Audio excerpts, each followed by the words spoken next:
Wantum, wantum, wantum. Asio to the tribe. You know what I'm talking about? You know what I'm saying? Y'all know what it is.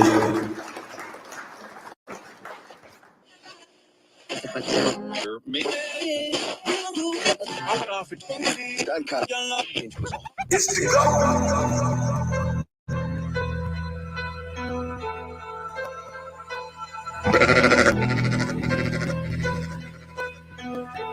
Cut, you killing them.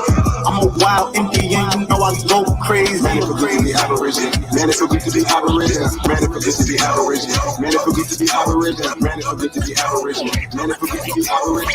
Since I can say no more, don't give a fuck about that name no more. Man, it forget to be aberration. Man, it forget to be aberration. Man, it forget to be aberration. Man, it forget to be aberration. Man, it forget to be aberration. Man, it forget to be aberration. I'm from the hood, I'm still waking up my people. That's right. When it comes to fashion, the whole world wanna be like us. How you gonna refute that?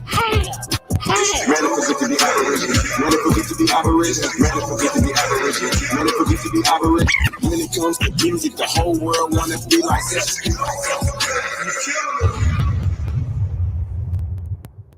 That's right.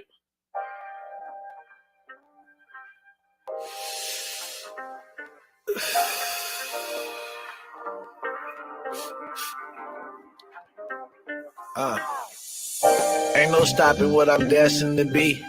They'd rather see me dead than catch me resting in peace. Yeah, I can't even sleep without the tech in the sheets. Everywhere I go, I got a weapon in reach. My baby mama keep on calling, she be stressing the G. She wants some money for my baby that I never can see. And every new nigga she say better than me. But I just keep it G, that shit ain't better than me. There ain't a crack in my leather, maybe under the seat. She don't wanna fight, but say she wanted to be free. She just wanna fuck, cause ain't no love in the streets. I did it for the love, how dumb could I be?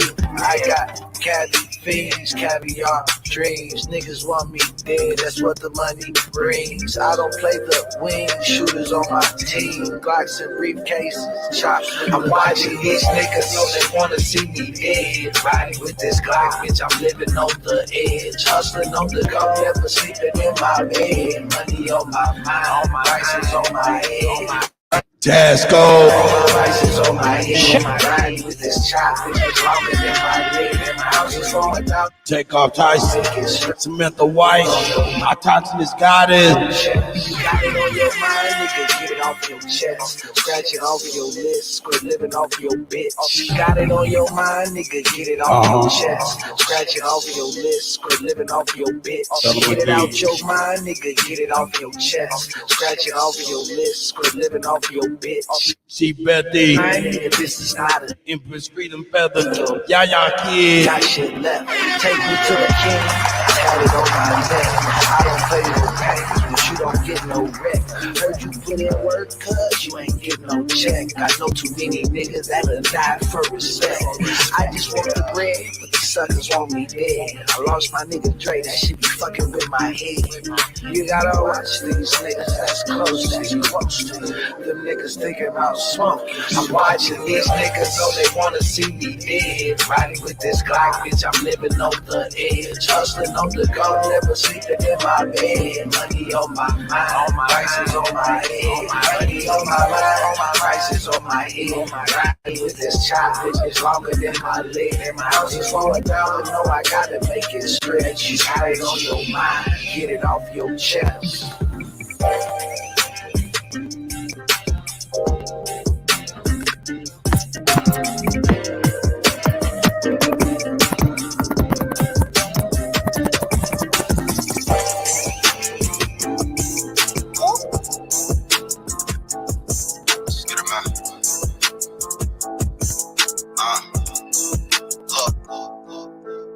Ever since a youngin', I've been running, getting to the kick. Dog, you ain't 100, this 100. Let me demonstrate. If she ain't got brains, then I ain't tryna penetrate. And if you ain't a stand-up need you could get your dinner ate. I ain't buying all that bullshit. Dog, you benefit to go on a dinner date. Now we on the interstate. Might be a rookie in the game, but I've been a great. And we about autonomy, dog. We ain't tryna integrate. Man, we ain't tryna integrate. Was broke back then, now the youngest seeing different cake. We don't go off feelings, we just make sure that the business straight. And if you ain't an intellect, you can't get a now I'm getting love all in different states. Gotta need you. If you ain't got scars, then you can't relate. Preach the niggas. I'm just trying to make sure that my people straight. Hope nigga in a sleep world. I ain't buying all that real shit. Dog, you benefit to go on a dinner date. Now we on the interstate. Might be a rookie in the game, but I've been a great. And we about autonomy, dog. We ain't trying to integrate. Man, we ain't tryna integrate. Was broke back then, now the youngest seeing different cake. We don't go off feelings, we just make sure that the business straight. And if you ain't an intellect, then you can't get a penetrate. Platinum Gold I'm getting love on TV. Gotta need you. If you ain't got scars, then you can't relate. Preach the niggas. I'm Wakandi. sure that my people straight. Hope nigga in the sweet world trying to keep awake. Man, I'm King Hog, I see you. bodies dropping in my city, yeah, really keep it awake. Another black man, you're out, make it make sense. When the system got y'all niggas going through the same shit. Ever since a youngin', I've been running, getting to the kick. Dog, you ain't 100, this 100. Let me demonstrate. If she ain't got brains, then I ain't tryna penetrate. And if you ain't a stand-up needy, you could get your dinner ate. I ain't buying all that real shit. Dog, you benefit to go on a dinner date. Now we on the interstate. Might be a rookie in the game, but I've been a great. And we about autonomy, dog. We ain't tryna integrate. Say you shoot, what's your resume? Let me see the resume. Say you shoot, what's your resume? Let me see the resume. Say you shoot, what's your resume? Let me see the resume. Drilling shit, we a gang, yeah. Let me see it. Resume. Say you shoot, what's your resume? Let me see the resume. Drilling shit, we a gang, yeah. Let me see it. Troops getting money, pull up, stunting on them. Let me see it. Cool. Genocide, they pointing weapons at you. You don't even shoot. Real nigga, how you say you real? You don't lay your peeps, family man. Rhyme, feed your family, nigga. Fuck the streets, sliding on each other when the government the enemy. If we come together, we got power, nigga, in the beef. For real, nigga, in the beef. You ain't getting money, ain't no reason to be in the streets. Striving to be legends, we ain't trying to be a memory. And now you ain't my nigga, you my Niji Aborigine. Ever since a youngin', I've been running, getting to the kick. Dog, you ain't 100, this 100. If she ain't got brains, then I ain't trying to penetrate. And if you ain't a stand-up needy, you could get your dinner ate.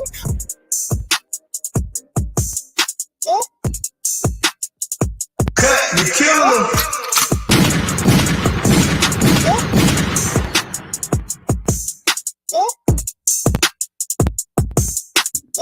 Let's see who's up in here. See who's up in here. We got Platinum Gold. Sister Betty's up in here. Our Conscious Goddess. FOB Entertainment. Realize TV. You know what I'm saying? I see y'all, man. We're gonna keep getting busy. We're gonna get busy. You know what I'm saying? Y'all see what it is. Yeah, we'll do some last update. Ooh. Shout out to Cold Figure TV. You know what I'm saying? Shout out to Lord Jamar. You know what I'm saying? Tariq Nasheed, Rock Newman. You know, we touching on all of them today, man. Giving flowers what they do. You know what I'm talking about. Other than that, we own it, man. Let's keep going.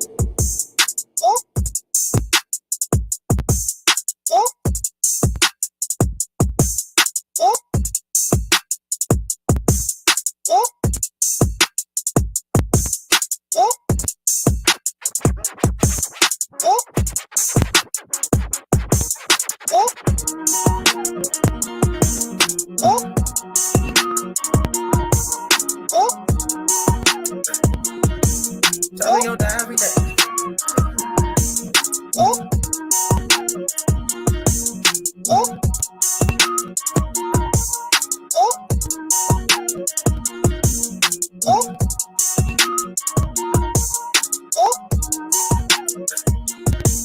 Tell me your every day. Swear we gon' die every day. They say Jesus gon' save us. Well, I know we die if we wait. I know we die if we can't. They tell us we black, but we ain't. Aboriginal, native, yeah, we gon' die every day. Cause we don't know where we came. We been here, lived here, open borders, got deported off rights. Kidnapped, bitch slapped, blacked out, covered up, washed white. Drugged up, slugged up, beat bread, left for dead, fuck your life. It's all the plan, kill your man, take your land, slave your kids, break your wife. Why y'all look so mad if all this shit I say is true? Why y'all look so mad if all this shit happen to you? Why y'all look so mad if all this shit I say is true? It's all the plan, kill your man, take your land, slave your kids, break your wife. White man quick to tell you was a slave, nothing before me. He himself only been free since 1840. I'm recording. Why y'all look so mad if all this shit I say is true? Why y'all look so mad if all this shit happen to you? Why y'all look so mad if all this shit I say is true? Why y'all look so mad if all this shit happen to you? White man quick to tell you was a slave, nothing before me. He himself only been free since 1840. I'm recording. I'm an ancient Egyptian from Adnan, it's extravagant, that's Israel. Nothing fake about me, no capping rapping. I just spent the ink and I'm digital. No caveman, I'm original. Kentucky fried, extra critic, where a lot of gold, cause my family history. I'm the God I know will bring death to history. We gon' die every day. They said Jesus gon' save us. Well, I know we die if we wait. I know we die if he can't. They tell us we black, but we ain't. Aboriginal, native, yeah, we gon' die every day. Cause we don't know where we came. So we gon' die every day. They said Jesus gon' save us. Well, I know we die if we wait. I know we die if he can't. They tell us we black, but we ain't. Aboriginal, native, yeah, we gon' die every day. Cause we don't know where we came. Power, only respect power. What's been said can't be said no louder. Power, only respect power. What's been said can't be said no louder. Stand for something, no, you die a coward. They bombed our churches, set our kids on fire. Police keep me bracing, cause they backed up by the nation. Coward. They bombed our churches, set our kids on fire. Police keep me bracing, cause they backed up by the nation. Nation ain't complaining, cause the Indians still hanging. Convention super patchy, ain't no history in blackness. No reason for that chatting if you bitch up when it's action. AR on my body, tell the bro to grab the shot. Loading up that new edition, finna hit him with this bobby. I can't shoot for shit, but 30 shouldn't miss. 54 races, 100 for his click. Anytime in prison, they don't want the shit. They don't want the problems. Snitches get the stick. Talking all that hatred, end up running like a bitch. Quick to call the lives, quick to play the beat. So we gon' die every day. They say Jesus gon' save us. Well, I know we die if we wait. I know we die if he can't. They tell us we black, but we ain't. Aboriginal, native, yeah, we gon' die every day. Cause we don't know where we came. So we gon' die every day. They say Jesus gon' save us. Well, I know we die if we wait. I know we die if he can't. They tell us we black, but we ain't. Aboriginal, native, yeah, we gon' die every day. Cause we don't know where we came.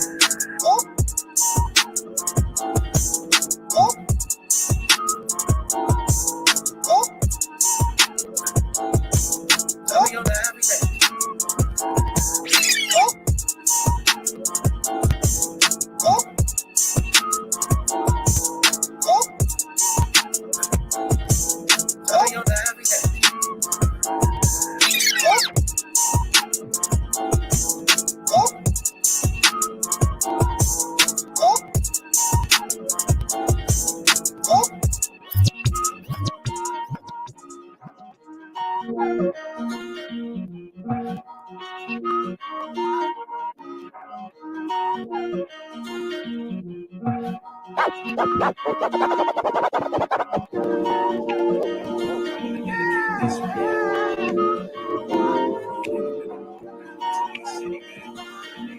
It's the GOAT. Cut, you killing them.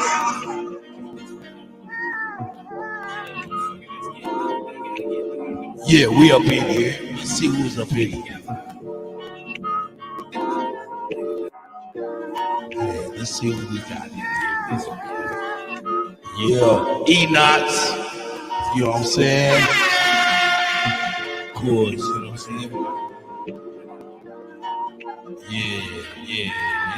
I got people calling my phone and all kind of stuff, messing up the Cuddy's mix. But here we go, man. Cut, you killing them. You know, we're gonna jump this off. You know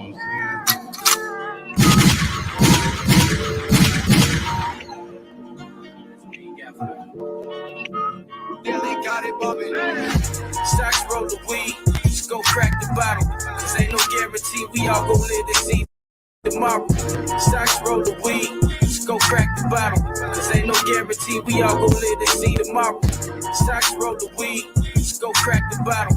Cause ain't no guarantee we all gon' live to see tomorrow. You know the risk that we take come with fair time. We hustle like we tryna meet a deadline.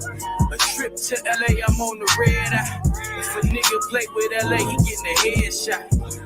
And all it'll take is a head nod for me to put you to sleep like it's bedtime. But I ain't letting up, no, I ain't letting up. So I hit the streets feeling like I ain't selling enough. Blow yet, cause I ain't blow yet. Still ain't got the big crib, nice car with the boat jet. Ain't no diamonds in my chain, no rocks in the Rolex. So I'ma grab this pot, my soda, and both flex like a certified weightlifter. I'ma keep it straight with you. I'm in the kitchen, it's residue on your cake mixer. And I'm trying to make this play for a half. I'm in the field with this nickel on me, looking like McNabb. Niggas looking like they mad, cause they favorite bitch ain't my favorite bitch. She just bad, plus she in a bag. You ain't talking money, nigga, keep it brief. We ain't showing up in court, we Hey, that shit slick. in the court, You know? I ain't nothing like them. Hey. Raised in that water, all I know is swim. The doctor told my other brother he won't walk again. Damn, this shit just broke my heart again. Cause that cancer killing him slowly. To know him is to know me. Think about his daughters, got me thinking about Kobe and his daughter. The good die young, work the meat lover. Hot ride to rest in peace, brothers. And Mo, we praying for your recovery. Was just telling Raz how you and Zach came to fuck with me. And now I'm in the studio spazzing cause this shit fuck with me. Look, I don't wear my heart on my sleeve, but this shit fuck with me. Remy ain't easing the pain. I'm wishing Teresa was in Lou Air Grassroots. thing. I feel like I had the key to my city before I had the key to my city. I pray for peace. Great God. I tell them look in the mirror, see you at war with your brother. Nas once said it was written, we supposed to want more for each other.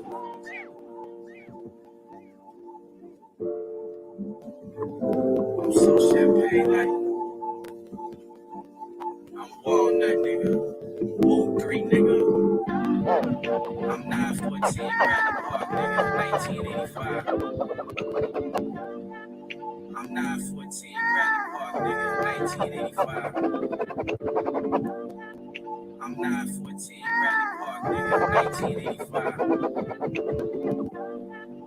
I'm 914 Bradley Park nigga, 1985. Nigga, I'm 95, 98 country, bro. Yeah, they got it bumping. 93 Bill K, nigga.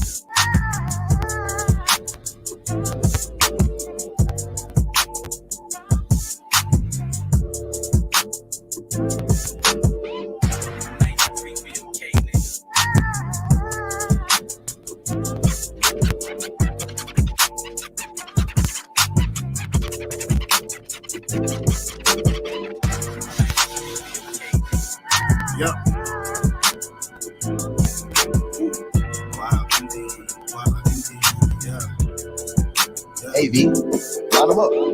I'm a wild Indian, you know I go crazy. Ain't really Indian, that boy Fugazi. I just keep it player, you can never play me. You got an ass so fat, now let's make a baby. And another one. Then I'm back to the trap, I'm trying to double some. She a bad woke chick, and I love her tongue. We some jurisdiction boys, we some You killing them. Don't compare me to no Martin dog, I'm like Malcolm X. Job about our freedom, we're legal, crack and stretch. Round of applause, boy, you know we clap the text. Chucky dog, down, play, yeah, nigga, that's what's next. I open up the cans just like Arizona. Shy Apples. Pull up, Take off Tyson. Master Green. set up jurisdictions in the five corner. Like you claiming that your hood, you not the owner. Big, I just pulled up in the need for speed. How you claiming that your hood, you not the owner? Be the B, I just pulled up in the need for speed. How you claiming that your hood, you not the owner? Be the B, I just pulled up in the need for speed. Free the land, tell the colonizers that they need to leave. Wild Indian up in my veins, you know how we bleed. You ain't gotta lie about who we is, dog, just keep it G. We at war, we can't keep the peace. Since we at war, we gotta keep the peace. Whack a comb, then I meditate. Should I need to breathe? Keep an Olmec head when we slide down, cause we the shit. Like my niggas said, bitch, we the shit. I can't keep the peace. If it pop off, then I want a piece. Like my niggas said, bitch, we the shit. I can't keep the peace. If it pop off, then I want a piece. Like my niggas said, bitch, we the shit. I can't keep the peace. If it pop off, then I want a piece. It's on release. I'm in go mode, motherfucking deep. In these streets like EBT, when we at war, make peace with me. I don't give a damn, understand. Fuck who stole this land, white or black or tan. Understand, fuck who stole this land. I don't give a damn, understand. Fuck who stole this land, white or black or tan. Understand, fuck who stole this land. I don't give a damn, understand. Fuck who stole this land. That's right. White or black or tan. Understand, fuck who stole this land. Might have seen me get little buddy these hands. Who wasn't no Abbo man. A lot of these dudes is Sambo man. Man, they full of shit like my ammo can. What they call it, N-word out the wrong mouth as an ambulance. Wild Indian, get it in advance, or you can post date it. Ask around, I'm the most hated. Straight sacred, they so acreage. Go ape shit, show weight shit. And when we televised, I don't tape shit. Be the feed, I just pulled up in the need for speed. Free the land, tell a college doctors that they need to leave. Wild Indian up in my veins, you know how we bleed. You ain't gotta lie about who we is, dog, just keep it G. We at war, we can't keep the peace. Since we at war, gotta keep the peace. Whack a cone, then I meditate. Should I need to breathe? Keep an Olmec head when we slide, though, cause we the shit.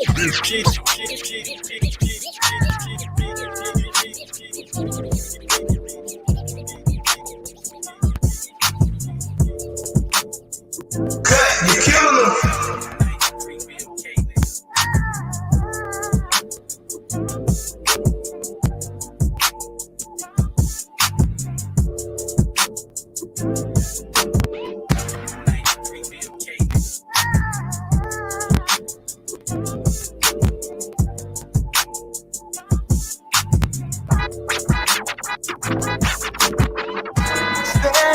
Trips out to Vegas. I feel like spinning the top, taking chances. Ain't scared to take a risk, cause that's what life is. And we only live once. I shake it up and roll the dice. When I lose, I'ma get it back and take another chance. Whatever, I'ma pay the price. But first, I gotta roll the dice. Shake them up, shake them up, shake them. Roll them in a circle of homies and watch me. Shake them up, shake them up, shake them. Roll up in a circle of homies and watch me. I done gambled past my budget. Falling beyond recognition, so homie, what's the subject? I give a fuck what you niggas utter. I put a dump on my side and the gas is the stuttering. Keep my head high, knowing that these haters hovering. Loving how I move, yeah, but you fuck with cousin them. Cousin them can't be trusted, ain't nobody fuck with them. Drake Hobbs, man. With the tilted blade. Yeah, you on the sideline, sit with them, homie. We in the VIP, sit with them, homie. So many places, different phases, taking chance in advance, so you know we made it. Spend a moment, trips out to Vegas. I feel like spinning the top, taking chances. Ain't scared to take a risk, cause that's what life is. And we only live once. I shake it up and roll the dice. When I lose, I'ma get it back and take another chance. Whatever, I'ma pay the price. But first, I gotta roll the dice. 7-11, 7-11, came back home, little folk. 7-11, 7-11, 7-11, came back home, little dog. Check it, we bought that sack dope. Steak is good and we bout to blow like sack smoke. And clean the house, grab that scratch low. We bout to bounce, motherfucking 6-4. And shoot whatever, and whatever, what you propose. We out here taking chances, and we second goal. The distance to race, the red second goal. I'm on my showing up shit, homie, I got the glow. Oh, you never knew, the blue flame is emerald blue. The reason why I'm choosing you. Pick a side, you know the rules. You know it cuz shooting with the crew. Spend a moment, trips out to Vegas. I feel like spinning the top, taking chances. Ain't scared to take a risk, cause that's what life is. And we only live once. I shake it up and roll the dice. When I lose, I'ma get it back and take another chance. Whatever, I'ma pay the price. But first, I gotta roll the dice.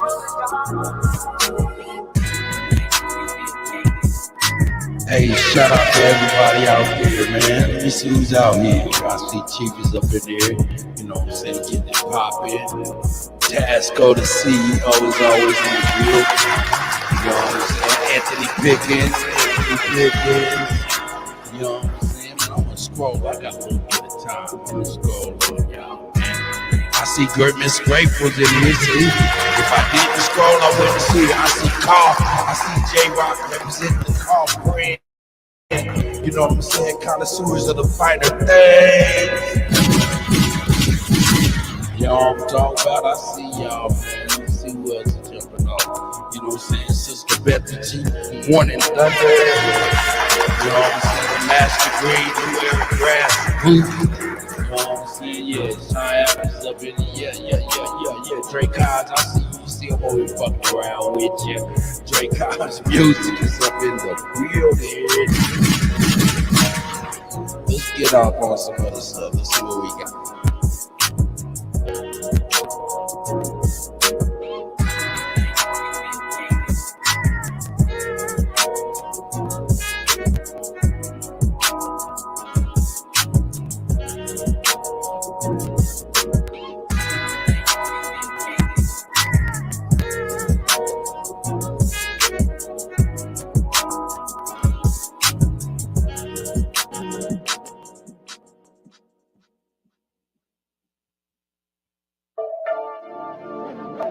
Let's raise the tempo just a little bit here.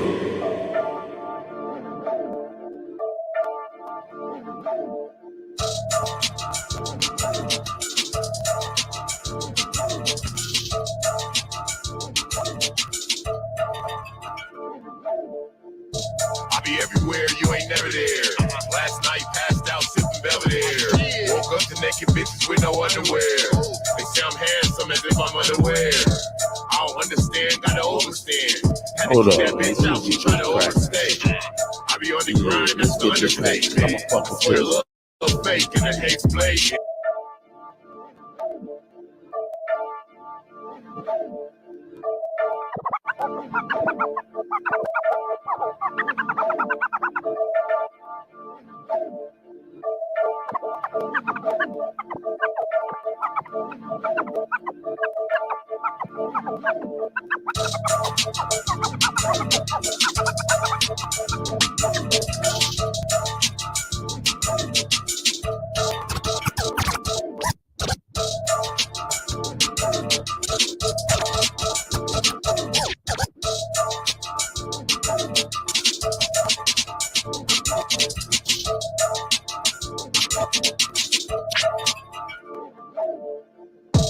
I be everywhere, you ain't never there. I be everywhere, you ain't never there. I be everywhere, you ain't never there. I be everywhere, you ain't never there. Last night passed out sipping Belvedere. Woke up to naked bitches with no underwear. They say I'm handsome as if I'm unaware. I don't understand, gotta overstand. Had to kick that bitch out, she try to overstay. I be on the grind, that's the understatement. I swear the love fake and the hate's blatant. I've been stressed out, I need a vacation. I was moving weight to the bus station. I heard you was making statements at the station. Better not slip up, get your shit busted. Long 30 at me and that bitch rusty. I was down lightweight, looking gusty. We're not friends, we're not buddies. Working with the people I had not. I was down bad, broken bummy. Now I'm back, getting money. Had to grind hard, sundown till it's sunny. Laughing at you bitch niggas, y'all hella Snake God. niggas faking in the Easter bunny. Yeah, hella sweet like honey. Man, niggas suffer in that gummy bear. They are. Niggas rats, I'm well aware. I'm well aware. Niggas sweeter than a Care Bear. I just sent them a little Care Bear. I be still eating good off welfare. Y'all niggas rats, I'm well aware. Bad bitch with me kind of pear-shaped. I be on the grind trying to rank it up. Yeah, I got a job, but it ain't enough. I've been out here doing all kind of stuff. I call your bluff, you're not tough. You're not dope, nothing to discuss. I don't trust not a soul, y'all snakes. Everybody with my name in their mouth, thanks. Drink a little liquor, blow a little tree. We're not the same, you and me. Fell off 9 tons, came back up 10. I've been on the grind, gotta get it. I was down bad, broken bummy. Now I'm back up getting money. Had to grind hard, sundown till it's sunny. Laughing at you bitch niggas, y'all hella funny. Man, niggas faker than an Easter bunny. Yeah, hella sweet like honey. Man, niggas softer than that gummy bear. Y'all niggas grass, I'm well aware. I needed help, you was never near. I've been smoking to the neck, cause these niggas weird. I was walking down the street, sipping on a beer. Gripping on my 38, I be out here. That nigga died over here, I was way over there. Nigga, I ain't do shit just to clear the air. Focus on that tenant, boy, I've been aware. I be all by myself, I'm a lone wolf. Niggas always bitch up, push come to shove. That nigga snitching on his blood. I was blowing wet with the bud. Everywhere I go, I got a plug. The hack show me love, it will show me love. I be eating real good and it show me safe. Try and get off pounds and I ain't on the way. Right somewhere, chilling on some real estate. I was down bad, broken bummy. Now I'm back up getting money. Had to grind hard, sundown till it's sunny. Laughing at you bitch niggas, y'all hella funny. Man, niggas faker than an Easter bunny. Yeah, hella sweet like honey. Man, niggas softer than that gummy bear. Y'all niggas grass, I'm well aware.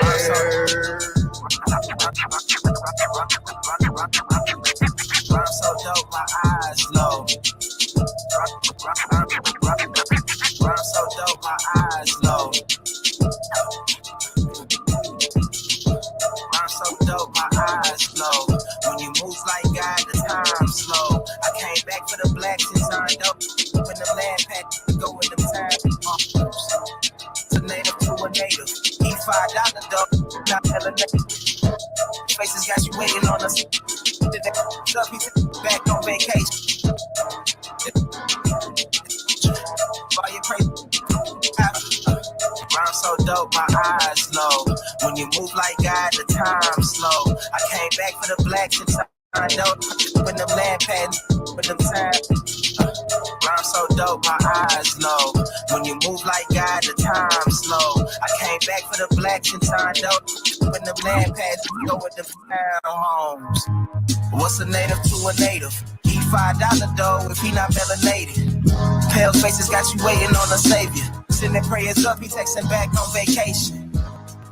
Yeah, God's children. Give all your praise to Jesus, but how God feeling? He say put no one before him in divine image. It's you with God and Christians. I got a vision, but niggas ain't gotta listen, so they don't. We came from the soil, wasn't fucking with no boats. Bible took our spirit, English plotted on our homes. Tribal families turned on us, don't act like y'all don't know. But fuck them and they grudges. We was something turned to nothing. And now we nothing's turned to something. Reincarnation of angels, fresh up out the oven. This the message to the black man. This the message to the black man. This the message to the black man. This the message to the black man. Shooters on my roof, lawyers in the coop. We can never die, bitch, we bulletproof. This the message to the black man. This the message to the black man. You wasn't slaves, you was prisoners of war. You stop wasting your time, these other bitches ain't important. You ain't meditating, you ain't mating with the sauce. Like what the fuck's a noodle if you ain't painted with the sauce? I find it hard to trust the pastor who rather side with the master who preaching we should submit while getting murdered and capture about how we should wait on God. It's never our vernacular. They get paid and praised by the dollar long as they keeping us stagnant. 34. And niggas think they woke, huh? Like you can change a whole world through a vote, huh? Like slave masters willing to let they slave go, huh? That slave master was probably your kinfolk, huh? 34.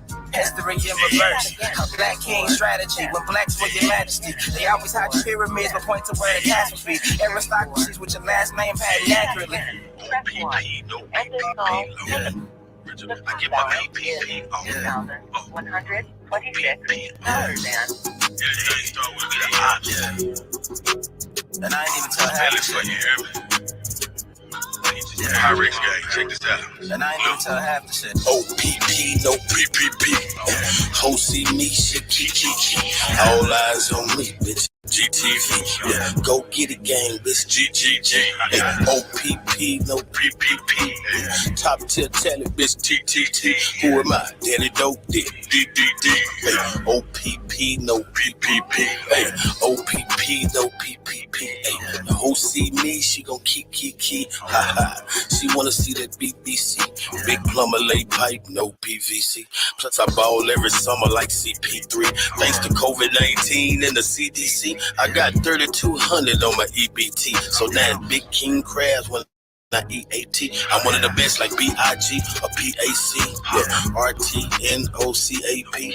In the streets, I got a motherfucking Ph.D. See my piss in my blood full of T.A.C. You can see it in my skin like a T.A.T. When I put it in her throat, she gon' G.A.T. I ain't with it if it ain't about a B.A.G. Yep, like P.A.T. Paper, power, and prosperity, P.P.P. Pope plants and parakeets, P.P.P. Pretty pussy pokey, P.P.P. Plenty prostitutes before kid, PPP, black educated and talent, BET, treat every bad bitch like a PET. I'm a dog, I ain't never seen a VET. When they talking about hustling, I'm a VET. They need to let the real niggas out of TDC, cause the kids out here stuck like PCP. The old head stuck in the past like a DVD. We some A, B, C, D, E, F, G's, H, I, J, K, L, M, N, O, P, I, and P's. No J-O-B's, no G-E-D's. $1 million made off D-O-P-E. BPD couldn't see O-P-E. From the E-S-K to the O-G-P. We sold to the black and white like an OTV. I just ATE. Big tomahawk steak from H-E-B. OG King Kong, big APE. I do a trail ride show on the ATV. Been rapping since 1983. My favorite color purple, G-R-A-P-E. A-O-P-P, no P-P-P. We sold to the black and whites like an OTV. O-P-P, no P-P-P. O-P-P, no P-P-P. I just ATE. Tomahawk steak straight from H-E-B. OG King Kong, big APE. Do a trail ride show on an ATV. Been rapping since 1983. Color purple like a G-R-A-P-E. Rapping since 1983. Color purple like a G-R-A-P-E. Rapping since 1983. Color purple like a G-R-A-P-E.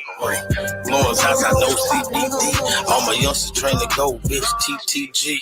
Rapping since 1983. Color purple like a G-R-A-P-E. Lawrence House, I know CBD. All my youngsters train to go, bitch, TTG. They say the good die young. Hey, if all the good ones gone, tell me what I'm doing wrong. Feel like I'm all alone. Break it down and make me strong. I talk to cause heaven ain't got cell phone. Jay paying jail calls. Do what I can to see them all. Feel like a hell spawn. All that shit I CT Finesse. It only mean that I ain't run. I dove in head first. It only mean that I was young. Everybody got Dracos. It only mean to keep a drum. Asking for smoke out shit. It's hard to breathe with just a lung. I trip off what you are. It's hard to speak on what you was. Sucking my energy. While he told me you just a bug. They can't compare to me. Letting they reach, they wish I was. If all the good ones gone, and tell me what I'm doing wrong. Feel like I'm all alone. Break it down and make me strong. I talk to headstones, cause heaven ain't got cell phone. Jay paying jail calls. Do what I can to see them all. Missed the call from your dog, huh?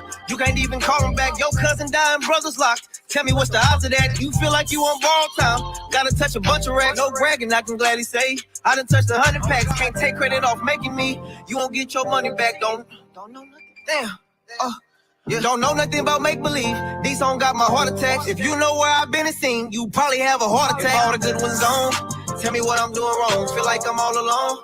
Break it down to make me strong. I talk to headstones, cause heaven ain't got cell phone. Jay paying jail calls. Do what I can to see them all.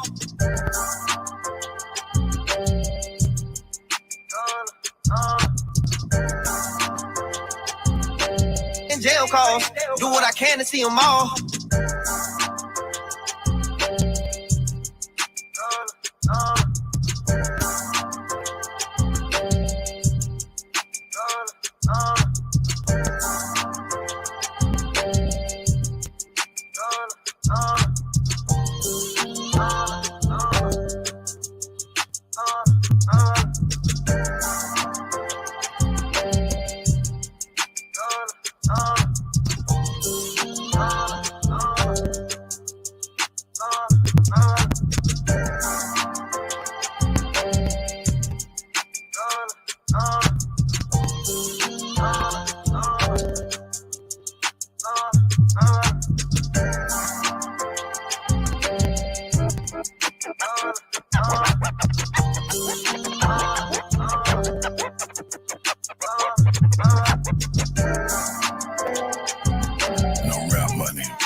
niggas come need you.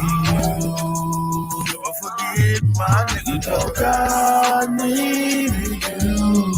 You got a better place for your but we need you too. And I know one day we gon' meet again. If you got a living better hug one. And when you do, make sure you tell them that you love her. If you got family still living, better hug one. And when you do, make sure you tell them that you love her. If you got family still living, better hug one. And when you do, make sure you tell them that you love her. Look up in the sky, say you think the one above her. Cause every day somebody gonna Big G, fuck you, cracker. Pretty like it, pretty young, pretty Wayne, look for my folks did. Look, I put this Ism is me. I'm the lonely mother and his brother at the same day. Homie lost his grandparents, it's a shame. Hey, was a coolie in the afro lost they like the same way. It just the game with the game way the same way. Could we say working and having a job is a lame way? Every dealer than the average worker make the same pay. The only difference is we get locked up and we get away the same way. I tell my youngsters that your mind is where your freedom lies. Rest in heaven to the one we lost, to the ones on life. Freedom dies. We miss you. We really miss our niggas cause need you. Never forget my niggas God need you. You got a better place for your It's the GOAT. need you too. Cut, you killing them. Everybody loves somebody to the COVID. No, yeah, I can't even lie, yeah, we so did. Now everybody loves somebody to the COVID. No, yeah, I can't even lie, yeah, we so did. Now everybody loves somebody to the COVID. No, yeah, I can't even lie, yeah, we so did. But My OG.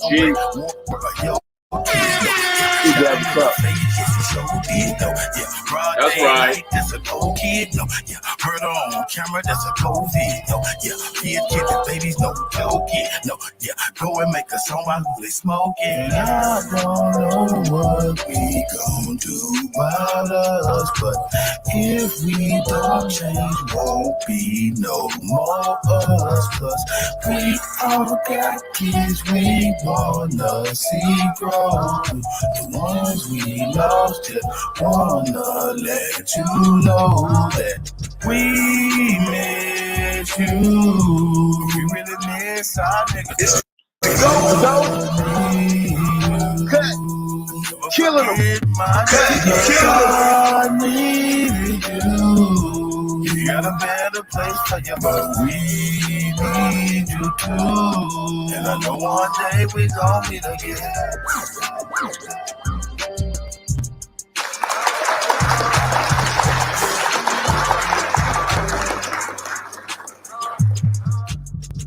Yeah.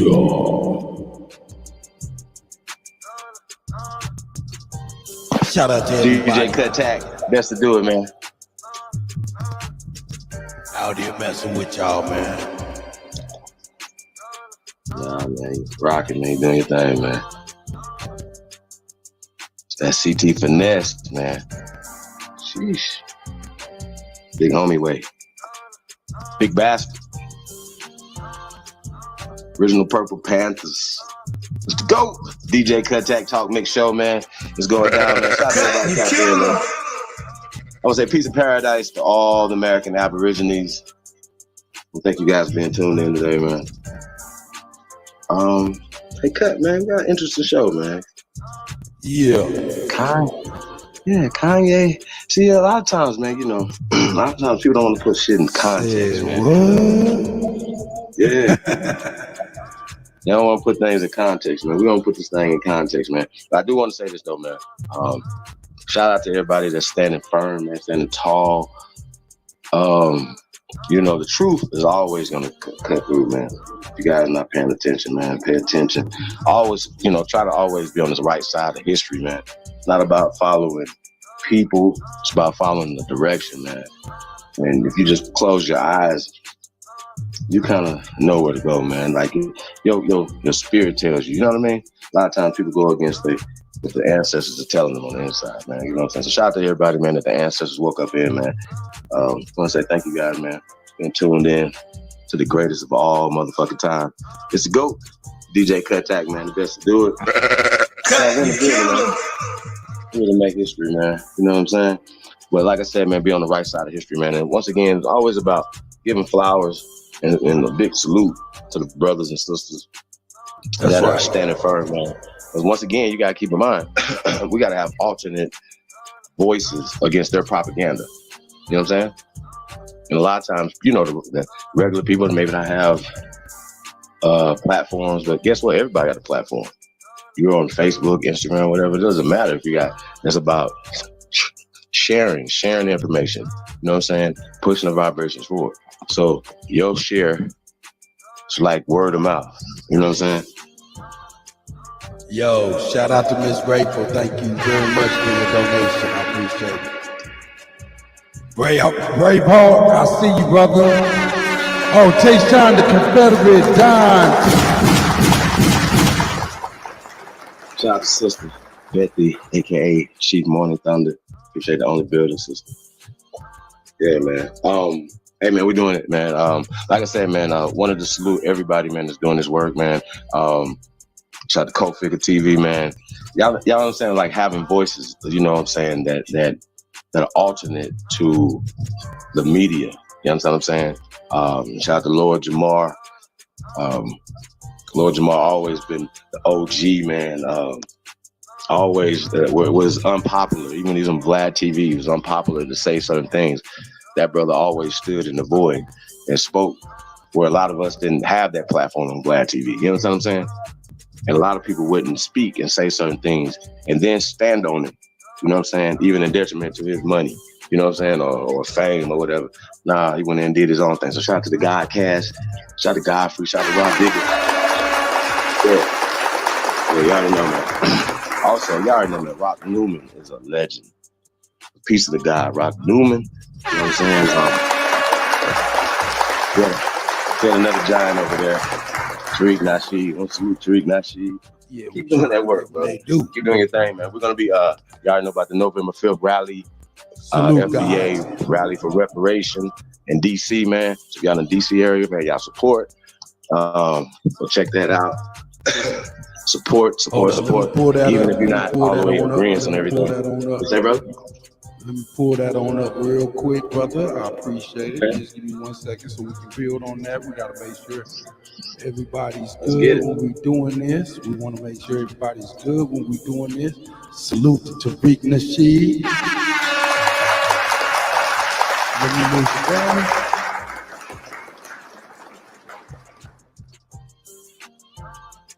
Yeah. See what we got on there? Lord, that's okay. We got looks like RZA Islam. Shout out to RZA Islam. You know, we got Yeslin Figueroa. Shout out to her. You know what I'm saying? Dr. Boyce Watkins. Professor James Smalls. Dr. Marriott. Shout out to her. And him, you know what I mean? Dr. Kaba Kamini, aka Hiawatha Kamini. You know what I'm saying? Grigo, Marcel Dixon. Okay, that's Marcel. Shout out to Marcel, gonna be there. You know what I'm saying? And Miss Connie Collins is gonna be there. That's November 5th at 11 a.m. Rally for Reparations, the FBA Rally for Reparations. Put it on by Tariq Nasheed. Yeah, that's what's up, man. Rally for Reparations. Y'all know we like to say restitution, man, but we ain't gonna be mad. We be like, y'all gonna take reparations? Hell yeah. Semantics. Even though, because we're gonna be talking about today, man. Not to shit on nobody that believes in slavery, but you know, when Kanye said slavery's a choice, huh? I was playing with you. Well, I said semantics. Tomato. Right. Well, here when we're talking about that, where we're gonna examine slavery, was Kanye saying a couple years ago, whatever, slavery was a choice. We're gonna break that down, what slavery is. We're gonna break down what he was talking about, because a lot of times he might not have necessarily the time or the platform to be able to explain that. And sometimes people that are artistic you know what I'm saying, kind of put in art, and maybe it's something for you to dissect or decipher as opposed to just being butthurt about some shit. You know what I'm saying? So once again, these vibrational pictures that been put out for years or whatever is changing the world, Craig. The world. So don't be fooled. So this is go DJ Kuttack Talk Mix Show, man. It's going down. Cut. So when we talk about a person like myself who's been talking about slavery being fake as it pertains to, like, listen to what I'm saying. Slavery is fake as it pertains to the American Negro, okay? That's a Kunta Kinte story. It is not true. Slavery, the word slave, and we're going to get into this tonight, comes from the word Slav, okay? Slavonic, Slavic, okay? That would be, now this is a classification of a race of people, right? A lot of us, if you just have a smartphone, you can just look these terms up. It doesn't pinpoint, it doesn't say you, anything like that, right? Now what happens is that words get changed and things get changed, you know what I mean? But when they change words and changing the definitions of the words, a lot of times by changing definitions, you're changing the narrative, right? Like Jack and Jill ran up the hill. They could have ran up the hill in a car. You know, we can run down the hill. You understand what I'm saying? You could always change the narrative. Who was Jack or who was Jill? You follow me? It's all about the narrative. And a lot of times who's writing the narrative is usually the recessive people who have indoctrinized everybody through every entertainment thing, every scholastic, every walk of life. Shout out to Professor Neely Fuller Jr., rest in paradise, Dr. Ernest Wilson, who's in DC, you know what I'm saying? And I know she looks down on the Aborigine community, and all the ancestors look down on the Aborigine community with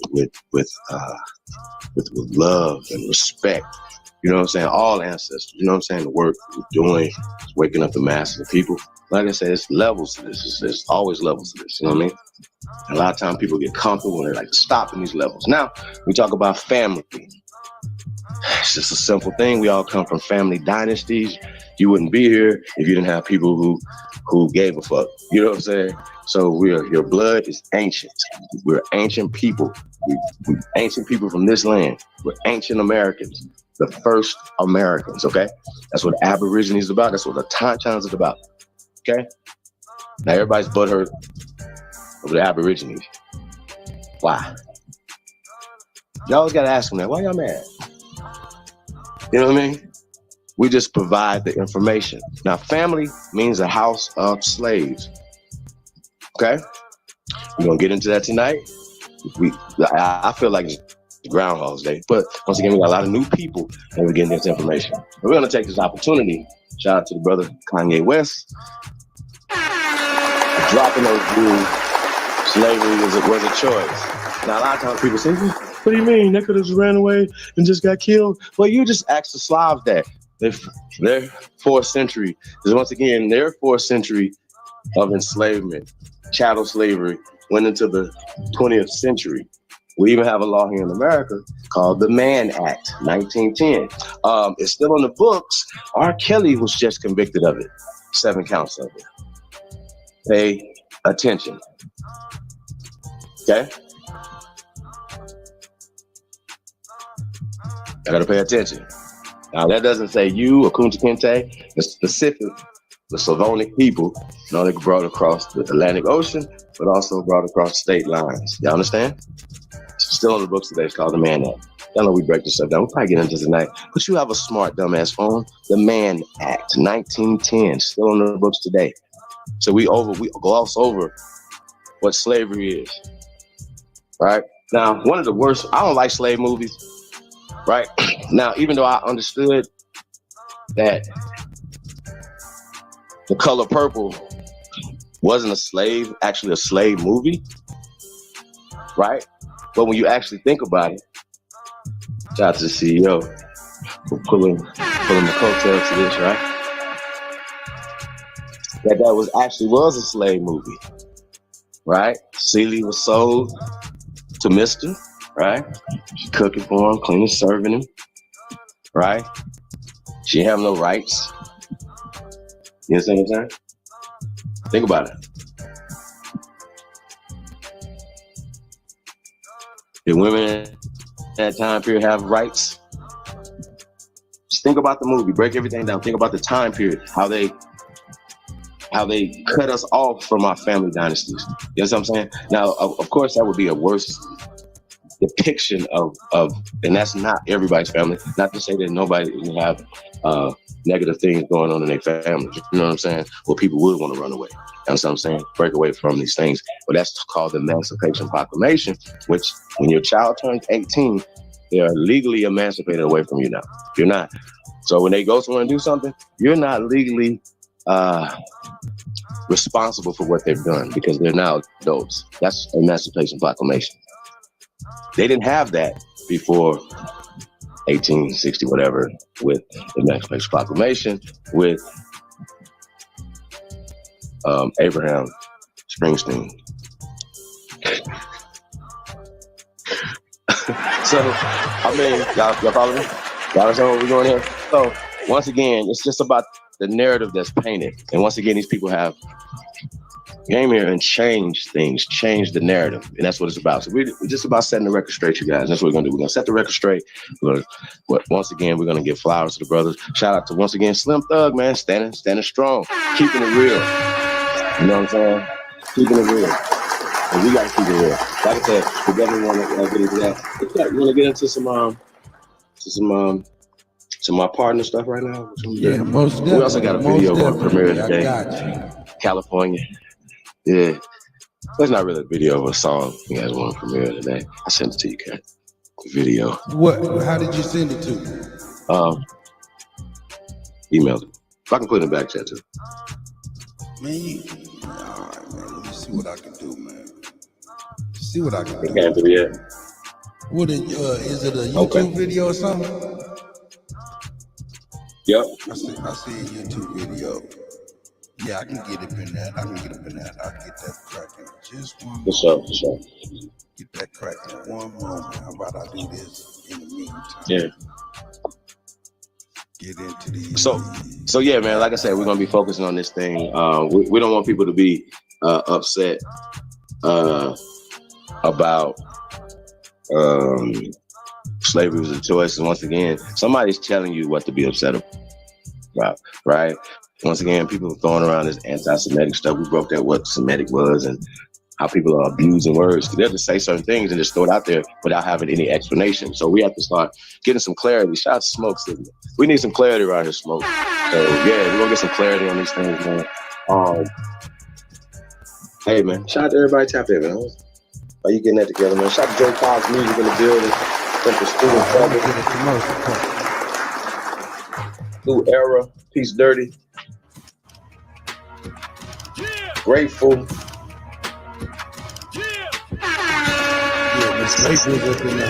Thank God.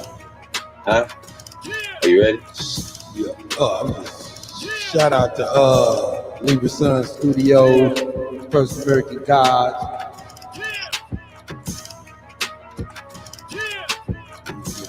Couple commercials cracking. Yeah, the First American Gods coming soon. Libra Sun Studios. That's right. Yeah, we can't wait for that. Shout out to Libra Sun Studios. One more real quick before we get into the get in. Shout out to J Rock and Cough, connoisseurs of the finer things. Are you a connoisseur? Are you an expert judge in matters of taste? Are you an expert judge in matters of the finer things in life? From apparel, bourbon, scotches, watches, cars to cigars.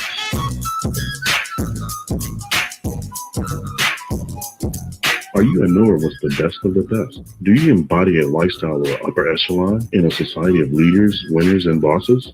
Well, if you are, then you know a connoisseur is an honor reserved for a chosen few. To be a connoisseur of the finer things is like the highest honor of honor. Connoisseur of the finer things. It's Shout not out to rare. J-Rock It's a lifestyle. and connoisseurs of the finer things.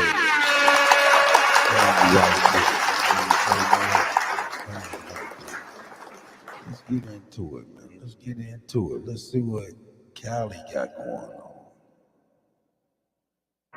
Cali, the whole state. Shout out to California, the whole state. All right. R.I.P. to Gangsta Rich. We got you, Rich. Org mob who made me Gangsta Rick, the reason I rap dope. At his funeral, Bun B said he the best rapper to ever rap though. I inherited all them skills, Bruce Leroy, I got the rap glow. I guess they forgot that we rap dope. I guess they forgot that we rap ghosts. In a pandemic, before a pandemic, this is what it sounds like when cash talks. Since 04, we opened up a hole. We been rapping our ass off. Cash money, this a cash flow. Got it locked like a cash vault. Put my money in the stock market, then double with my cash ball. What you listening to is gift rap. Santa Claus with the big bag. Bitcoin investor. When it spike up, I get big stacks. Trap God, I miss that. Rap God, I miss that. Who signed these new rappers? All of them big wag. This here just a kickback. I'm finally on, yeah, I did that. For all that disrespect, I can't forget that. I told y'all this was get back. Now y'all just gotta sit back and watch me shine and be big mad. Got the dopest flow in the whole world. All I do is spit crack. The win. They gon' hate that I did it again. Cocoa Butters, Monster, Mike Tice for the win. Old lady handwriting, yeah, I'm nice with the pen. These rappers for snacks late night at the 10. I'm chilling like a villain, trying to make a million while I'm getting money to the ceiling. I be in my feelings, cause nobody know that I'm the illest. But doing this is on us. I'm talking about. I be trying to get to the bag. I be trying to get to the bag. I be getting paid in the trap while I'm trying to put the vague on the map. Too much sauce, I be dripping, got a matter. I had to get my cash up. Get your hating ass up and go and get your bag up. I be trying to get to the bag. I be trying to get to the bag. I be getting paid in the trap while I'm trying to put the vague on the map. Too much sauce, I be dripping, got a matter. I had to get my cash up. Get your hating ass up and go and get your bag up. 4 foes, I'm tipping on them. Big double cups, I'm sipping on them. All this sauce, I've been dripping on them. I switch it up and came different on them. Big money, I've been getting on them. All the pretty girls wanna get to know them. When the Billy Does lift up on them, me and Fox laugh and keep going. I'm bag hunting, I don't see no bras unless I can amigo remember you about them draws. I need 20 racks, baby, just because. I can't let your little booty mess that up. I'm good, I gotta connect with the plug. About to be the power company in about a month. I'm trying to have a house next door to Rick Ross. When I'm next door to him, just salute a real boss. Mr. Cut, you killing them. By the peas. Holla at your boy if you're really trying to eat. Got that rose and sun and that hard concrete on the east side of Vegas. That's for Cali in the suites. I'm focused, man, like Jay-Z on every mix of that Maya jam. Carter too easy, yes, I'm the fireman. Let's get on. Ain't no lying, man. Can't get no money rapping, then UPS is higher. I be trying to get to the bag. I be trying to get to the bag. I be getting paid in the trap while I'm trying to put the vague on the map. Too much sauce, I be dripping, got a matter. I had to get my cash up. Get your hating ass up and go and get your bag up. I be trying to get to the bag. I be trying to get to the bag. I be getting paid in the trap while I'm trying to put the vague on the map. Too much sauce, I be dripping, got a matter. I had to get my cash up. Get your hating ass up and go and get your bag up. Shout out to California, the whole state. Get that bag. 2. Go pick that up and just drop. Subscribe to Cali, the whole state.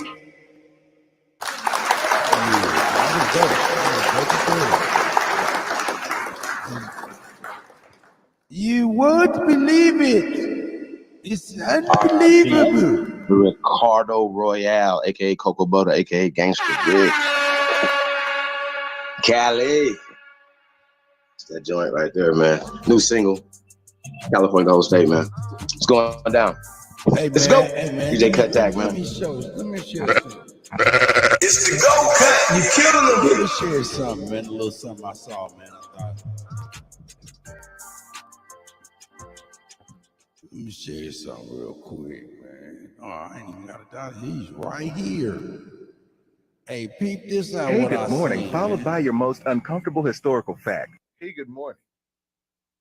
Yeah, let me bring Poop it isn't back. out there terrorizing the ocean, Bring it eating back whales so or I can get it boats. right Tell me real what you quick. guys think. Let's get this right real quick. Here it is.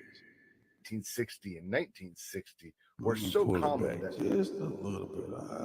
Just a Hey, we're gonna say parental advisory is a fact. fair How use. we go in there and act like that's our shit? Like, Fair that's wrong. use. It's graphic in this Stay true description. to ourselves, man. Hey, good morning, followed by your most uncomfortable historical fact. Hey, good morning. Public lynchings between 1860 and 1960 were so common that some of them were billed as family events. Starting somewhere around the 1910s, public lynchings became picnic lynching, inviting white people to bring down the whole family to watch Black, Indigenous, and people of color to be hung from trees. What? Became picnic lynching, inviting What white is people that? to bring down the whole family to watch Black, Indigenous, and people of color to be became picnic lynching, inviting white people to bring down the whole family. Hey, let me to ask. watch Hold on, Black, Cut. Hold on, Cut. Let Indigenous, me ask people everybody a of question. color.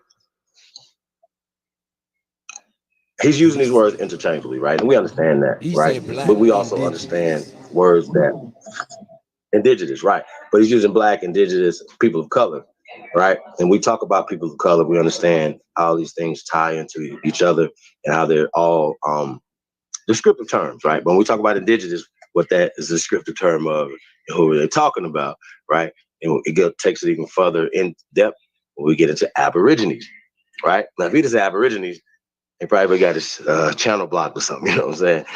But when we have to understand what we're hearing. And we can't go back and forth with each other over the differences of other people who've called us some things. Y'all understand what I'm saying? Like, we go back and forth over, no, it's indigenous, no, it's original, no, it's aboriginal. Like, bro, everything that we're doing is for power, man. And it's about unity. So it's about, we don't have to like each other, man, but we don't have to fight each other because we understand who's the real enemy. And shout out to Kanye West for exposing this and the main goal. Okay? They're exposing themselves. And so the harder they push, the harder the people push back. So shout out to the people, man. Shout out to the people that's looking through this bullshit. So let's go. Hey, but once again, 1860 to 1960, up until 1900. Just another fun fact. Now, he's not talking about the people, but most people that before the 1900s, pale people were lynched more in this country than anybody else. I just want to point that out, based off of economics, you guys. And then after the 1900s, they started to flood this country, and y'all understand the rest. We'll get back into it. Shout out to Kevin Gills, man, doing his work over there too, man. Coffee and Kids TV, man. That's right. Here we go. That some of them were billed as family events. Starting somewhere around the 1910s, public lynchings became picnic lynching, inviting white people to bring down the whole family to watch Black, Indigenous, and people of color to be hung from trees, beaten to death, and mutilated. At some of these picnic lynchings, people will be torn apart, and their body parts will be pickled and kept in jars for years to come. Some households still have them proudly on display, tucked away in their basements. And because Black people specifically weren't considered to be 100% human, they would occasionally be torn apart and grilled, which is why books like The Delectable Negro are so important, because it became so common that there were recipes as to how to cook Black people and serve them. Cook who? What parts were the most edible? What side dish went along with them? Pictures would be taken of the hanging bodies with large groups of families nearby as postcards. Often, the people that were being lynched have no record of their existence. And we know that some of the people that held these events are still alive, and absolutely no legal recourse has been taken against them. What? Recently, a 101-year-old Nazi guard was brought to justice, but the people that were responsible for lynching people because of the color of their skin or because they were queer are still walking around scot-free. Some of them may even be politicians now. I ain't heard of nobody get lynched because they was queer, so whatever.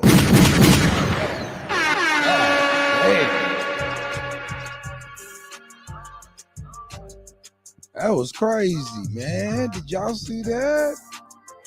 My man was talking like they was eating us, man. They got recipes or something about eating us, dog. Man, they was pickling players and shit.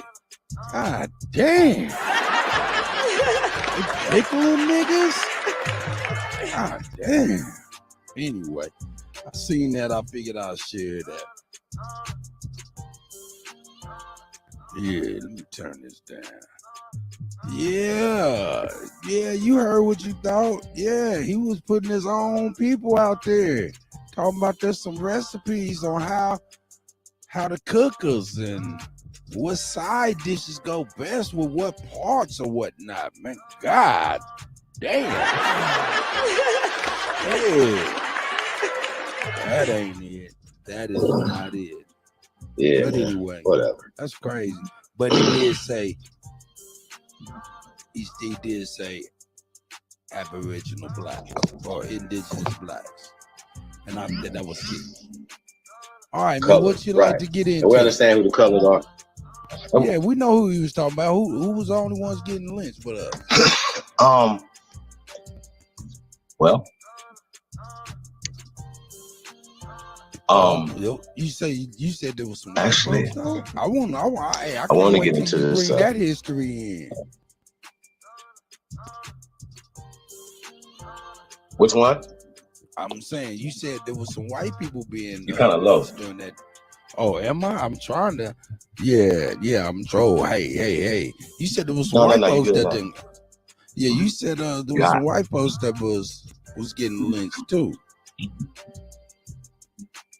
during that time. Right? See, once again, like the stories are always flipped around. See, you understand what I'm saying? So you're saying from 1860 to 1960, right? But once again, you got to think about time periods, numbers. You know what I mean? Some things don't make sense. You know what I mean? So it's always about the narrative.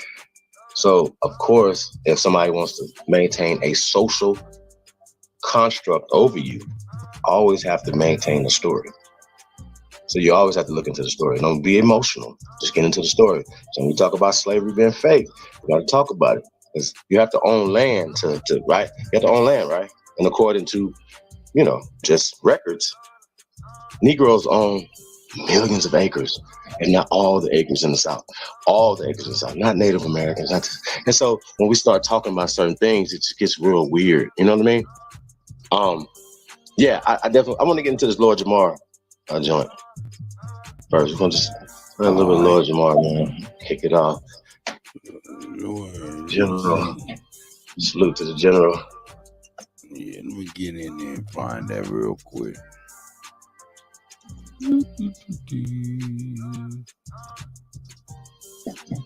Man, shout out to all the OnlyBuilders, man. Joy Lake. It's going down, man. ATL, November 17th through the 20th, man. You already know, man. It's a private event, but some friends and family and all our loved ones, man. Y'all tap in, man. Let's catch some trout, something. What y'all got out there? Joy Lake. We're gonna throw them guppies back, though. Let's go. DJ Kuttack Talk Mix Show, man. Hey, man, y'all go over there, DJ Kuttack 1, man. Hit the like button. Subscribe. Hit the subscribe, man. Also, man, hit the subscribe. Appreciate that. IDGAF, sports, news, and entertainment as well. Same thing, man. Hit the like button. Subscribe. Subscribe. Press go. And number one, if you truly descend from the greatest human beings in world history, y'all understand what this is? It's the rise of the American Aborigines, man. It can't be stopped, man. I want to say shout out to everybody, man. You already know, man. Peace to the guys, man. App Power, App TV, man. Y'all keep doing your thing, man. Young guys, doing your thing. Hey, and as far as scheduling and stuff, man, we all brothers, man. So it's all love. Whether y'all watch this now, watch this later, it's all love over here. So, it's never no hate. It's all love. So shout out to everybody, man. Whatever feel like it's all hate, man. So we love everybody, man. So let's just get it going. Shit. So you ain't catching that live mix by Cut. Sheesh. Awesome, Cut. Anything, man. Shout out to all the DJs out there too, man. Tap in, man. Appreciate everybody, man. Producers, man, y'all make beats, man. Y'all tap in, man. ChiefHoliday@gmail.com. Y'all already know, man, the intro. Tell me, we're gonna get the intro for him. Already did. Before I jumped off. Yeah, you did the intro? Okay. Yeah, Oh, shit, jumped the intro off before we even jump off. Shit, man. Well, shit, man. Let's get into this Godcast, man. Lord Jamar, man. Breaking some stuff down, man. Let's get it. I want to say shout out to Dr. Boyce Watkins too, man. Standing strong, man. He was kind of, he understands financing and he understands what's going on, man. So I definitely think that, as opposed to finding things that we disagree with, the brother Ye, shout out to Ye, is helping. You know what I'm saying? Helping. Help us. It's not about helping just him. Oh, he's already got millions. And niggas is running around here talking about, he's glad he's not a billionaire no more. Really? That's crazy. Like, come on, yeah. We need more billionaires just standing up, man. More millionaires, more 100,000 years. It doesn't matter. If you got a voice, you should be standing up. His voice is just as big as your voice. Remember that. It's the GOAT. We got the Godcast, Lord Jamar, man, breaking it down. Let's get it.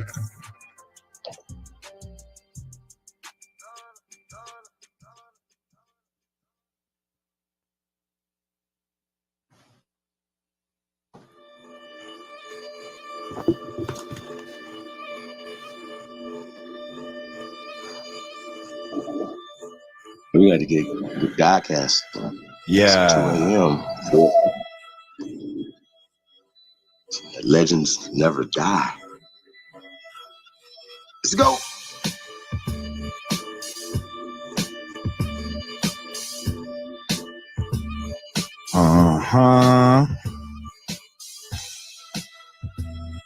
What up?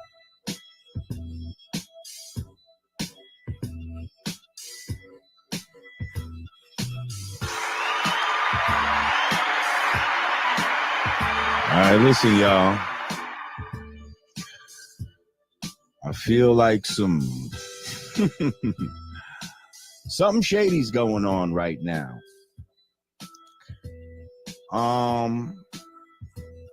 So I'm gonna tell you what I'm gonna do. What I have to say is more important than y'all seeing me on camera.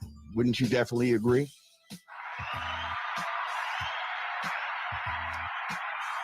Somebody said interview, yay. Yes, I put the word That's out how I there. feel. My brother Ye has the invite to come on to the Godcast. I hit up my brother and friend to the show, Consequence. And he gonna talk to the brother. And hopefully we can get him on here on a channel that supports him and won't take his words down.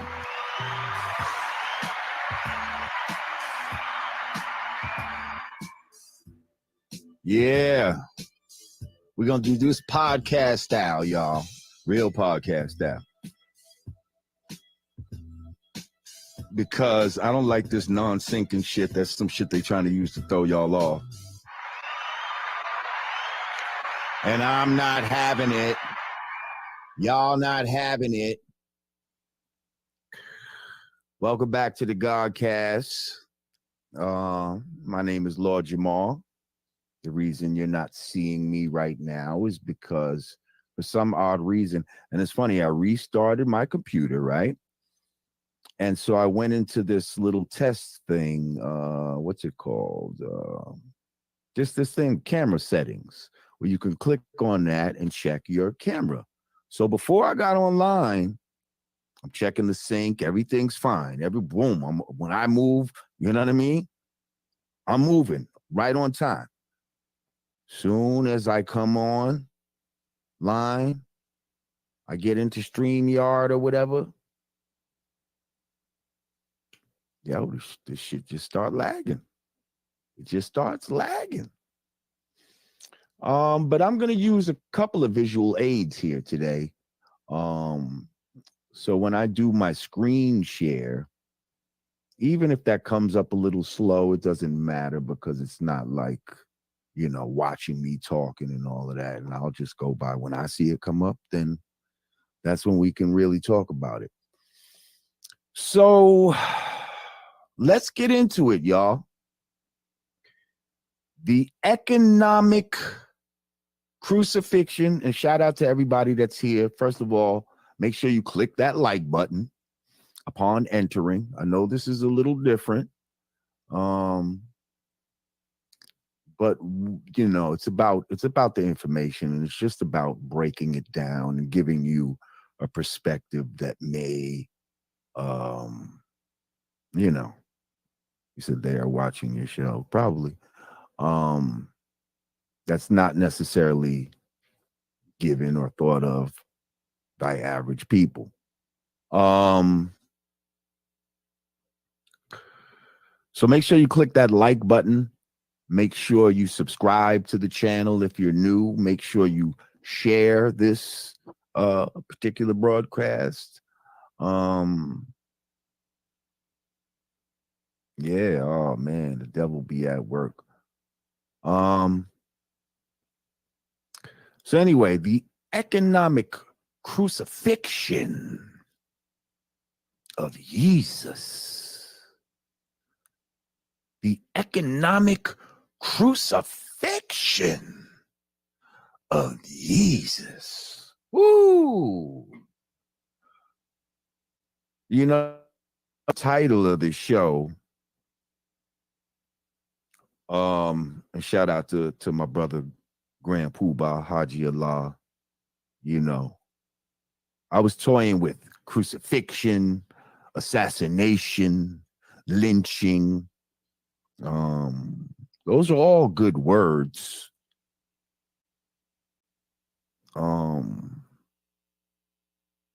But since he calls himself Jesus, and I feel like there may be some sort of premeditated martyrism going on here, I went with the title, The Economic Crucifixion of Jesus. Now, when you think about a crucifixion or an assassination,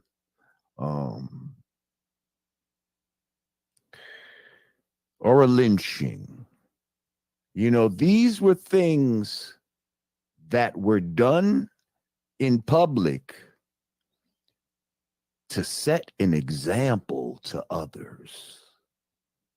Ooh, hold on. It was a kill two birds with one stone situation. And that's what's going on right now. See, not only was it punishment for the person, for whatever they deemed the person did wrong, but it was also to set an example for anybody else who might get the bright idea of doing what this motherfucker did, to say, well, this is what will happen to you if you try that. Heard about the gun line, boss? It's all about symbolism. So, you know, we're going to get into that even more, but this is a symbol that's being made of Ye right now.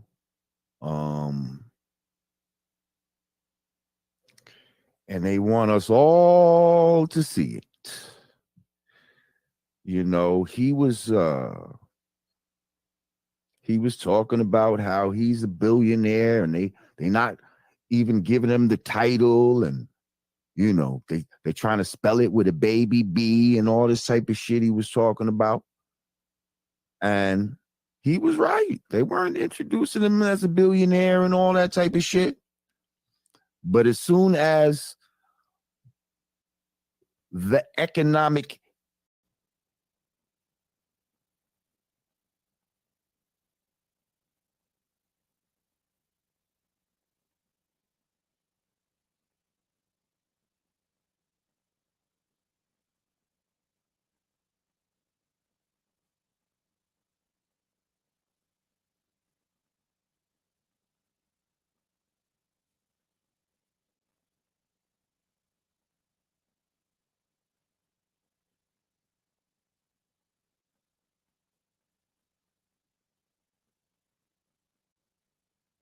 I don't know what happened. It just stopped.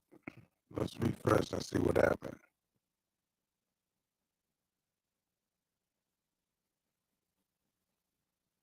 Shout out Rocky. Shout out Rocky. Not that. Shout out Taylor. Oh no, it's pop locking for real. Let me get. I'm trying to figure it out as we speak. I thought it was me over here. Check your mic. Samantha White in the building. Funny. Hold on a second. Now check it out. There we go. There we go. I don't know what they did, man. I don't know what they did to me, man. Terrible. It was an attack. It was an attack. It was an attack on the Cuddy, man. I don't know. Shit. That shit had you sounding like Darth Vader in front of the fan and shit. You know what I'm saying? But he was.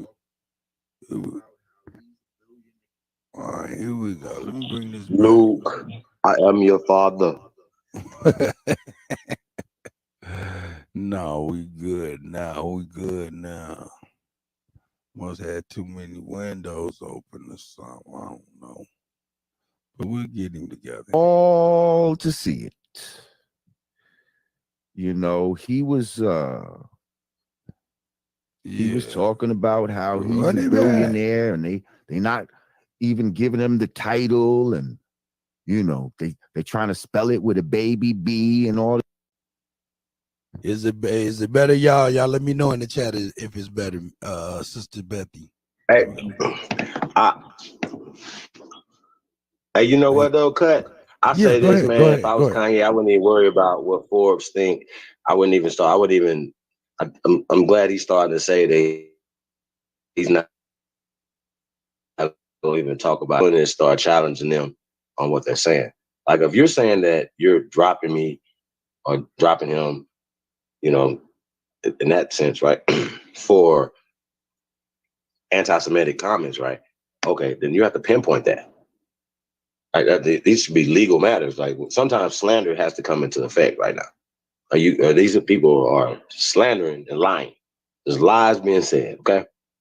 And the media continues to put out fake news, ABC, CBS, NBC, Fox. Now, why didn't they run what he said on the network? They're not even commenting on it. Now they're just saying Adidas dropped it for anti-Semitic stuff. And then they try to go through all this other stuff, but without even addressing it. So Lord Jamar is breaking down the public lynching that is happening. He's making an analogy, obviously,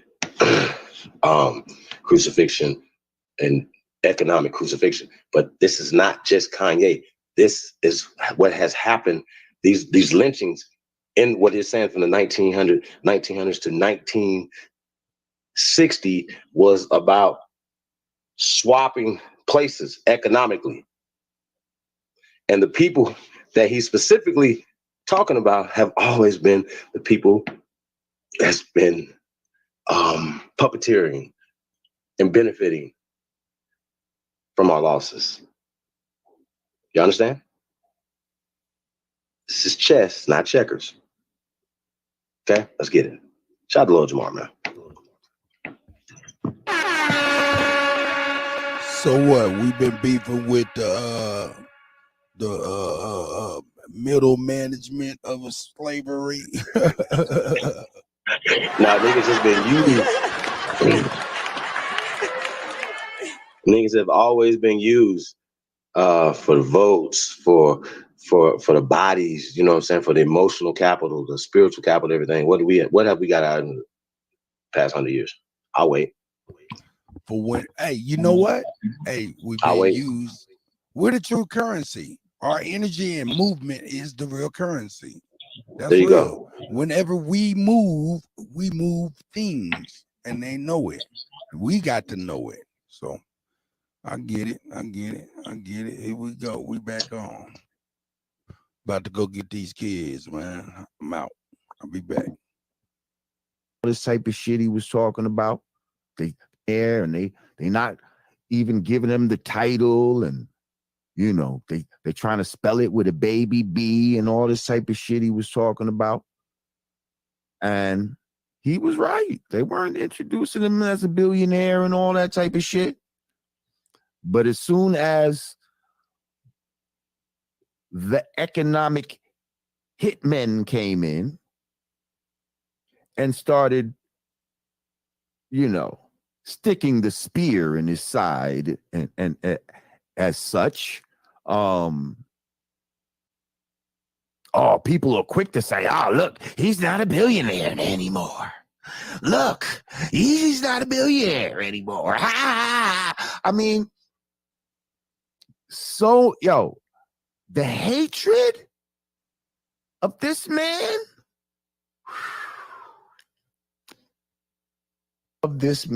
is so real.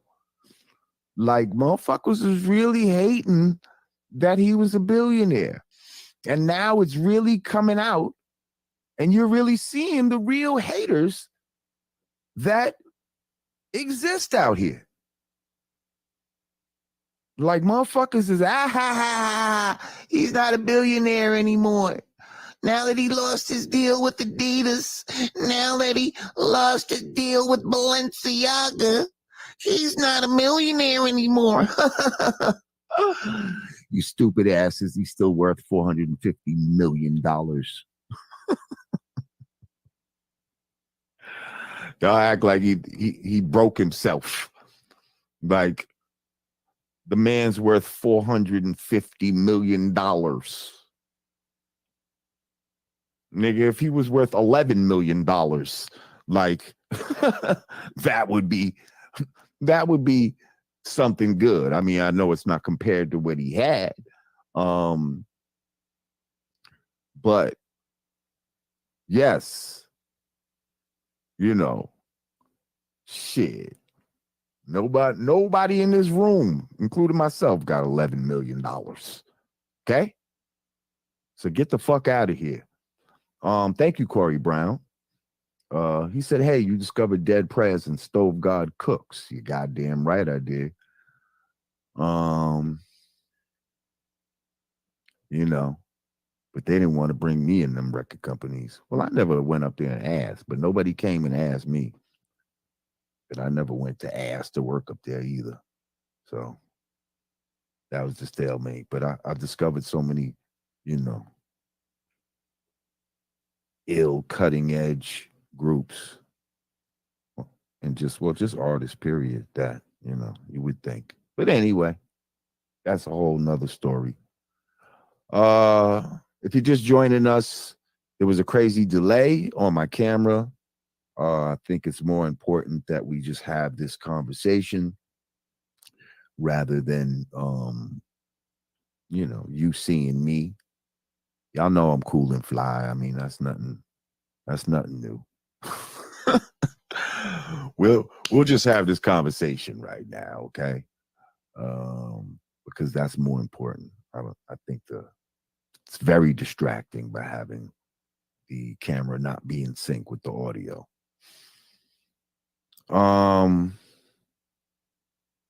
That's right. Oh, they're not going to stop us. Some people would have been like, you know what, we can't do this one, I guess, because the thing is unsynced. Man, fuck that. I'm not that vain where you gotta see me. You know what I mean? We talking. We having a conversation right now. As long as y'all can hear my voice, you know what I mean? Take you back to the days of radio and all that. As long as you can hear my voice, we good money. As a matter of fact, let's clap it up for that.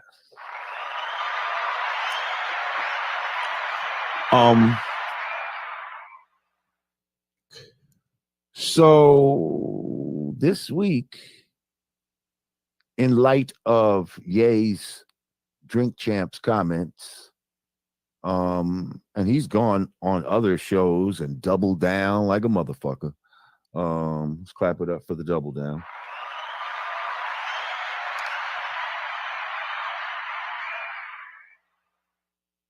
People and companies are coming out left and right talking about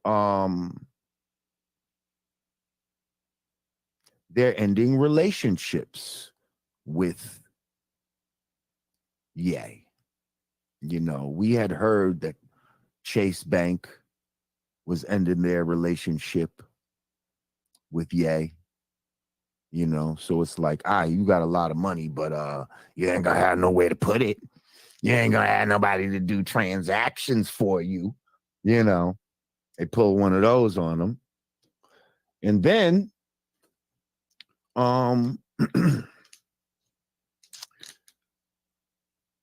we then heard that after he got on Drink Champs and said, I can say anti-Semitic stuff and Adidas can't drop me.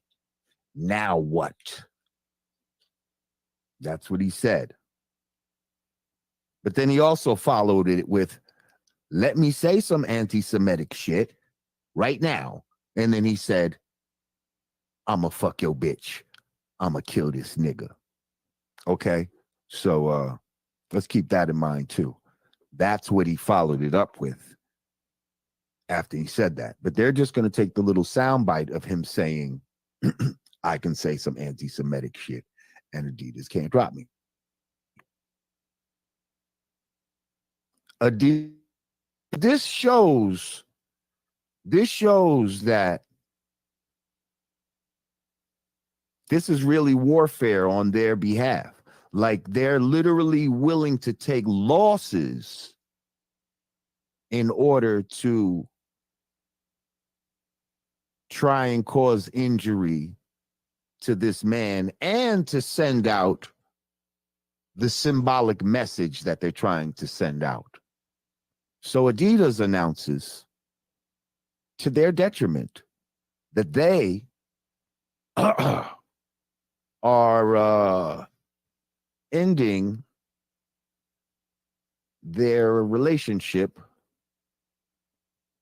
with Ye. See, we had some fucking homo up in this shit. Okay. Anyway, and now they'll take that as a soundbite, actually, for what I just said. Yeah, some guy just was in here talking some homosexual rantings, and yeah, we had to get him out of here. But anyway, so Adidas says they will no longer be making Yeezys. They're going to discontinue making Yeezys. And I think they said they were going to stop payment to him. Now, I don't know how the fuck they think they're going to do that. What kind of legal ramifications, that goes into. But apparently, Yeezys, the Yeezy brand represents 68% of Adidas online sales. Almost 70% of your online sales comes from Yeezys. And you are willing to take a hit that's going to be the equivalent of billions of dollars.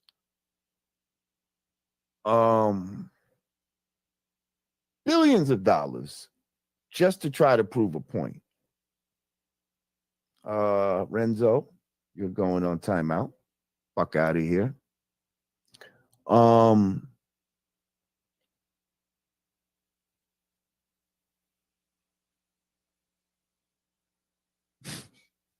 Yeah.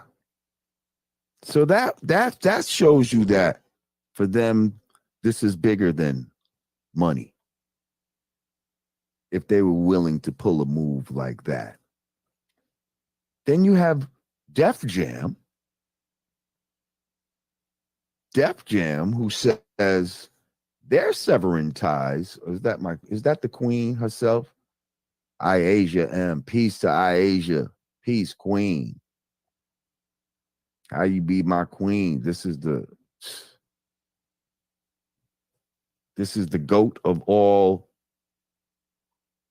super chat goats. Shout out to Iasia. Well, let me find your trying to put it on the screen. Hang on, y'all. There she is. How you be, queen? I thank you as always. The queen be coming through and dropping it on the God. Heavy. It's not the first time she's done that. Fellas, I ain't gonna lie. I haven't seen a brother drop that heavy yet. I don't know what that says, what the science is. It's funny because when I look at my demographic is mostly males that listen to that. Well, at least the last time. You know, my demographic is mostly males. Females definitely listen, but it's definitely more males. But we got the Queen Iasia coming through heavy. $100 donation. Come on. Let's go, y'all. Let's keep in mind. This is independent media. I am not signed with any corporate entity. You know, I do my shit here on YouTube, but I'm not signed to anybody. Nobody can tell me, yo, you need to take that shit down, you know, this other type of shit. Unless, you know, these people, I said something crazy, but I'm not saying nothing crazy. We just going over the facts of the case, right? Going over the facts of the case.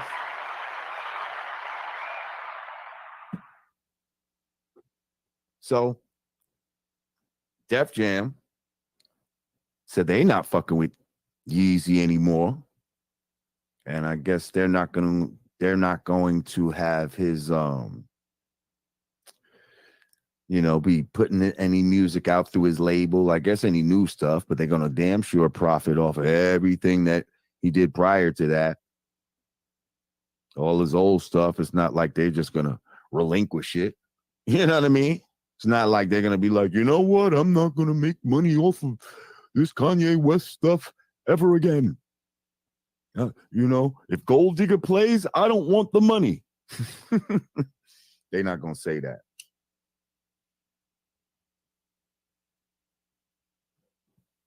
Then you have Foot Locker that says they are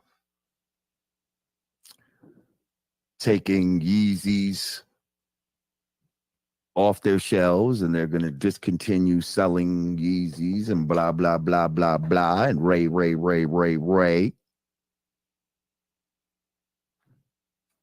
I got some Yeezy slides on right now. Let's clap it up. I got some Yeezy slides on right now. I got like 2 pairs of the slides and 2 pairs of the foams. Yep. I didn't get the sneakers, but I bet it's probably going to make the sneakers go up in price. probably gonna make the sneakers go up even more.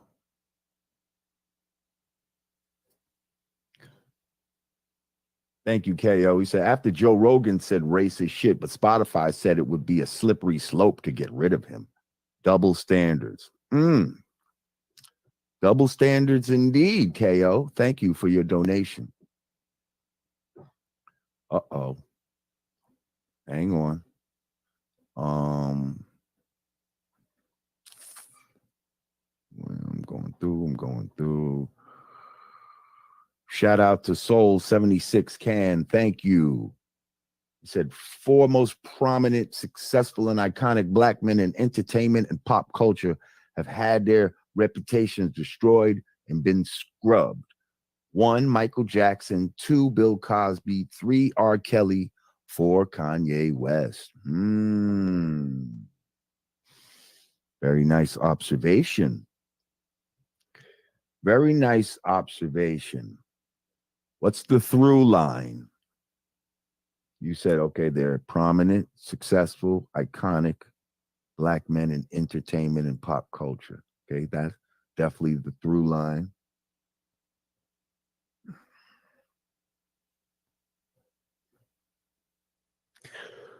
Whereas, though, I don't know, 3 of them, they try to put sexual accusations on them. And with Kanye, they're just trying to say he crazy, basically. But thank you for your donation. I saw a brother. Hang on. I saw a brother. Okay, well, thank you, Evan Smith, for the super sticker. Okay, here go. Okay. Anton Hills didn't want to be there. He said, there you go, brother. It's sad how we turn on our own, but we support those who give no F's. Thank you, Anton. Anton, okay. Came with that 5-0. He saw Asia. Asia, but get this. But then here comes Asia right back. Oh my goodness. Oh my goodness. Oh my goodness. Here come Asia right back.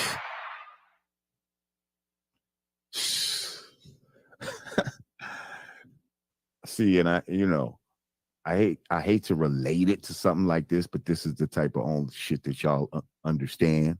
So it's like, if y'all was at a strip club or something, she would be showing up the dudes right now, making y'all look bad and shit. I'm just saying.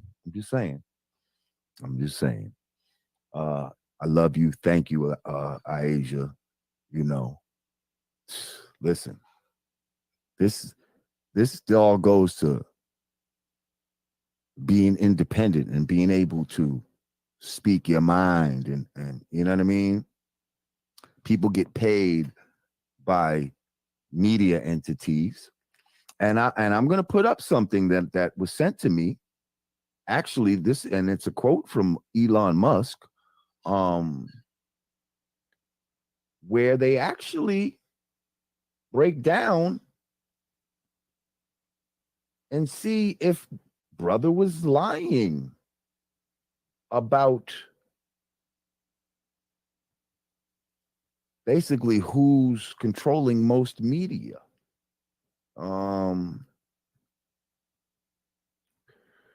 Matter of fact, let's see.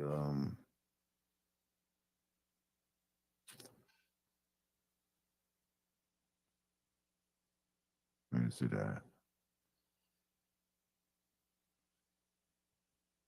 Here it is. So, listen, this is just, and if somehow this is wrong, please correct. But this is just noticing a pattern, okay? This is not trying to be racist or, I'm not even right now in the moment saying what these people are doing are bad or good, but hey, if you look, CBS. Hang on, I need to zoom in. Sumner Rothstein, owner. Les Moonves, president. David Rhodes. ABC. I mean, it goes on and on. Bob Iger. NBC. Those are the three main networks. CBS, ABC, NBC. You have Brian Roberts. Then you have CNN, David Levy. And I'm just saying one, they each have at least 3 top people in their organization that are Jewish. It's just that simple. New York Times, Washington Post, the Huffington Post, the Guardian, the Economist, owned by the Rothschild family.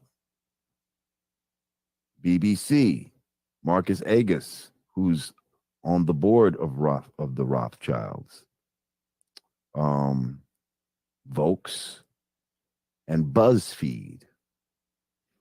Now, of course, this doesn't represent every single outlet, but this is a lot of major outlets. And when you look at that representation of that star next to their names, that's quite telling, y'all. Now, I don't know why some have a white star and some have blue stars. I don't know if that's just some sort of graphic. But Elon Musk said, who do you think owns the press? Hello? Who do you think owns the press? Hello?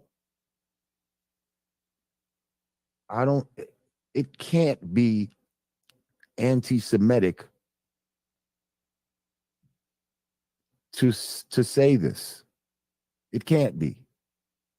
Because it's true. And I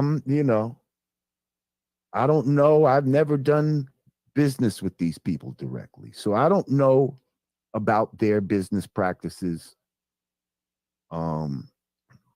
If they're bad, they should stop, right? They should stop doing bad business practices. But you just saw there a list of the head of quite a few media outlets.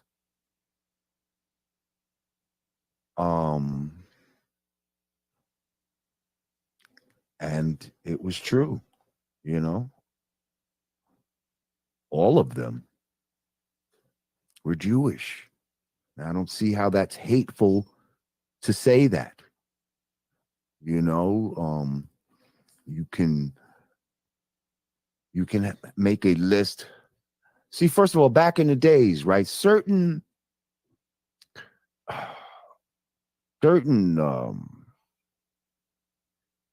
professions would be known to stereotypically have certain people in it. For instance, the police, especially in New York, were known to be Irishmen. For some reason, a lot of Irishmen were police officers in New York City.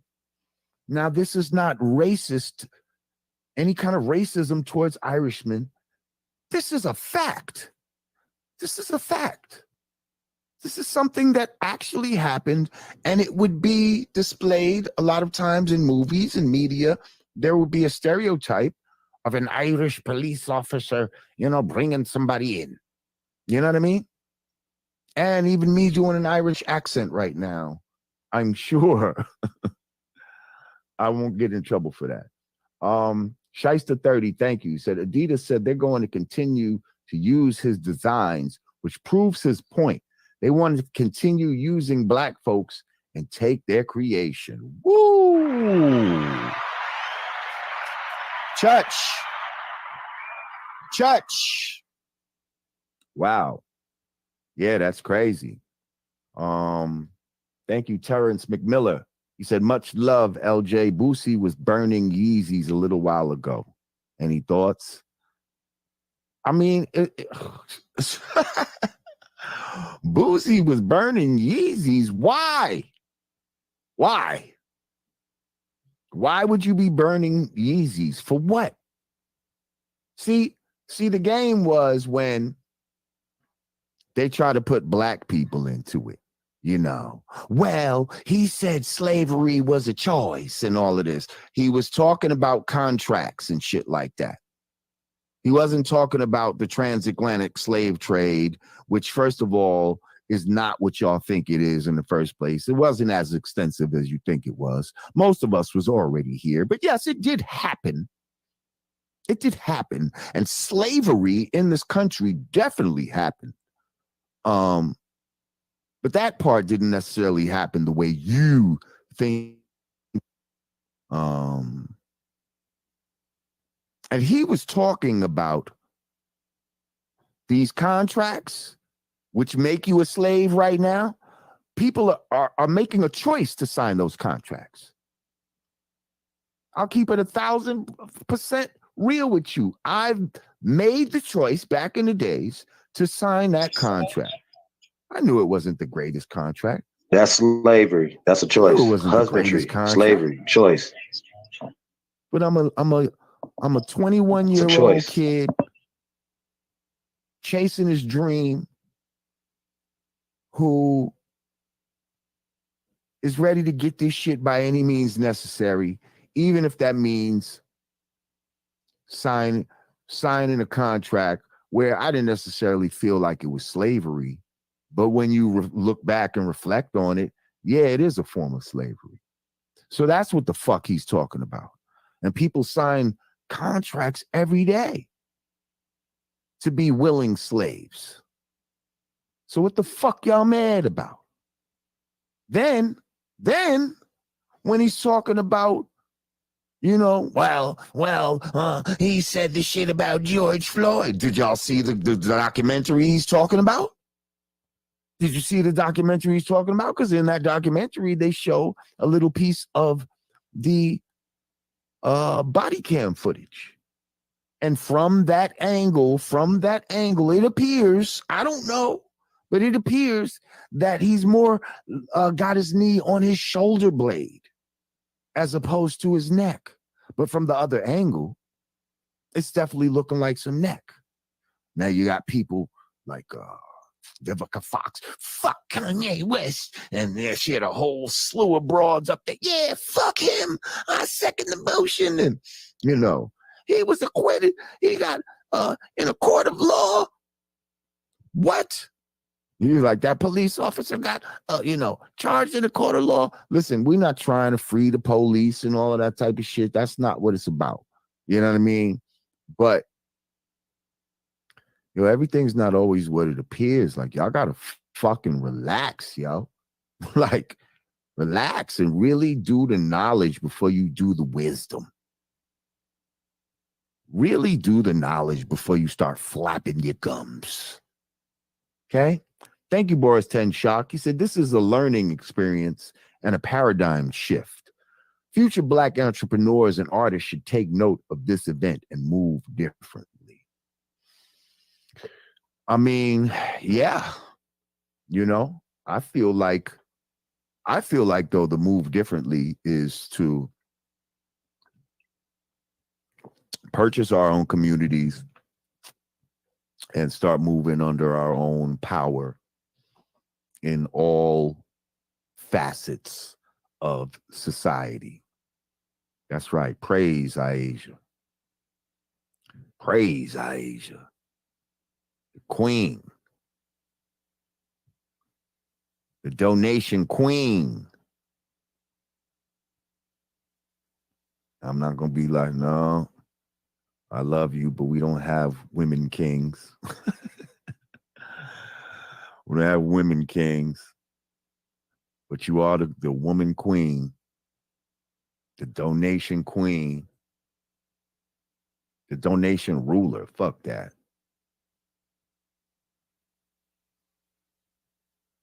Thank you, Lisa Simpson. Appreciate you. Where my fellas at? Where my fellas at? What's today? Wednesday?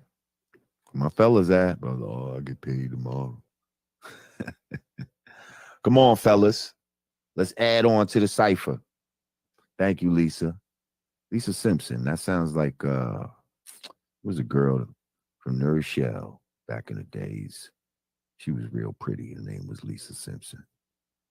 Icy Saracen, what up?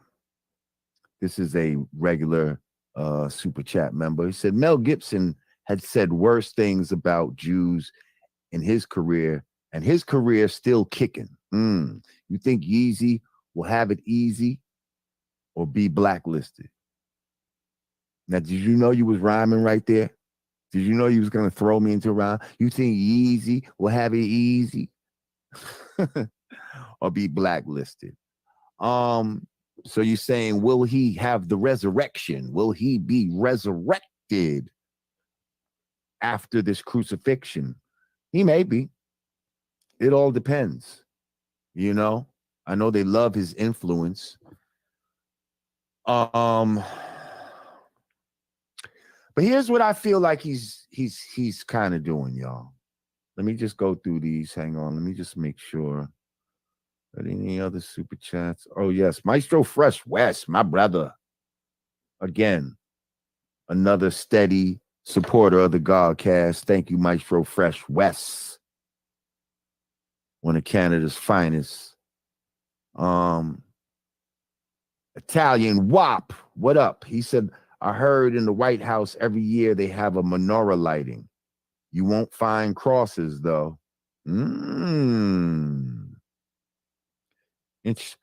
Well, is the menorah the equivalent of the cross? I say the Star of David is. So now if they have the Star of David in the White House and then they don't have any crosses, I would, if I was a Christian, I would be alarmed by that. And I would say that that's not equality. But if they have a menorah, well, a menorah could be equivalent to a Christmas tree. So then, yeah, then I guess they do. It is on par. You know what I mean? But I appreciate that right there, Italian WAP. And that's your name. I didn't call you that. That's his name. Okay. They're gonna be like, and he was on his show calling Italians WAPs and all. No, that's his name. God damn it. You sensitive motherfuckers. Thank you, bro. Who else? Okay, I think we got through them all. Oh, wait. See, because this shit is sticking on me a little bit. If you're just joining us, I'm not on camera right now because this shit was like mad laggy. Like it had my camera mad not in sync with the audio. And it was just throwing me off. It was throwing. And I think what we're talking about is more important than seeing me on camera. All right. I think we're pretty much caught up. Oh, damn. Well, hang on. I think I see another one right here. Who's this?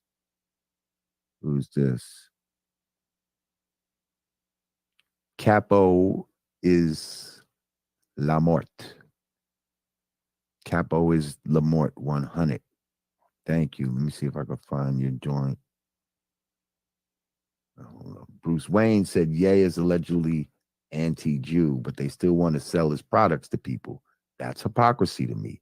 Oh, yeah. We're going to get into listen, we're going to get into all the real hypocrisy. But absolutely, if he's so bad, then you shouldn't want to fuck with none of his shit at all, new or old. But then we're going to have to keep that same energy, y'all. We're going to have to keep that same energy when it comes to all types of hate speech. Now, first of all, I don't believe in hate speech. It's bullshit, liberal made-up term. There's either speech that you agree with or speech that you don't agree with. That's what it is in America. It's not about hate speech and all of this type of shit. Because when you start talking about hate speech, and if you can ban hate speech, well, now who's going to determine what hate speech is? You see what I'm saying, people? It's not going to be you.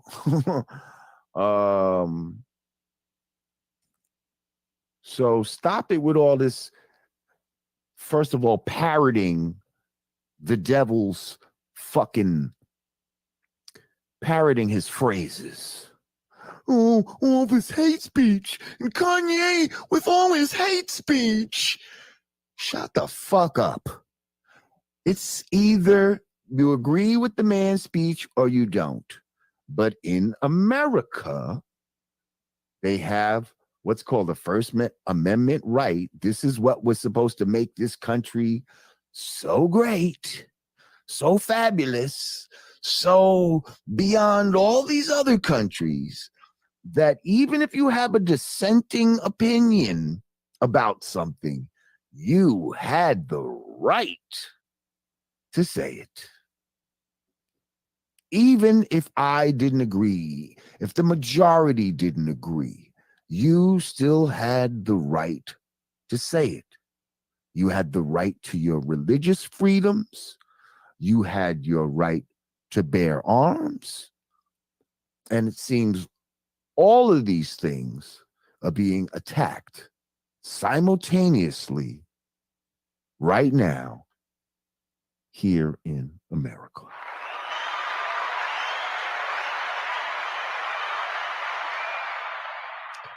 Fela B, thank you. He said, I guess he says know who you hang around with.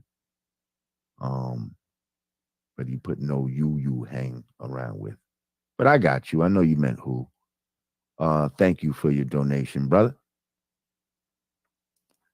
Thank you, Fela Kuti. Hang on, I see some more.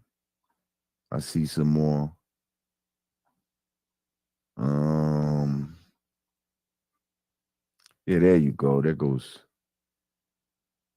Capio Capois la Mort. Capois la Mort 100. Did I say that right? Hope so. What else we got? I think I see one more over there. Ants Kaljurand. And why no one talks about the kosher food mark? You mean the K inside the pyramid? The K inside the triangle? Ooh, or a U inside the circle?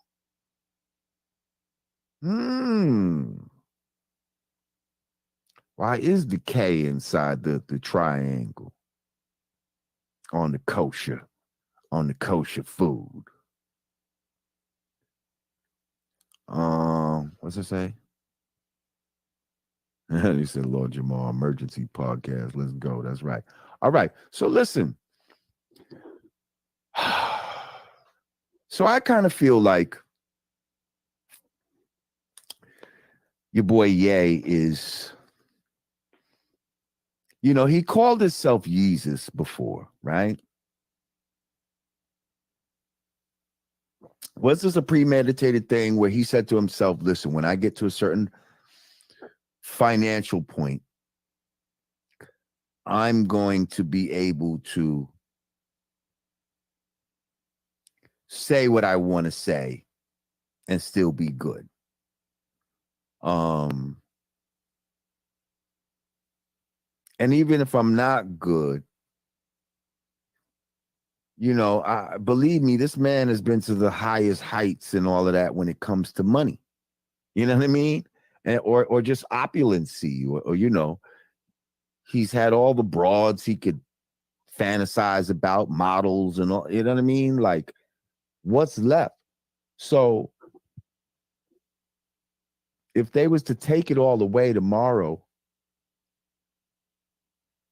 it's like he did it already. Excuse me, he did it already. And I feel like that Yeezus moniker may have really internalized that and is trying to set himself up as a martyr. Now,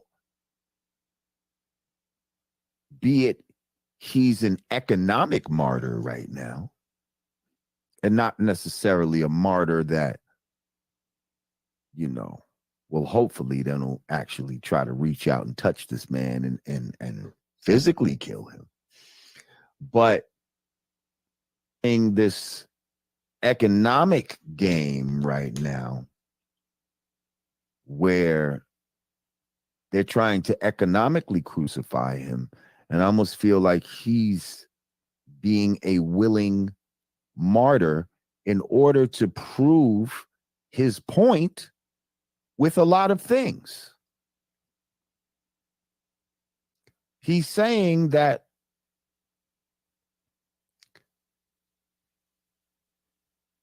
Jewish people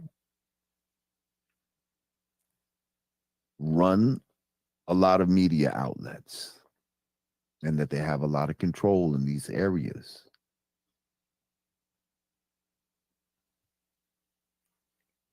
And it's like he's being proved right by the fact that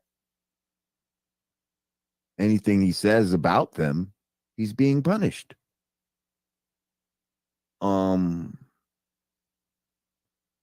I never once heard him say that he wanted to bring harm to these people or any kind of physical violence. This man was simply asking for like fair contracts and like fair business. Like if you really look at the essence of what he's asking for. And he's also, and what I'm asking for is like, okay, he's the martyr, right? And now we all agree that speech that is hurtful to people and that might lead to violence later should not be tolerated, right? And should not be used, right? So if that's the case, let's now keep this same energy for all this fucking hip hop that we listen to, old and new. That's right, I said it, old and new. Some of your favorite hip hop gotta go. Gotta go. It's hate speech. Get that shit up out of here. If we keep in this same energy. I saw these two football players or something like that was with Donda Sports, and now they talk about I can't be in a space where, things are tolerated and all that, but y'all tolerated, rat-tat-tat-tat-tat-tat-tat-tat.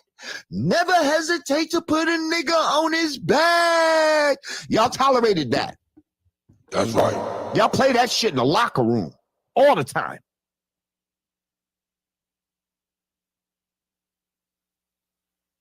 But y'all can't tolerate this. This is unacceptable. Rappers getting killed every week. For real. Not just on wax. They getting killed for real. And y'all tolerate that. Y'all tolerate that. Well, let's have the same energy now. Since we not tolerating shit, since we not tolerating hate speech, we not tolerating none of it. Right?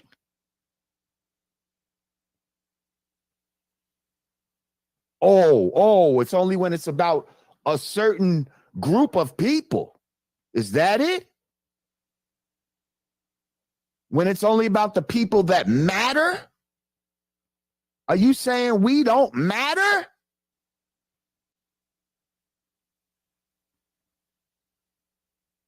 So go ahead, Bootsy. I'm going to need you to burn your own music with those Yeezys. We're going to have to burn some Biggie, some Jay-Z, NWA, you know, all of that, Dr. Dre, all of that shit got to go. All of that shit got to go.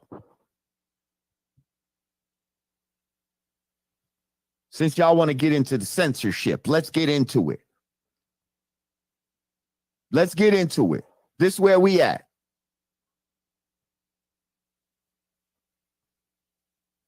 You talk that show. Oh, Tupac, gotta go. Bye.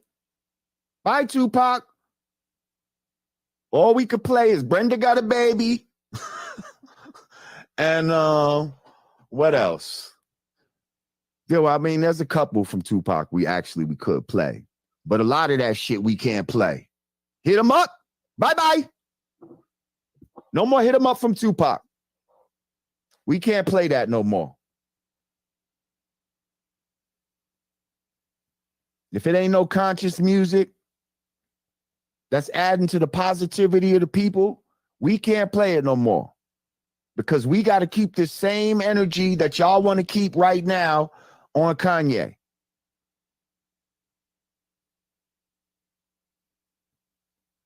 Lil Wayne, bye-bye. All those opioid, y'all can't listen to none of that shit. All that stripper music, bye-bye.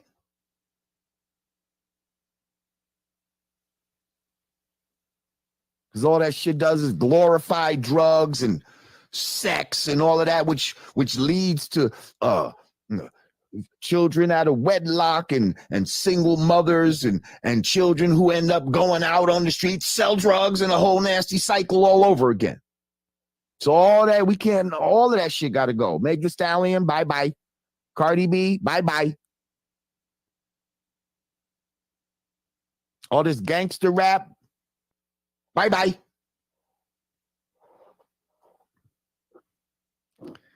So I feel like Kanye knew that it would get to this point where y'all painted yourself in a corner with the shit that y'all trying to do to him. See, you're in a corner trying to go after him, and now you find yourself, you right in this corner with him. You right in this corner with him. So yes, all these companies that talk about they don't want to be associated, then don't be associated with his designs. Don't be associated with none of his old catalog. None of it. None of it. They talked all that shit about Cosby, but guess what? The Cosby Show still comes on. Because they still want their bread. They still want their bread. What are you talking about? They still want their bread.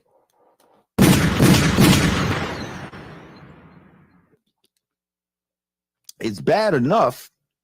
When I first was like looking to get the slides, a dude in the store, you know, who was telling me, because at first I was on the fence about, I'm not going to lie about even getting any kind of Yeezys and shit like that or whatever, right?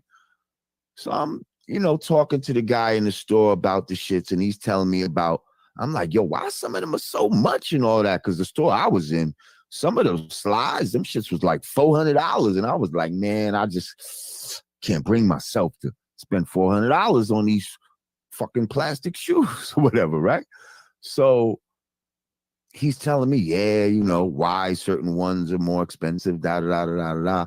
And then he's like, he was telling me how Adidas had made like a cheaper version of the slide.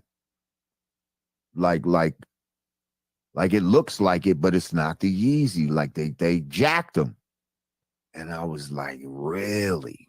And he was like, yeah, that shit is like $30 or some shit. And I was like, wow. You know, and I thought to myself, like, that's some shady shit right there. You know what I mean? So it's like they were stealing from him even when he was with them. Oh my goodness. I can't make this shit up.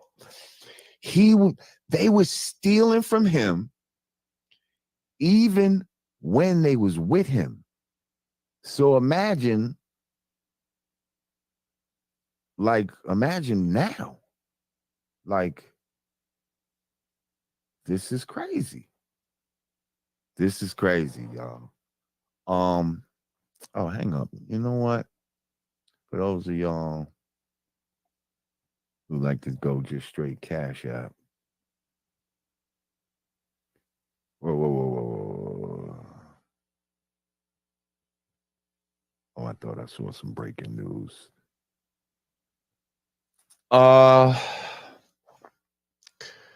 So yeah, if this is what Yeezy has done, it is pretty smart because it exposes the hypocrisy of the system. It exposes the hypocrisy in individuals, in everyone that's talking this shit. So yeah. They act like, oh, this is so dangerous. Now, did you see the 7 people that were up on a highway? 7 people who they claim are neo-Nazis because they gave a hail sign. Even though anybody could have sent them up there. But whatever. Even if they were, it was only 7 of them. And they had a sign, and part on the sign it said Kanye was right. Blah, blah, blah. And then now they pointed to that. See, Kanye is inspiring neo-Nazis to, embrace themselves. And it's just like, it's just so ridiculous, man. It's just so ridiculous. Like, and that people even fall for shit like that. Like, that they even fall for shit like that. You really think this guy, what he said, is somehow inspiring white supremacists? And then you got people out here saying that he's regurgitating white supremacist talking points. Listen, y'all can blindly be mad at Candace Owens if you want to. You know what I mean? I'm not here to say that I agree with everything she says. God damn it, a lot of things she says is right. Okay?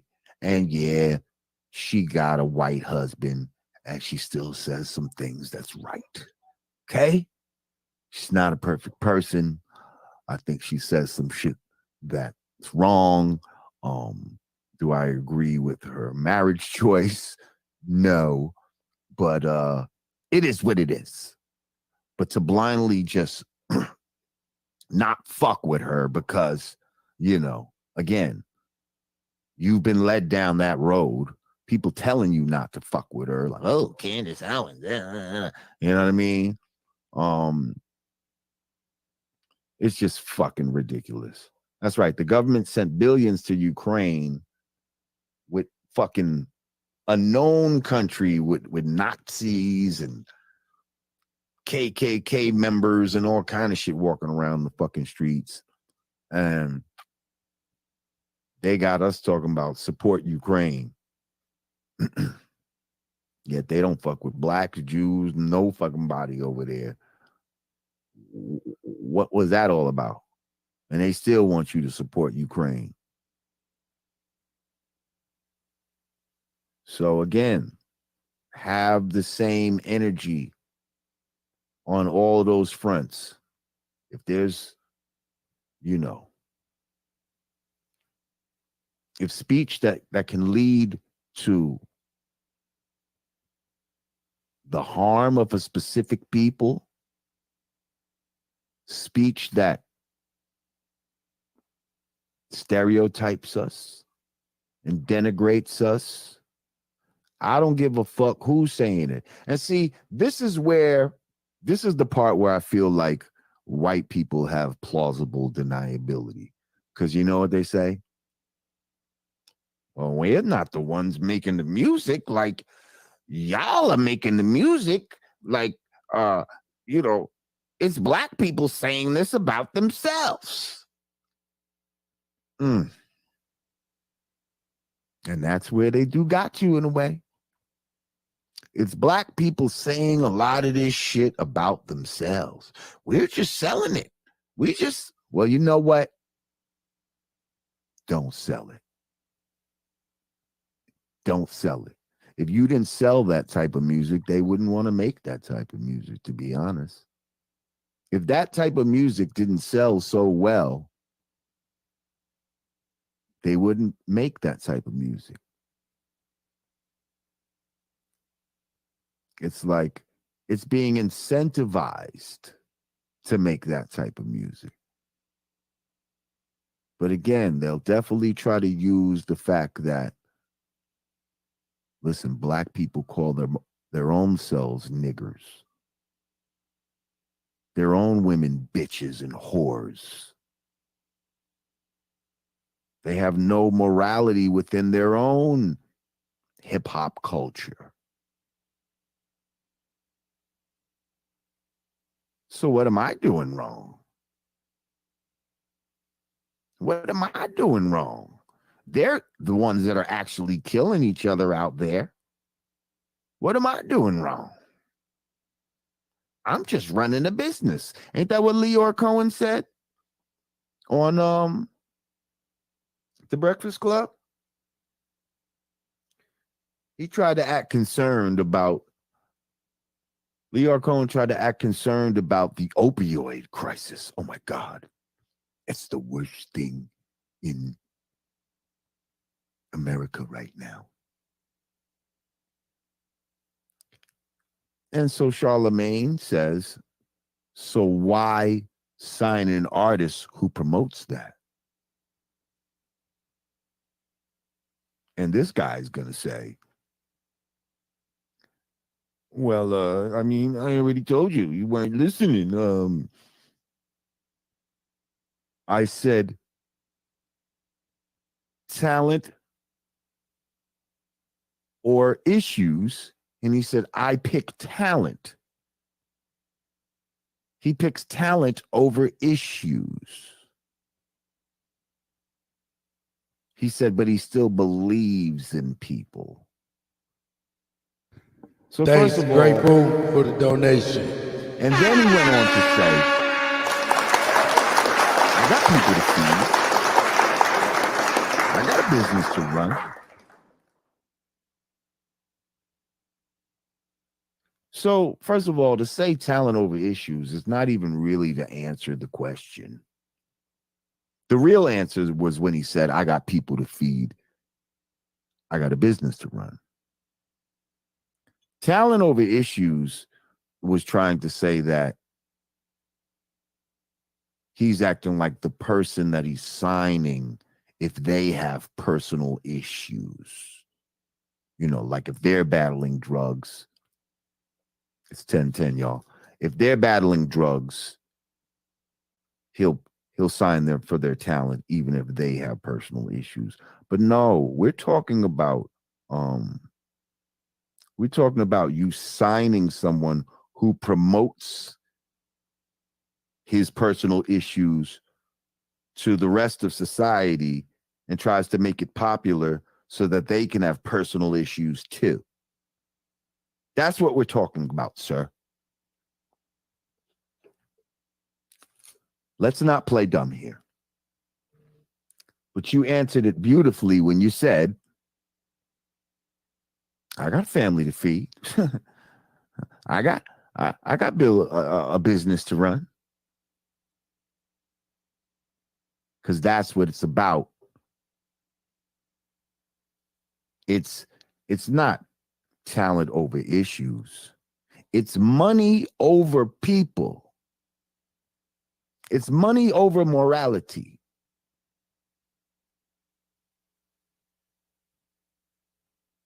That's the science that they work from.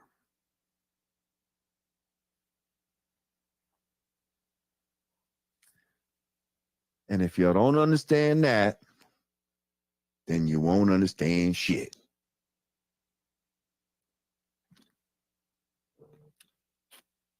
If they can make money,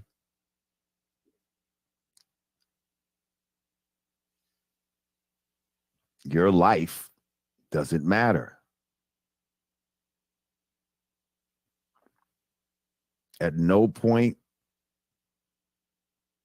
nobody said, well, damn. Like nobody's conscience ever just hit them and was like, damn. Like I've made some really bad music. Like even the artists too. The artists, I mean, especially the artists, really. But like, let's say these record executives, because y'all are trying to skip over the artists, but we got to get on these artists too for even making this shit. But nobody was like seeing what's happening in Chicago and all these other cities and just high amounts of violence and all these rappers getting killed. And nobody stopped to say, damn, did we have a part in this? Have we been putting out music that actually glorifies this? And when you looked at your roster and you took stock, and for a lot of you people, the overwhelming answer was yes, I have made music that contributes to this bullshit. I have made music that helped to influence young men and women to do shit that ended up costing them their lives.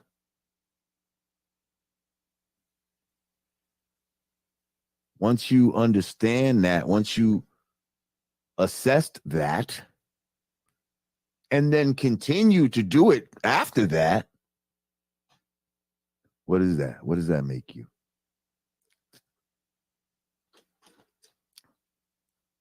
What does that make you? How do you sleep with yourself? How do you sleep with yourself? Oh, I sleep in a bed with $1 million in the mattress. That's how I sleep.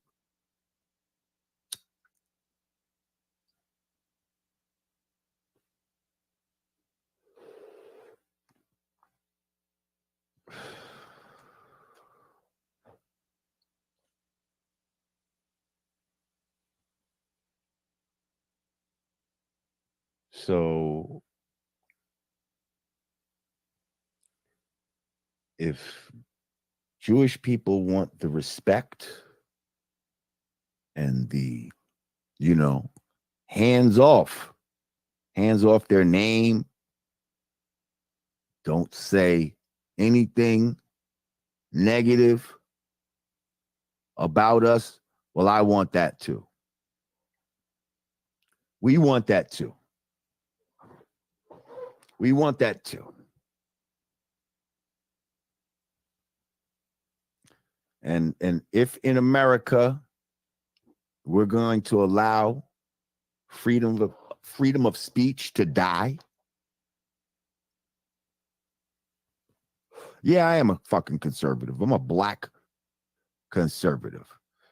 Not meaning a Trump follower, but my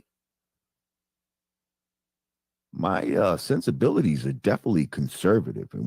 And I say conservative in the truest form of the word, like a conservationist. I want to conserve my culture. And all this liberal bullshit from this left-wing Democratic Party, not that the right wing is any better, but these Democrats, they really on some bullshit. They really the ones fucking this country up. And fucking raping the minds of black people for the longest time. Did y'all see this bullshit? This might be off topic real quick. But did y'all see this bullshit with Saucy Santana and Trina?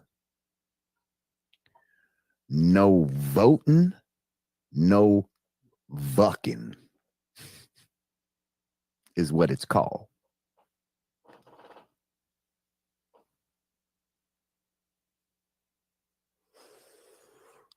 No voting, no vucking. Now, ain't no way in hell I'm gonna play the motherfucking video for you here, because I don't promote that type of shit at all. And I'll probably get a fucking, they'll probably try to like get a copyright strike or some shit and try to whatever. So fuck them. We're not doing that.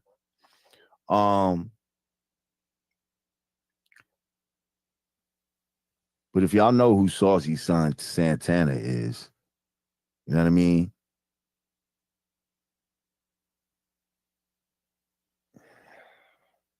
I'm disgusted. Trina, I'm disgusted. Like, this shit is just ridiculous. Democratic Party, I'm disgusted for y'all doing that. I seen all the blue in the background and all, like, stop it. We know who paid for that. Oh, this is something I wanted to play because people have accused, again, Brother Ye of being anti-Semitic. Now, I just want to play something. This is from the former, hang on. It's from the former Prime Minister of Israel. Okay? Former Prime Minister of Israel. Let's see. I'm going to play. It is. All right, let's play this real quick. Turn my sound down. Here we go.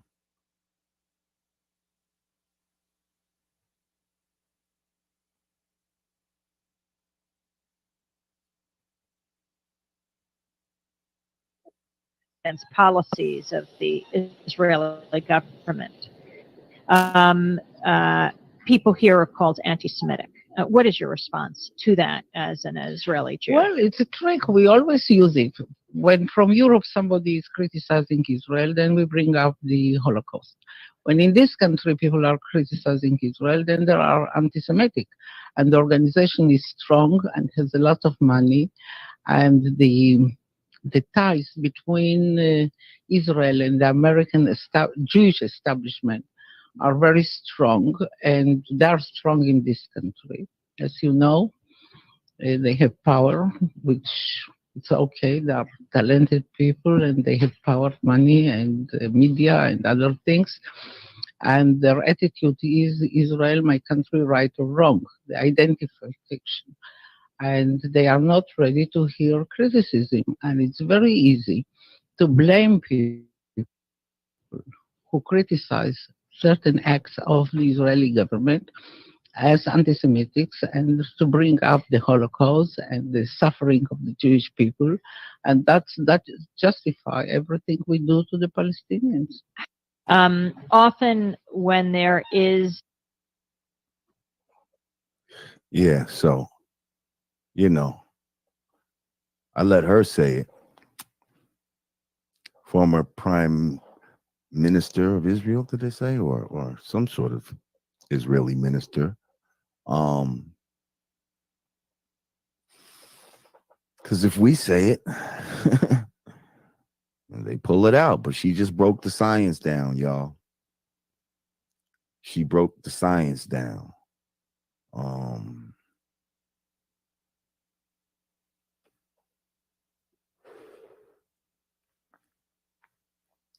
And so you have Brother Ye, who's criticizing business practices that he's Hit the like button.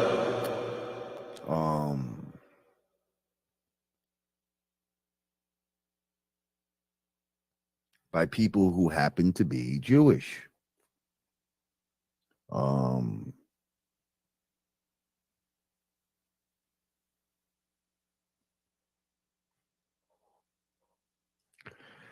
I think if an inordinate amount of any type of people are in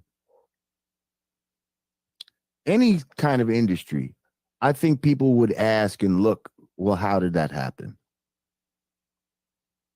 And I think that's a fair question. It's a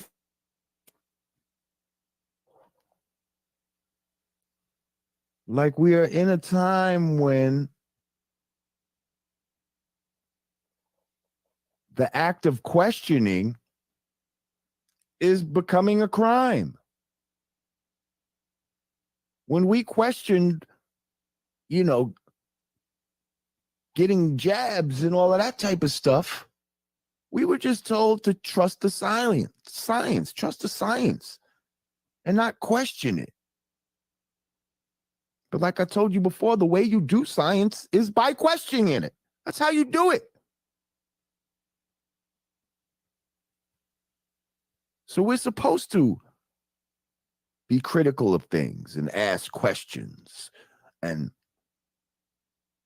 try to get to the bottom of certain things and get an understanding of things. See, because the way I found out your knowledge is through your wisdom, what you say. That gives me an understanding of what you know or where your head is at. So I have to ask you certain questions in order to see where your head is at. Pardon me. You know, you get around me, I'm going to ask you certain questions. Jab or no jab? Flat around.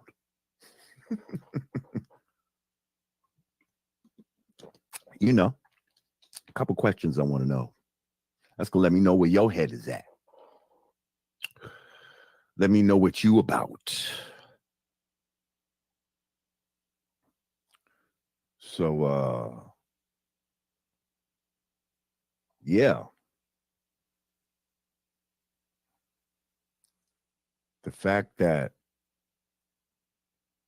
critical thinking is, you know, because to be critical of someone is you have to use critical thinking, you see? And they don't want us to use our critical thinking skills. Therefore, stop being critical of us. Stop being critical of anybody or anything. We can't be critical of the alphabet people. We can't be critical of nobody except, drum roll, please. Brrr. Black people. Black people, we could be critical of black people. That's okay. Telling us how we need to pull ourselves up from our bootstraps and all of this type of shit. And we just lazy and we don't know how to this and that. And black people just can't come together and blah, blah, all of these, you know, all these mantras that they put into the black community.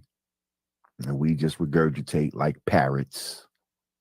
Strong black woman and black people just can't stick together. And nigga always gonna fuck it up. And crabs in a barrel and all this bullshit that you heard somebody else say and now you saying it. Nobody made none of that shit up. Where'd it come from? You don't know. It just sounded good to you, so you said it again. Super spreader. He's a super spreader. None of you motherfuckers made that up. Super spreader. But I bet you said that dumb shit, didn't you? Like a super spreader. Motherfuckers.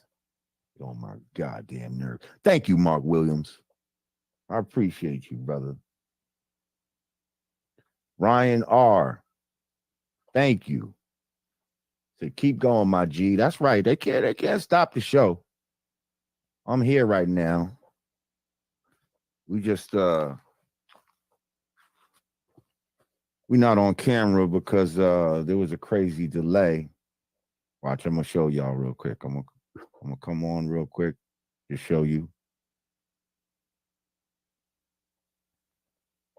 See, I've been waving my arm. Yeah, we're not doing that. We're not doing that. They try to sabotage me. I'm here. But we talking right now. If you're just getting here, make sure you click that like button, share this. Make sure you subscribe to the channel if you haven't. Let's clap it up. We hit that 160,000 mark. We've actually pushed past that. Hang on. Let's see. Where are we at right now? As of right now. Right this minute. 161,864,000. Yeah, 161,864. Yeah. Thank you. Next stop, 200,000. Let's go. This is the next stop. We're not stopping to the next train. Next stop is 200,000. And then 250. You know how I'll go. Those are my subway stops. You heard? And we doing this organically, independently, on our own, original people.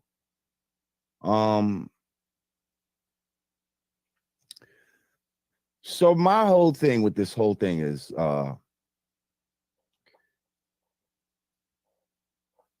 yes, people have painted themselves into a corner now because you're going to need to keep the same energy that you're keeping with Mr. Ye. So like I said, you know, I don't know if we're going to have a farewell party to certain music.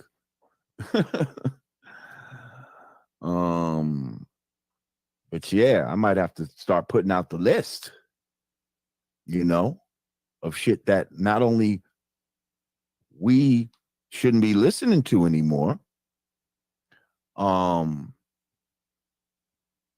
also this is music that these record companies should no longer want to associate themselves with. They shouldn't want to make money off of it anymore. And that's just on some old category, on old catalog. Now, when you bring it up to today's time, like right now, oh, we got a whole lot of artists that, yeah, I mean, most of them would have to go. Who would be left? J. Cole and Kendrick? Who would be left? Who the fuck would be left? That's crazy. Because a lot of them is getting themselves locked up or killed anyway. And see, that's the reason why it's got to stop. Because y'all got upset when 7 people got up on a bridge and put up some signs. That was acting like, oh, you see where this can lead? All right, well, you see where drill and all that has led and all of that? Not where it can lead, where it has led. All this gangster rap, where it has led. All of it, it's all got to go.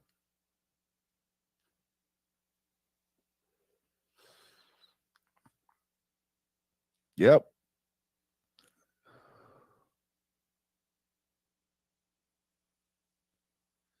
And then that's just in the music industry. We didn't even get to the film industry, the TV industry. Some of your favorite movies, some of your favorite TV shows. Bye-bye.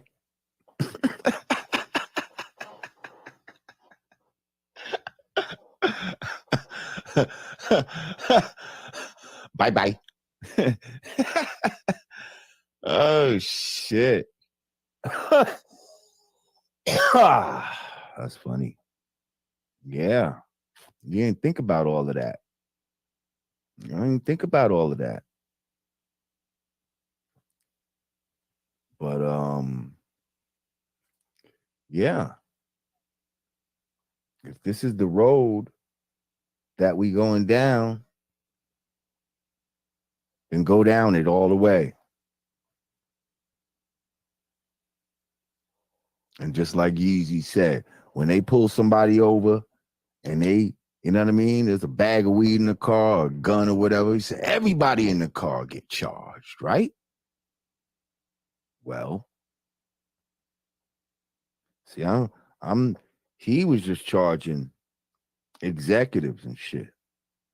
Thank you, Charita Thompson. I'm charging everybody involved, everybody in the car. Matter of fact, see, you charge people in the car, and if you're lucky, you could charge the car owner. If I gave you the car knowing that you was going to do a crime, right? Then I could get charged for that too. On to some here, people. So let's say the rappers are the guys in the car and the record company owns the car. But they're giving it to the rappers in order to do drive-bys and sell drugs and pussy and all this other shit.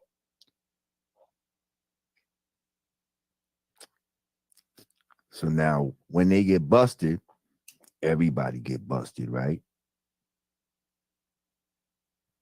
Everybody get busted.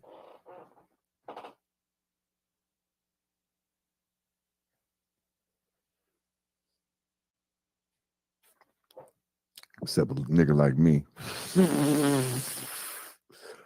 Hey, man. I was just doing the knowledge, man. I was just, shit. I was here, man, but I make positive music, man. I wasn't with all that shit. I ain't sell no drugs. in my music. I ain't kill black people in my music. You have to bypass me. Yeah, that's Public Enemy. Yeah, leave them alone too. They ain't do that. They ain't do that either. Yeah. Poor Righteous Teachers. Nope. De La Soul. Nope. Tribe. Nope. Nope. Yeah. You're gonna have to leave. Got to leave us alone. We wasn't involved in that. We just seen, we just happened to be on scene, see what had happened. And yeah, it's a shame y'all getting locked up. It's a shame y'all gotta get locked up like that. Fucked up.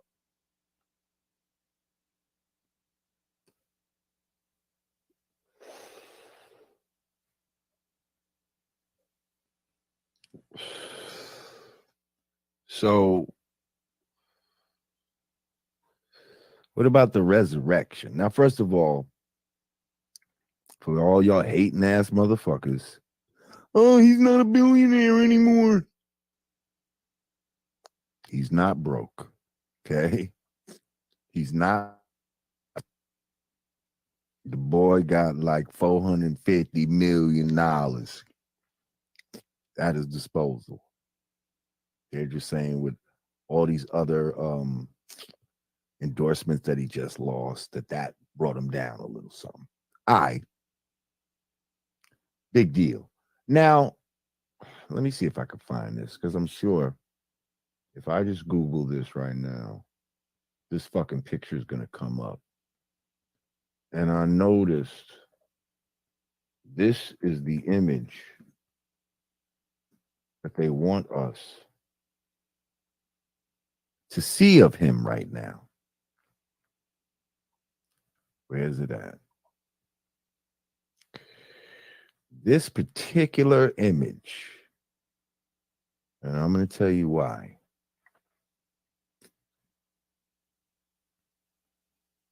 Here it is.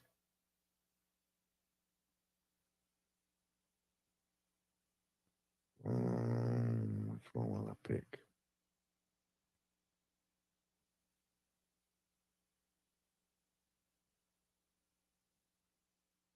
And they keep using this shit.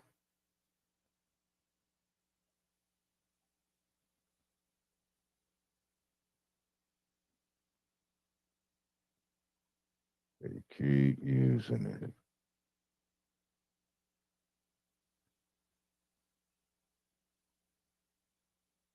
Let me see if I can share this right here.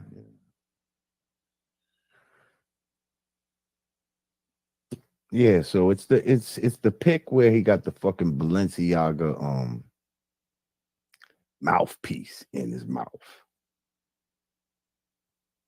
And it's just like, you see this picture right here? How his beard is on. He looked like a caveman or some shit like that. And like, you can't tell that at first that that's a mouthpiece that he got in his mouth that says Balenciaga. And he just, he looking like real Neanderthal in this picture. Like, you know what I mean? And that's, and just not intelligent. And that's the picture that they keep seeing them use.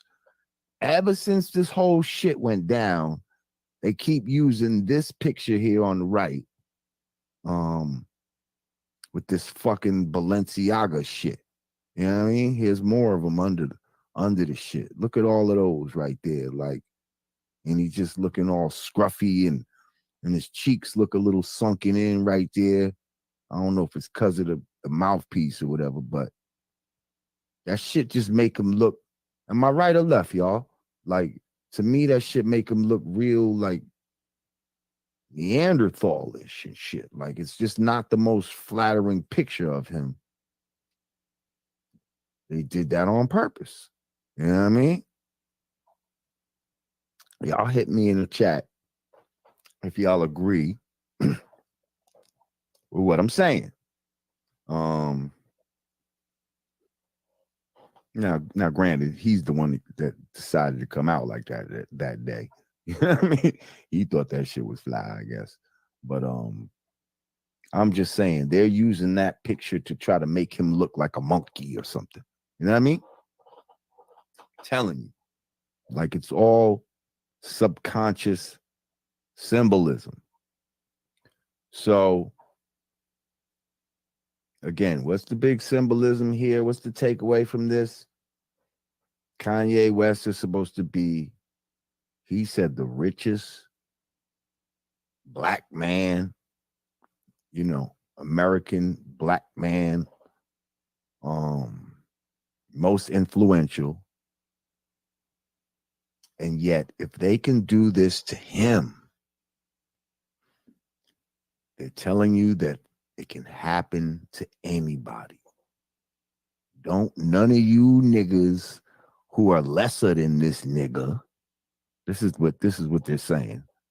None of you niggas who are lesser than this nigga ever think that you're gonna posture yourself in this type of manner.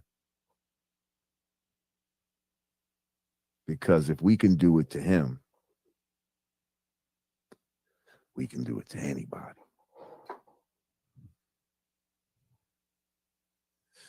And now this brings me to my final point, which I brought up last time, is that we really and truly need our own. We need our own. And like I had mentioned how back in the days, you know, the Nation of Islam was saying they wanted America to like give us some land and all of this type of shit. And that, you know, we'd start our own nation within that land that they gave us. But you know what? We got enough millionaires and all of that amongst ourselves. And America is for sale, y'all. First of all, did you hear that Young Thug offered 100 acres of land that he has in Georgia for free for Yeezy to put his Yeezy stores on if he so please? Did you hear about that? Hang on.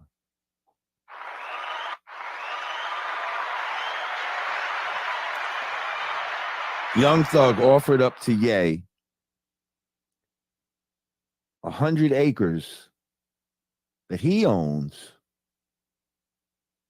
for Yeezy to put Yeezy stores, and said he wouldn't charge him nothing.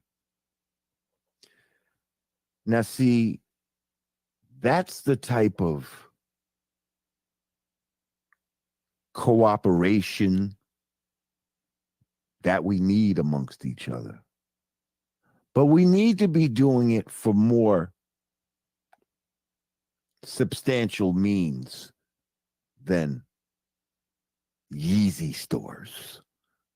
You know, I mean, a Yeezy store is important in the grand scheme of things if that represents one of the things that we produce. But as far as we need our own, it's like, and I'm talking big enough to be a state, you know what I mean? Like, and just have our own laws, our own curriculum and all this type of shit when it comes to school, what's being taught in the schools, the kind of medicines that we take, the kind of health care that we provide in our community, all of that. A community that's, you know, based on morality and love.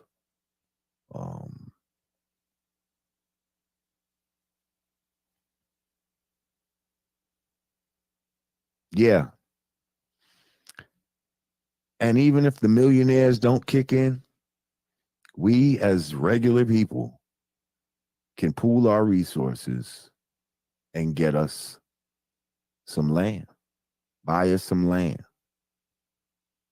I've driven across this country, people.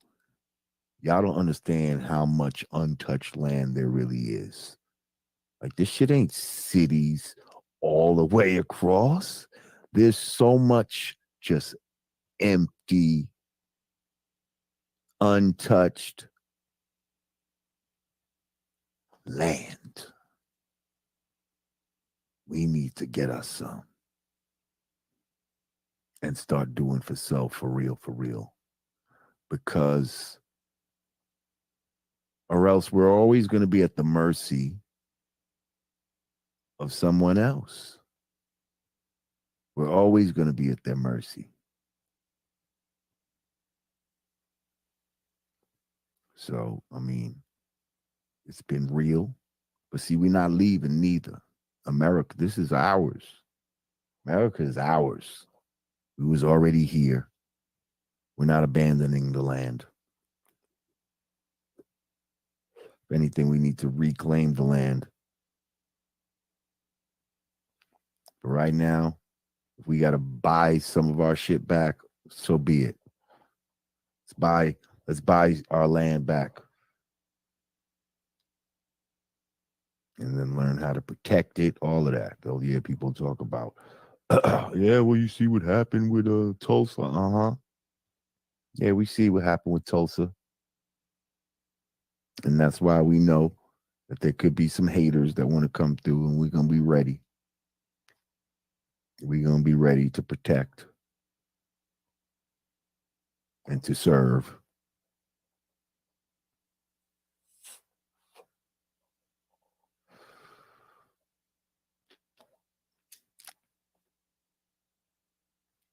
Like, there was a time when, for a long time, it seemed like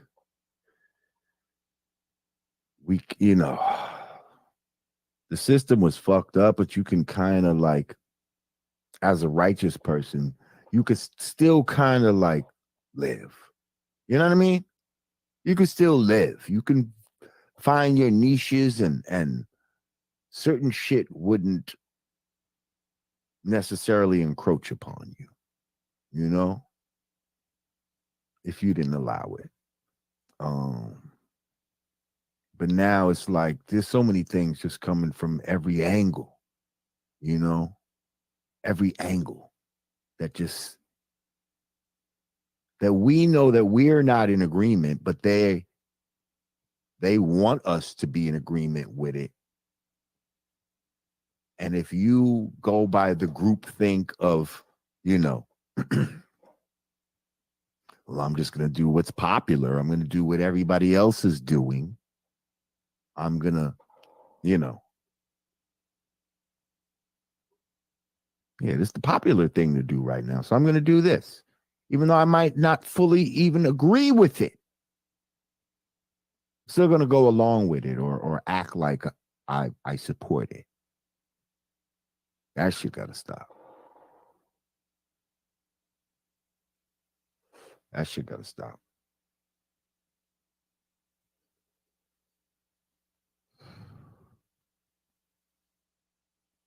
Time to wake the fuck up. There's no more coexisting where you can still like retain your culture and you know what I mean, but still live within this culture. They're trying to make that impossible. From the foods, just everything. Everything.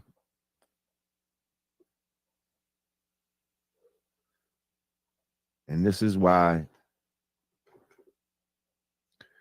it's time, y'all. But it's not going to be easy.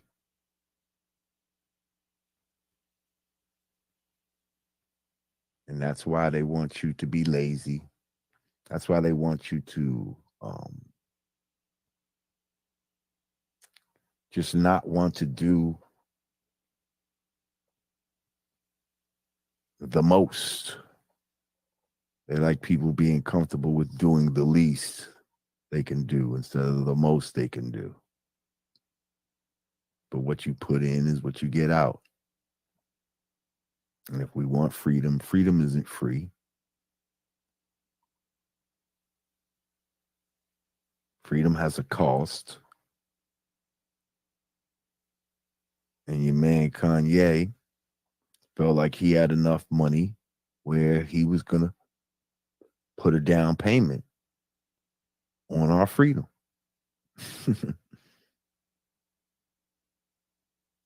Because like he said, he could have just go off to an island in Hawaii somewhere and just chill. Like, why does he even have to say anything?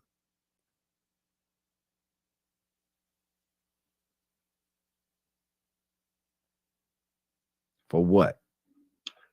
Listen.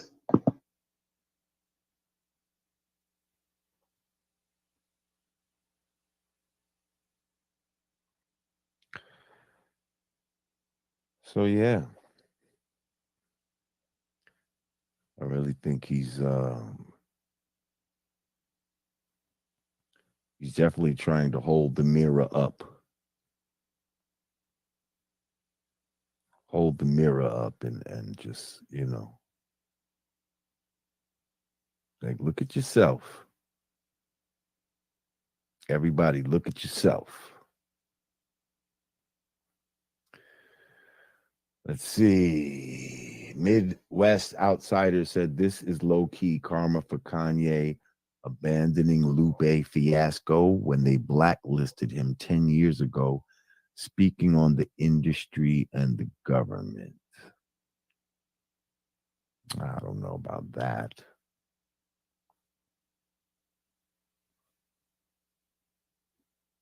Yeah, when did they blacklist Lupe? And well, I guess he tried to get back down because he was very vocal and in favor of the jab. So maybe he was trying to get back in their good graces. I don't know. But thank you, Midwest Outsider 707. I appreciate you.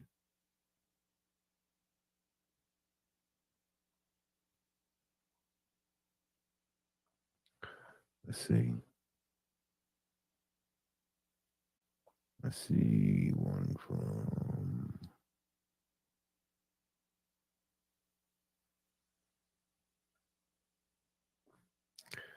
come on, load up.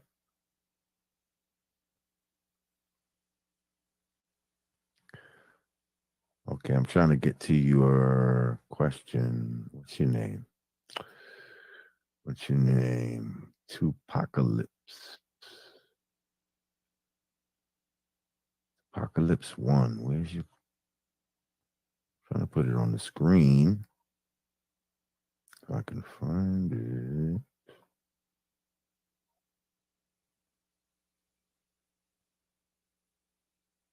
What's this?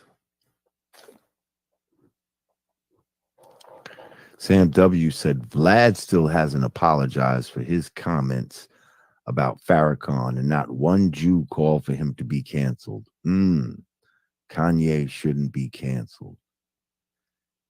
Thank you, Sam W. This is true. I mean, nobody called for Kanye to be canceled when he said things that Black people thought were, egregious. Like slavery was a choice, even though he explained what he was. But even when he was misunderstood, they didn't just run with that and cancel him for it. They didn't cancel him for White Lives Matter or anything like that. Black people had a problem with that. But that wasn't objectionable to the point of cancellation.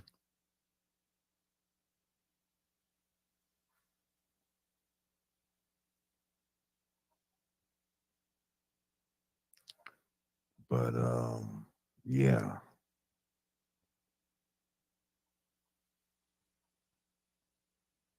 I guess it was that tweet.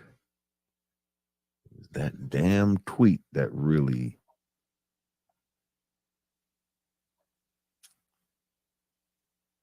Really put him out there.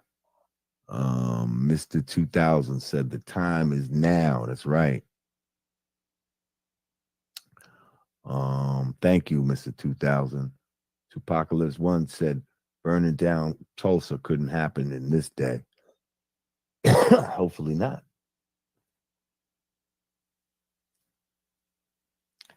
Maybe not by a mob of just regular people, but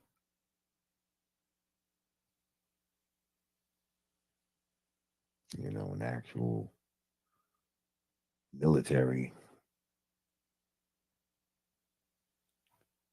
might be able to. Here we go. Tupacalypse 1 said, I have a question for Russell. Have any of these Jewish partners you speak so highly of ever came to your defense when you were being scandalized in the media to where you had to leave the country? That's a good question. For those of you that don't know, I'm sure he's talking to Russell Simmons, who I think made a video recently. I didn't see it, but I heard he was talking about, you know, all the Jewish partners he has and all that type of stuff, and you know how they're good people and all that. And like Harvey Weinstein. Apocalypse just wants to know, did any of them come to his defense when he was being scandalized, you know, with the allegations of sexual harassment and all of this type of stuff? That's a good question. Thank you, Tupacalypse 1. Maybe Russell's watching the show. Maybe they get this out in Bali. If so, get an answer. Get in the chat, Russell. Get in the goddamn chat and let us know. All right, peace. Let's see. Who is Michael C. Collier? Said, peace, God. Can the devil fool a Muslim nowadays? All a confusion, divide and conquer. Okay, no, not nowadays, God.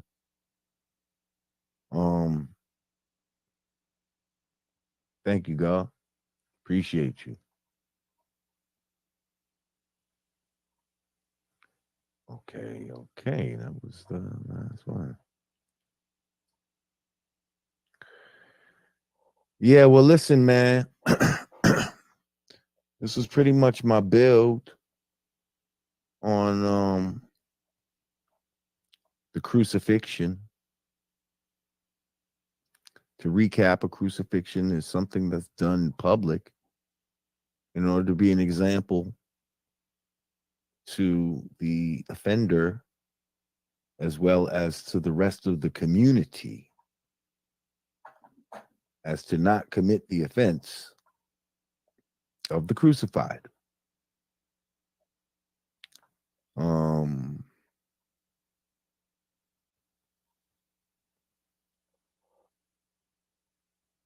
Thank you.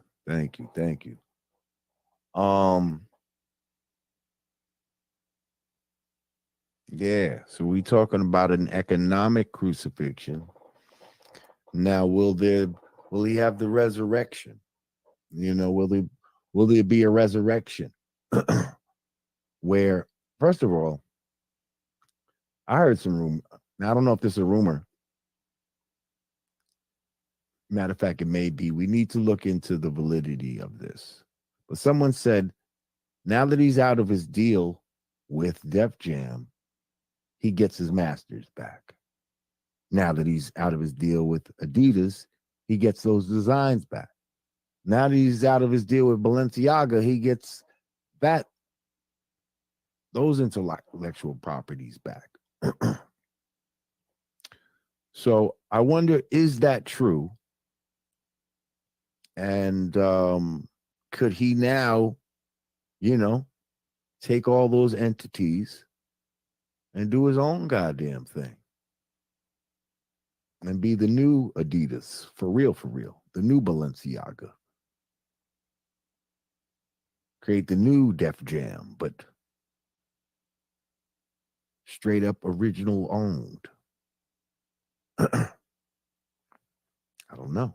Maybe. Midwest Outsider 707 said, Howard Stern trying to talk on it like we forget about him.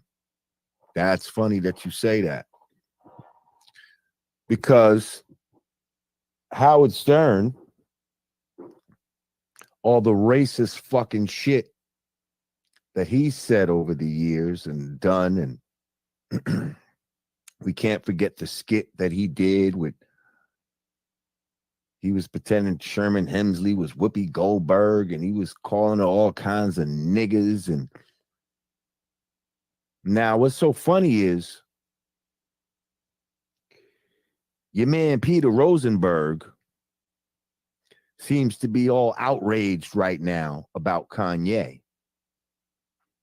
Matter of fact, earlier today, my man Grand Poobah Haji, he put up a picture of him and Ye, dapping each other up, and was like, yo, ain't nothing changed. Would you believe this guy? Would you believe this guy Rosenberg gonna come on the page, on my brother's page, and put unfollow?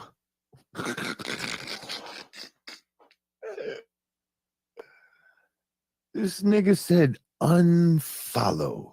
Well, guess what? We're gonna unfollow Man, people in that page. Hot 97 in Rosenberg. How about that? But here's the thing. I just watched an interview with him and Laura Stiles and Ebro where they were talking about the whole Howard Stern video and da-da-da-da-da. No outrage from Mr. Rosenberg whatsoever. Seemed like the one that was really outraged was Ebro. Ebro was the one that was outraged. There was no outrage from Rosenberg. At one point he said, yeah, it's unfortunate that da-da-da-da. Unfortunate? Like, he wasn't acting like he supported it. Don't get me wrong. He wasn't saying that it was cool. But it was no fucking outrage like this guy's claiming to have right now. You see what I'm saying? You see what I'm saying? The hypocrisy is ridiculous. And he'll say, oh, well, I said that wasn't cool. Yeah, but it wasn't so visceral, was it? When it was about black people. Because all your favorite songs, Mr. Rosenberg, are riddled with hate speech towards black people. Riddled. Anti-Semitic. Secretly say this shit in the crib when nobody's around. Oh, come on. You know you do it. You know goddamn well. It's plain to see. Can't change me, as I'm gonna be a nigga for life. You singing all that shit. That's right. You singing all that shit when you in the crib for Dolo. Looking around, make sure nobody, make sure. All right, cool.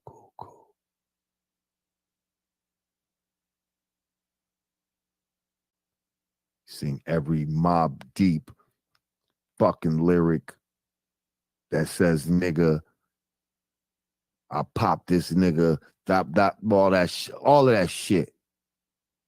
You be in the crib singing that shit with no outrage. So where's the outrage now? Anti-Semitic. Why the outrage now?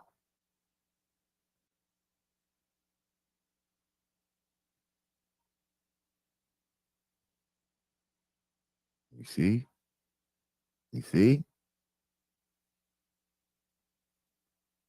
Somebody say Ebro half Jewish. Yeah, but the black side was outraged. The black side was outraged.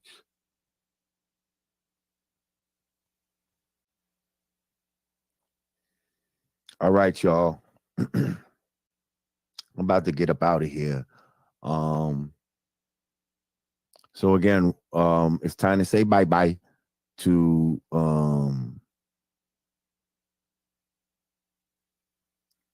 music that can be considered hate speech towards Black people.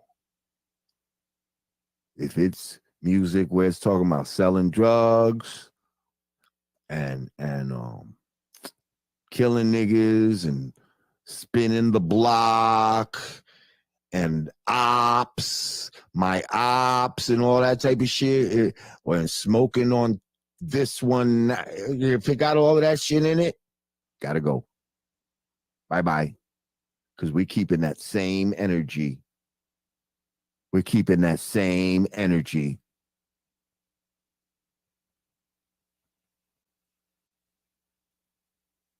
Jewish people don't want people talking about them. We don't want people talking about us in a disparaging manner.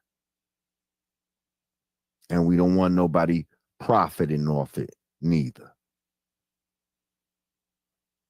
Nobody. Not Black people, not white people, nobody. Not Chinese people, nobody.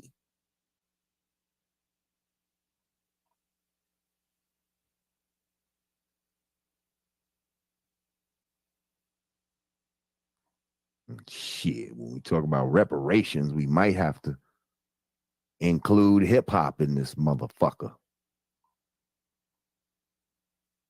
Hip-hop might have to give us some reparations. Well,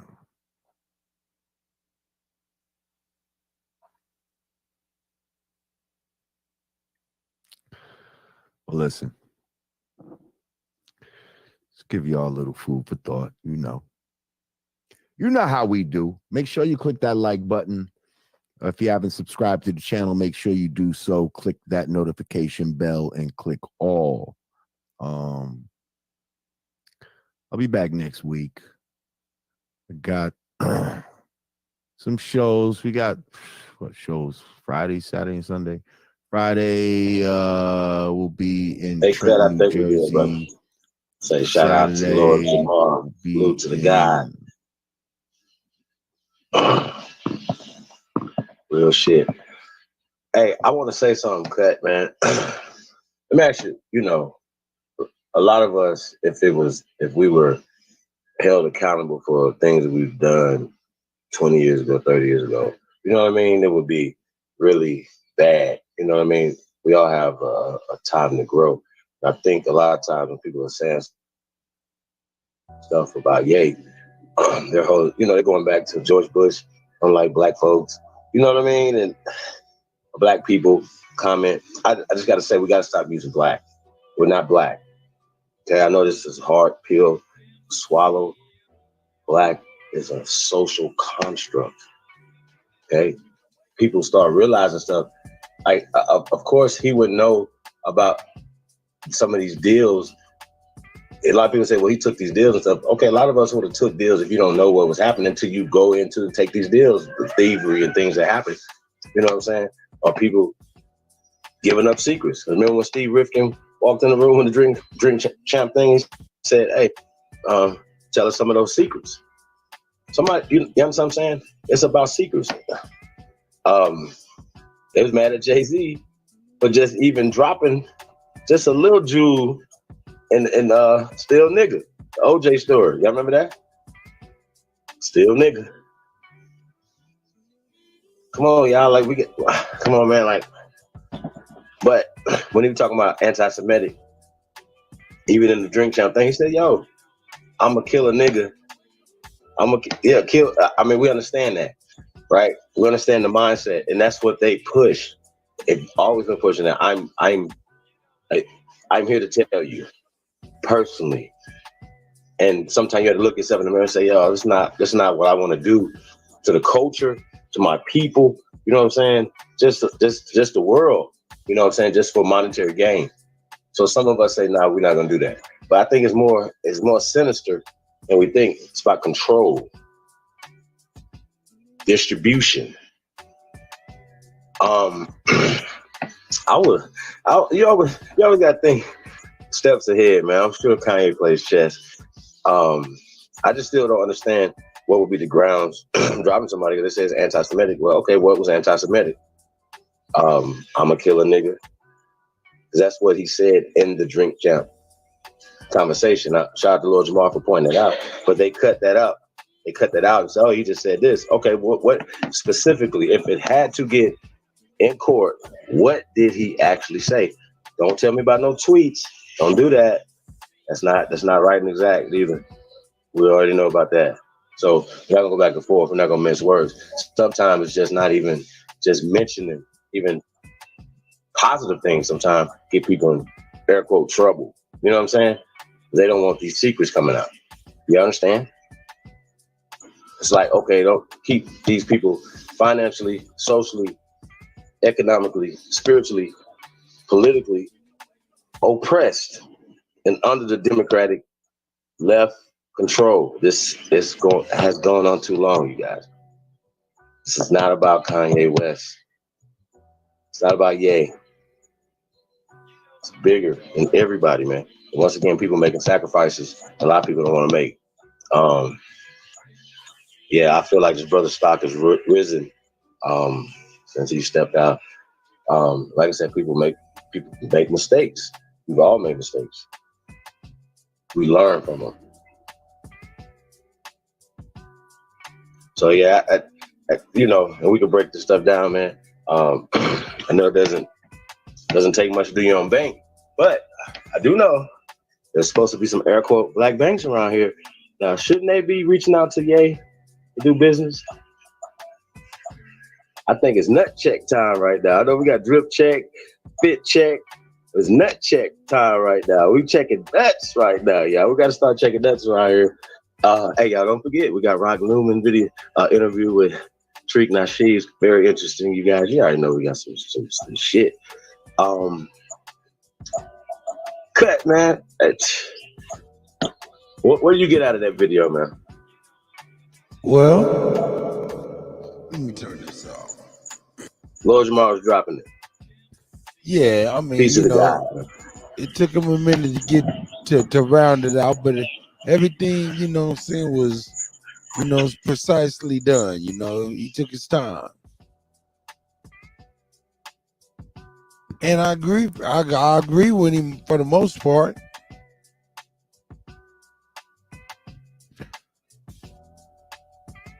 Yep.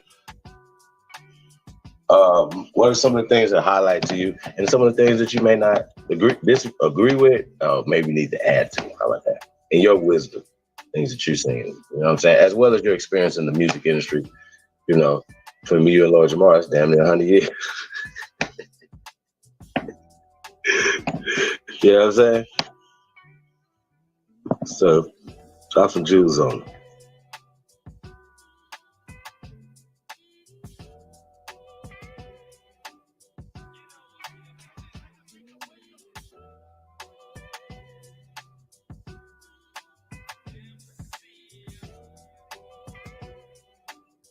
Mic check, cut.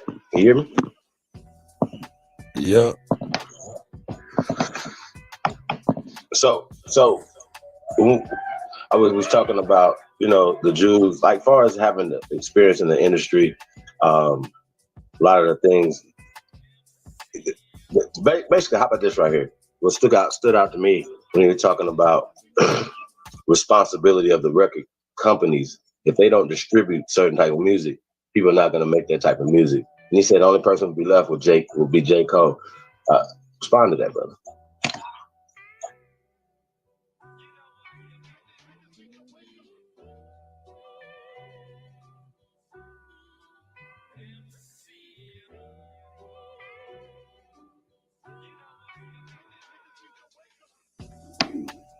Can you hear me? Yup. Did you hear the question? No, I didn't. I didn't hear you. What'd you say? Okay. The question was about if the record companies and all the music outlets wouldn't distribute kill, murder, anti-Semitic music, right, to people of color, right, people wouldn't make it. And he said that J. Cole will be the only one left. What's your reaction to that? Yeah, that's true. That's true. I mean, you know, for the longest time, you know what I'm saying? Of course, it's been a systematic erasing of conscious, with what we would call conscious music, you know what I'm saying? Higher frequency music. So it's been a nice effort to root that out, you know what I'm saying? So yeah, as far as J. Cole, man, I really, you know, I don't know, I don't listen to the young man, so I wouldn't really know. You know, I mean, he's, you know, as far as I know, he's pretty dope, but I don't listen to him too much to be able to judge him to see if he be relevant or not. But J. Cole is the only one right now. Him and I think Kendrick, they're speaking messages. They're speaking messages now, from my understanding, though. That's right. So I mean, I think it's more so. Well, for me, man, I think it's more so the marketing dollars. What's sold is what's marketed. What has the marketing dollars behind it. Period. So, Dead Prez, if they would have the marketing dollars, they'd have been outside. They'd have been big. Posters, billboards, buses. You understand what I'm saying? Those marketing dollars are pushed where they needed to go. Press. You understand what I'm saying? Radio. All advertisements, all marketing dollars. So that's what it's about. So don't be fooled who's good and all that. Or it's not no conscious artists out here. These people are artists. You know what I'm saying? Of course, people can, once again, not just shifting. It's all about words. Straight cop music is a wordsmith. I can give you 10 Mile G conscious songs right now. Like, you know what I'm saying? And depending on how you look at it, how you getting game, you know what I'm saying? So it's street politics. It's teaching about, man. I mean, somebody that's coming from a street politics side of the game, saving lives. You understand what I'm saying? I think that's bigger than all this preaching shit. You know what I mean? So I don't care about that. It's about results. It's about the work. But we've been played. No more excuses. Nut check. Get on code, the she code, God code, get on code. That's the whole problem. You know what I'm saying? It's not like everybody don't know what's going on. Everybody knows what's going on. It's not time to change it. Explain. You know what I'm saying? Now, once again, stop talking, being mad about slavery's a choice. Corey Holcomb, that's my guy. I like Corey, but he jumped out the window on Ye about slavery's a choice, brother. You need to do a little bit more research on things that you're talking about. That's your homeboy. Instead of jumping out the window talking about the man's mother, bro. That's not a good look, bro. It's not a good look at all. You know what I'm saying? It's no jokes. Not a good look. You know what I mean? And we gotta be, you know, we gotta have some honor as men, right? Men need to stand up. Salute to Slim Thug. Like I said, standing up, telling the truth, keeping it real. You know what I'm saying? Sometimes you say, slow down, fall back, and let's see what the brother gonna do. Because he said several times, he said the same thing. Hey man, what is he doing? You know what I'm saying? His brother proved him wrong. You know what I'm saying? Sometimes if you don't understand something, fall back. Real shit. You know what I mean? Let's go DJ Kuttack Talk Mix Show, man. Peace to everybody tapped in, man. It's the go. Cut, you kill EST Kennels, Nova the Star, Smoke, Will Smith. Peace of the guys, man. Everybody for tapping in, man. What's that, man? You already know what it is, man. It's the GOAT DJ Kuttack Talk Mix Show. Cut, you kill. I don't know if you want to get a song or two in, man. before we get into this next segment, I definitely think this, Rock, like I said, Rock Newman is a legend, y'all. And you know, Tariq Nasheed is doing this thing, y'all. And once again, shout out to the rally for reparations that they're having in November the 5th, Washington, D.C. at Freedom Park, man. So y'all tap in for that. Y'all in the D.C. area, you know what I'm saying, especially your Aborigines, go show some support. You know what I mean? Definitely, if I was in the area, I would definitely pop up, see what's happening. Shout out to everybody in the D.C. area, man. Let's go. DJ Kuttack. Yeah, cut. So yeah, I definitely want to get into that Rock Newman video. And I got another video I emailed you. It's the top 30 air quote black billionaires. You know what I mean? I think it's really interesting, you guys. I got to like 27. It was just like, whoa, really? Very interesting. But you know, enlightening. So, you know, what's gonna be the icing on the cake tonight? We're gonna get it in. But this Rock Newman interview with Tariq Nasheed is very interesting. The clips that I've seen so far. Yeah, we're just gonna break it down, man, get a live reaction, man. Like I said, it's all about support, man. It's all about building. We don't all have to agree. And like I said, some of our disagreements are on words. We're going to break down. I know I've seen American Maroon is coming out, and we understand, you know, how people have changed words. So we always have to get to the etymology of words. That's the, you know, what is right and exact, the origin of something. And then when people change things, they change them for their social, political, economic gain. And usually a lot of times, a lot of feelings come with that as well. Assumptions, no evidence. You assume, and their assumptions become your assumptions. And we pass these curses / assumptions down to our children. This is what's happening. Stop it.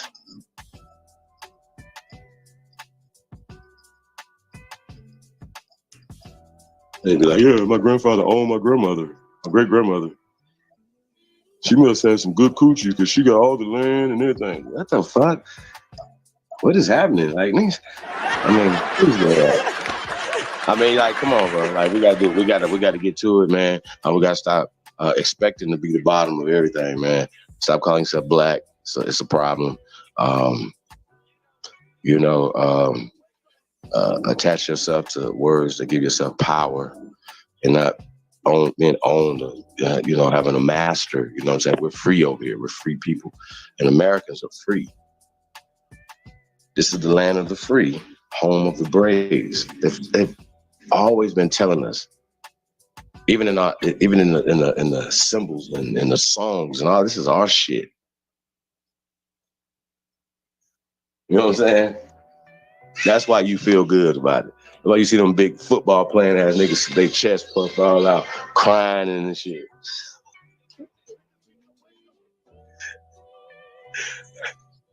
So don't feel bad, man. Y'all all right. Y'all just know it's in your blood to be patriotic, man. You know what I'm saying? The most revolutionary thing, man, is to be patriotic, man. You know what I'm saying? To be the best Americans y'all could be, man. And we the first Americans, and that's what it's about. And I know people mad. It's okay.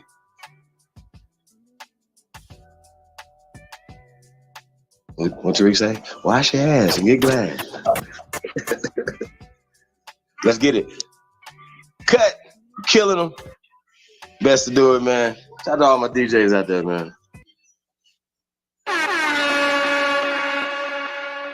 This the GOAT, DJ Kuttack. It's the GOAT. Man. Let's get it. My OG. It's a beautiful nigga. Beautiful. It's the GOAT. Purple Panthers. But no rap money though. This is how we look, you know what I'm saying? Hey, Loving my life is so beautiful, look. All of this ice is so beautiful, look. All of my prices so beautiful. Everything is so nice and so beautiful, beautiful, beautiful, beautiful, beautiful, beautiful nigga. Bitch, I'm a beautiful, beautiful, beautiful, beautiful, beautiful nigga. Hey, look how I'm living so beautiful, look. Look how I spit it so beautiful, look. All of my kids are so beautiful. Look at my skin, it's so dark and so beautiful, beautiful, beautiful, beautiful, beautiful, beautiful nigga. Bitch, I'm a beautiful, beautiful, beautiful, beautiful, beautiful nigga.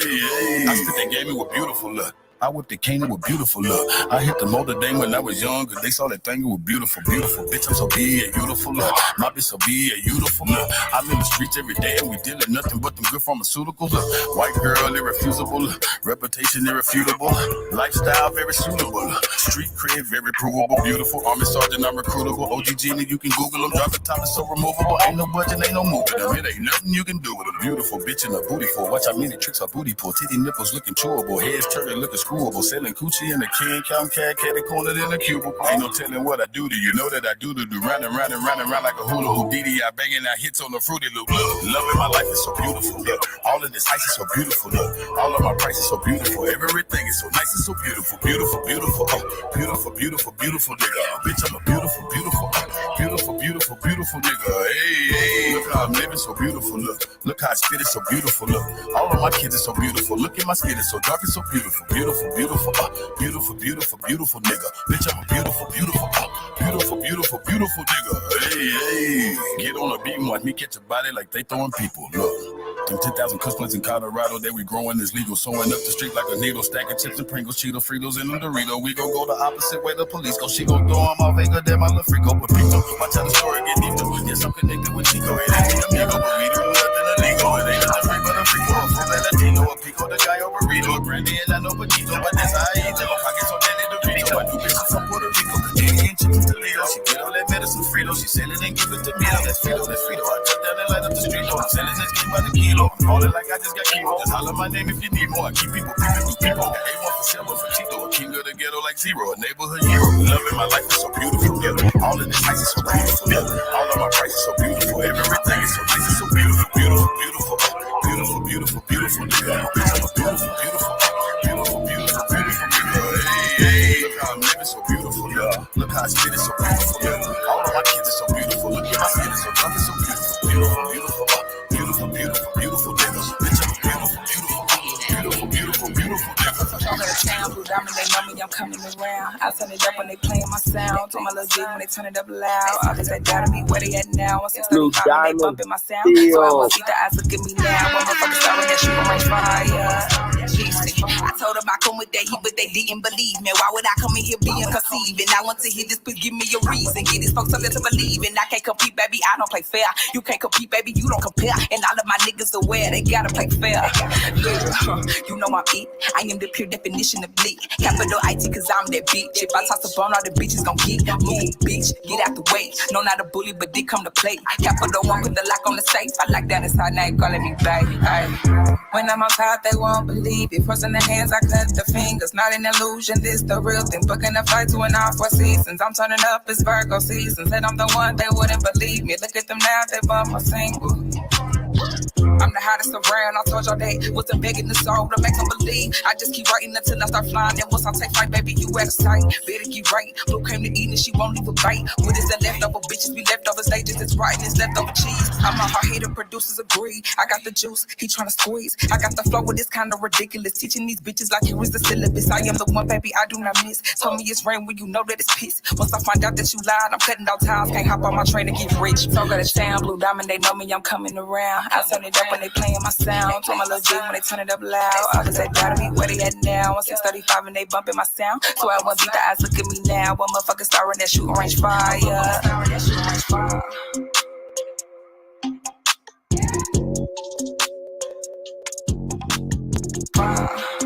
Cut. Mocan. Audio visual production. Cut. You killed him. Boogeyman.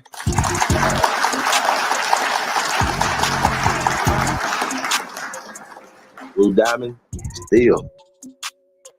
Cut. Hey man, shout out to all the artists out there, man. Shout out to everybody. Yeah. Yeah, man. I don't know if you're familiar with the legendary Rock Newman. Been say the legendary Rock Hudson. Oh my God. Oh my God. Absolutely. Was he the first famous nigga or something? Nah, but no, Rock Newman. You you mess with boxing a little bit. He used to promote boxing and manage boxers back in the 70s and shit. You know what I'm saying? So, but he's been in broadcasting for years as well. So we got a lot of Rock Newman's been doing this thing for a while, man. Shout out to Rock Newman.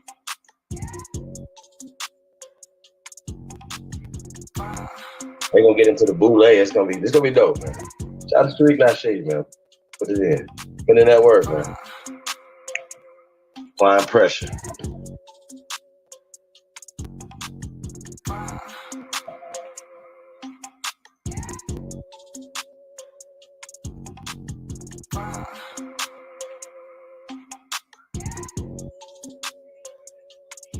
DJ Kuttack.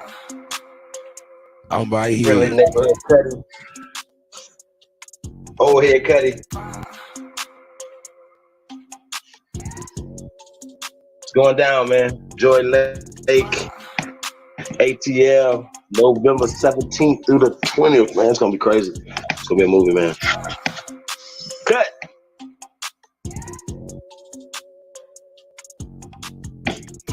Yeah, I'm right here, my guy. Oh, you got the video? Rock Newman joint?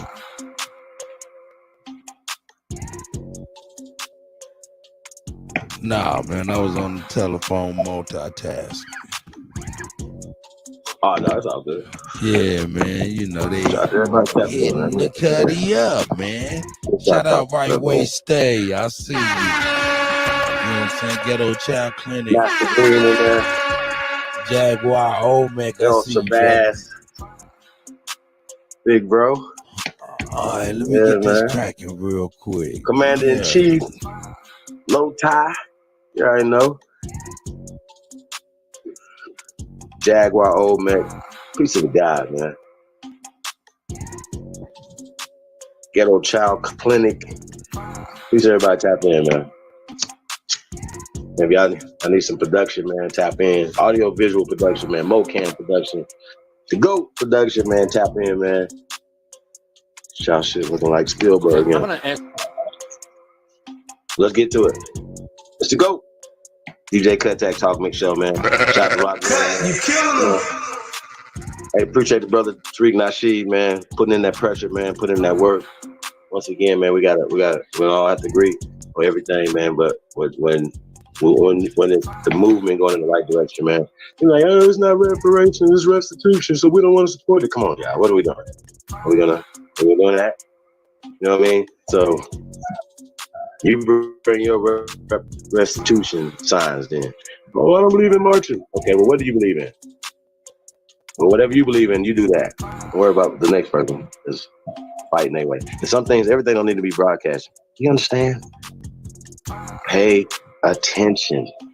Let's get it. Let's go. DJ Kuttack, Talk Mix Show, man. Y'all want me to talk about motherfucker? I can do it all now.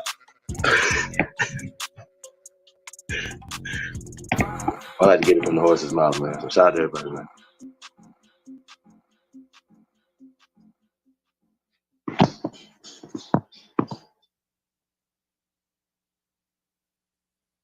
Yeah. Okay, I'm going to ask you a question, put you on the spot. Yes, indeed. In the event that he would agree to sit at this end of the table, would you agree to sit at that end of the table and a discussion take place? Should I do that?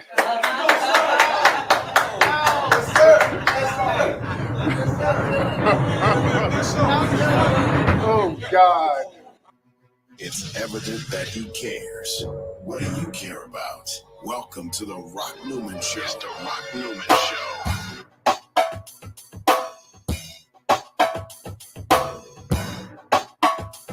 Fair use. Fair use.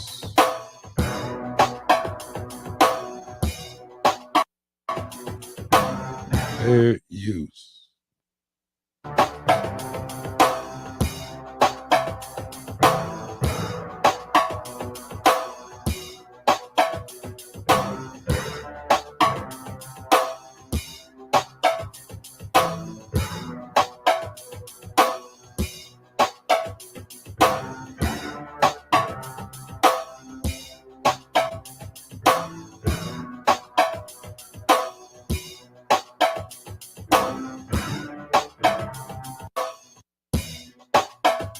That beat whack. That beat is whack.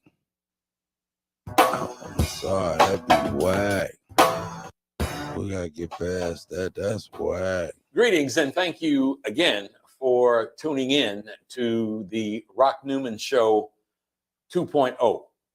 This show is being brought to you from the studio of We Act Radio in Southeast Washington, D.C.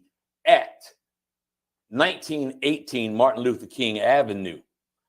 It's something that I like about broadcasting this show from here. Years ago, when this show was first getting started, is when the Rock Newman Show was just getting started. I started the show here at We Act Radio. And at that time, I coined the phrase, the little station that could. This was the little engine that could. People predicted the station's demise within months. It is still here, stronger than ever. A little bit ago, this station was alluded to and talked about in the New York Times as being the station that had the impetus for the story that the New York Times read that asked the question, can Anacostia, Southeast, build a bridge without displacing the people? And this station right here in Little Southeast, the little engine that could, ended up finding itself in the New York Times. And more importantly than that, you know how some folks get, my mama used to say, oh, they think they such a much, they so such a much. But after the New York Times, they didn't rest on their laurels. They've been working and they've been in this community relentlessly trying to make this community a better place to live. So my hat goes off to We Act Radio and this particular studio here.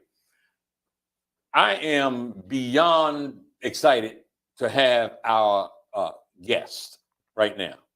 It's Tariq Nasheed. Many of you know him from the incredible documentaries that he's done, and including Hidden Colors. You know him from the work that he has done on Haiti, which is something that we will want to talk about here today. But without any further ado, Tariq Nasheed, thank you. My brother. Appreciate you coming to see the Rock Newman Show. Thank you so much, guys. Appreciate you. You know, I woke up recently and I had a feed, something came in on my phone that talked about the runaway violence in Haiti. Tariq has been on our show before, and we did a two-part special on Haiti. And Tariq participated because of his information and knowledge of the situation and about the revolution that took place in Haiti, and how Haiti has really been the doormat to the extent of colonizers throughout. And Haiti, I have a soft spot for Haiti because of the abuse that it has taken. And Haiti is a glaring example. It is a microcosm of colonialism and what some folks call white supremacy. I try not to use the word white supremacy anymore. It's flat out racism. It ain't nothing supreme about it, except for its diabolical behavior.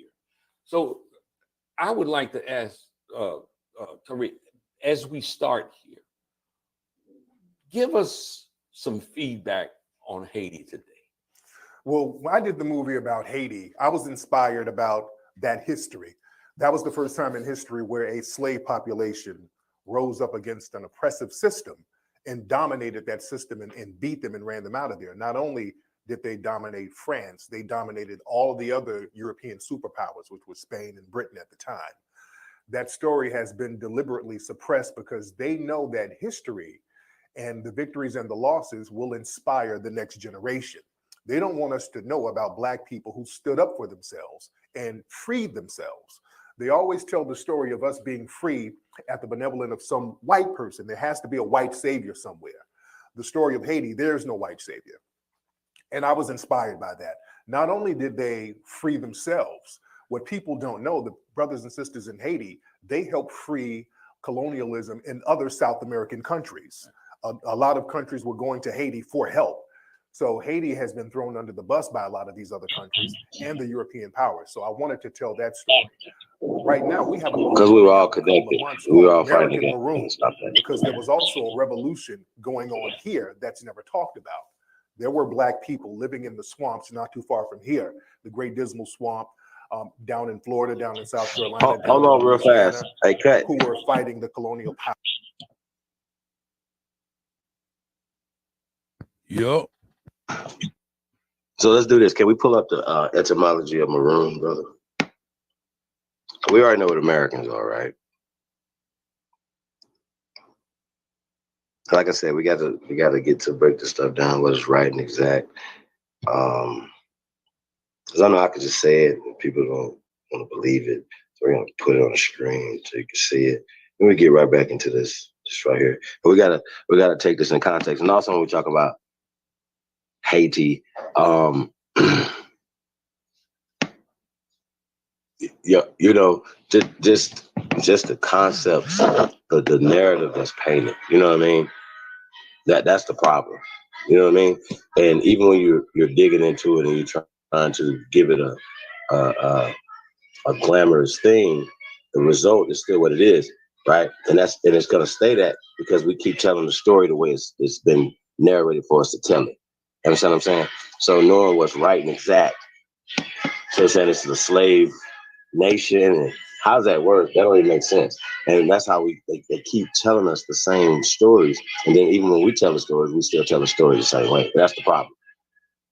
And that's not how it happened at all. At all. We're gonna break this down. What you gotta do?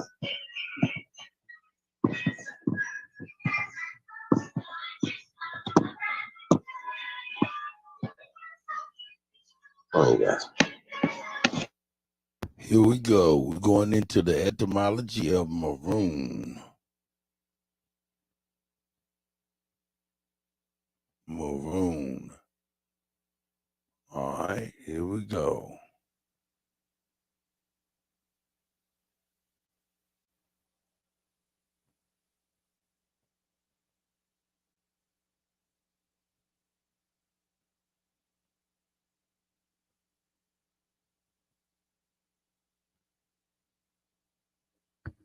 Oh, must go again.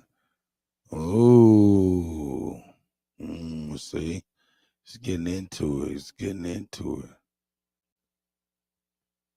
All right, let's see what this is. All right, here we go. Maroon, very dark or crimson color. 1791, maroon. From French, couleur marron. The color of marron chestnut. That's my skin color. The large sweet chestnut of Southern Europe. Maroon in the sense used in English from 1590s. From the dialect of lions. Ultimately from a word in pre-Roman language, perhaps Ligurian, or from Greek marron, sweet chestnut. Maroon, the verb. Put ashore on a desolate island. Well, we don't need to know what they mean by maroon. We know what that means. Shimmeroon. Bighorn, Rocky Mountain sheep. Okay, whatever, that doesn't apply. Seminole, member of Native people, formerly of Florida, allied with the Creeks, 1763. Seminoles, plural, 1774. Seminole from Creek Muskogee, Seminole, earlier Seminole, wild, untamed, a runaway from American Spanish, Cimarron, see maroon verb. All right. Now we've seen a progression in where it started from. Yeah, the color. yeah, Maroon yeah. is still brown in Spanish right after that.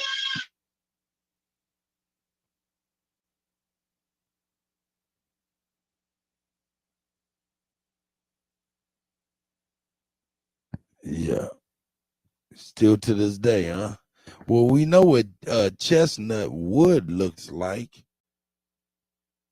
I think we should. And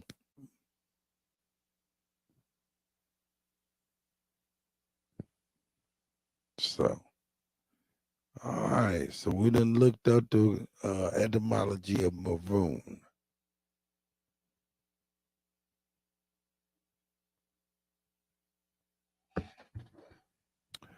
All right, you ready, brother? Get on back to this video. Yeah, let me get on back to this video. Here we go.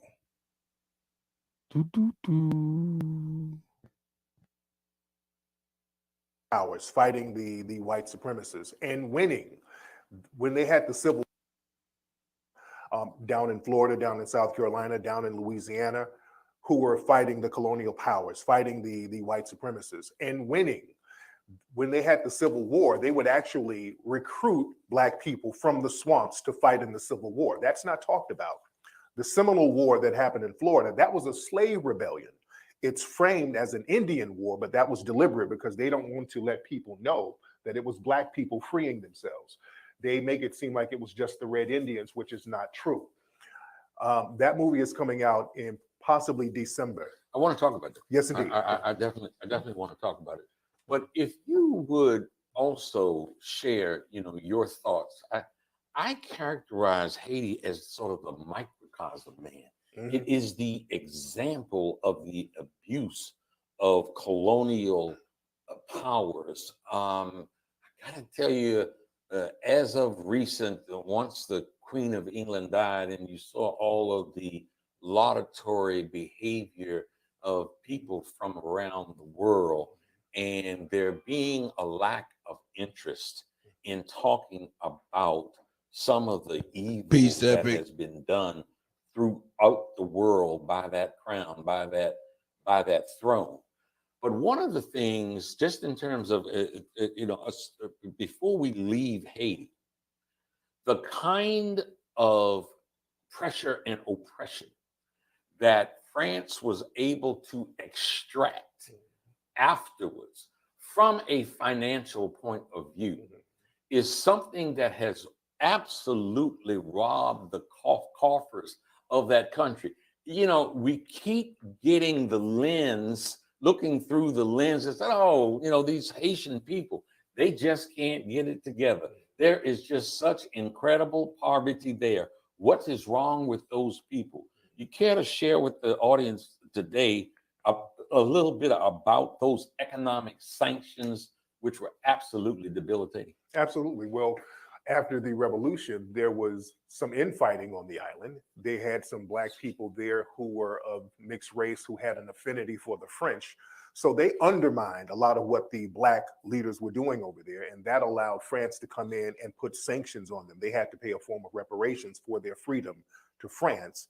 And France threatened them, saying, look, if you don't give us this money, we will create another war. And we know that you don't have the economic strength to fight us again. And plus, they were getting support.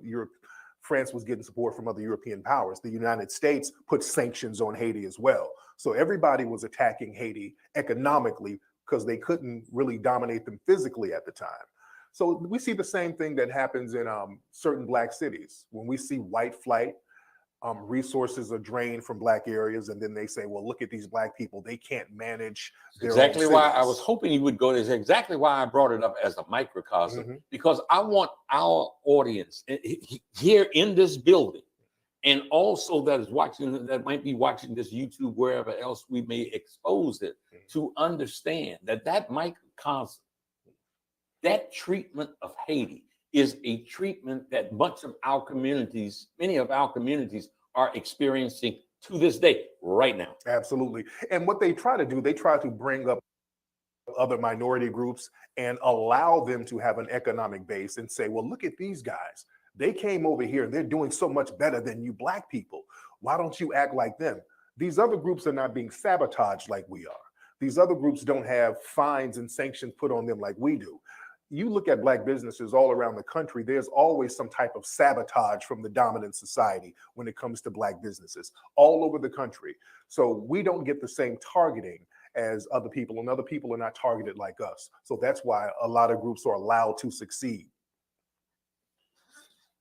Okay, let's move on, and there are a lot of subjects I want to cover with you today. There has been quite the debate with the upcoming midterms about whether or not Black folks should participate in the electoral process, whether or not Black folks should vote. Now, if I keep it, let me just, for the start of this, just keep it there and keep it simple. Your reaction to that is what?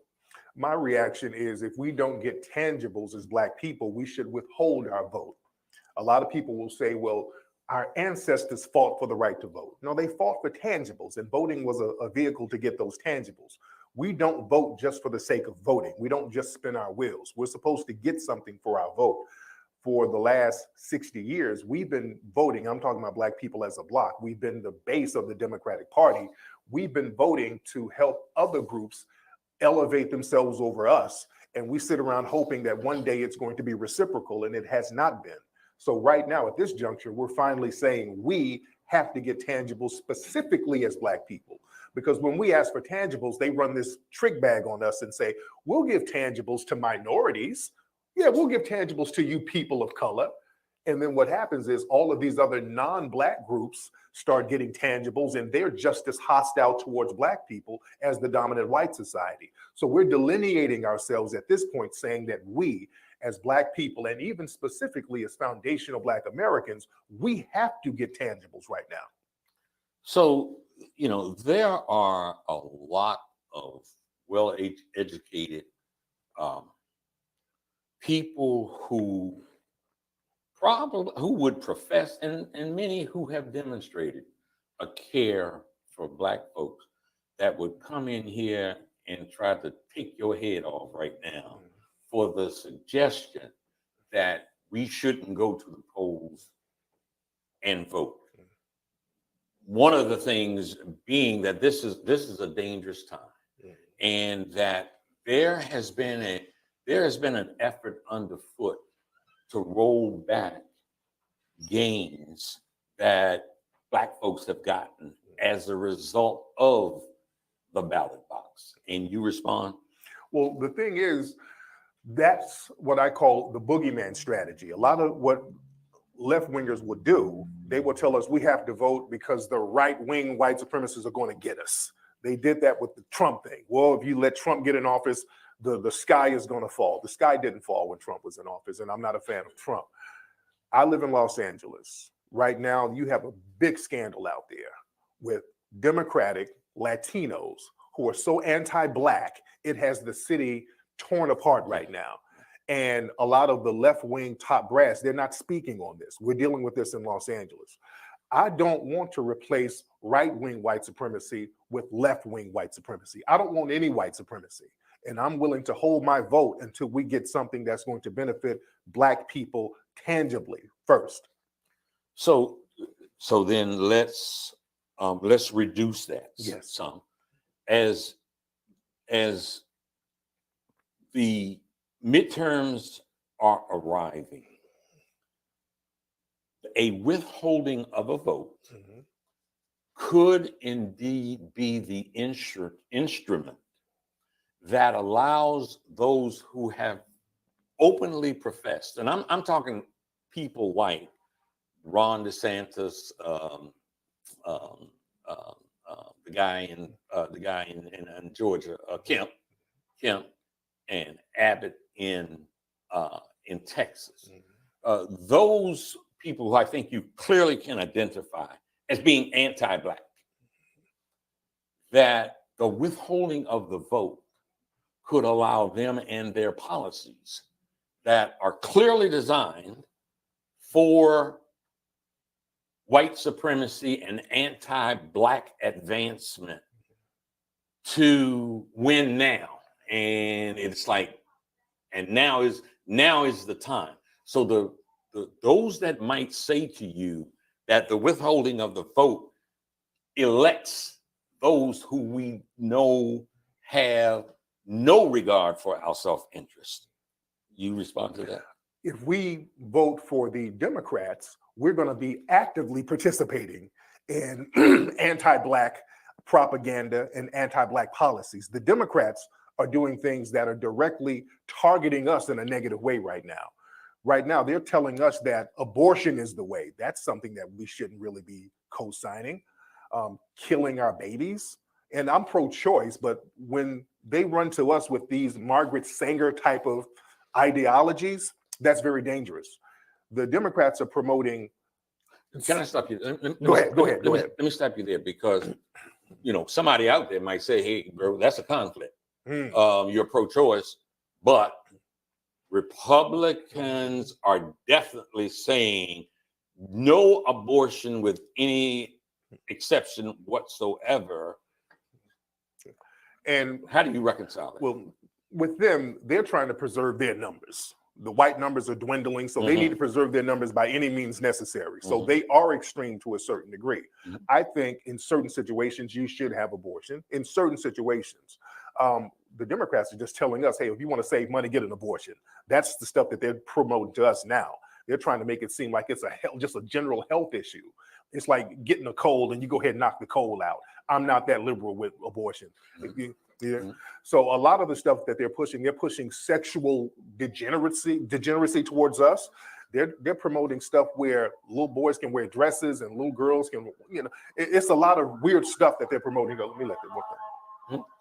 Just the car. Okay, the fire engine. I wanted to go there. But yeah, they're promoting a lot of stuff, a lot of sexual confusion to our children. There's a lot of policies that they're promoting. They're promoting these other groups who are non-citizens to get tangibles over us. We have homeless Black people all over the country.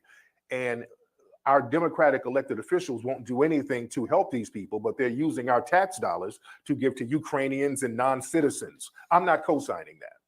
Yeah. So, okay.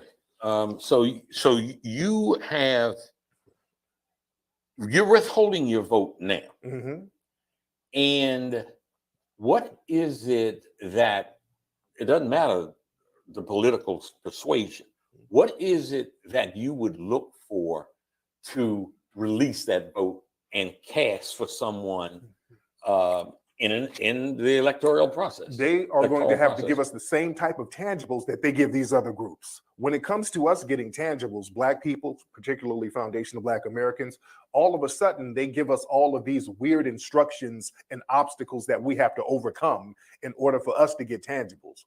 When we say we as Black people want financial stability, we need a Marshall Plan to bail us out of the situation that we've been placed in.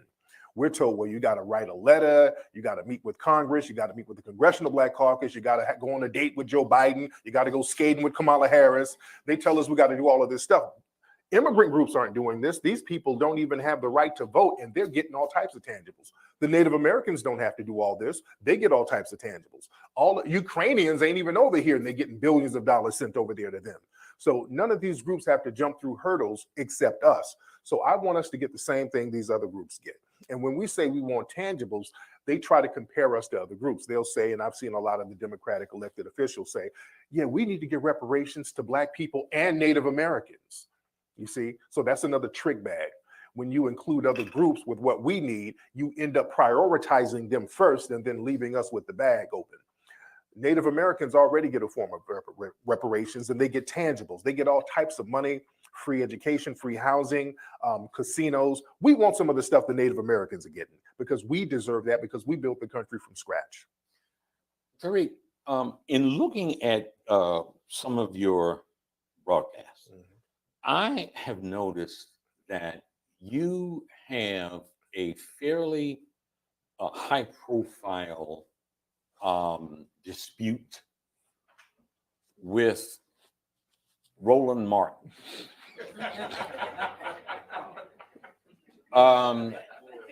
That you to put it mildly, you've not treated him with kid gloves. Right. Now, he is someone that I understand that is right now stomping in Georgia for Stacey Abrams and Reverend Warnock in their races against Kemp and Herschel Walker.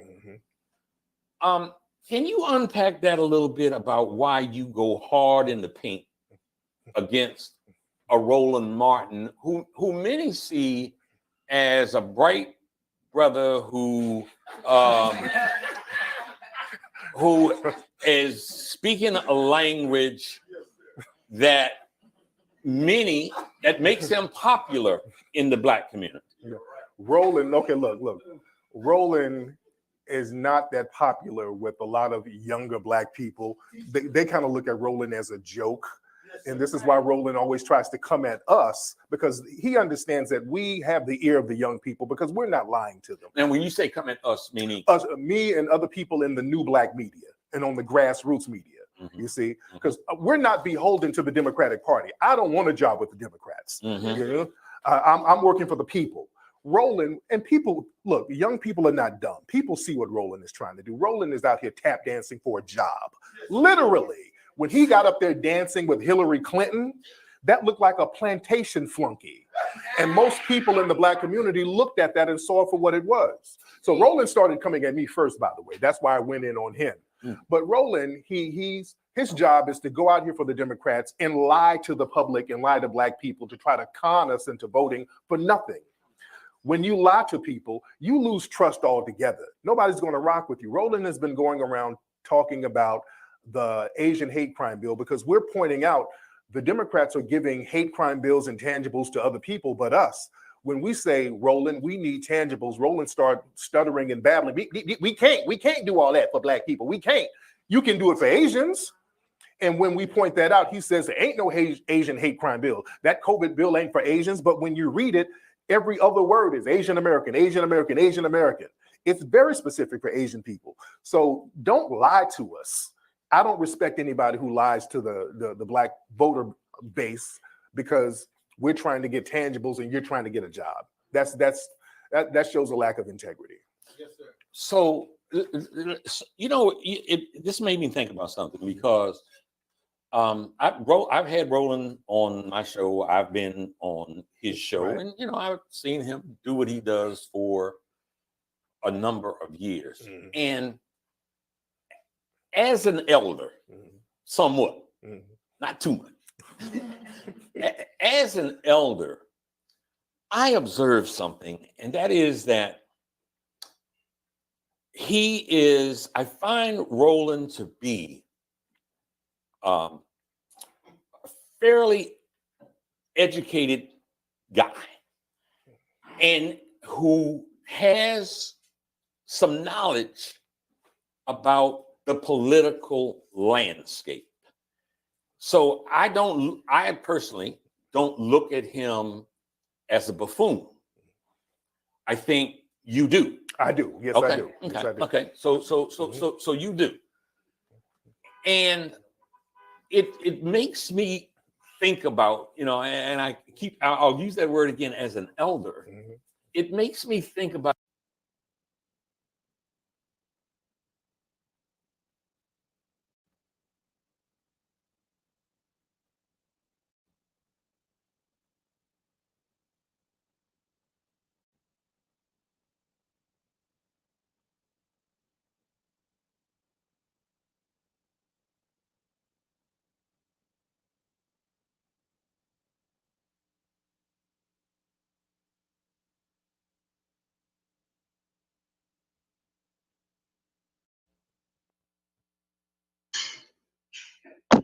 Okay, yeah, a little technical difficulties right now.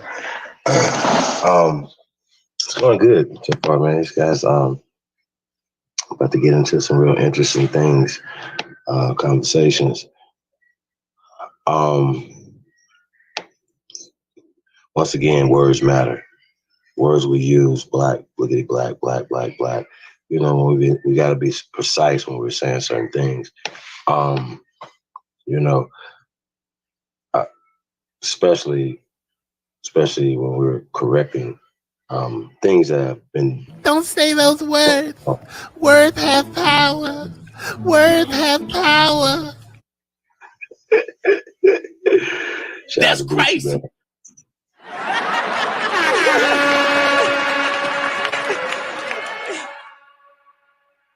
Yeah, man, but it's about to get really interesting, you guys. You know, Tree, you know, he gonna let it happen. He gonna let him have it. And once again, shout out to Rock Newman. Because once again, he you know, he's been around a while, so he knows some things. You know, like I said, as an elder, it's you know, obviously they've seen some things, whatever, baby, and have some experiences that some of us haven't had, and you know, and that's where wisdom come in. But still, truth has to prevail, even in all of that, because a lot of things have been told wrong, and perceptions of everything has definitely been skewed towards everybody else's political, social, economic empowerment. So most of it is psychological, but we believe all the narratives and the stories. That's what we're beating on today. So let's get back to it.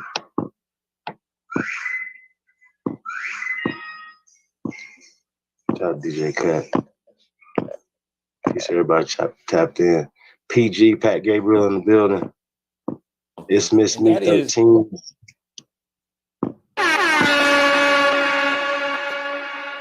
I'm back with you, brother. You got it, brother. Bitch, you want to say something? No, I'm about to start it now. Okay. Is that he is, I find Roland to be a fairly educated guy and who has some knowledge about the political landscape. So I personally don't look at him as a buffoon. I think you do. I do. Yes, okay. I do. Yes, Okay. I do. Okay. So you do.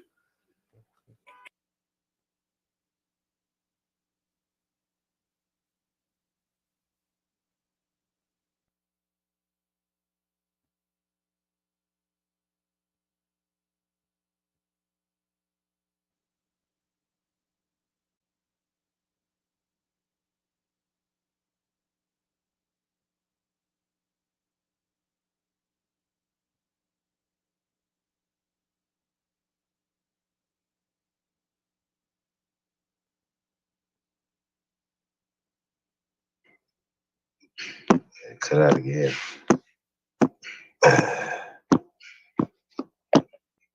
Epic in the building. Shout out to everybody, man. Like I said, do us a favor, man. Like, share, subscribe, man. It's on your social media platforms, man. Tell a friend, tell another friend that you tuned in to the greatest of all motherfucking time. It's the GOAT. DJ Kuttack Talk Mix Show, man.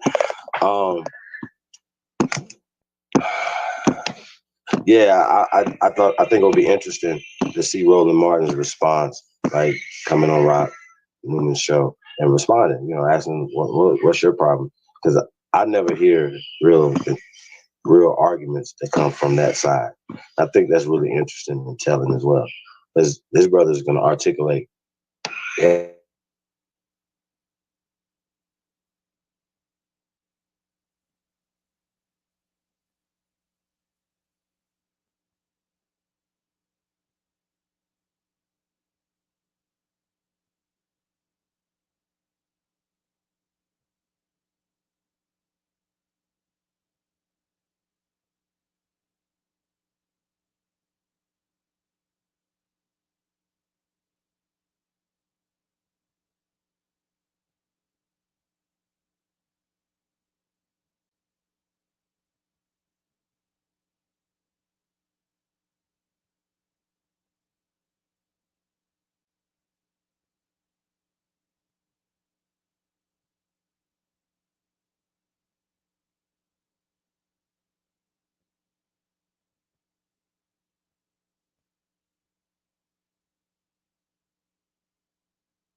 Oh shit.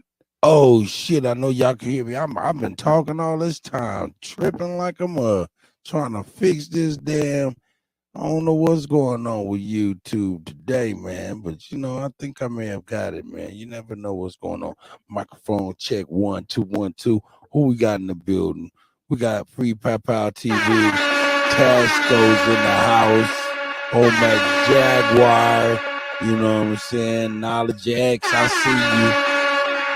see you. Mr. Aboriginal Smith, Pat Gabriel, Knowledge X. Hey man, I'm up in here, man. I'm talking to everybody and nobody at the same time and shit. For real. Let's get this popping back for real. Let's get it back popping. Let's get it back popping. Here we go. Here we go. Take it back. Got Rock Newman look like Fred Flintstone or somebody up in this bitch. Here we go.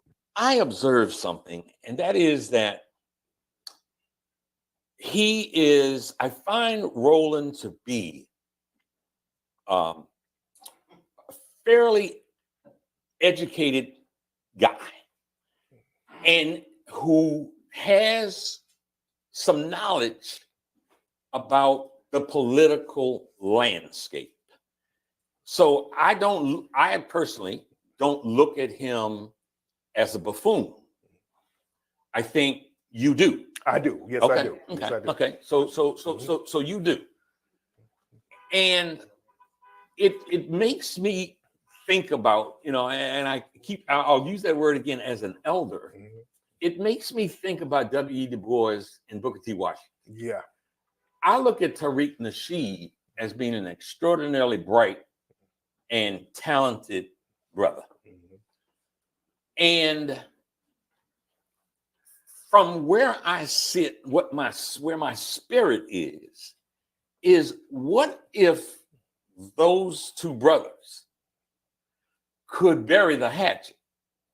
I say bury the hatchet because I specifically asked him whether or not he had a reaction to you.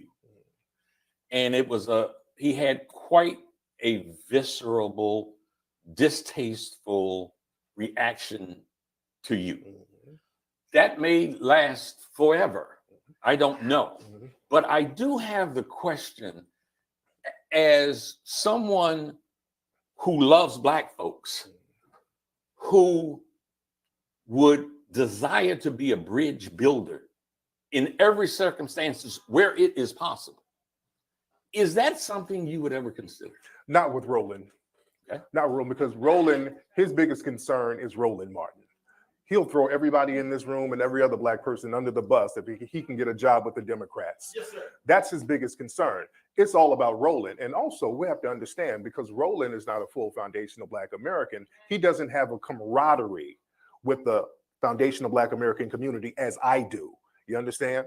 So okay, go ahead. let's start with baby steps. Yes, indeed. Define foundational Black America. Black person who comes from a non-immigrant background, somebody who comes from slaves in America. You're foundational. You come from the people who built the country from scratch. You don't have any immigrants in your family. Mm-hmm. And your approach is to be narrow with that group of people. Be narrow how? Let's unpack that. When I say be narrow, that this we're defining right. It's an ethnic group. Just like a Haitian person is a person who descended from Haiti. That's a distinct ethnic group. Right. We are a distinct ethnic group. Mm-hmm. We're called African American, but that's a misnomer. Anybody can be African American. Mm-hmm. Elon Musk is an African American. Mm-hmm. We're being specific to our lineage. We are foundational Black Americans. We didn't immigrate. I'm gonna put that on Twitter. Yeah. Elon Musk is an African American. Yeah, he's actually said it. Y'all see that?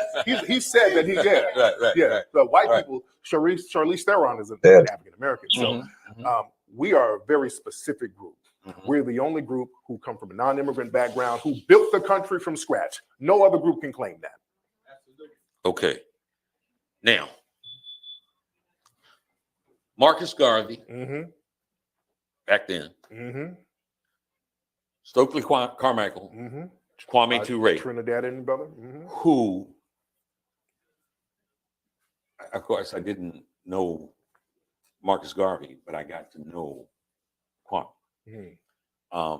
I was beyond thrilled that I think it's page 757 or 759 in his book, Ready for the Revolution.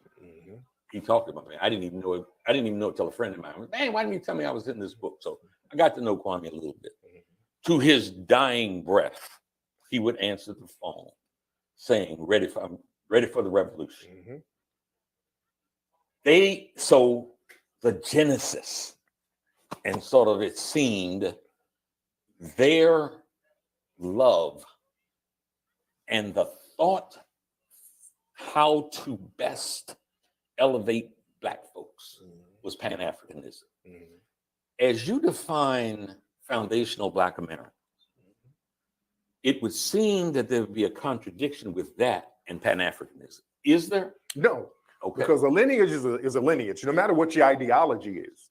Being a foundational Black American is not an ideology, it's a lineage. And we have a reparations movement happening right now.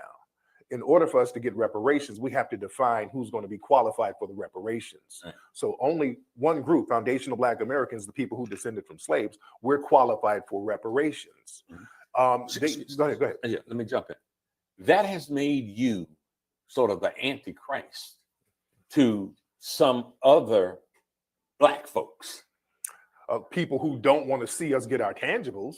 Yeah, those are the only people who would have a problem with that. And I'm talking about and throughout the diaspora. Are you? I'm hearing that you actually have gotten threats from other Blacks who claim that you are being wholly exclusionary. Is that true or not? Well, if we're getting reparations, we have to be exclusionary because everybody's not qualified to get reparations. We can't allow other groups to come in and get what we've gotten. That's affirmative action all over again. Affirmative action was supposed to be for us. They changed the word Black to minority. Then everybody and their mama started getting affirmative action and we don't get anything. So we have to be exclusionary because when other groups come over here and they get resources, they exclude the hell out of us. They don't give us anything and don't bring us any tangibles. So we're tired of being the whipping boys and the lap dogs for all of these other groups, and it's not reciprocal. So that's not to diss them. When it comes to getting things, knock yourself out. We're not trying to stop you from getting anything, but politically, we need something for the people in our lineage. It's time because we're suffering too much. And so you are, because I just want to be clear, and I want the audience to be clear. So you are throwing that Pan-Africanist idea You're not throwing, you are putting that aside and saying that your focus is on those descendants of people who were enslaved. You're isolating that group and saying your fight is for that group. That's where you are. When we're coming to tangibles right now, it has to be for foundational Black Americans. And I want justice for people worldwide. But here's the thing about Pan-Africanism, Brother Rock. Pan-Africanism, if we're going to be honest, as a whole, it has always been one-sided. We have been the ones pushing the Pan-African line as a collective. Yes, you might get a Garvey. Yes, you might get a Stokely Carmichael. These are outliers from those communities. The Trinidadians weren't pushing for Pan-Africanism. The Jamaicans and the Caribbeans were not supporting Marcus Garvey at first. Marcus Garvey's Pan-Africanism vision failed in the Caribbean multiple times. He only got a leg up when he came here among us. We were the ones saying, yes, you are our brother, Pan-Africanism. We want to ride for all Black people. Yes, we love you, Garvey. We've been the only ones doing that. Even now, in some of these Caribbean and African nations, they're so tribal over there, they can't really get it together with each other there. So when they come here, they look at us as another hostile tribal group for the most part. Now, I'm not saying there's not one or two brothers and sisters who are riders. There are. But for the most part, for the collective, there is not any type of worldwide Pan-Africanism that's inclusionary of us. Other groups are very, very tribal. I am looking forward to doing a show. It'll probably be a 2 or 3 part series on the life, times, and legacy of Elijah Muhammad. Absolutely. Elijah Muhammad, you know, it's interesting. I came to this thinking just a few years ago. It hit me of what he accomplished without the cell phone, without a computer. I've always told people Elijah Muhammad is possibly one of the greatest American leaders we've ever had. Nobody's done what he's done. And it's very low key. I've been wanting to do a documentary about him for the longest because people just don't know how thorough he was. Yes. That brother had all types of farmland, all types of successful businesses, created a military within the Nation of Islam, which is the Fruit of Islam, who I use with all of my events. Yeah. So we really don't talk enough about and you know about those tangible physical attributes you're talking about in terms of the businesses and how he grew. And you know, I guess he picked up a landline, you know, and called Peru, and some kind of way made a deal where he got fresh fish to bring into the communities and all the rest, and Japan and all over the world. Just how incredible that was. The other thing that Elijah Muhammad's leadership, his style, whatever his magic was, it was picking up broken, beat down, dirty, stinking folks from the street and cleaning them up where their backs became straight, their eyes became clear, their skin was glowing all over the country, all over this country, and then he exported it. So it was something really magical about this guy, man. I'd love to see what documentary you're going to do. I know I'm going to do a show because I think it's important for somebody who had that kind of impact, who has very intentionally been minimalized and scandalized. It happens to Black people all the time. Do you think you run the risk of that kind of attempted minimalization and scandalization because of what you're doing? Because he took that approach. These are my people that I am lifting, and I don't have any apology for it. Right. You seem to be doing the same. So how does that How does that work? How does that make you feel? Whenever we do things independent of the dominant society to help our people, we're always going to be demonized. You're talking about black people in general. Mhm. Anytime we do something to help our people and we look out for our folks, we're always going to be demonized. So we have to expect that walking in, and we have to play past that, and we have to have the community not fall into it. There's a movie or television show called The Godfather of Harlem. Yeah. Very good show. Y'all see that show? Perfect show. Y'all know why that show is so good? A lot of shows are good when they have authentic people around. One of the advisors on that show is Professor James Small. Yeah. So James Small grew up in Harlem, and he grew up around Malcolm's family. He grew up around Elijah Muhammad and all those people. So they have him as a technical advisor. And with our brother James Small, he don't let them go too far crazy with the script. Mhm. If they start talking about Elijah Muhammad and those women and all that, he'll like, no, let's reel that back a little bit. We're not going to go there. We're going to focus on something else. So that's why it's important to have our people check other folks when it comes to them demonizing our heroes. Boy, I told you there are a whole lot of stuff we want to cover. Yes, indeed. But Yes, having made the comment that you made about James Small and the Godfather of Harlem, you get into sort of some TV and movie, that sort of thing. Yeah. Talk to me about Kanye West. Oh, man. Kanye, I got a lot of views on Kanye. I think Kanye is kind of a contrarian.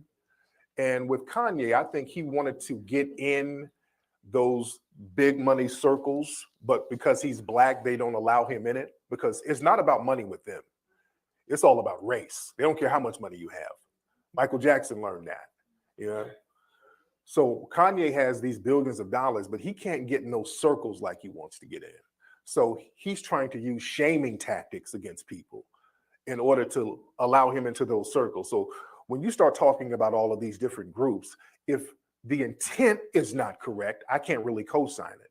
He's not talking about these groups to benefit black people, because Kanye will turn around and wear an all White Lives Matter shirt and say that slavery was a choice, and then make disparaging comments about George Floyd. That's not cool. You're not looking out for black people saying that. You're pandering to the white supremacist crowd.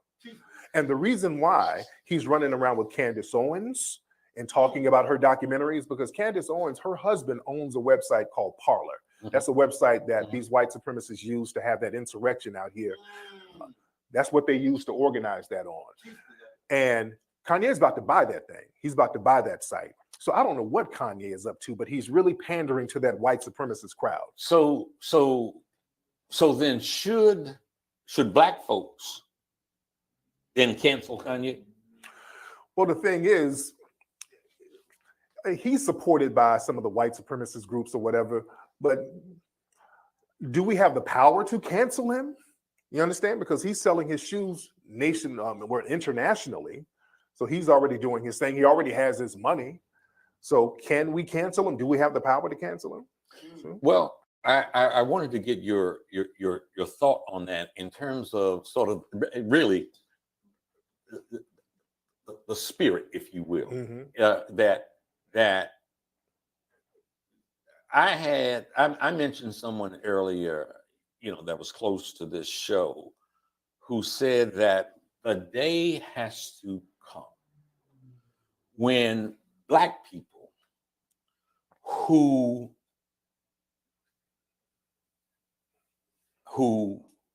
go against the interests of black people, the majority of black folks, must pay a penalty. Do you think Kanye should pay a penalty? But we have to have the power to penalize him. So we don't have a power structure to penalize Kanye.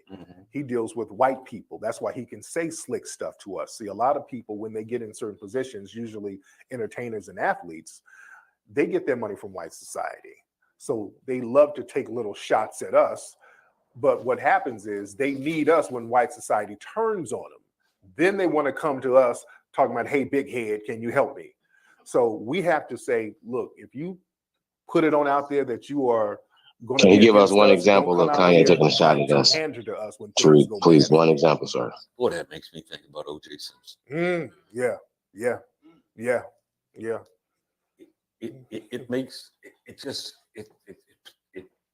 I see a picture of a man who appeared for a good period of time to want to run away from blackness as best he could. But then when he got his ass scorched, he ran back to blackness. Yes, he did. And even did a damn 2-hour interview with me on the radio. Oh, he was running all That over would have, LA. that would have never happened prior to the ass burning. And he had to get the legendary Johnny Cochran to save him. You know, and Johnny Cochran, Yeah. he's always remained black. That's why Johnny Cochran is revered in black society today. So he needed, and he also had some of the FOIs. Remember, y'all remember the case, the OJ case? He was going in there with the FOIs. The white supremacists were having a fit when they saw that. They thought the world was over. like they did when they saw the FOI with Michael Jackson. Yeah. What people don't know is that Michael Jackson and Minister Farrakhan communicated on a regular basis.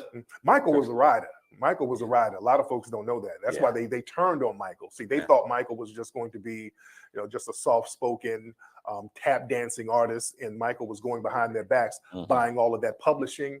So they weren't expecting that.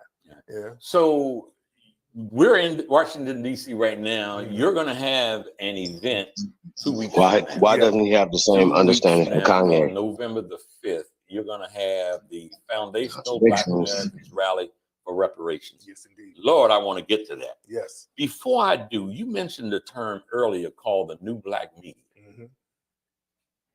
And you mentioned that term. When you mentioned that term, again, I saw visions of a media that would make, quote unquote, mainstream media and other more traditional black media more nervous than coffee. Who is the new black media? It's a lot of us on the grassroots. It's me, brothers like Jason Black, the Black Authority, Professor Black Truth, Brother Philip Scott down there in Texas. So it's Sister Vicky Dillard. A lot of us online who are not connected to a corporate structure, who's telling the truth, and people look to us and they trust our vision and they trust our expertise into getting the information out. The people like Roland and other folks, we know where the information is coming from. We know that there's a slant to it. We know that they're being manipulated by the powers that be. So we know that the information is not going to be accurate. The general public is not dumb. People know when they're getting real accurate information. So that's what we do. We bring accurate information without any puppeteering. You haven't mentioned Al Sharpton's name. Should I have to? I would like you to respond. Okay. I mean, people know what Al Sharpton's get down is. that kind of goes without saying. He's clicked in with the Democrats. He's going to do what they tell him to do. If you're on MSNBC, that's the Democrat National Network. So anybody on MSNBC doing a show, and almost every week somebody on MSNBC is taking a shot at me. They always take shots at me on MSNBC because that's the Democratic mouthpiece. So the information coming from them, you have to take it with a grain of salt. Now, are you cool with Sharpton? You cool with Sharpton? I don't have any real dealings with him. Okay. I've known him since you asked me that question. Yeah. I mean, I think I've seen some good work that he's done. I also saw some things that I found distasteful.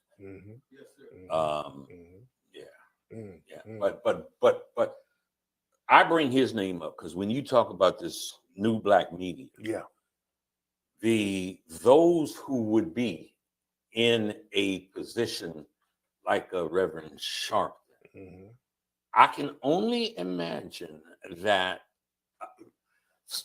people get in certain positions where they're making money, and they have personal comfort.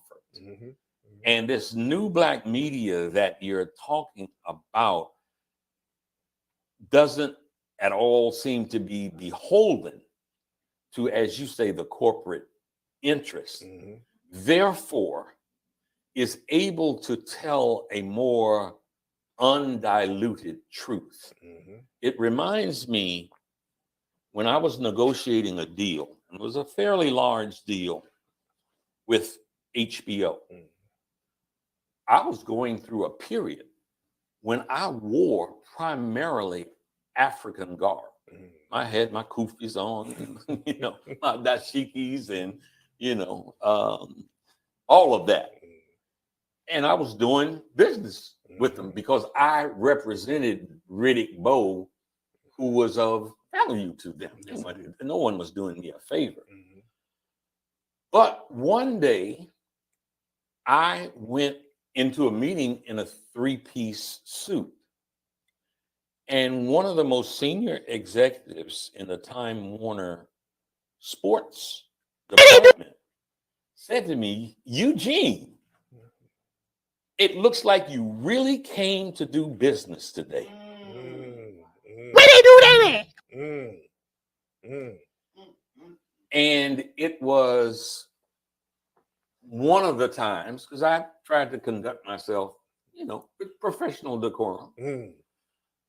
But it was one of the times where my knee-jerk reaction was to say, motherfucker, you're about to make me act like a nigga now.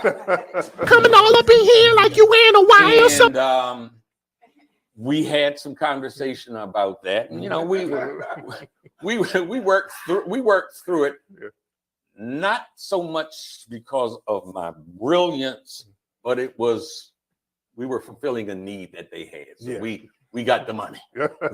we got the money. So this issue of people and punditry and folks who indeed, now look, you wouldn't advise, hey, don't take that job at CNN, don't take that job at MSNBC, or would you advise? Yeah, look, if you need a job, people need to work. People need to work. I would say don't go to the job and then be a flunky for the people at the job. Don't undermine Black society just so that you can get a paycheck. You can have integrity with whatever you do. You understand? So that's my biggest concern. This is why Black people, you always need to have some type of relationship with the Black masses. We do have a lot of Black people who are into these circles who really have a secret disdain for Black society. Let me go deep for a minute. Please. Roland Sharpton, these are boule guys. I'm gonna have to go there for a minute. The boule class for a long time, and not all, because I know some people in the boule who are very cool, but in Black society, most Black society don't know about the boule class. And for years, the boule class has been somewhat elevated to a certain degree as a buffer group. And they get into these little confined circles among each other. And then it turns into this, well, we're better than the other Negro masses. We're the talented 10th. So it's up to us to lead these wayward Negroes. So they have that mentality, and they're so out of touch with the real Black masses, because the Black masses, we're not dumb. The brother out there on the street, the hustler, that's not a dumb dude. He might not have had certain opportunities, but that's not a dumb dude. That's not a dumb girl. They look at them as being less than, and that they've been assigned by white people to be their leaders. That breeds more contempt from the Black masses, where the Black masses can't trust them, and they shouldn't, because they're not trustworthy.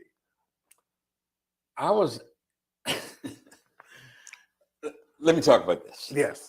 I was at a party, invited to a party in Las Vegas. I'm going to withhold the name because I don't want to unnecessarily humiliate or embarrass the couples whose home hosted the party. Okay. So I was at this party, and somewhere there, the husband asked me, was I on my way to the boule? And I didn't know what it was. I didn't even know what the boule was at that time. And I had a friend who I was able to whisper to. She's from New Orleans. I said, do you know what the boule is?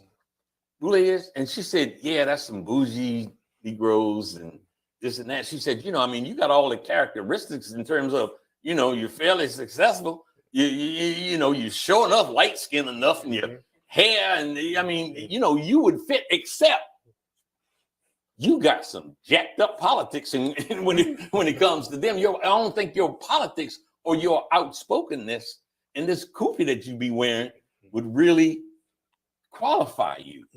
So that's how I became aware, and why I'm not, like, what's the boule?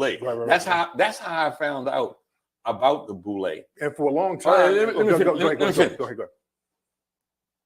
20 minutes later, it occurred to me that everybody in this house, and now we got about 80 people in the house, was real light skinned. I was like, this ain't unintentional. This ain't unintentional. And I rolled on. I was courteous. I didn't cause a scene, but I rolled on out. That's a whole nother show. Yes, indeed. You're going to come back to see me, or I'm going to come to see you or something. But that's a whole nother show in terms of colorism. Yeah, they were real big on that. Lord. Yeah. There was no way that was unintentional. They were the boule crowd. They were infamous for having the brown paper bag test for a long time. You couldn't be darker than a piece of paper. Yeah. A brown She paper knew bag. about that. Yeah. Sister from New Orleans knew about that. Knew about that. So that mindset was the foundation of this organization. So when they started letting the darker ones in, like Roland, you see, he's acting light skinned. And listen how they talk to the black masses. Roland, whenever Roland is talking to us, you stupid fools, it's always an insult towards the black masses. You dummy, you fools, y'all don't know what you're doing, you stupid. That whole denigrating mindset to the black masses as if we don't know what's best for us politically. That's that boule mentality that a lot of people are turned off by. Okay, I'm going to ask you a question, put you on the spot. Yes, indeed. In the event that he would agree to sit at this end of the table, would you agree to sit at that end of the table and a discussion take place? Should I do that?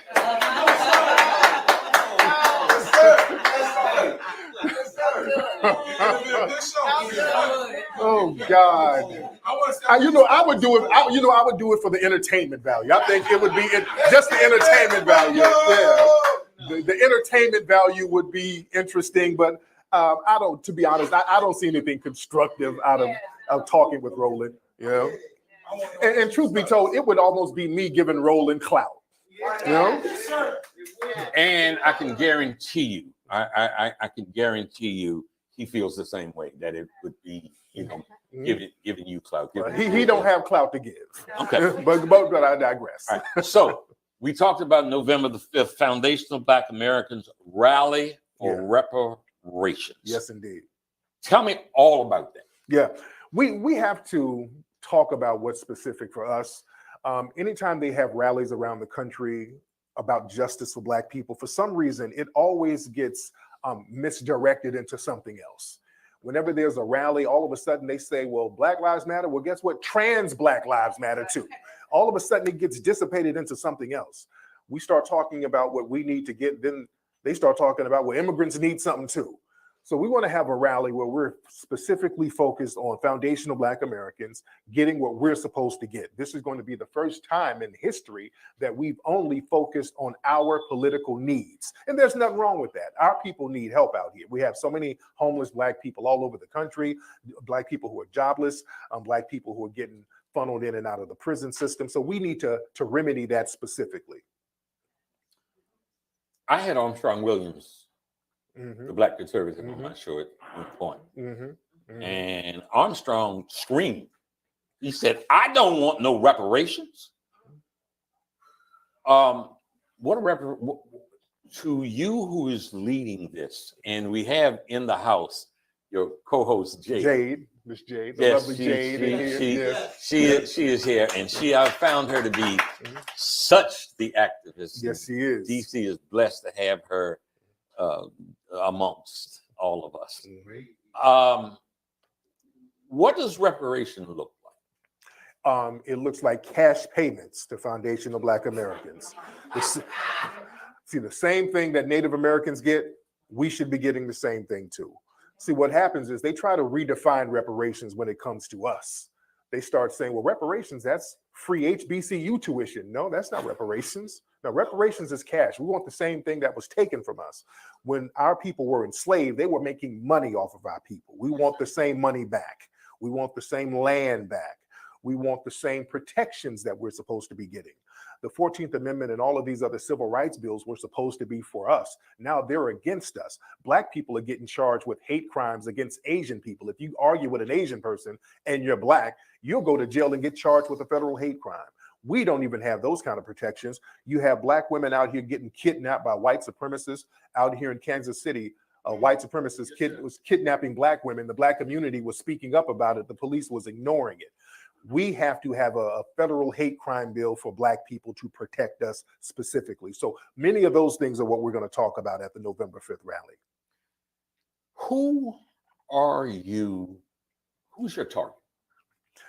The entire society. Everybody. See, it's not just the political structure. Everything is politics. Mm-hmm. You know, politics is not just voting. You're in the political process every day. Politics is an everyday thing. And as some of the revolutionary brothers said back in the day, politics is warfare without bloodshed. Mm-hmm. And war is politics with bloodshed. So we have to look at politics as a section of war. It's a form of warfare because warfare is being waged against us. When they deprive us of resources, that's warfare. When we see so many homeless black people, that's by design. That's warfare. These things are just not happening. When we see our children being deprived of the proper education, that's a form of warfare. Abortion is a form of warfare. Margaret Sanger, when she created the whole Planned Parenthood thing, that was targeting black people specifically. She specifically said she wanted to wipe the black population out. You see, we have to understand everything in its right context. You mentioned Professor Smalls. Yes, indeed. Earlier. Mm-hmm. I see on your promotional information that Professor Smalls will be there. Who are some of the other people that, you know, have committed to participate? Yeah, we're going to have our good brother Reza Islam. He's going to be there. A DMV sister, Dr. Mayat. She's going to be there. Brother Kaba Kamene, who's a part of the Hidden Colors franchise. He's going to be there. We have so many. We got a brother who's a candidate down in South Carolina, Brother Marcel Dixon, a real good brother. We're going to have him there. So we got Boyce Watkins? Yes, our brother Boyce. We're going to talk about the financial sector of it. We're going to have good brother Boyce. So it's going to be a heavyweight program. Okay. So this is going to be on the mall. Yes, it's going to be at Freedom Plaza. Freedom Plaza. Yeah. Washington, D.C. Mm-hmm. This is the home of the House of Representatives. Yes, indeed. And the Senate. Mm-hmm. Any of them participate? We are talking to some political people to have them come down. So we're in the process of working that out now, but they're going to see it because this is going to be a big event. So worldwide, this is going to be seen. We have the international press coming down, so they're going to see what we're doing. That is Saturday, November the 5th, mm-hmm. on the mall at Freedom Plaza. Starting there. Yeah, at 11 a.m. Freedom Plaza. Yes. Mm-hmm. What do you want to leave when you leave? Mm-hmm. What do you want to have accomplished? I want Black people to understand that you can be fearless in what you do. The secret of life is living without fear. I want y'all to really understand that. When you don't have fear no more, you've cracked that code of really enjoying life to the fullest. A lot of stuff that we don't do is because of fear of failing, fear of dying. When you get over the fear of dying, let's go back to the Haitian Revolution. The reason why they were so successful, they tapped into the voodoo. And in the voodoo spirit, you don't have a fear of dying because you know you're going to transition to a better place. Once they lost their fear of dying, they were able to defeat all of those armies, those military powers. So I was at a conference of Organization of African Union in Tripoli, in Libya. It was in Sirte. Yeah. And I had headphones on. And when it came for Gaddafi to speak, Gaddafi talked to 49 other African heads of states and delegates about his desire that there would be a new currency throughout Africa secured by the natural resources in the ground, which is more plentiful in Africa than anywhere else. And when the translator translated it, I had a sense of nervousness. I was like, they're going to kill him. When you're talking about doing something that revolutionary for the benefit of Africans, as we know how history has been, that puts you become a target. Maybe not on that scale, but talking about doing what you're getting ready to do puts a target on you. Yes, indeed. And this is a time where they talk about white hate groups, vigilantes, and all the rest. How does that factor into what you're doing? Well, the thing is, because I've heard the argument many times, when we do stuff like this, that makes you a bigger target. The problem is, even if you don't do anything, you're still a target. Black people are being targeted in their neighborhoods. Anything you do, you're a target. If you are going into a Walmart, you got Black people going to Walmart getting gunned down by race soldiers. Almost everything we do makes us a target. So we might as well stand up for ourselves. We might as well say what needs to be done. We shouldn't fear that these people are going to attack us, because if you have money, they will attack you. If you don't have money, they will attack you. So you might as well go out doing the right thing. We got to wrap up. Yeah. Tell us about your next film project. Yeah. The next film is American Maroon. Talks about many of the Black Maroon societies who fought against racism and white supremacy, and they burned down plantations and they freed themselves, which is a story that's never told. And the Maroon spirit is something that not only happened in slavery, but it carried on to the civil rights movement. And even now we have somewhat of a Maroon spirit. We also talk about in the movie, in the late 60s, early 70s, there were a lot of urban warfare revolutions around the country that's never talked about. You have a lot of groups like the Black Liberation Army and others who were attacking police stations, attacking judges, freeing Black people from prison. These were the people who got Assata Shakur to Cuba, the Black Liberation Army. This was a common thing in the 70s that's never talked about. So we're going to talk about the Maroon spirit from the early inception and how it relates to modern society. So it's a very interesting film. The struggle continues. Yes, it does. I'm glad you're part of it. Man, I appreciate you, brother. Thank you. Absolutely. God bless.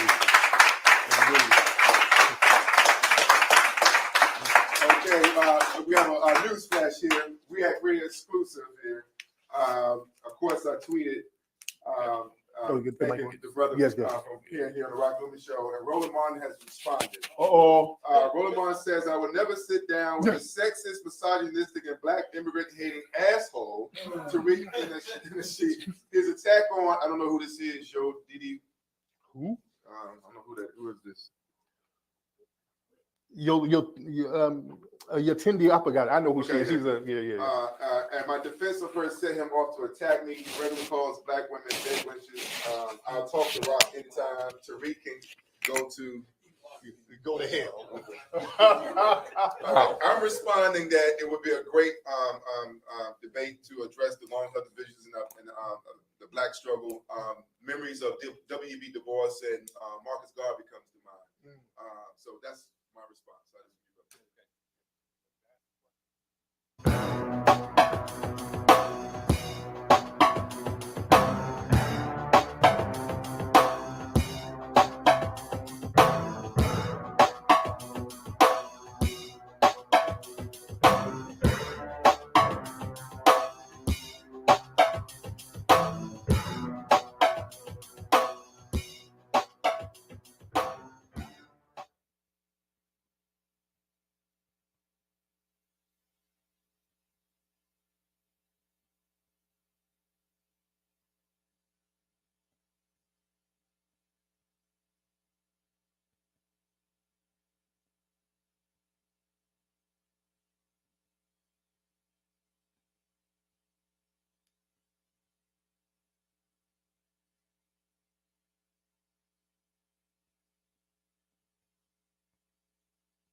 All right, nah, we should have good sound. We should have good sound. Yeah. I'm right on time. I had to make a quick run. That's right. You know what I'm talking about? That's right. Yeah, let's see what we got going on here. Let me get y'all together real quick. Let's get a commercial break jumping off. Yeah.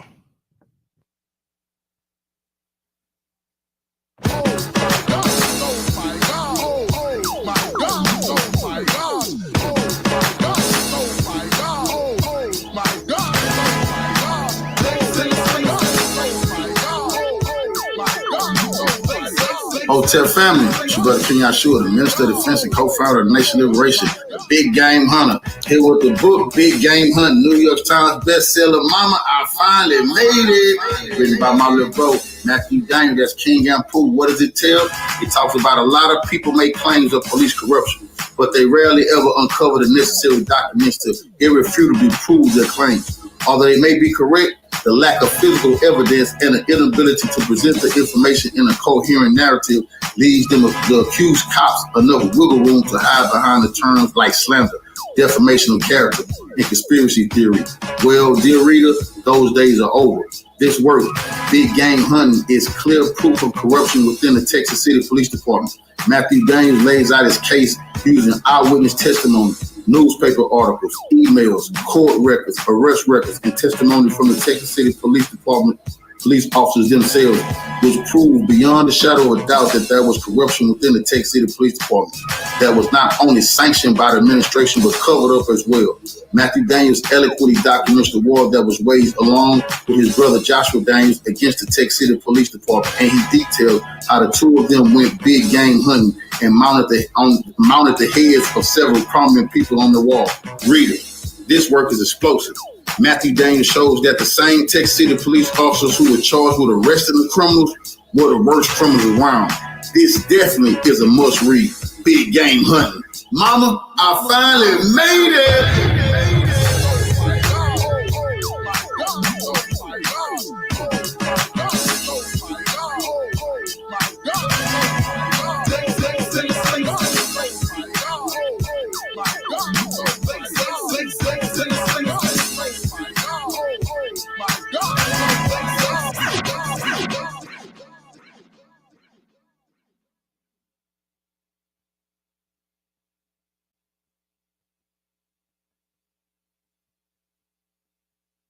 Shout out to Cold Figure TV, man. That's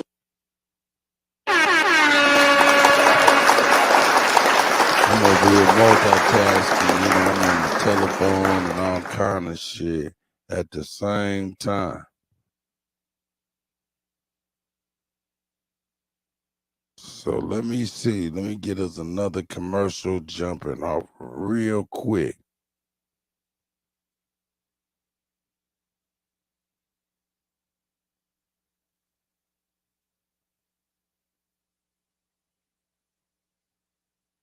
You know. Break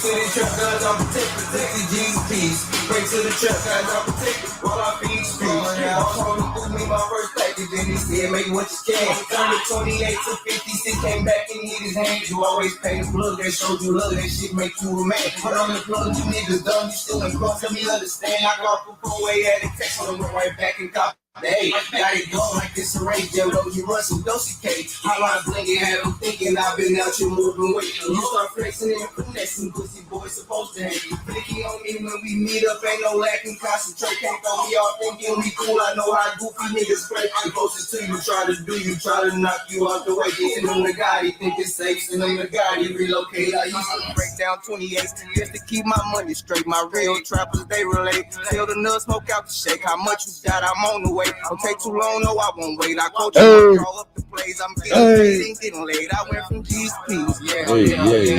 Bitch, I went from G's to P's. Oh, pray to the trap guys, I'm protected. Take the G's to P's. Pray to the trap guys, I'm protected. Shout out to CT for that. Shout out to CT for yeah, there we go. Let's get a little something cracking. Get our theme music cracking. Yeah. Let's get up in here and see what we can see. Front and center. Yeah. Shout out to Rock Newman and Tariq Nasheed.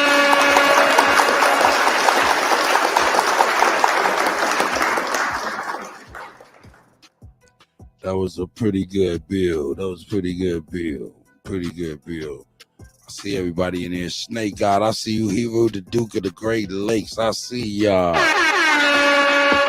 You know what I'm talking about? I see y'all, man. My man said he'll never mess with Rolly motherfucking Martin. Hell no, I'm cool on that. I'm cool on that. Let me see. I don't even know how to. If I knew how to do it, I'd do it.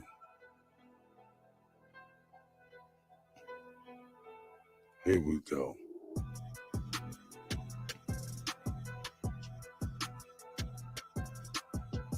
Let's see.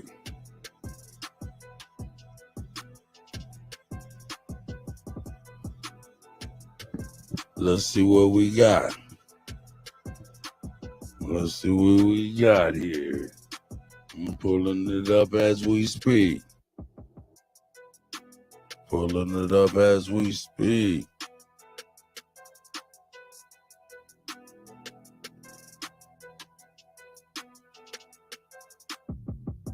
Here we go. We on it immediately.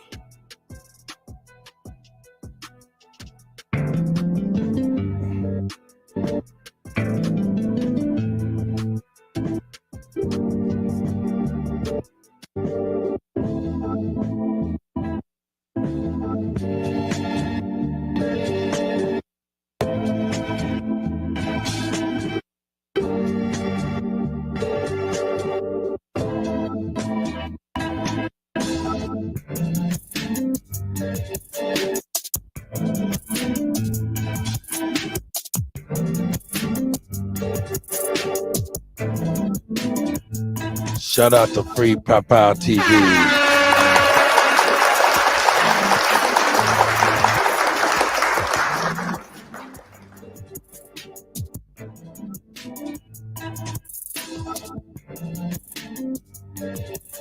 Me realized that man was never supposed to eat meat, because in the Bible the meat was a husk of a fruit.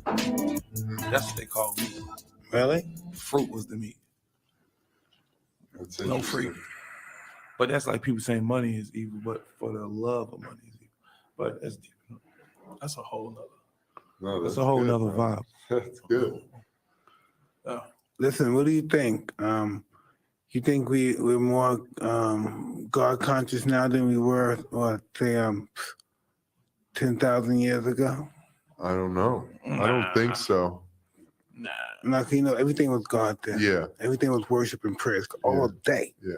Worship. God's been almost squeezed out. Building for God, building for God. You know, 10,000 years ago, everything was about building. Even more was about building for God, building the biggest buildings in the world. Yeah. To reach God. They would call him something else. Yeah, many names. It's like L something else. If you know, you know. But it wasn't even God. God is if you're what you call yourself African American, God is technically a European word. You think so? I know it is. I'm telling you that. For me, I'm indigenous. It's a big difference. Like that's if we talk in essence, that all the slaves came from overseas and touched America. Meaning what? Do I believe in slavery? Yeah, I do believe in slavery. There was slavery. It was. Yeah. Like all of them fit on that boat and came in. No, I think on durations. Probably 400 this day, 200 this day, or whatever that day, so to speak. Oh, hell no! They was already here. That's right. That was impossible. It was already here. Well, I read some books on some slaves with narratives, and they said they were in the boat. Yeah. Well, they said it was, words of the slaves. Oh my God! My folks come Some people don't believe the world is round. They think it's flat. You believe the world round? I don't know what I believe. Oh. You believe it's flat? Yeah. You do? Yeah. Okay. Want me to break it down? Yeah. No, I don't know what to believe. Let me stop fucking with you. Definitely. Laws of the universe. In the galaxy too. Yeah. Why do we always look up? Why don't we look down? Why don't we look in the ocean? Because it's more complicated. Nah, I ain't fucking with that ocean. You on your own, baby. I ain't getting. I see you, Brother Chief. Brother Chief, you back with us. Yes, sir. Check it out. Free Papu TV. Yeah. Shout out to Free Papu, man. You know what I'm saying? Yeah. He kicked up a Waka Flocka, kicking his indigenous, you know what I'm saying? Speak, you know what I'm talking about? That's right. So, but yeah. Rock Newman and Tariq Nasheed, man, that was a lot. Shout out to Rock Newman and Tariq Nasheed, you know what I'm saying? Shout out to Lord Jamal. You know what I'm saying? Yeah. Shout out to Cold Figure TV as well, man. Just wanted to give all these brothers some flowers, you know what I'm saying, for what they're doing. Shout out to Kanye West, because he sparked the dialogue for real.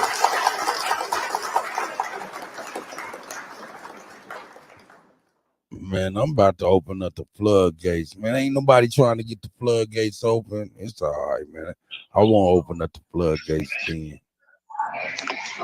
Is he gonna open up the floodgate? I was about to open up the floodgates so we can get ready to rumble. No. Nah. But you gonna go back to this video right here? If there's gonna be some trouble, it's gonna be some good trouble.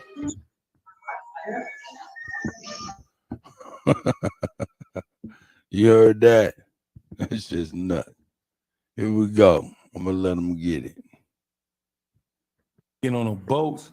Hey, man, hell no. You couldn't tell me what's in that water. Nobody in this room knows what's in that water. Yeah, we know less about the ocean than we do about the moon. Yeah. So they say. All right. There's some shit down there. That's true. There's some monsters That's down true. there. The monsters down there. They can't see. They have to use the tentacles to feel. They have no eyes. Too dark down. There's no sunlight. Man, they got a lake. Definitely, They got bro. a lake in Georgia. You say Gabrielle Union, AGT Play it. firing racist. Play it. Yeah, play it. Damn. See the headline. When the headline mean more than the actual video. Oh, That's the era we God. living in. I'm We living in the sorry, headline dude. era. I'm sorry, Do you dude. still think that we're living in a society that still think race is a joke? That's kind of what I'm asking. Terrible No, I don't question. think we live in that society. I think you live in a society where the people that was racist is getting to their last straw. They old as fuck. You know what I'm saying? So if anybody under the age of fucking 40 years old and that's racist, ain't got an ounce of it, it'll talk to them. Literally talk. Yeah. You know what I mean? So anybody acting racist or even taking these traditions that come from racism, that's a taught thing. Sure. And when you find out and you still want to carry on with tradition, that's fucked up. So, like, say for instance, they told her they gave her memos about her hair, about changing her clothes, stuff like that. Like, does that come with Black culture? Like, is that a part of That's who we our are? people. That's who we are. They want you to change who you are. That's up to you to change. It's not up for you to complain. Don't change. Keep it moving. Expose it. Keep it moving. You know what I'm saying? If you want change, you got to bite bullets. That's how it goes. That's it. So how do we move forward from like stuff like this? How do we take teachable moments? Like, say for instance, People like Gabrielle Union, people like me putting it up in front, just putting it out there, not trying to be credited for it, not trying to stand on the news for it. Just put it out there. Like, yo, this is how I feel. This is wrong. Is it her job to teach them? Like, Did they turn that into this fucking headline? No, I can't single her out as a person. I'm like anybody in that position. It should be your job to stand for. When you thought you said Black people should boycott. Look at this. Black people are boycotting. I don't even say black people. I say indigenous. See, Indigenous. That's crazy, dude. What do you think about? I mean, look, it was here dude. before Columbus.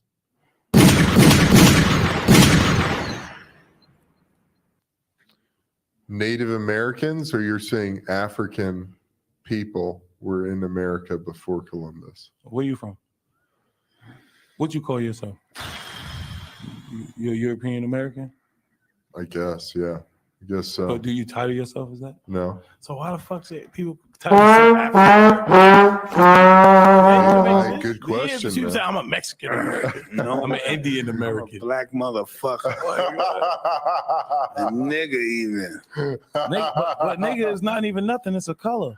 And the colors don't exist. So it's like indigenous mean you was here before Columbus, basically. And we was.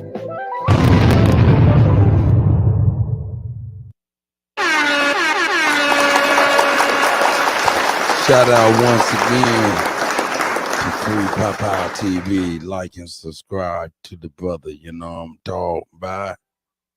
Shout out to Free Papa TV, man. Once again. Yeah. Once again. Let's see what it is, man. Yeah, I done opened up the floodgates. I'm gonna hit it again. And then I'm gonna get ready for y'all to slide in and join. Here we go. Yeah, we in the mix now.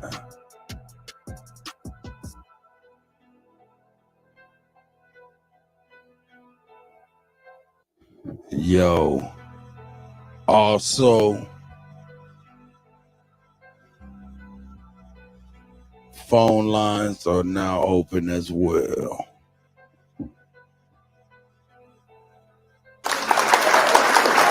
Yeah, shout out to everybody. Let's build on it, man. Let's build on it. We still got to get on some co-figure. You know, co-figure on this journey. You know what I'm talking about? He on his way, man. He out here teaching and everything. The ways of the walk. You know what I'm talking about? So shout out once again to co-figure.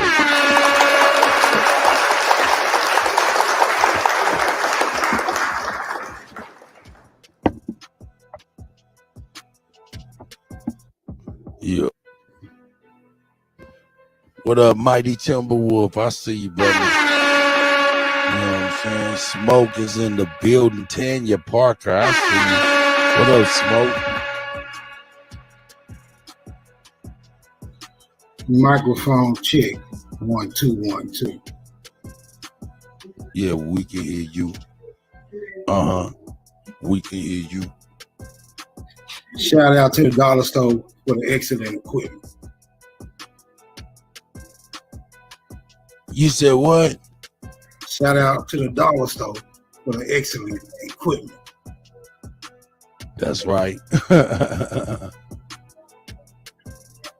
So, when it comes to the question, since it's been revisited, okay, was slavery a choice? Now, hold up. Before you go there,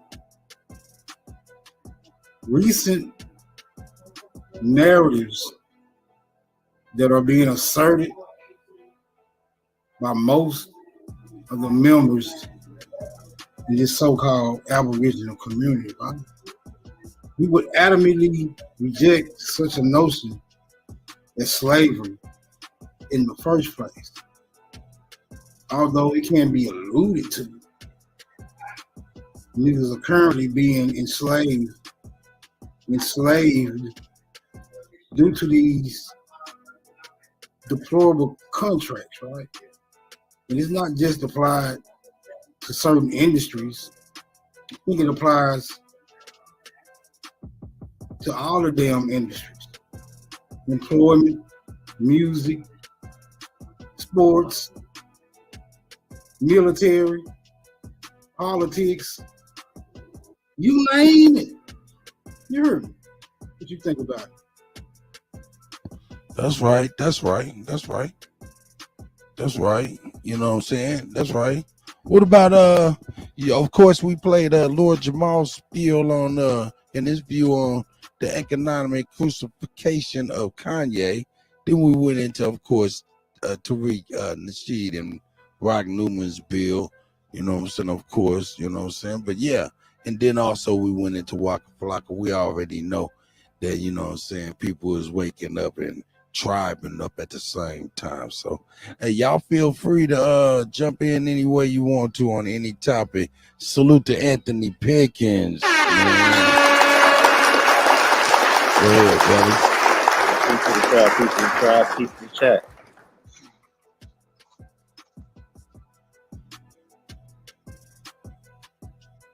Mic check, mic check. Can anybody hear me? What's your Oh yeah. Yeah, we hear loud and clear. Testing. Mic check. What's your assessment, Mr. Pickens? Well, my assessment on the first video with the Rock Newman and Tyreek. Tyreek said some things. He said that Kanye was a contrarian, but I've listened to Tyreek do the same thing, be contrary. He just stated that we come from no immigrants, but we were also slaves.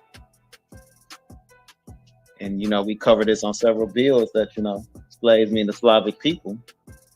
So I'm not sure if it puts me in the loop as far as if he's being divisive or he just really don't want to accept the narrative. He got one part of it right, but then contradict the other. And then his assertion that Kanye said some slick stuff about black people. I'm not sure what he said. I listened to the whole drink. What's that, Drink Champ? I didn't hear him say anything about black people. I heard him defend us. So I don't know. If I don't see a lot of people getting their YouTube channels canceled or shadow banned, kind of makes me leery about if they're telling the whole truth or not.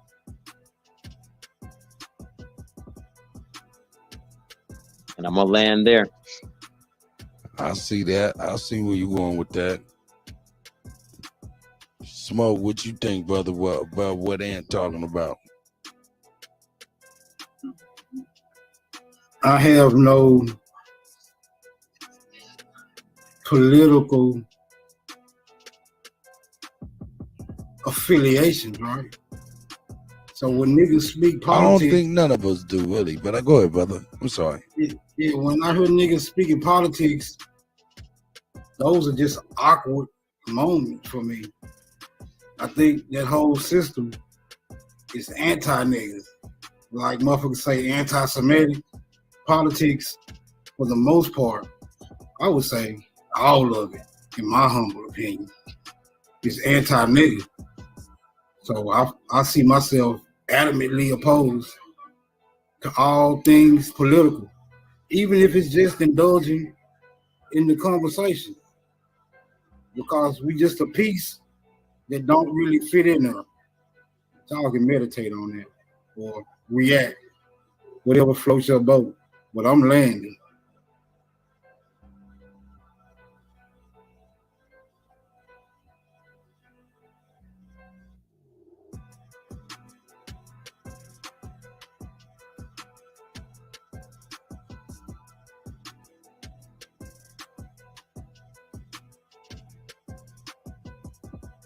Yeah, that shit was crazy, man.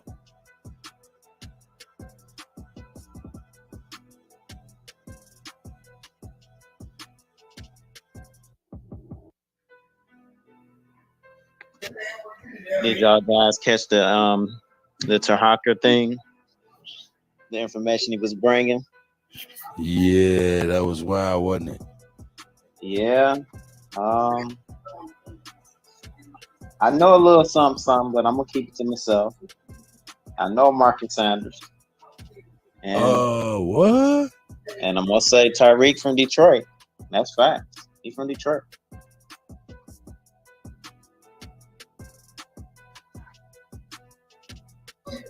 So what you saying? You saying it's true? What are you saying? I I done seen a lot.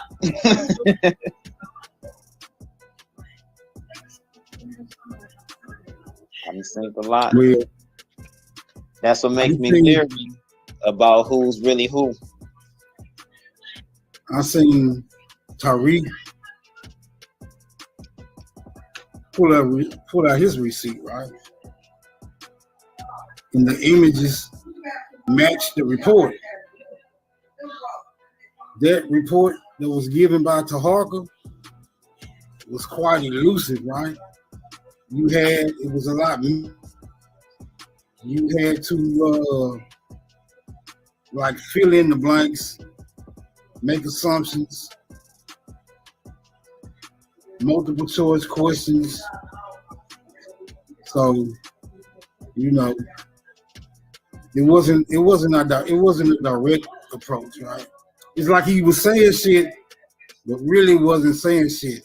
If you ask me, the nigga was talking in circles, squares, and triangles. And I'm just not all that familiar with geometry. Hey, I'm landing right there. I do know with dealing with the feds, if you're in a federal witness protection, it ain't gonna add up. But I'm not saying that Tariq is. I'm just saying we should look a little deeper into it.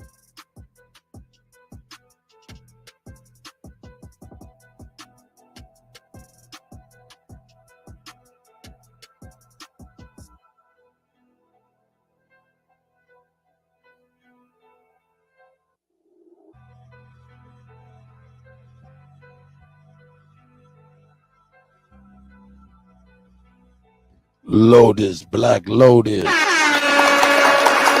it do, Pimp? Smoke. Peace. What up, man? Yeah. Salute. No time. What's happening? Oh, man, enjoying the build and the information. Enjoying.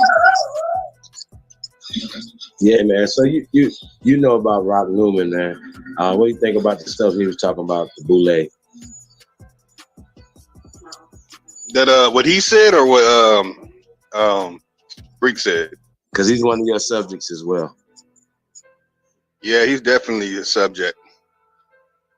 Well, I mean, you already know that of the mestizo persuasion love to capitalize being boule and pushing boule, and then going by that if you what is it? If you black, stay back. If you brown, stick around. They really, really stick by that. So it's but that's just a complexion thing. The power and control, making sure nobody steps out against them people, and they're the gatekeepers. So boule will always be the gatekeepers who keep our communities the way it is. Come in and act like they're here to help, like Al Sharpton and them, and they can only show up when there's negative situations happening. Without negative situations, something bad happening, they serve no purpose. I mean, it's deeper than that. But I got a lot going on right here. I'm gonna land my plane, as a smoke signal was saying. That's right.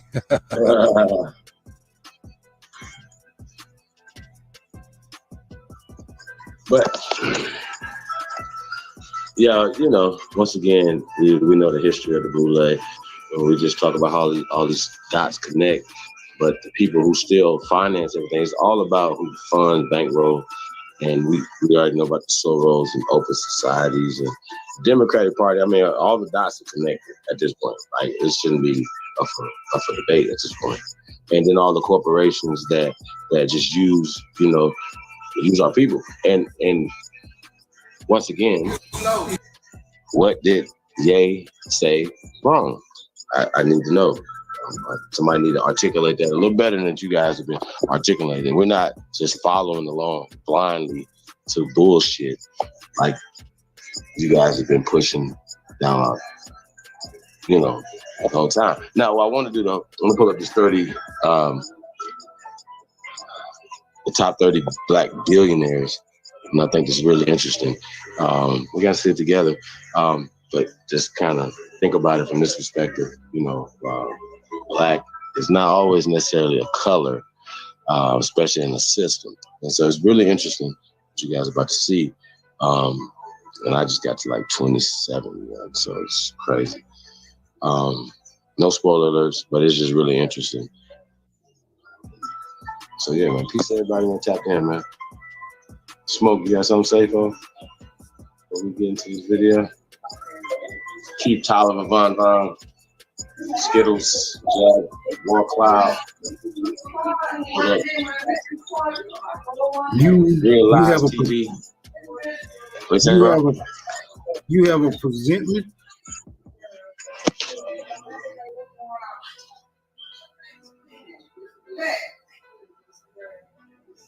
I'm assuming that you have a presentment.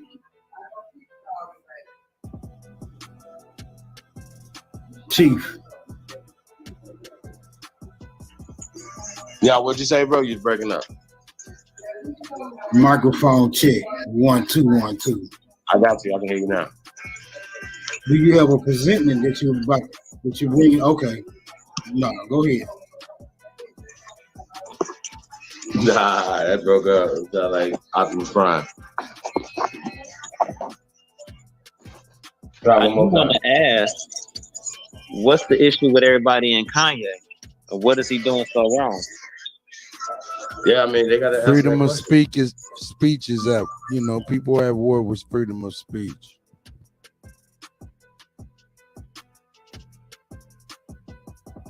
So I guess it's a war on truth now. Yeah. Yeah, this an ongoing epic battle. Carry on.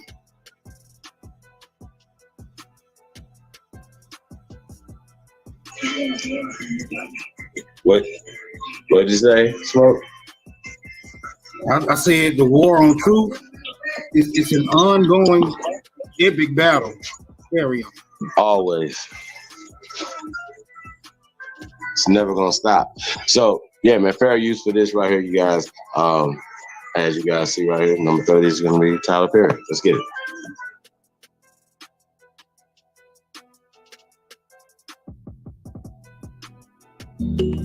Across the world, many blacks of different walks of life have excelled financially, and their possessions and wealth are quite astonishing.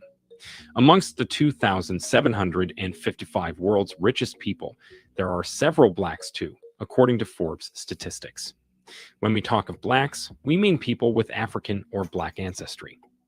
Forbes publishes a list of the world's richest people every year using a snapshot of financial information, including stock prices, exchange rates, and more to calculate the net worth of the richest people on Earth. According to Forbes, some black people have been featured amongst the wealthiest for several years. They include both men and women from across the world, with a handful from the great continent of Africa down to the United States of America. What makes them the richest is their field of interest. In the US, for example, the wealthiest black billionaires are in sports and entertainment. On the other hand, wealthy black billionaires in Africa mainly come from manufacturing and other types of investments. The number of richest black people in the world is still quite low, looking at their frequency in statistics given by most sources. In 2021, only 8 or 1.2% of America's 665 billionaires were black. By contrast, black people make up 12.2% of the total US population. In this video, we are going to discover the richest black people in the world by net worth according to data provided by Forbes. Before we get started, help our channel grow by liking this video, subscribing to the channel, and turning on the notifications so that you don't miss any new updates. Let's start. 30. Tyler Perry, United States. $1 billion.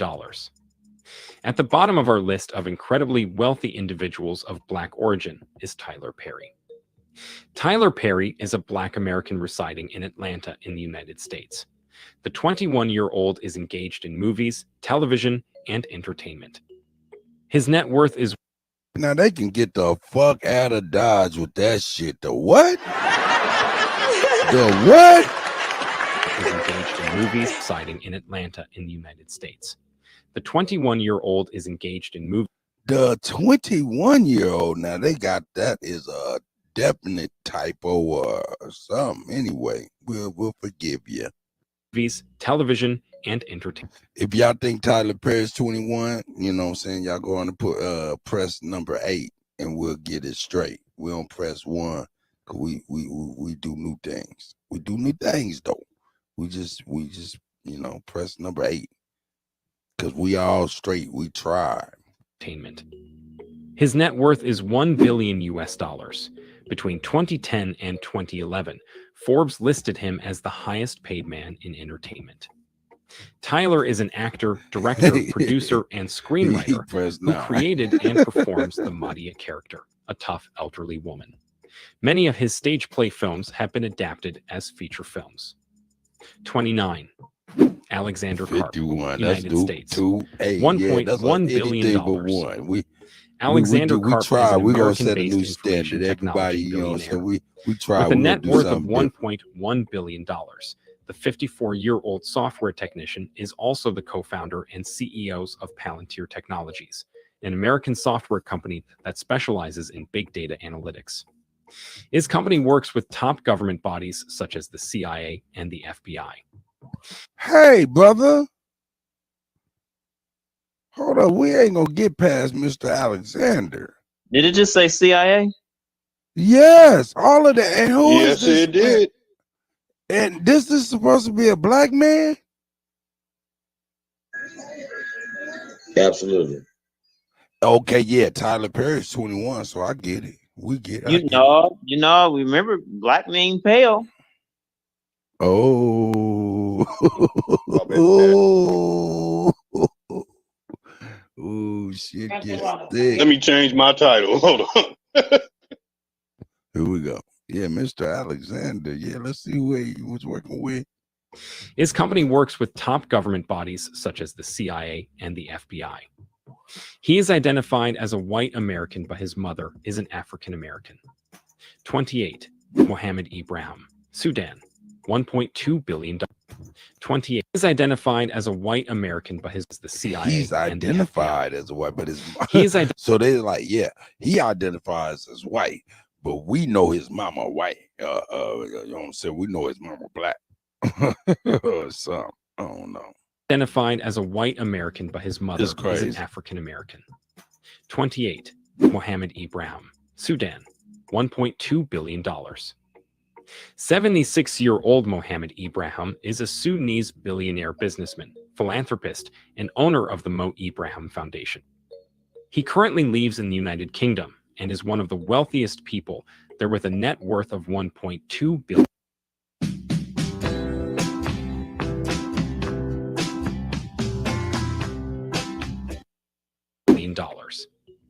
Ibrahim became a billionaire in 2005 when he sold his telecommunications company, Keltel International. 27. Othman Benjeloun, Morocco, $1.3 billion. This is ridiculous. Hold on, wait a minute. Ain't this Born the top in 30 black billionaires? That's what, don't you see it up there? That's what I've been saying. This is ridiculous.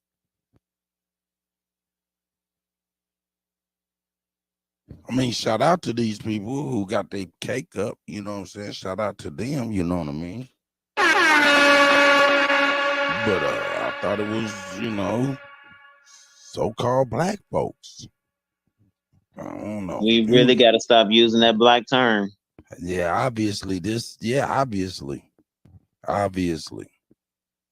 1931, in Morocco, Othman Benjeloun is a banker and billionaire businessman with a net worth of $1.3 billion. Benjeloun is well known by many as the co-founder of the BMCE Bank and the Bank of Africa. The BMCE Bank has a presence in more than 20 African countries. He serves as the Bank of Africa's chief executive officer. In 2014, he inaugurated a $500 million plan to build the 55-story Mohammed VI Tower in Rabat. It will be one of the tallest buildings in Africa. Through his holding company, Financecom, he has a stake in the Moroccan arm of French telecom firm Orange. FinanceCom is part of a project to develop a multi-billion-dollar tech city in Tangers that is expected to host 200 Chinese companies. The 91-year-old billionaire is married to Leila Mezing Benjalan, and he is a father of 2. 26. Jay-Z, United States. $1.4 billion. Sean Corey Carter, known professionally as Jay-Z, is a renowned American rapper, record producer, and entrepreneur who has recently made history by emerging as one of the world's richest Black people. Considered the richest rapper and wealthiest music artist in the world, with a net worth of $1.4 billion US dollars, the 53-year-old artist got his wealth from the media, multiple entertainments, and self-made artistry. Together with Beyonce, they are regarded as the richest celebrity couple in the world. 20 Beyonce, they multiple. Together with Beyonce. Together with Beyonce.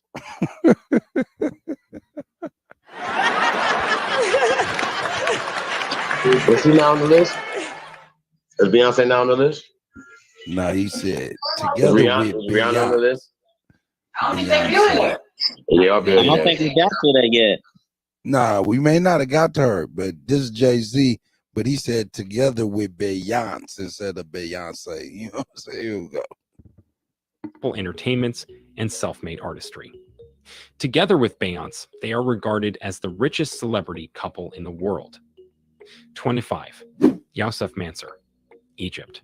$1.5 billion. Youssef Mansour is an Egyptian billionaire and listed amongst the world's richest Black people. He has a net worth of $1.5 billion. This is crazy. He is the chairman of the family-owned Mansour Group, which is an exclusive distributor of GM vehicles and Caterpillars in Egypt and several other countries. His younger.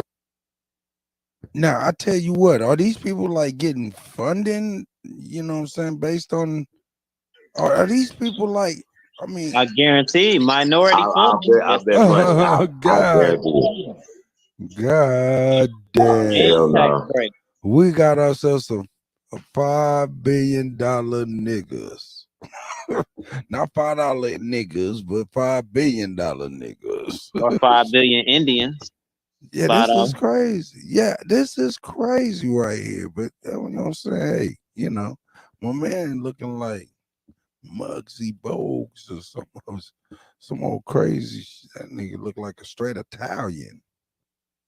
Younger brothers, Mohammed and Yassin Mansour, are also Shout out to billionaires these and big part money owners of the brothers. Mansour Group. 24.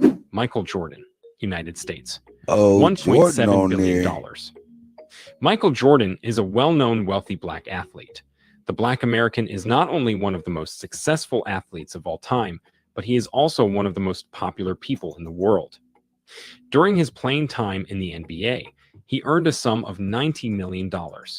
His current net worth stands at $1.7 billion, a fortune he makes through endorsement deals with Charlotte Hornets and other partnerships. 23. Rihanna, United States. Damn, Rihanna got more money than Mike. Wow. This guy, I don't know how accurate this could be. Wow. $0.7 billion. The famous 34-year-old American singer, Robin Rihanna Fenty, is one of the richest Blacks in the African regime with a net worth of $1.7 billion. Apart from singing, which makes her very popular, she is also an actress, fashion designer, and businesswoman at Fenty Cosmetics. These activities of hers have made her raise much income, and now she features among the top 30 richest Black people in the world. 22. Michio LaRue, South Africa. $1.8 billion. Michio LaRue was born in 1949 in South Africa. Hey man, now this is crazy, man. So now these guys are all, see, this is it. This is it. They're calling them Black because they come from Africa and they come into America or something like that. So is that African American, like Elon Musk type stuff that's going on here? Go ahead, brother. That's what it looks like. Okay, you Didn't got the Kanye floor. West say that he was in an interview that he was the wealthiest fashion designer? Did that skip by us too? That interview he had with the Jew? Oh, I don't know. I'm not for sure about that. If I remember, he said he was the #1 fashion designer, and he did a Mr. fashion Brooklyn show. in here. Mr. Brooklyn's in the And a building. Frenchman named Bernard Arnault tried to stop him. Is that what he said? Yes, sir.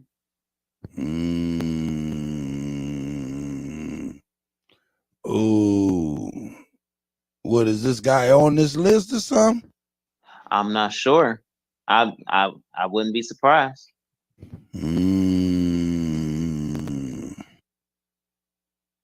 Let's check it out, man. This is crazy though. But yeah, hey man, you know what I'm saying? Yo, I'm gonna be honest with you. This big money nigga right here come straight up to y'all, tell y'all ain't black if y'all don't vote for him.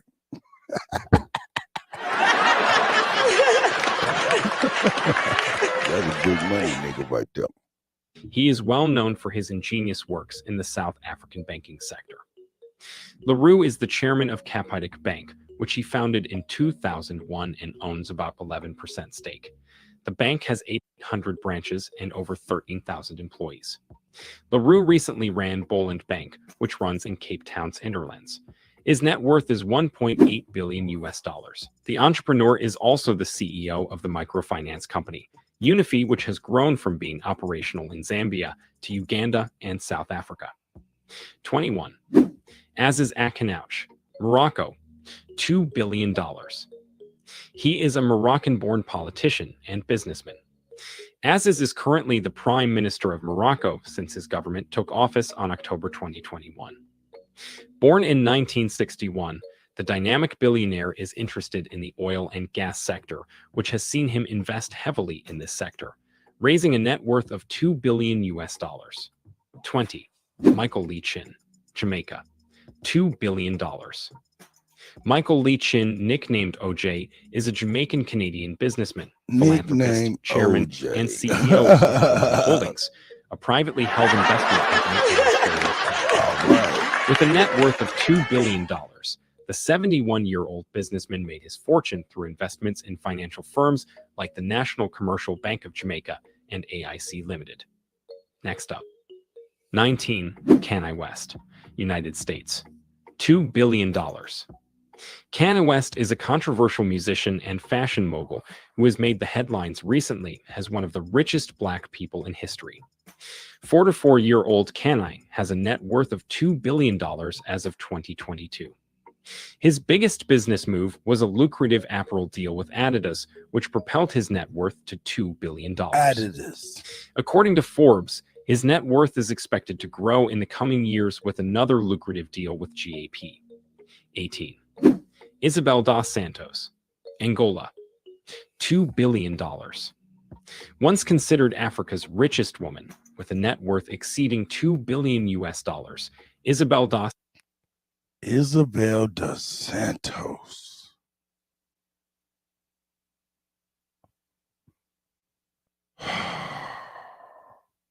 Santos was dropped from Forbes magazine's list in January 2021 after her assets were frozen in Angola, Portugal, and the Netherlands. Despite this, the 49-year-old is still regarded as one of the richest women in the world, with a net worth of $2 billion, with most of her wealth made in investments. Whoa. Isabel dos Santos. Yeah, they said seeds. They said seeds.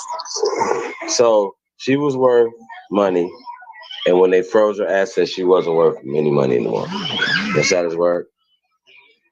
So, are you really worth this money, or like you understand what I'm saying? Like, is this real? Just what do they do? Like they that's the control. Think about it. If they don't like what you say, they can freeze your assets.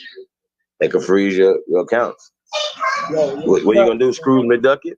Come on, bro. Like, you gonna be out here dealing with cash, coins, gold bars, diamonds. Yeah, I mean, I'm with all that.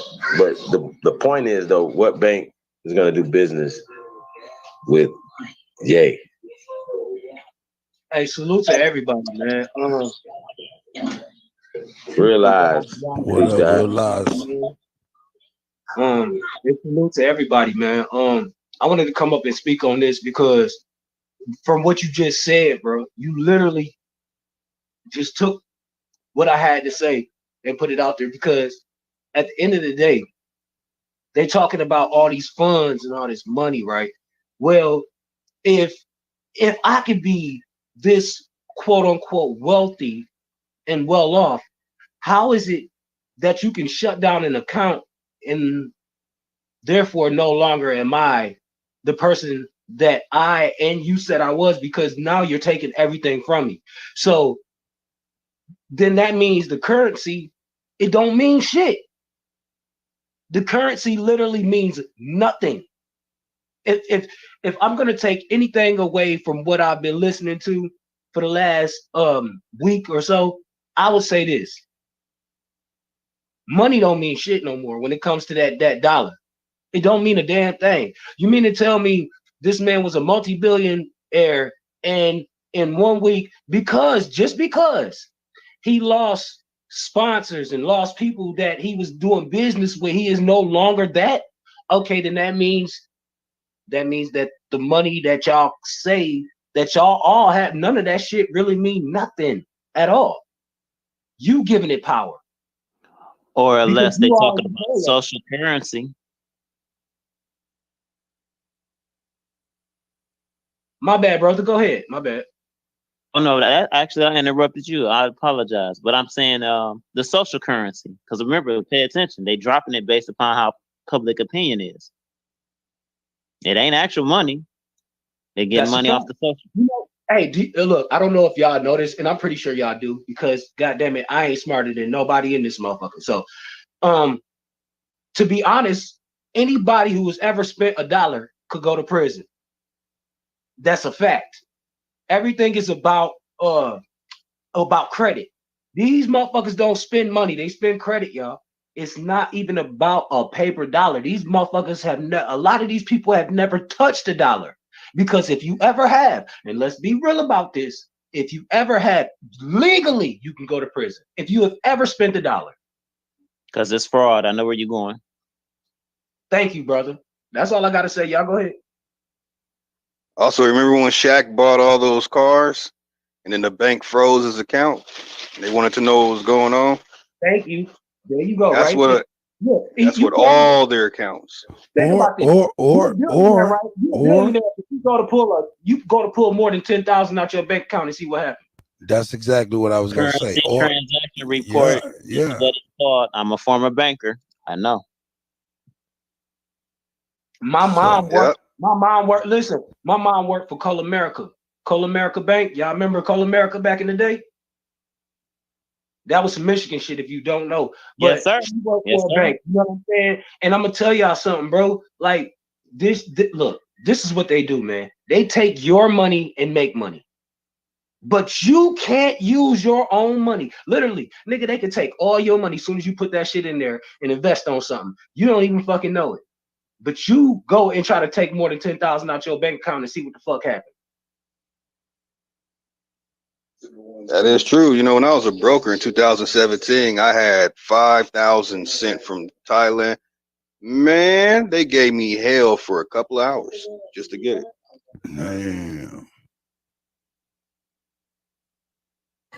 See, Working at the bank, I found out the only way that you can pay off any debts is with gold, and they made gold illegal to have. If you got over 1.5 ounces of gold, it's illegal. Hey, first of all, hold on. Hey, do y'all remember what they did before they did that? Do y'all remember cash for gold? Do y'all remember that? When they was like, hey, oh yeah, all your gold. Send us They all was your gold. buying people's You cash. chains, Hey, now, hold all on. the rings and everything. You didn't even know. You didn't even know that this currency that they're sending you don't mean a fucking thing. You sending them your valuable treasures. Ain't that a bitch? And y'all want to sit up and act like this shit ain't real? Look, man, look. I'm starting to get to the point where I'm done being nice. I'm done being, thoughtful to motherfuckers who's doing wrong. For what? Bitch, you know you doing wrong. You've been doing wrong all this time, and your bitch ass ain't doing nothing but keep getting more and more evil. And you want me to be nice? You want me to calm the fuck down? Nah, bitch, you calm the fuck down. Listen, I know we have to be very smart about what we do. We got to move strategically. But at the same time, hey, man, enough is a motherfucking enough. Salute, salute.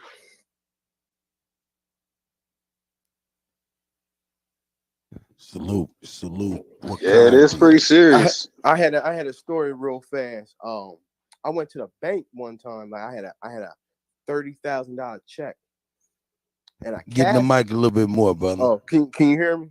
Yeah, you sound great now. All right, so I had a $30,000 check. I went to a bank, right? And I'm like trying to cash it. I got it from my lawyer. I'm like, it was out of his bank. So I'm like, I'm trying to get the money. You gotta They have was that like, special order, sir. Nah, they didn't have the money. They didn't have the money in the bank. I know. That's why I said you have to have a special order. Look, hold on, y'all. I'm sorry. I don't mean to cut y'all off. My bad. But do y'all remember? I just said you could deposit your money in the bank, and that same day they can take your money and do something with it, and you can go back and say, "I need my money. I won't." Okay, I just deposited 100,000. I need 20,000 of that, and they gonna take you through the ringer. You know why? Because the shit ain't there. Facts. God damn it.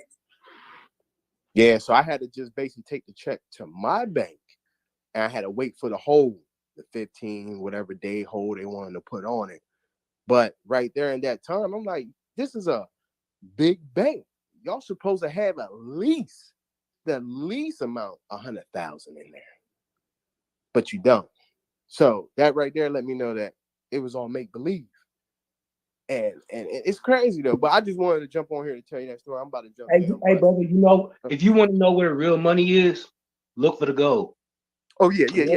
Wherever the gold is, that's where the real money is. Yeah, I remember I told this female accountant a long time ago when I was young. She was a female accountant. I was like 18. She was a little bit older. I told her back then, like, gold is where everybody need to put their money at. And this is when gold was down. And she's gonna say, nah. Now look. It's crazy. It's crazy how they try to get you to look somewhere else. Bro, what they do is they'll take, just like they do with housing. It's the same thing they did with gold, same thing they do with housing, same thing they do with land, all that, right? What they do is they set up a program to break down the backing of it, right? Quiet Storm, Mr. You know what I'm saying? Brooklyn, Von. I see y'all old head. It's basically what they do Jag War Cloud. They say, you know what? This is valuable right now. And the only way that we can make it to where it's not valuable is to discredit it, take all its backing, and then put so much of it in rotation that it drops the value of it. And that has to do with any currency that has come up against the American dollar. See, and I think we all know that. And now what they're doing is they're doing the same thing with the American dollar that they've been doing to every other dollar that's ever come up against the American dollar. They're doing the same thing. They're overprinting. You know what I'm saying? They're downgrading it. They have taken away everything that quote unquote backs the greenback. So in all actuality, our money is no more. Let's just be real. Your money is no more. Have you ever tried to take a bunch of pennies to the motherfuckers? Oh, that shit don't work no more. They're not taking that shit. So, at the end of the day, what they have done to everybody else's currency is what is going on right here in America, right here with these greenbacks, man. They're literally killing the dollar. I don't know what's coming after this other than cryptocurrency, but I can tell you right now, the American dollar is dead.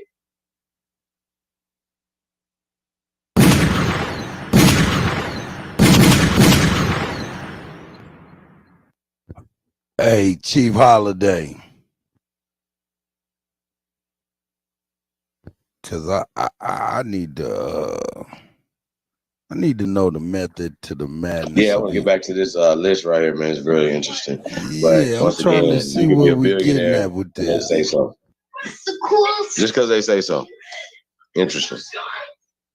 Can you hear me? I can now. Okay. Yeah, I was just trying to see where you was going with this list. I just want to know who's on the list. This All is these crazy. blacks. Look at all these She black people. too? Well, her name is DeSantos. It's got to be me. No, her name is DeSantos, man. Here we go. Is the daughter of Jose. Most of her wealth made in investment in the world, with a net worth of 9-year-old, is still regarded as one of the richest women in the world, with a net worth of $2 billion, with most of her wealth made in investments. Isabel dos Santos is the daughter of Jose Eduardo dos Santos, Angola's longtime former president. 17, Koos Becker, South Africa, 2.3. This is ridiculous. This is ridiculous. $3 billion. Jacobus Petros Koos Becker is a born South African, aged 70. He is currently the chairman of the media group, Naspers, the richest company in Africa. Koos Becker is praised for transforming South African newspaper publisher, Naspers, into an e-commerce investor and cable TV powerhouse. His net worth in 2022, according to Forbes statistics, is $2.3 billion US. 16, Mohammed Mansour, Egypt, $2.5 billion. Let's go back to Egypt and meet Mohammed Mansour. I thought he was already on Mohammed there. Mansour is an Egyptian billionaire who features among They the did use world's the same richest picture. black people. That was the same dude. Man. He has a net worth of $2.5 billion US. The 74-year-old businessman and former politician is the chairman of the Mansour Group, an automobile company owned by his elder brother, Youssef Mansour, who is 16th on this list. How can you go from a Christian making 6 figures a year to a kingdom builder making 6 figures a month? Better question. 15, Folarunsho Olekija, Nigeria, $2.5 billion. Well, get it, Folarunsho sis. Olekija is Nigeria's first female billionaire. The dynamic Folarunsho Get is it, vice sis. chair of Famfa Oil, a Nigerian oil exploration company with a stake in Ogbame oil field, a prolific offshore asset. With a current net worth of $2.5 billion, she began her professional career as an executive secretary in Lagos, while simultaneously launching her own tailoring business. Her company flourished, and she went on to become the national president and a trustee for the Fashion Designers Association of Nigeria. 14, Oprah Winfrey, United States, $2.6 billion. Oprah Winfrey is one of the few African-American women to make the billionaires list with a net worth of $2.6 billion. The 68-year-old media and entertainment icon was born in a modest family that was almost poverty-stricken. She ran the Oprah Winfrey Show for 25 seasons before it went off the air. Apart from being one of the richest black people in the world, Oprah has a wide audience and millions of fans from across the world. 13, Strive Maziyiwa, Zimbabwe, $3 billion. Born in Zimbabwe, the 61-year-old Strive Maziyiwa is a London-based billionaire businessman and philanthropist. He is the founder and executive chairman of the international technology group, Econet Global. His net worth stands at $3 billion US. 12, Patrice Motsepe, South Africa, $3.3 billion. 60-year-old Patrice Motsepe is a South African mining magnate and owner of African Rainbow Minerals. He was among the first black men to make it to Forbes' billionaires list. Today, his net worth stands at $3.3 billion. Motsepe is the first African to sign the Bill Gates Giving Pledge. Together with his wife in 1999, he founded the Motsepe Foundation to help create new jobs and support education and the disabled. He bought low mining shafts and made them profitable. He is also the president of the Confederation of African Football and owns one of the top South African clubs, Mamelodi Sundowns Football Club. 11, Naguib Sawiris, Egypt, $3.4 billion. Naguib Ansi Sawiris is an Egyptian billionaire and businessman. Man, the renowned Egyptian business mogul has a net worth of $3.4 billion US. He is Okay, so basically, I don't. Hold on. I'm Go being ahead. serious. So what I'm hearing is, okay, so it takes financial backing to be on that level as being on Forbes and having a net worth. Because if you don't have that financial backing, what is a net worth? Because I'm sitting here thinking about it, and I'm like, okay, well, if you got the financial backing, what it seems like is if you have all these companies that's backing you, then you have a higher net worth. But Kanye worth, multi-billion dollars, right? Now he doesn't have that financial backing. He don't have those companies behind him. Now he only worth 400 million. It sounds like to me it's some bullshit game. I'm just saying, it sounds like when you got the financial backing, they'll put you up there. As soon as they don't want your ass up there, they can take you down real quick. I don't know what y'all think.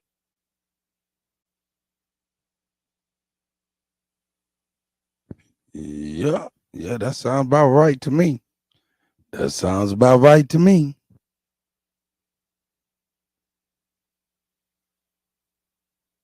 I mean, for real, I'm just sitting here, I'm listening to him. I'm like, yo, okay, so you mean to tell me if I play the game, all right, cool, I'm playing the game, you know what I'm saying? I'm doing what I'm supposed to do, I'm good.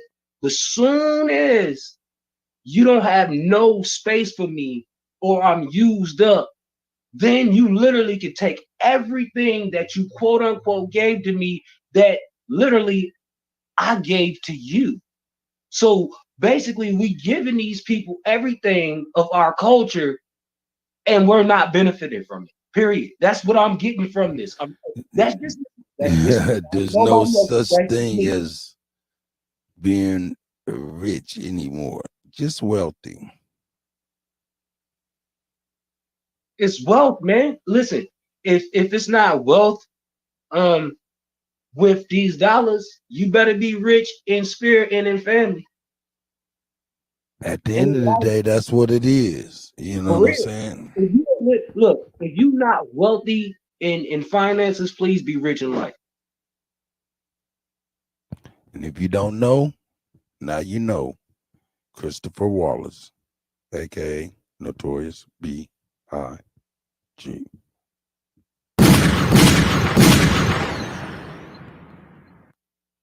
Is the Daniel chairman Parker, of Weather Investments, a parent Sagittarius company Jones, I and see former y'all. chairman and CEO of Orascom Telecommunications. He does business with several firms out of Africa. Hold up. His company, Orascom, was the country's leading telecommunications firm 11 years ago before it merged. Hold up. We got Leave Son in the building, man. Peace to the gods and goddesses. Maybe you can Slow, bro. maybe you know you're pretty perceptive, man, for real. Maybe you can help me. Maybe somebody else, but I can't find the commonality between all these people outside of the Billies. I mean, They calling them the 30 richest black people in the world, 2022. So you trying to figure out which one of them is black? Hey, that's funny. They also I'm thinking the same thing. Like, yo, it's a mind fuck almost. Hell yeah, it is. Cause you sitting here really thinking like, yo, it's a lot of motherfucking billionaires. That's our color, but which one of these niggas is really niggas? Original one. I see you, brother. Let's be real. We gotta watch these niggas. Goddamn right, we gotta watch them. Well, I've seen quite a few others on here. So where's the black ones? I only seen like about 2 or 3 actual so-called black people. Can we be honest? Can we be honest? Them white niggas that you seen. Yeah, I mean they were black though. You know what I'm saying? I'm saying though. Look, could you imagine on some real shit? You had 30 Bernie Macs in the motherfucking in the shit in the mix. Just 30 of them. 30 Bernie Macs in the mix. See what I'm saying? You can't even think of it. It's like what? Yeah. Niggas be getting slapped up and all that. I don't even know if he can even reach that status, but you know, if he would have, you know what I'm saying? But I mean, I'm talking about somebody who's real, bro. Somebody who ain't gonna sugarcoat no bullshit. They gonna come out. They gonna say it the way it need to be said. It for me. I'm so tired of the bullshit because anybody can get up there and talk that shit. You know what I'm saying? But if I know that what's coming out your mouth is real, at least I can understand you better. If I don't agree with you, then that's cool too. But at least I know you're not lying to me. You know what I'm saying? I'm sick of the lie. That's what I'm saying. Just somebody just get up there and tell the motherfucking truth and say, hey man, this is what the fuck it is, and this is what I'm gonna try to do. Nah, man, we left all of that behind with pastel colors and the Brady Bunch on TV, brother. Well, I don't know, man. I mean, we gotta really look at it, man. It's like, are we talking about business or are we talking about personal shit? You know what I'm saying? I'm talking about business. I'm talking about business, not personal. Okay. Personal shit is that is off limits to everybody other than who's in the goddamn circle. Yeah, because I'm just saying, because a lot of our people, we mix the two together, and that's what the government perpetuate. You know what I'm saying? I got you, brother. Business is business, but when it comes to being personal, that shit is off limits. When it comes to business, we can deal, we can will and deal when it comes to business. But when it comes to that personal shit, you have no motherfucking get gone somewhere, but you get fucked up. That's how I feel about that. Yeah, but I'm just saying, all this whole fiasco. You know what I'm saying? Kanye is talking about business, but at the same time, it's mixed with personal. You understand what I'm saying? And that's where people's emotions get attached to the shit. Oh, most definitely. I hear you. I hear you. And just to give you an example, right? Just to give you an example, right? And when we talk about the average citizen, right? If you equate that to business, the average citizen will be considered a DBA, right? And a corporation would be something that's considered as the government or the elite in that case. You see what I'm saying? So who's the one that gets taken advantage of? The DBA. And that's the way they have the shit set up. You know what I'm saying? So this is what they got everybody acting as. Instead of being a corporation, they got you acting as a DBA. So it's almost like the laws of the land, kind of. In a right, way. It's already ingrained in the system. You got the Constitution, right? You got the Constitution, and then you got statutes and law. You know what I'm saying? So it's almost the same way. Am I on to something? I don't know. Well, they don't even honor the Constitution. That's what I'm saying. So it's almost the same way, right? Well, yeah, because they're treating you like you're a DBA. You know what I'm saying? Because just put it this way: in business, a DBA don't have any rights. Like right. they're not considered the same as a corporation. Right, exactly. You see what I'm saying? If you're a part of the corporation, then you can enforce your rights and shit like that. But if you can do a lot of different things, right? You got a lot of freedoms, right? Yeah, so you got a lot of perks as a corporation as opposed to being a DBA. A DBA is just treated just like a citizen. So this is how they're doing. They're making everybody be a DBA instead of a corporation where they can move how they want to move. You know what I'm saying? Well, this is how that's how they got us tricked.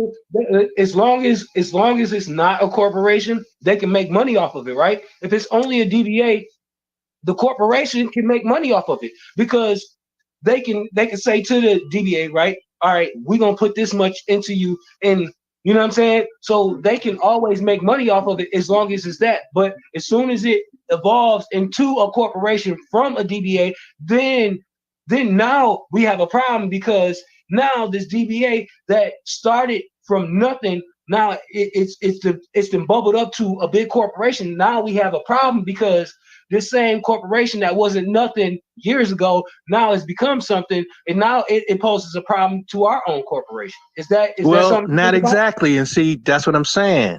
If they're still functioning as a DBA, then they're going to get caught up. You see what I'm saying?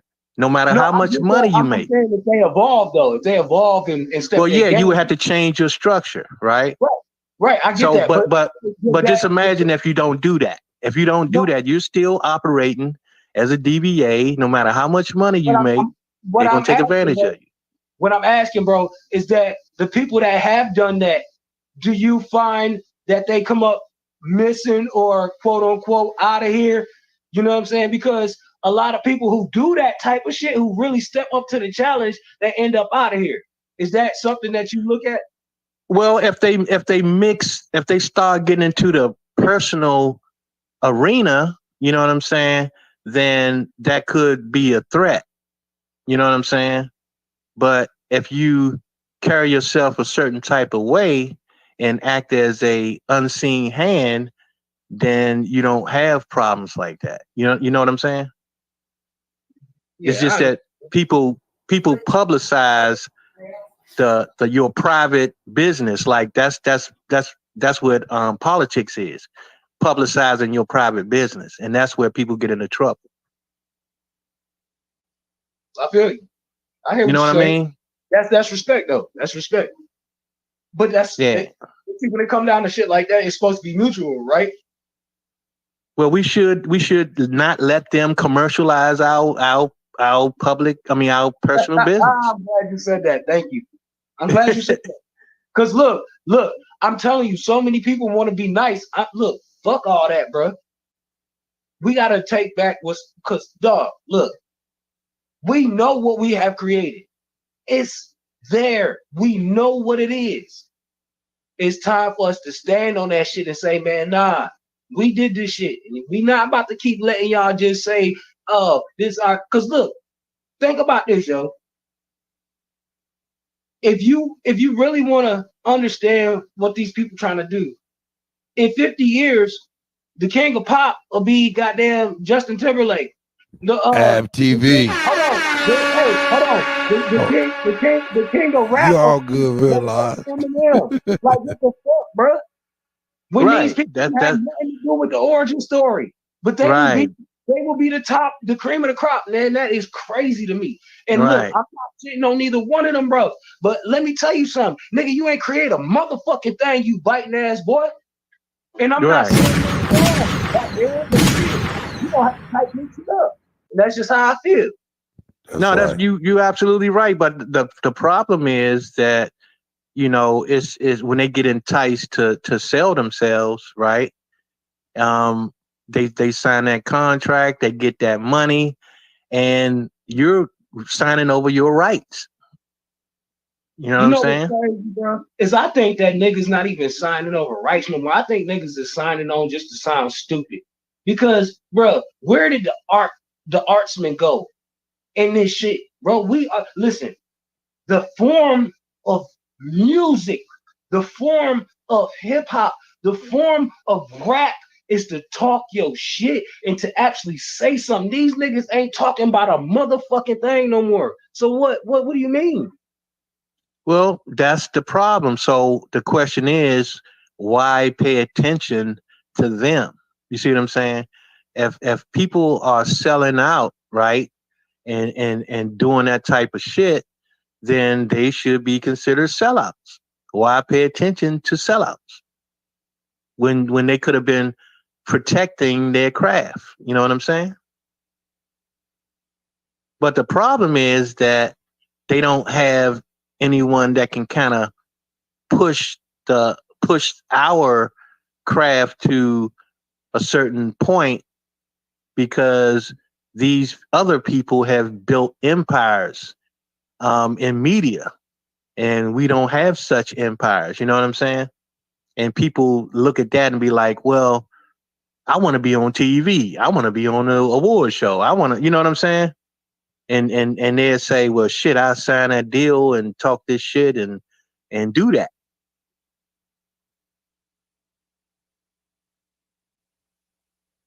People need to start, you know, like really stepping their game up, man. Because if we had all our own shit, then we wouldn't have to rely on it. We wouldn't have to sell out.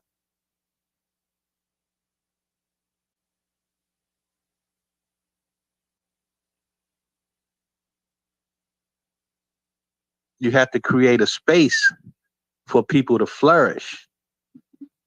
But, you know, to create that space, though, sometimes you got to meet people where they at, too. You know, we ain't all going to be on the same page all the time. You know, we ain't all going to agree all the time. But if we can meet each other where we at, and agree that we in the same type situations, I think then maybe we could grow. Well, it's really part of realization, right? I mean, if a person never realized that they can do things themselves, then they're going to rely on someone else to give them something. You understand what I'm saying?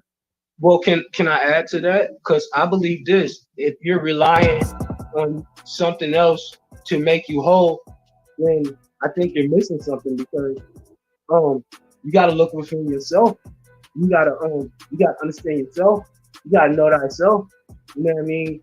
For anything to be able to be built, you have to have a foundation, and you gotta be your own foundation. And you gotta know yourself to even have a foundation. So, there's no way you can build with somebody else if you don't have your own foundation straight. So, when you speak of looking outside yourself, if you still looking outside yourself, then I would tell you, maybe you still got some work to do. I'm not judging you or nothing like that, because like I said, you gotta meet people where they at.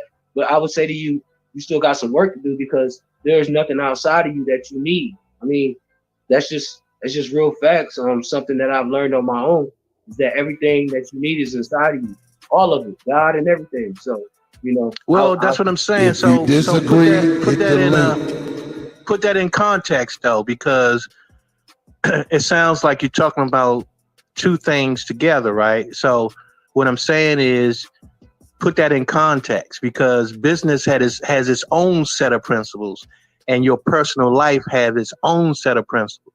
Well, so put that in context. My bad. Business is hard. Business is rough. Business is like cutthroat. You know what I'm saying? When it comes out of business, man, ain't no feeling in business, ain't none of that. Because at the end of the day, my business gonna run on who's the strongest link and who's the weakest link. So at the end of the day, I gotta make sure I don't have too many weak links. So when it comes to business, I can't have no sympathy as far as if my shit is gonna grow or not. You know what I mean? So that's totally different from being a person. You know what I mean? Like I can care for my cousin. I can care for my cousin personally, right? I love my cousin, right? But if I know he ain't right, I ain't gonna bring him in my business because my business is separate. So if that, I don't know if that makes it simpler of where I was going, but no, I get that. I might love you, but I'm not gonna bring you into my business because Right. I just wanted you to be able to, to tell people so they can follow it, what you're saying. You know what I'm saying? Right. Yeah, I mean that's correct, right? That is absolutely correct. The thing is that when you talk about business have a lot of different moving parts, right? And one of the main moving parts is knowledge. Knowledge is a big moving part in business. And if you don't possess such knowledge, that's what makes business more difficult. Because you may not understand exactly what you're trying to do. You know what I'm saying? Or how to accomplish your goal. Well, I heard this from a millionaire I met when I was living in Florida. He told me, he said, don't matter how much money you got, it don't matter how rich you are. If you want to accomplish something, you're gonna need other people. It don't matter. It does not matter how much money you got. You can't do nothing by yourself. You're gonna need other people. It don't matter how much money you got. So I always took that.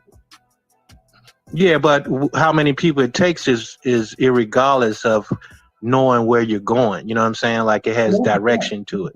That's a fact. It's your vision, though. It's your vision. Yeah, you have your vision, but there's still things needed for you to accomplish that vision, right? There's knowledge and principles to apply in order for you to reach that goal if you don't want to take 100 years to do it. Because one thing we have to understand that time is a factor. Most people that fail, whether it's fail in life or you fail in business, it's because they don't understand how to equate time into what they're doing. And if you lose track of time, you lose track of everything.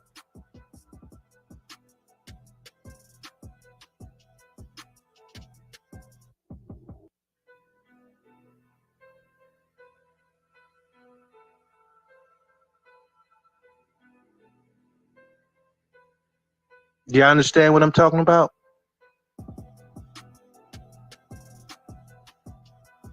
Yeah, I got you, bro. I get it because, you know, we gotta make sense of all of this shit. Like it's time to actually sit down and talk about all of these things. You know what I'm saying? Like I said, man, we can't come up with a solution unless we recognize the problem. So, you know, let's recognize the problem and then let's come up with a solution. That's a fact, bro. And one other thing I wanted to say is that, you know, when you see things in the public, things aren't always what they seem. Because when it comes down to business, there are a lot of things that go on in the background that people are not aware of.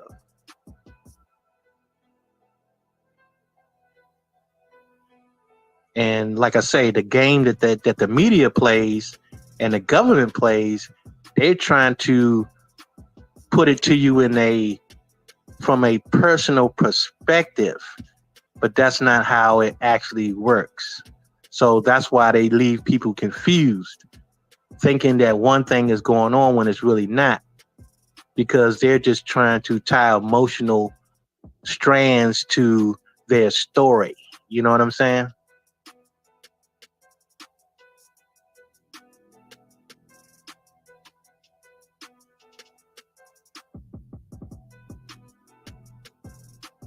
So, what I would say is, when you think of personal,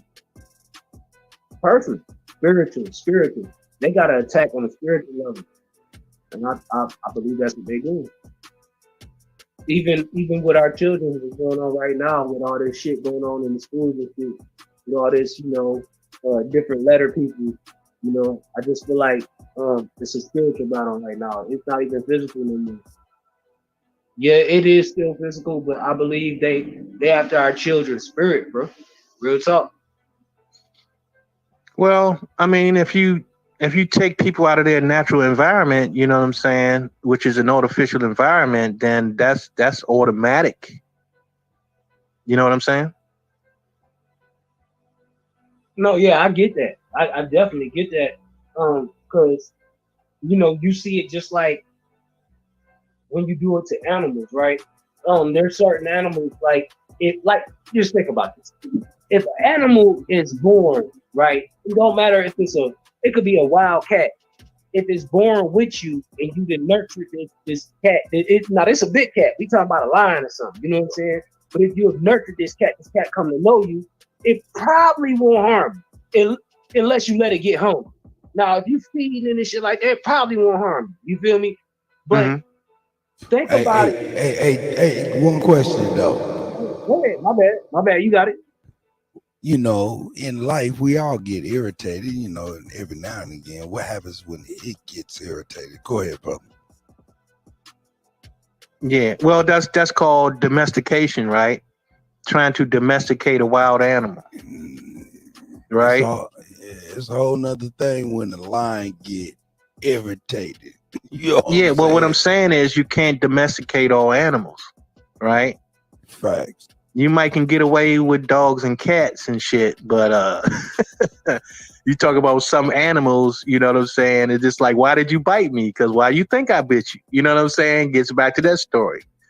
You see what I'm saying? And even with dogs nowadays, you know what I'm saying? Yeah, you hear about people getting ate up and killed and all kind of things happen. Well, you know what it is, man. Everybody doesn't make a good parent, whether it's for an animal or a child, bro. There you go. You know what I'm saying? There you go. But yeah, man, we got a lot of these. I was wondering why a lot of these. You know, you see. These brothers and sisters over here on this billionaire list, you know what I'm saying? A lot of them are being considered the 30 richest black people in the world.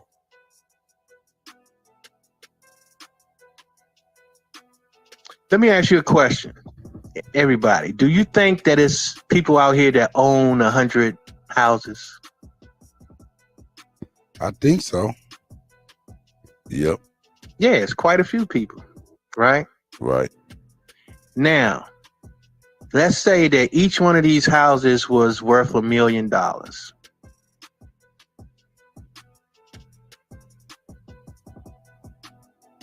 Then they would in turn be worth 100 million.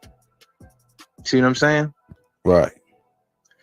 So it depends on what type of asset class that you own. You know what I'm saying? And the value of that asset class is what give you your net worth. That gets you on this list. That's what they was explaining. Am I right to say that there is, I'm not going to say there's no longer racism, but the bigger market is classism? Am I right to say that? Yeah, I mean, it is, but it really depends on who's in the seat of power, right? Because if you got a certain person doing a certain job, right, then, you know, that's where the power struggle comes in. I'll give you an example, right? Just like when we had all of these Slavs coming in, squatting on people's land, right? Now, you have to ask yourself, who's running the courthouse? So when they come in the courthouse with a quit claim deed, who is in the courthouse? Who is handling the paperwork? I got more questions there, but please. Well, I want you to understand what I'm saying. This is where the power comes into play. Because who is handling those deeds is who's seating over the land. You understand what I'm saying?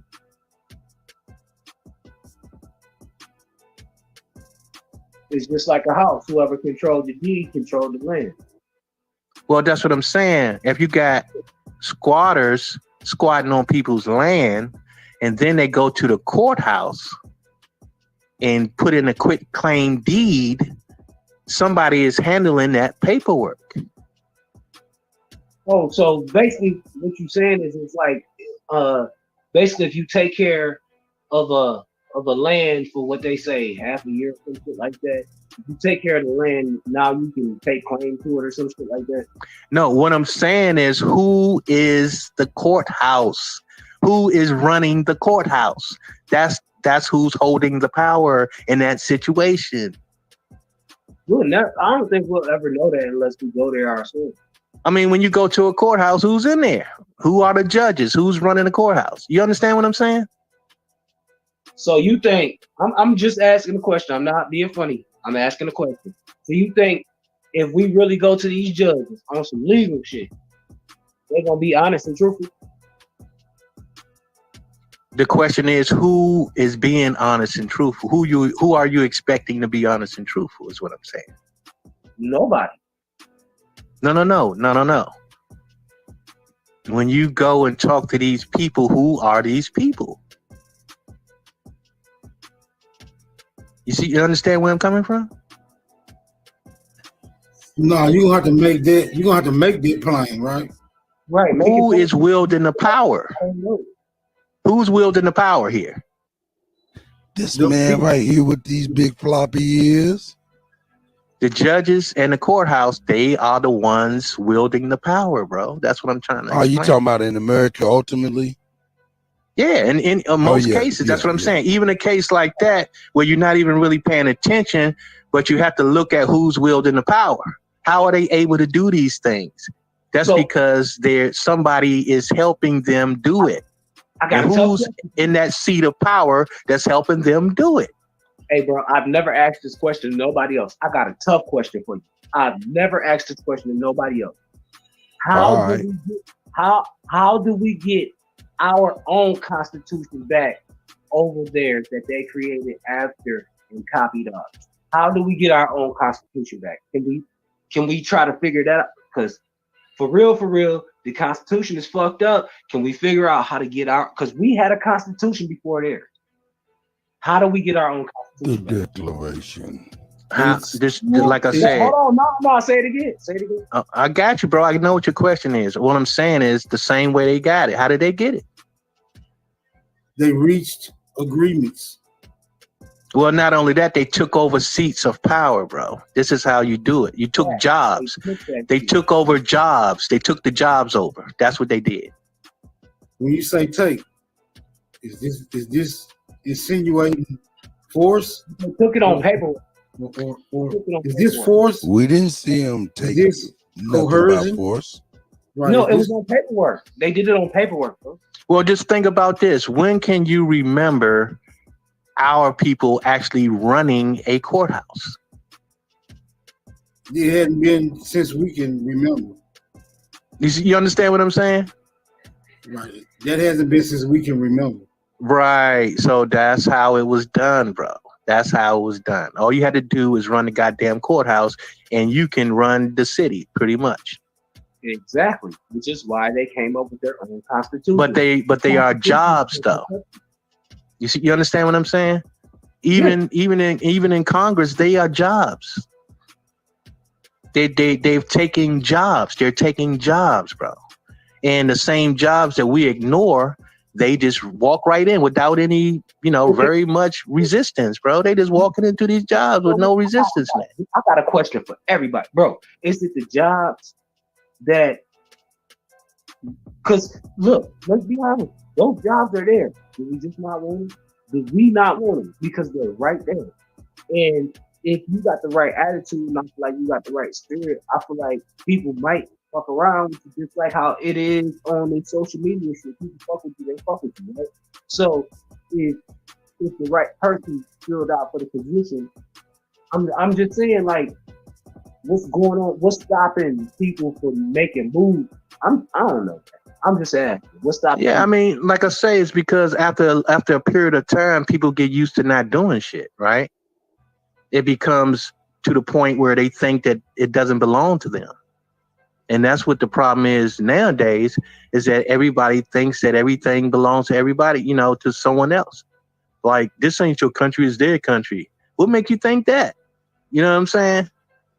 It's because people have gave up on the idea of running their own shit. Just imagine this, right? Just imagine this. I'm just say this for an example. Now, we all know what happens to a neighborhood. Like, you can say that it's some foreigners living in this neighborhood, right? Some Slavs, whatever the case may be. And when you start to move in that neighborhood, what do?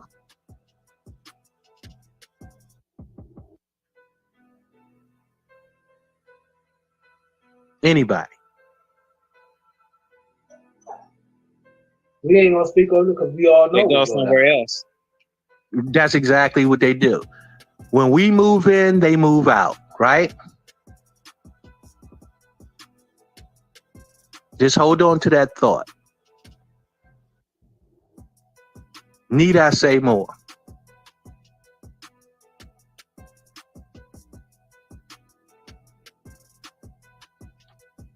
Just to add on it, they got our shit under the guise of abandonment. Right. I mean, like I say, just using logic, right? Wherever, if you got a large concentration of niggas moving into a certain place, everybody's going to get the fuck away. Yes or no? Yeah. So you saying move into the positions of power so they can get the fuck away. That's all I'm saying. It ain't that fucking hard. We just don't. We just too emotional that we don't even understand our own logic. It's a numbers game. Even with politics, it's a numbers game. Whoever got the most numbers is going to control the vote. It's easy, simple. Well, I'm not going to say easy, but it's simple to understand. But we fail to just use logic. We won't always want to be emotional, you know what I'm saying? And we just abandon logic. And that's what our problem is right now. Can I say something real quick? Go ahead. All right, man. Look, when it comes to voting, when you vote for someone, you're saying, I need you to do something for me that I can't do for myself. That's pretty much all the fuck it is. No, it is not, bro. Wait, hold on, bro. Because you're not thinking about Wow, it. that was real simplified, wasn't it? It's simply wrong, bro. Hey, hold on, bro. Can I just get off real quick? All I'm saying is that if I don't vote for you, then that means I don't need you. I can do all this shit for myself. Cause let's be real, I don't give a damn what you say, bro. I'm sorry, and we can agree to disagree, and I will not stop you when you step on. But I'm gonna say this like this is how I feel. I'm not speaking for nobody else, but this is how I feel. If you vote for somebody and you say, "Oh, look, hey man, I'm gonna vote for you because I think you could do this for me," instead of saying I could do it for myself. And that's what I mean when I say, if fuck that voting shit, man, step outside the system. If you vote for these motherfuckers, you basically telling them, I need you for something. I don't need you for shit. So I don't need to vote for you. And if I take my vote away, then that means you know I don't need you. But I'll land right there. You got it, brother. All right. So do anybody else want to address it before I do? Go ahead, Levo. You got it. All right. Like I say, man, logic is logic, bro. Is no way of getting around it. Like I say, numbers game is a numbers game. Now, what seat of power is outside of the system?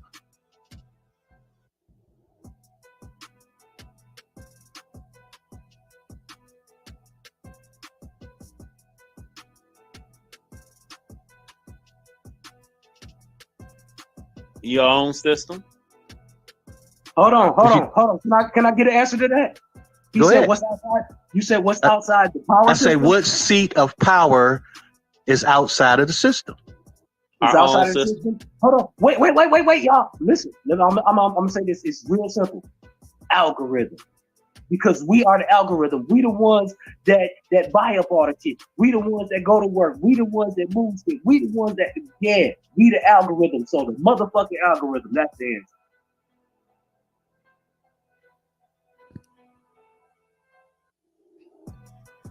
So you the one that work. Where you working at? Look, bro, if you don't like my answer, that's okay. Bro, I'm just trying to get you to be clear. I heard your answer. I was very clear. I just gave you my answer. It was very, very clear. It was very simple. I don't understand what the hell you talking about, bro. I'm not trying to be algorithm. What do you mean by that? It's very simple. Bro, I'm not trying to be condescending to you, bro. I just want you to be clear. Look, you got it, brother. You got it. I'm not about to know. I'm not doing that. I'm not doing that. So you can't clarify what you're saying? I did. I said it when I said it. I literally said everything I had to say, bro. Listen, you are the algorithm. Without us, there is none of this shit. So at the end of the day, the answer is you, motherfucker, the algorithm. Thank you.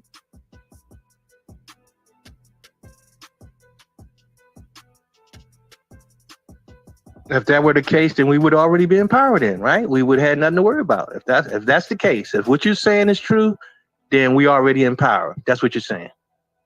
I think it's too many cowards out here. That's why we can't get nothing.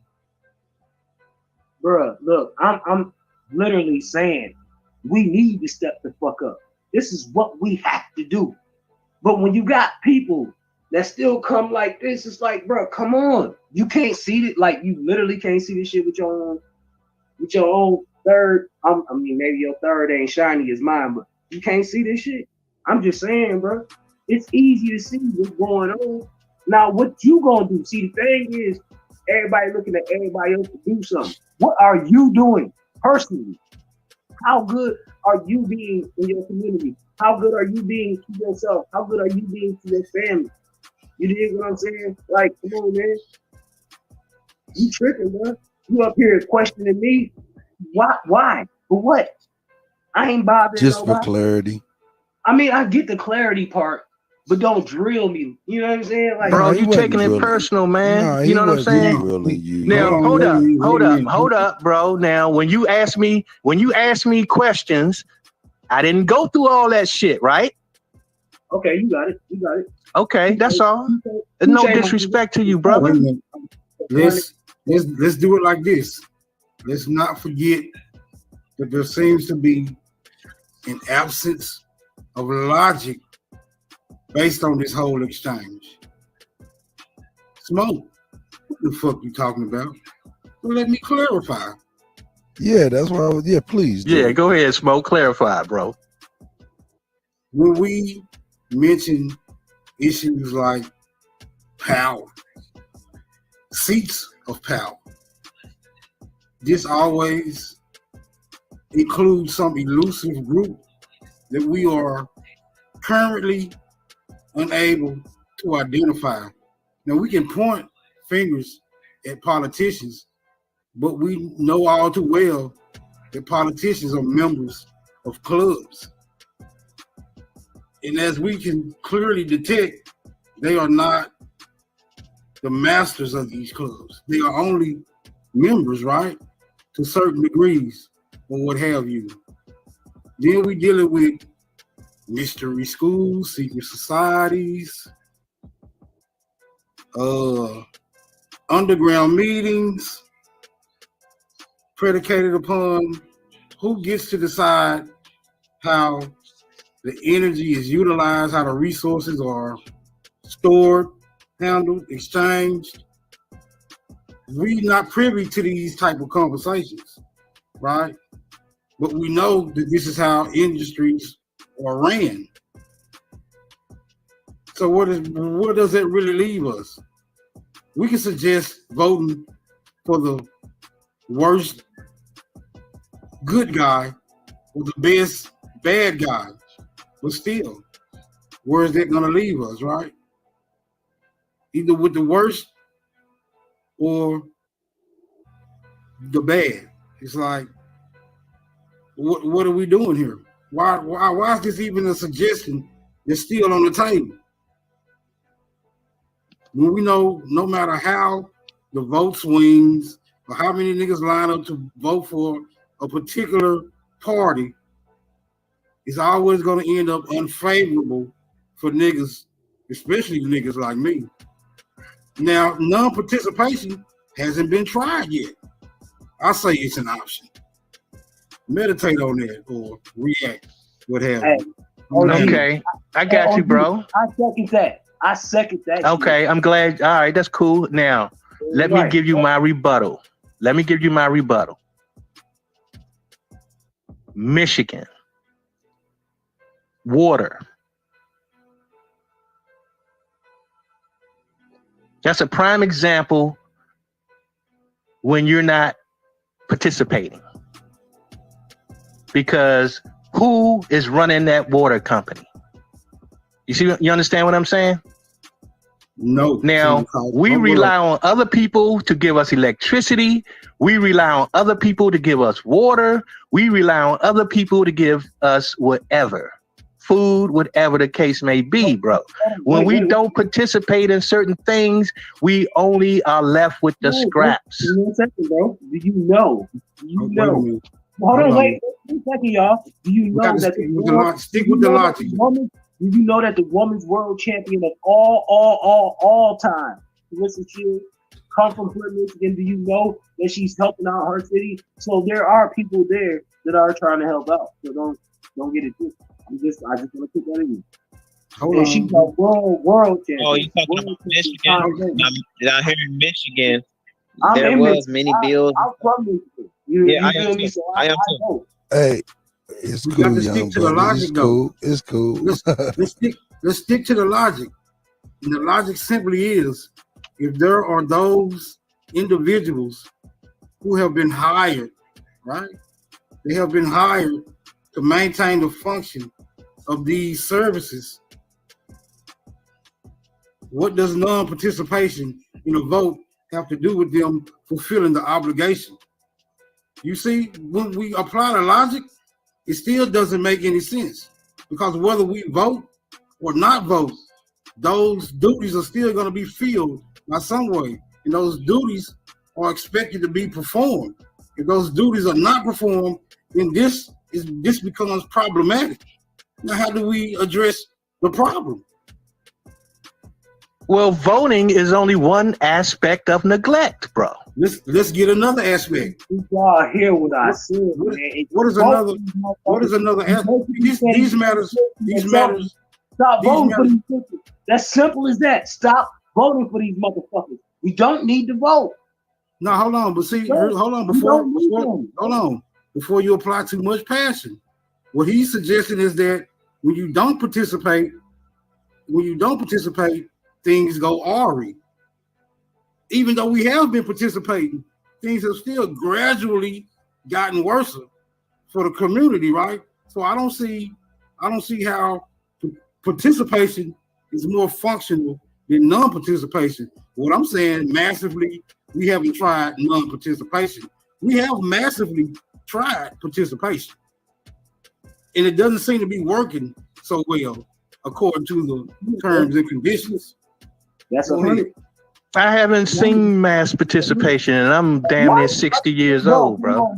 Look, don't do that. Don't do that, because now you're making not only our ancestors look bad, but you're making our the people that's right, like our grand. Maybe. All right. Let me clarify, bro. Nah, you tripping. Look, I gotta be okay, honest. Bro. I'm tripping. Let me clarify. Why would you do that to me? Hey, realize. Calm down. Calm down. No. You. I'm just saying. Man. I'm gonna clarify. We understand your passion, brother. Because apparently, it's like we're seeing things in one dimension. You know what I'm saying? We keep looking at things in one dimension. Voting is one thing. Running for office is another.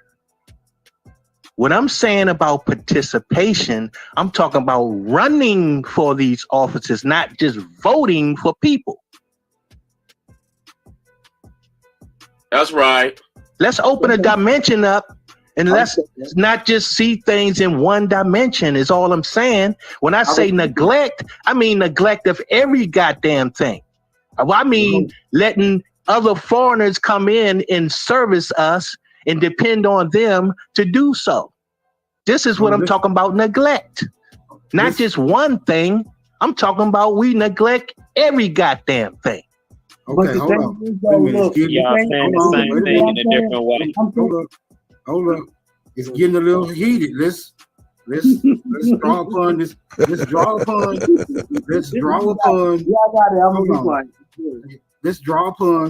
the feminine energy that has recently come onto the panel. Sister Betty, do you have any input that can be asserted at this time? If there's gonna be some trouble, it's gonna be some good trouble. It's gonna be some good trouble now.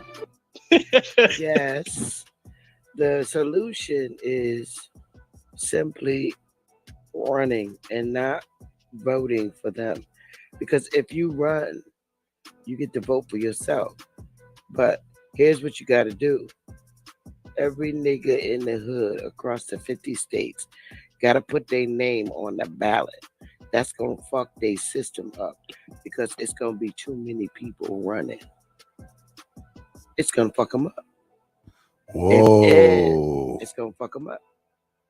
And not only are you running, you're going to put it, you get to vote for yourself. But in every city where there's election for governor, for every elected office position, including the legislator, every time, put your name on the ballot to run against the person in your community. And not only that, you have your local town councils. You got to run on them ballots too. You got to do it because it fucks them up because they never expect you to run.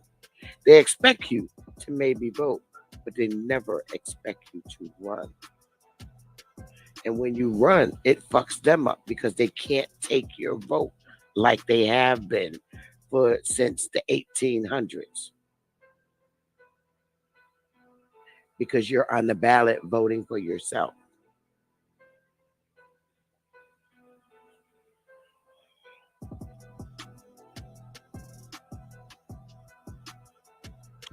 Does anybody get that?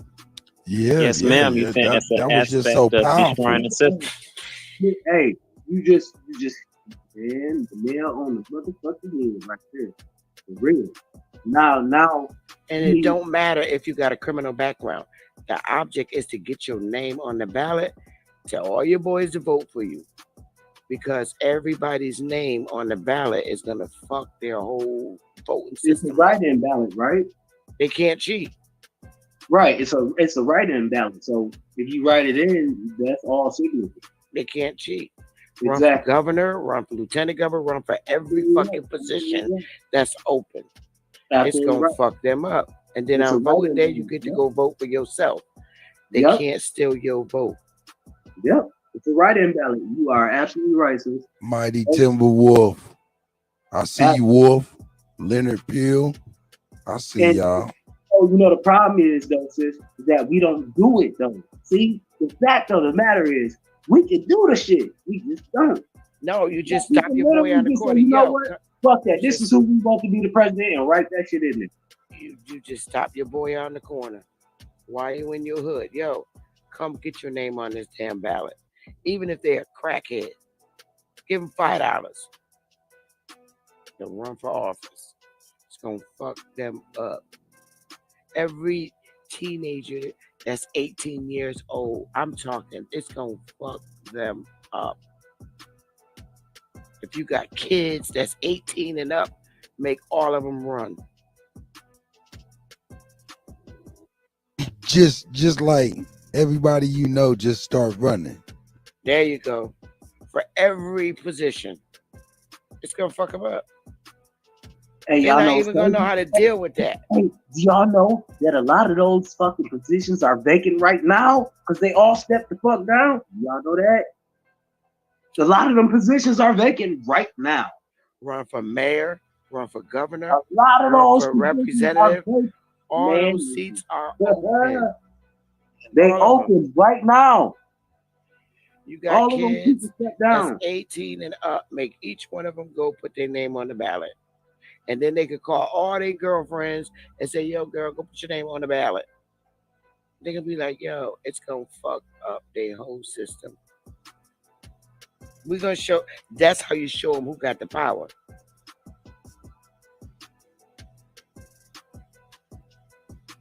Serious. All your daughter's girlfriends say, yo, there you get it, girl. Come on, run. My mother and father trying to do some shit. Come on. We got to do that across YouTube. In every state, it's going to fuck their whole system up.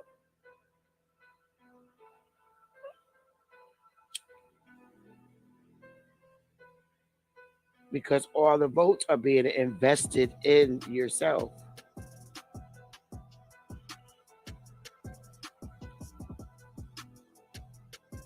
Von, prove to me it ain't going to work. Why it's not going to work?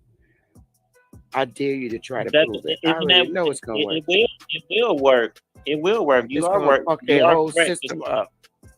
Isn't that what they do when they campaign? Yep, it's gonna fuck their whole system up.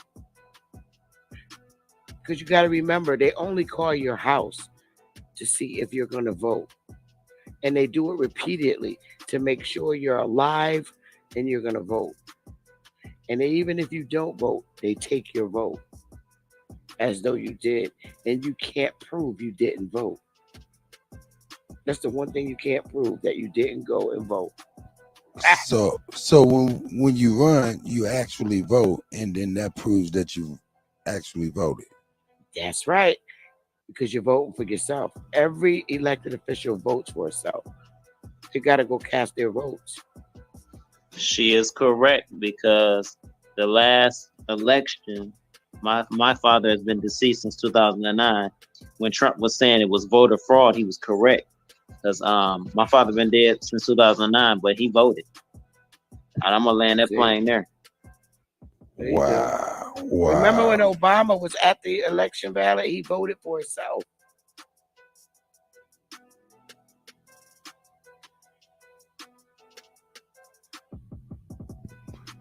Yep. Man, that's If wow. you get every brother standing on the block to go and register his name on the ballot to run for any position, it's gonna mess their whole system up.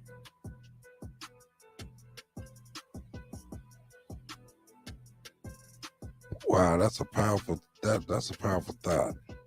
For People like, real. all these Wow. candidates running for office is going to drive them Not nuts. something that should be a thought. It's something that should be done like tomorrow. Yep. Like If for you real. go register, yep. Just start. Like go fuck, run whatever like, it is. like for real. What else? What else you got? Fuck it. Literally. And just sit there and see what happens. They're gonna be looking crazy when all these black people come into office to get their name on the ballot. It makes sense. It makes sense. It's gonna fuck them up.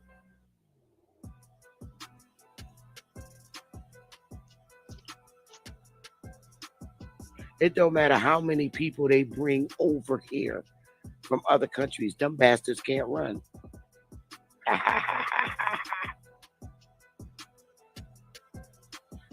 We were the first guy at the ones. Nobody can't do nothing better than us. I'm sorry, man. Right. I know that sound cocky, and people like you act like you better than us. I'm sorry, but yeah, we are. Sorry. Not sorry. And if you put your name on the ballot, the first thing they're gonna do is check your background. And you know what? It's gonna work in your favor because all the drug dealers and everybody gonna say, "Fuck that, my boy trying to run," and they gonna go vote for you. The whole neighborhood, Right? And they See, the biggest fucking crooks.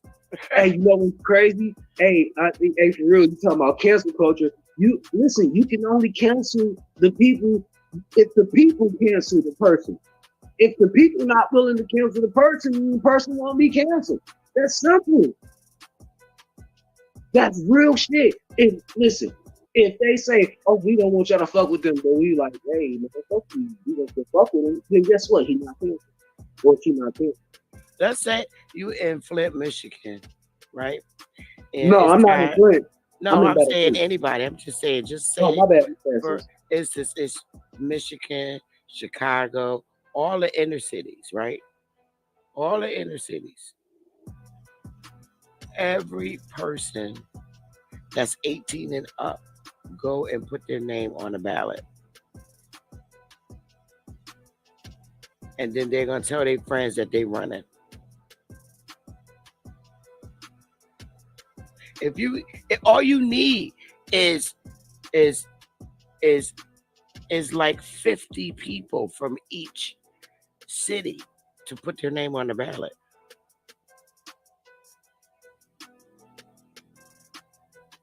Hey, y'all, please listen. She putting us on game on some real shit. May I ask a question? I'm done. I understand what you're saying. It do seem like it will work, but at the end of the day, he's gonna have to get inaugurated in, and that's taking an oath from the person who's already there. So it's really, we got a strong arm it. And what I mean by strong arming is we do our own, we buy our own courts, we build our own courts, and we do our own thing and leave them alone. The power is in the legislature. I'm talking about running for mayor, legislator, governor. All the legislators are up for their positions. You go run as a legislator. Whatever oath you take. But the power's in the legislature. You pass any fucking law you want, and you can reverse any law you want. That's what they're scared of. You coming back in office, changing shit up. And if it's a bunch of niggas in the legislature as representatives, why it ain't gonna pass? Because we got coons in there. You got disguised. Not if it's the majority of niggas, and not if it's a majority of niggas in the House and the Senate. The coons, it don't matter. They can be coons all they want. But if you got people blocking you every time that you're setting laws or changing laws, who are the people when there's the powers in the legislature? Once the legislator make a vote and it's a 2/3 vote, that's law. Can't nobody change it. All the governor could do is veto it. It'll come back to the House and the Senate for another vote. and then they vote, and it's law. And then mysteriously, the person who's running get killed. And they Well, we know Well, they're gonna have that's why to I kill keep a lot saying of niggas. That's gonna be we a got to lot of start niggas to working in kill. fear. We got to start working in fear. Can we just I'm not agree working. on No, I'm this? not working for it. Hey, Oh, let no, me no, ask no, you. no. But Can I I would ask a question? suggest Don't take it this personal. that you Don't take it not you personal. don't. I would suggest that you not run because you have too many excuses. No, White it's not shit. excuses. Hey, I have a question. It is Listen, excuses. nah, You're listen bad. to this though. Like, It's not really Smoke nothing to said, listen to, saying, bro. if we What we need all, to if do we is all we need not to just vote, agree on. It's because of Hold him. up, hold up. Sister Bethy, go ahead and finish what you were saying to the young It's man. because of Let people let with them voice. build on what she's saying, because she's right and exact. It's because of people with voices like yours for every fucking excuse that there could possibly be. That's the worst letdown. If you would just stay silent, everything would run smooth. Oh, I'm first done. up, can I interrupt? Can I Can I say rebuttal? something? Can I say Can I something? rebuttal? Because I don't agree with that. But Can I rebuttal? Can I Go ahead. interject? Yeah, Okay, hold my on, Miss rebuttal. Grateful. Hold on, Miss Grateful. Yeah, Go ahead and I'm going go to ahead, rebuttal. young man. I'm going to drop down, but like Smoke Signals was saying and the other brothers were saying, if we all don't go nowhere for 3 days, you will see how this whole world would change. Just that. Just stay home. Do nothing. Don't get on the phone. Do nothing. Just everybody stay home. And then we could change it that way. Just like before when they ran to go get all the Slavs because we wanted more money and we wasn't working. So they was telling everybody that we was lazy, right? So they had to go get more people. They can't get more people now. So now it's to a point that if we stop doing anything, it's trouble for them. They not even producing kids no more. So only thing we gotta do is just leave them alone and let them die off. Because before they got around us, they was only averaging 30 years old and they was dying. There is scientific fact that their genetics or their skin is parasitic.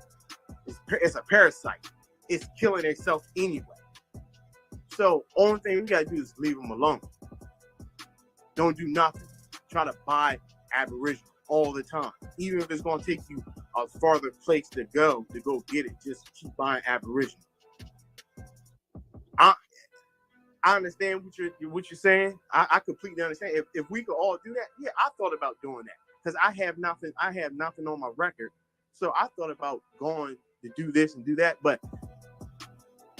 I'm 100% new. And what I mean by that, I can't conform to what they want me to do. I'm going to always do me. And me is for the people. And whatever the people want, that's what everybody's going to get. But I digress and I fall back. For these instances, for instances like this, when we find ourselves in a Mexican standoff, and it's unclear as to who has the upper ground, what we would have to do is resort to pulling up receipts. Now, I would ask, where are the examples of these applications being utilized and being successful after being utilized? Anyone? Yes, sir. The Montgomery bus boycott. Wait a minute. Not only that, look who's in power now. That's your example. Hold up. Wait a minute. The Montgomery bus boycott was not a political campaign, right? But it was That an was not. example of how we unify. And we can't even unify on just putting our names on the ballot. That's why I'm shaking my head too. Damn, can we just try something? We losing on all. Hold on. Can I say This is something? where. Hold on, can I say Hold something? on. Wait a minute. This is where. Niggas can't even unify on eating healthy. You niggas this is delusional. What are we talking about? Niggas never have been unified on one thing. That's not how niggas work naturally. Y'all should know this.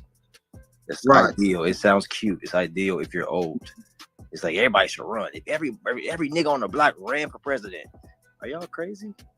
No, we're That's not what fucking y'all crazy. have gone And that's through as far as, like, humiliating. First of all, hold on, let's not. Hold motherfucker, on, no, I didn't cut because you off. I ain't I didn't cut old. you off. Hold on. Yeah, I ain't I cut you don't off. care. Brown Wolf, I ain't Brown old. Wolf. I'm telling you I what mean, the it's all fuck I facts, know. though. Yeah, a hit dog holler. We don't, but see, this is the thing. I'm not old. First of all, nigga, I ain't old. Let's just. I didn't put say that your out name, there. so I wasn't talking to you. You saying stay old. I said It it was sounds my good to old idea. people. It was my fucking So idea. you're offended. But You see, hurt. what But, we do is knock out all the pussy niggas.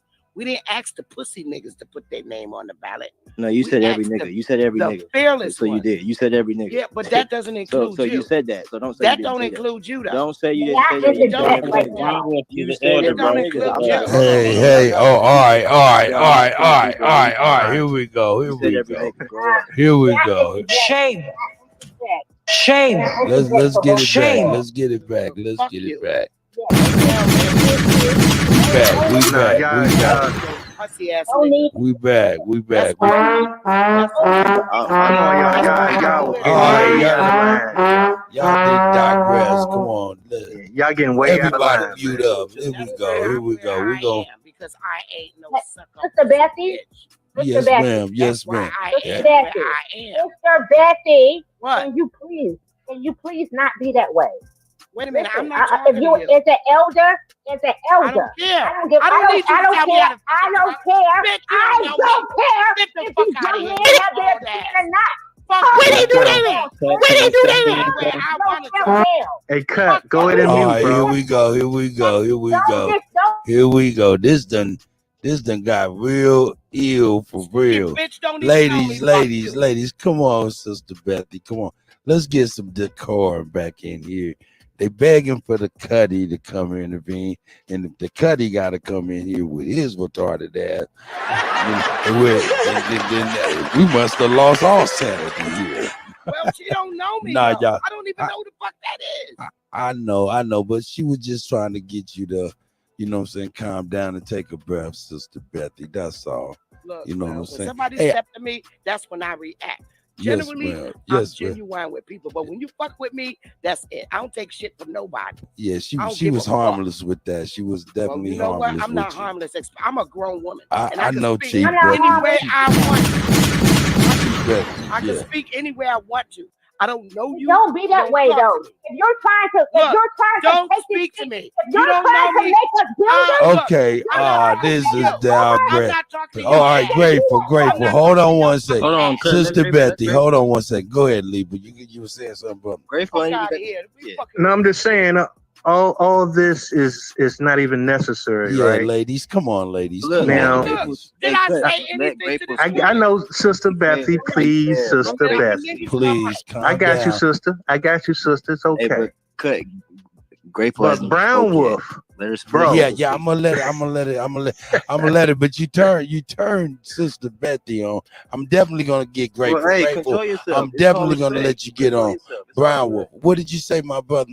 No, I was saying let Grateful speak. But look, Okay, I'm gonna let her get I on ain't right disrespect. here. I ain't disrespect. You shouldn't be that. Listen, I'm calm. I ain't disrespecting nobody. I'm not even angry or turned. Right. Yeah, but demeanor is not what that's not all to disrespect, bro.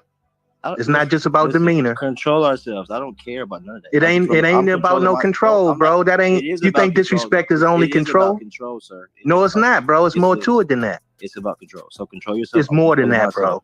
I'm controlling myself. I'm speaking my piece. Let Grateful speak her piece. Everybody just wants to speak their Okay, piece. before Grateful. Okay, hold on. You're cutting me bro. off. But you're cutting me off. Go ahead, bro. Y'all get y'all working He's on that right now. What are you talking about? He's cutting me off. I was talking and he started saying something. So regardless, I'm not on that. Let me say my piece. Let Sister Bethy said her piece and people responding to it. Why are we so emotional? Niggas responded to it because but I ain't finished yet. Now you're cutting me off. I'm just muting for a minute. You're good, but listen, I wasn't even on the panel when you were talking. You were already on the panel, so we just came up to communicate with you. So I'm not even tripping. This shit's crazy. I said my piece. You got offended. I understand that, but then Grateful wanted to say her piece. I'm not. It's not that deep to me. Let Grateful say her piece. I said my piece, and then Sister Bethy got offended.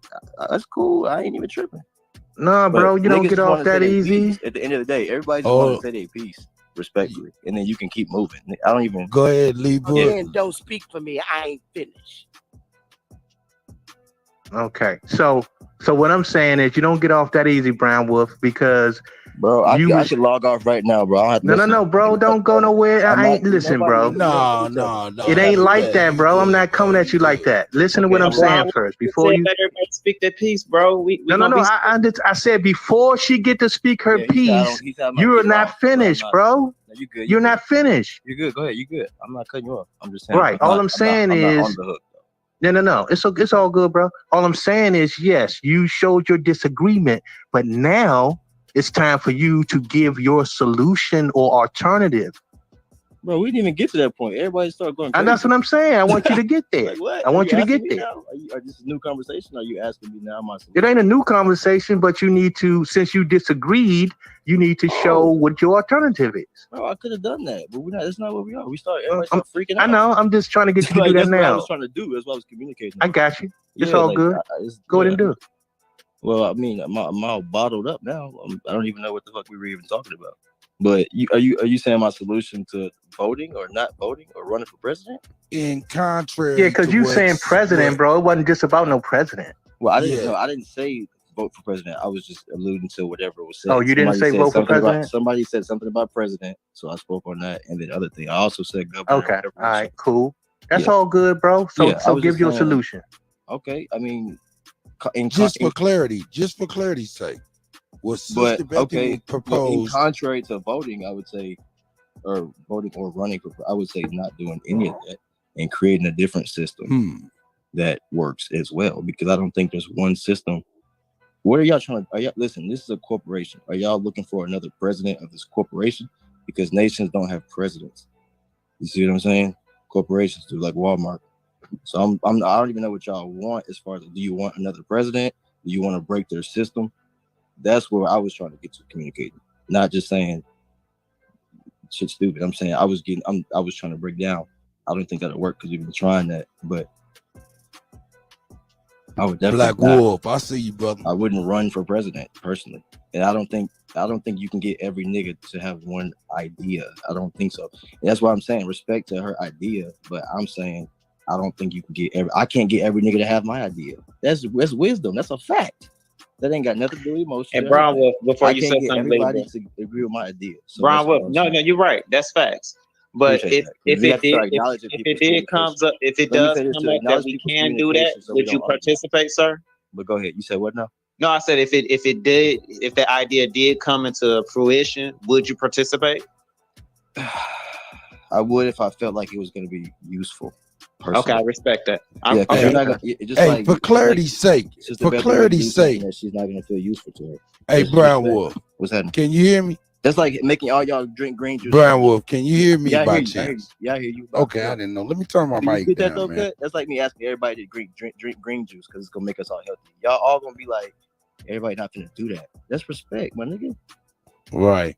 Yeah. Brown Wolf, for clarity's sake, I think what Sister Betty was talking about, she was talking about not just run for president, she was talking about run for everything, city council, all the little spots, everybody sign up and vote for those spots. That way your vote is counted for yourself, at very least, and it'll mess up their system, if I'm correct. Yeah, no, listen, yes, you're correct. She said that. I heard it. Listen, I'm very attentive, so I know I know that's her idea, though. Realize that's her idea. Okay, I didn't know at what point she came in. No, listen, I know that sounds like a good idea, but my thing, it's like did we not learn anything from this yay shit? My question is, can we think of other solutions? There's hella ideas that can break the system. It's not just going through the system. That's all I'm saying, bro. Respect to her idea. Anybody that has a solution, but I'm just saying, when she said that, I thought, for me personally, in my mind, my intelligent brain, I would think that I'm thinking clearly. I'm thinking, so I'm like, I don't see that working because I can't get niggas to do one thing. Period. No, that's just real. Can I get a mic check? That's just real. That's all I'm saying. And I think we need to acknowledge people's points. I gave you a good Mr. Brooklyn. Hold on 1 second, though, bro. Yeah, look, I think we need to, like, when we communicate. I did communication classes in college, so one thing that's big on communication is acknowledging the person we're speaking with, so we don't argue and go back and forth, because that's when we start getting crazy, when we don't think somebody hearing our point out. So that's why I wasn't trying to make Sister Betty think her point is stupid. I'm like, No, that's her idea, and it sound. I get it. I do get it, but I just had a disagreement with it. That's all. That's cool. That's cool. That's cool. We're gonna move on. Hey, Miss Okay, Grape. Cuddy, before we move on, Okay, go ahead. Go ahead. before we move on, can we agree that there's no alternative been suggested so far? Can we agree on that? No. Not yeah. Has No, that's no, been we suggested can't. so far? No, Can we agree on it? no. Well, I We think can't. Grateful wanted to We speak. can't agree on A it. few other people wanted Right, to because she speak. Are you haven't talking about? spoken yet. So can Yeah, we that's what I'm agree saying. Are on it? you talking about that we agreed on as far as what the idea of Sister Bethy? Sister Bethany We has had. just reiterated what I said, bro. Facts. Hold up. That's what I'm saying. Mic Right. check. So there's no other. There's I you saying there's actually no other did. I alternative. did reiterate what you said because I liked it. Mic Yeah, check. yeah. Mic Go check. ahead, Smoke. Go ahead, Smoke. Real Look. quick, man. Real Yes. quick, because Grateful's been waiting. Okay. An alternative was suggested.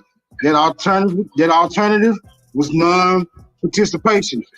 Carry on. That wasn't suggested here tonight. No, somebody. No, we said Yes, it was. Yeah, I give you Oh, that was smoke. it? Oh, I I give must you have that missed smoke. that. I must have missed that. Okay, I give you okay. smoke that. I give him that. Okay, I must have missed that. Okay, I got you. Miss Grateful, man, you got the floor. Shout out to Miss Grateful.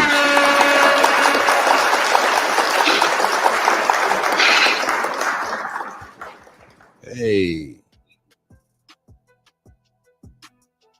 Drop off. Ever.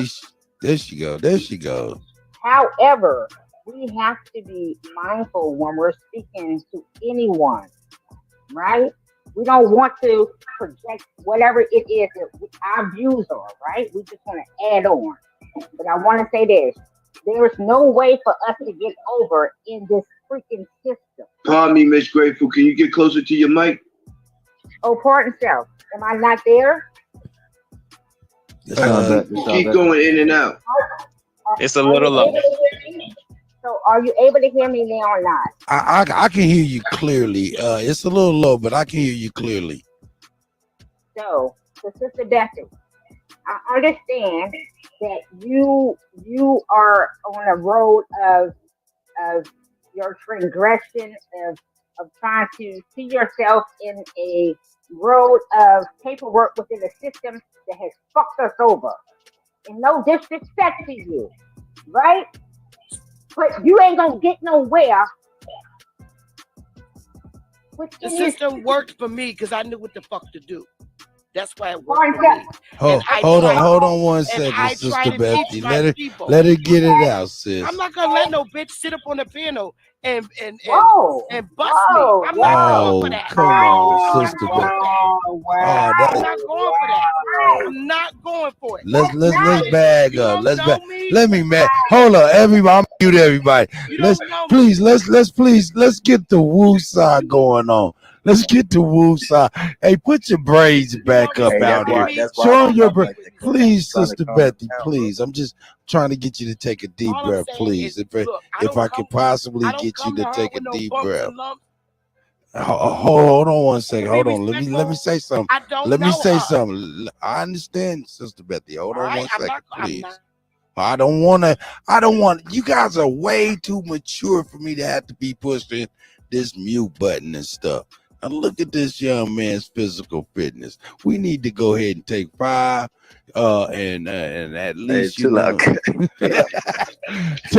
take 5. Everybody get them a smoothie of some sort. You know what I'm saying? Some wheatgrass, some sea moss.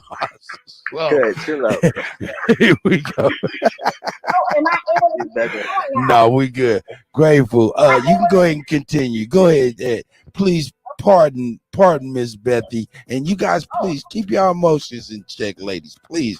You guys are way too beautiful for that. Yes, ma'am. Lou Air, I'm tripping, but I'm trying to keep the decorum. Wait. Don't say my emotions. Say somebody else's emotions that over here fucking around with y'all pieces. Okay? Let's keep 100. All right? So let me tell you about this. Yes, ma'am. Yes. You over there looking for some shit in somebody else's shit that they done gave us. Don't play with me. Don't play with me, honey. I am the truth of the truth. Oh, okay. You call me all types of bitches. Let me get this out, Cuddy. Yes, call ma'am. me Go any ahead. Go name. ahead. You call me any name in the book. Guess what, darling? I never disrespect you the way you disrespect me. And as you notice, I ain't never come back at you. I said up to you, darling. Go ahead, baby. That's how you think you need to get off. To get off. Get off. And hope I'm wearing some two fingers, bitch. As you said to me, Bitch, darling. put the liquor down. Yeah. 'Cause you All can't right. fuck Oh, with okay. Put the liquor down. 'Cause you can't fuck with me. You can't.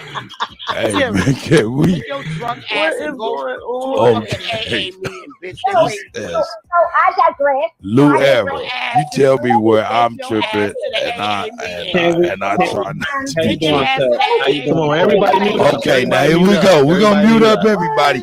And no disrespect. We got Rocky in here. We're gonna move on for a second. Grateful, I'm gonna let you get the floor in just a moment. And we got Mr. Brooklyn. Mr. Brooklyn, go ahead, brother. Shout out to you, my guy. Hey, and Rocky, thank y'all for and our Tachi's goddess. I'm sorry. I didn't see you there.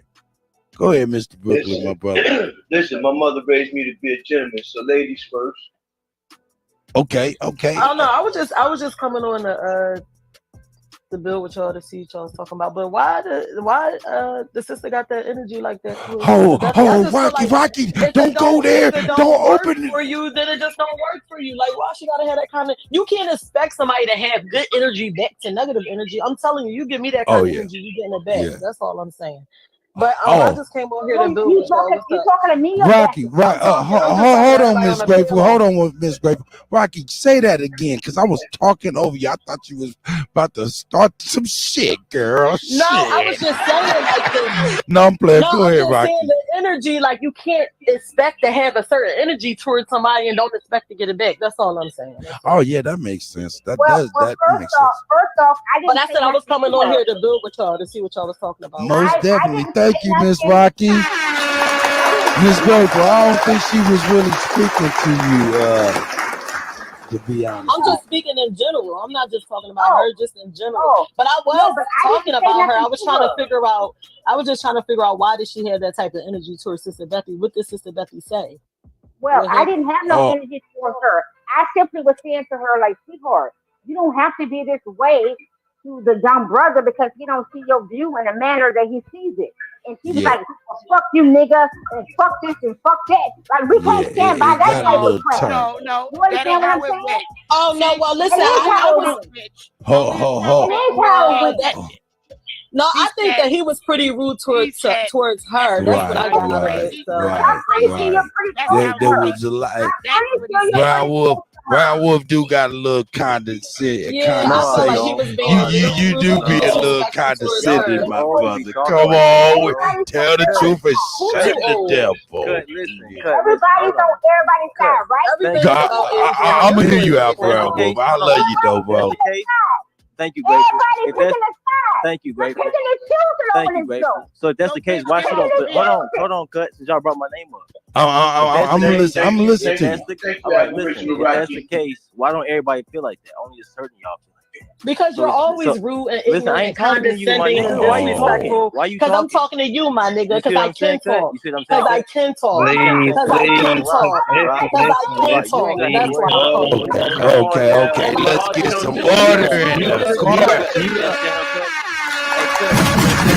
Hold up. I'm about to start muting after the gunshot. Hold on.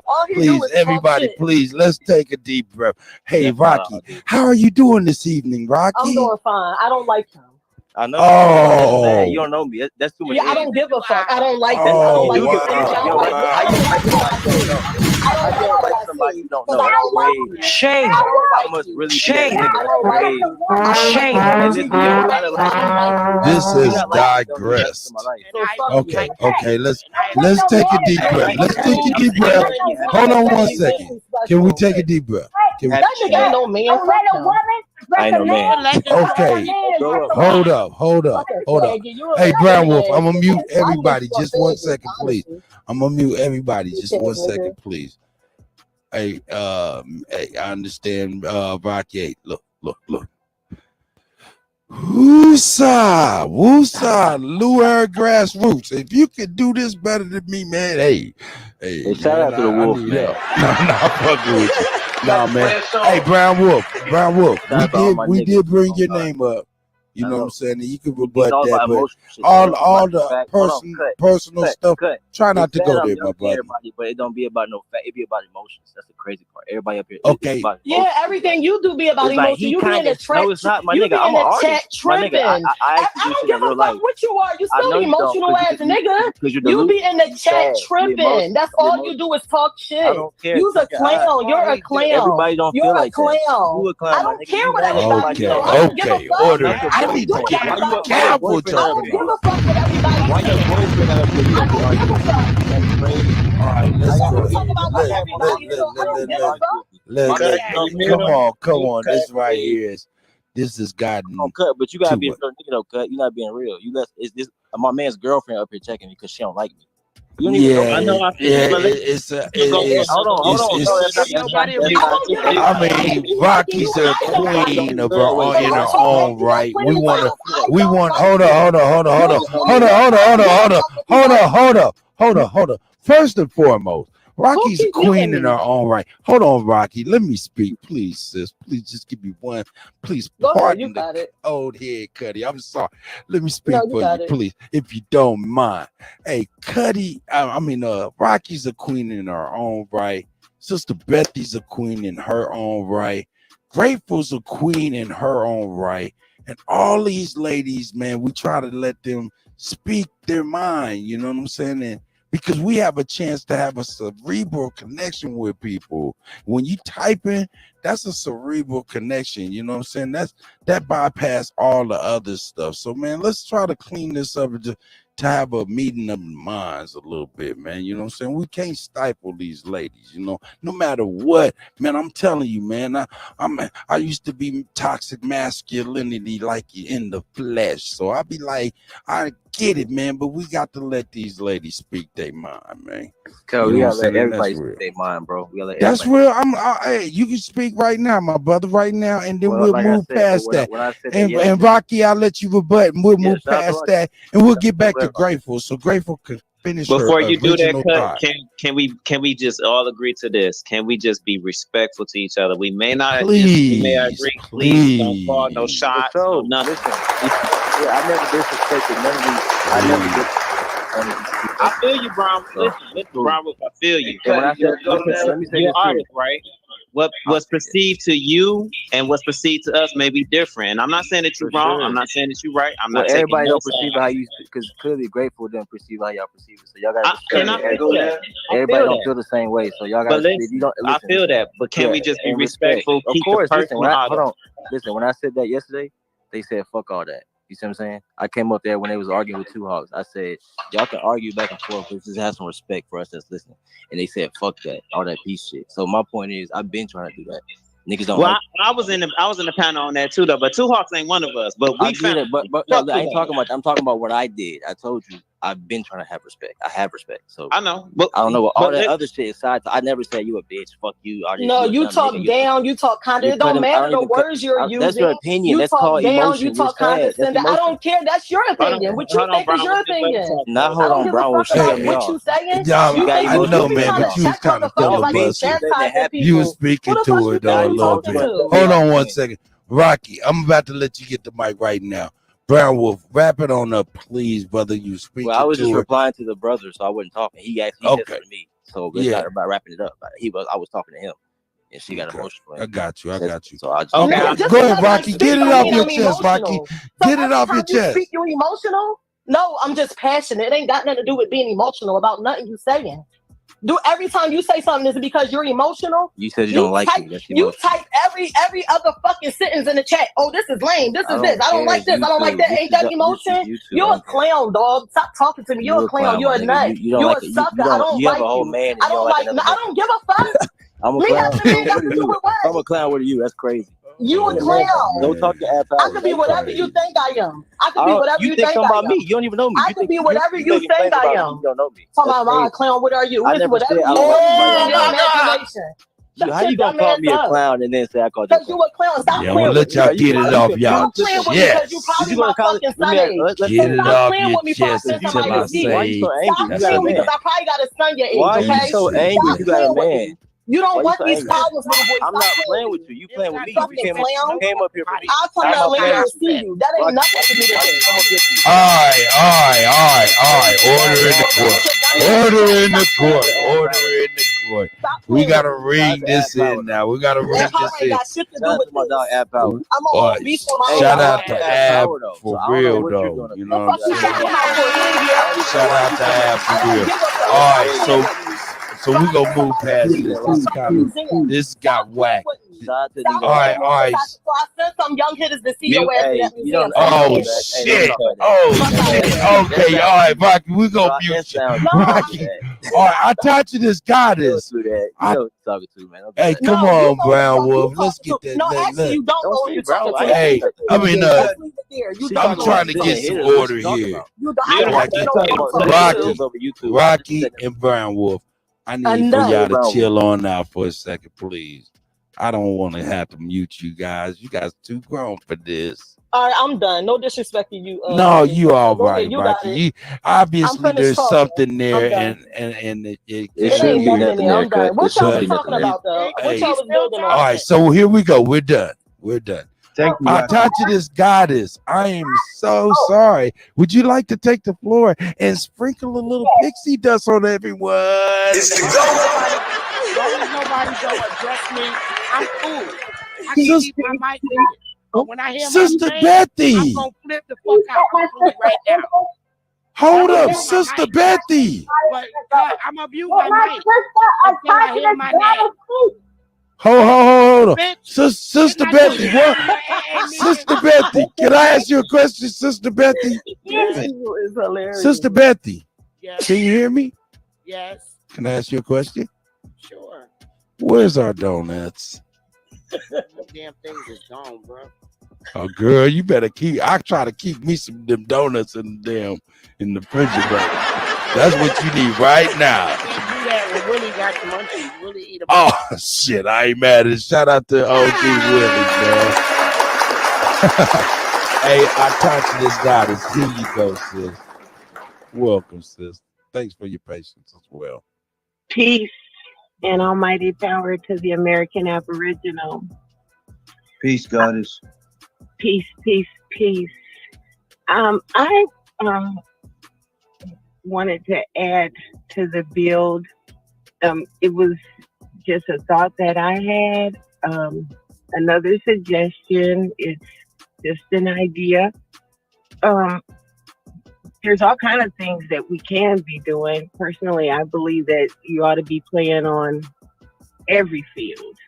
But if we could think long term about doing something for ourselves, something that I know I wouldn't see, and probably anybody 30 or above may not see, but like if we could put together some real plans for the future, like not thinking about 2 years, 5 years, this microwave mentality that we want to see things immediately.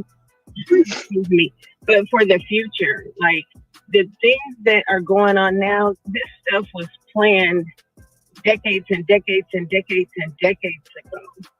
Like can we start putting, while we do other things that other people are also suggesting, we could do something to build something for the generations to come, even if we aren't here to see it, because I'm pretty sure I won't be here to see the finality of this system fall. Maybe I will, but something that is tangible, a foundation that is solid, that our offsprings can build on.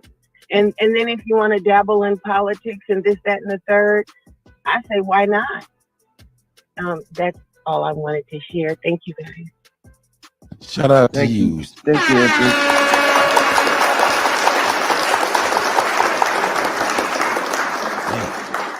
Hey, Cuddy, can I get a shot? Yeah, go ahead, Mr. Brooklyn. Peace to the panel. Peace to the chat. Thank all of y'all for your input. I just want to say this, right? Thanks to you, Mr. Brooklyn, for sure. No doubt. If you don't, if as a people, if we don't take over the situation that they have got going now, if we don't take that over, then we have to start something of our own. And if we start something of our own, they're not going to just let that go like that. And the sister made a valid point. She said it didn't happen overnight. And for us to get our position back in, for us to get back in power, it's not going to happen overnight. But if we didn't do it from within their system, then we would have to do it from without, right? And from without means that we would have to go to war. And for us to go to war, we have to have our money right. And I don't see none of that being a quick fix or a quick solution to what is really at hand. I digress. If that make any sense. Yes. So am I able to speak now or not? Oh, yeah, go ahead. So first and foremost, vibes up to Sister Debbie. There was no disrespect to you. What I was simply saying is like, if we're able to get anywhere, we have to be able to have a conversation without. We're not talk about me and just stick to the topic for real. Because now, that'd be great. That'd be great. Let's do that. Let's do that. I don't want to talk about that. I don't want to be addressed either. I want to talk about. Well, you can we talk about? Yeah, let's move on, Grateful. That's wise. Please, that's please, very wise. Please. Yeah, that was a very wise thought. Please. Okay, so y'all can be a wise thought, but I'm a wise thought within myself thought. So I'm gonna say this. Whatever. It's no disrespect, but if we are trying to build, correct? Right. Then none of us need to be disrespectful. That's a fact. That we're speaking, right? So even if our feelings get hurt, we still need to hold our shit.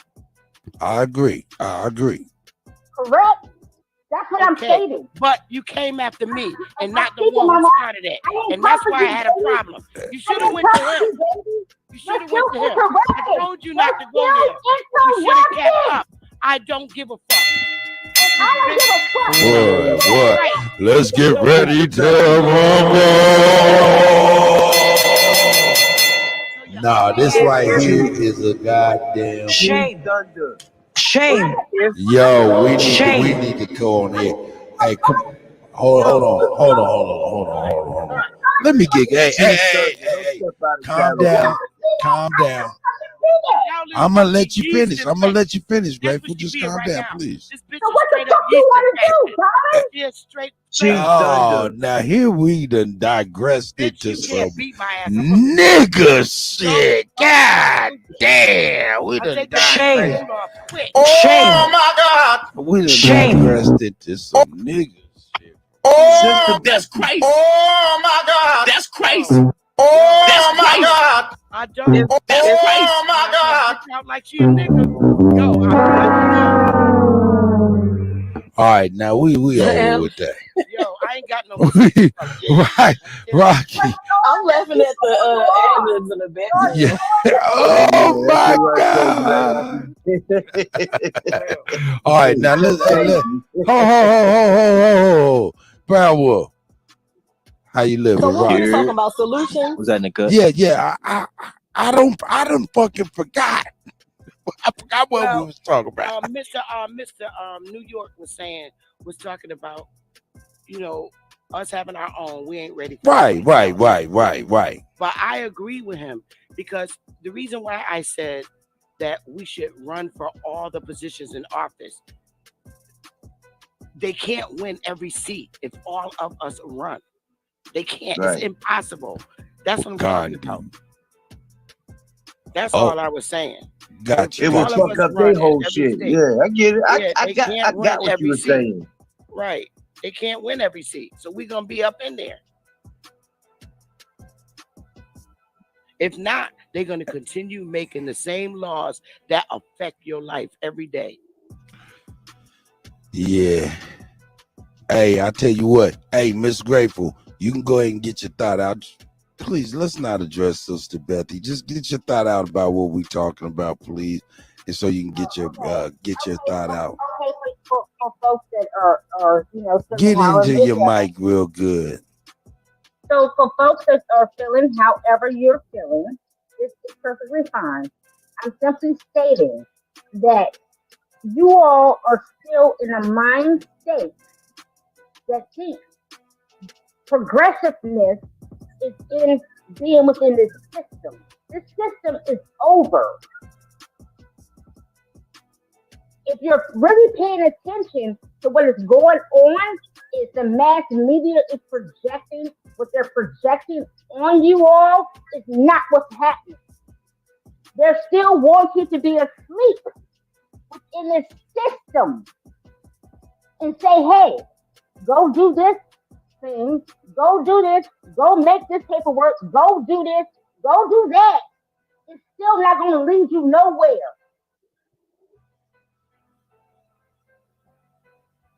And I let that sink in.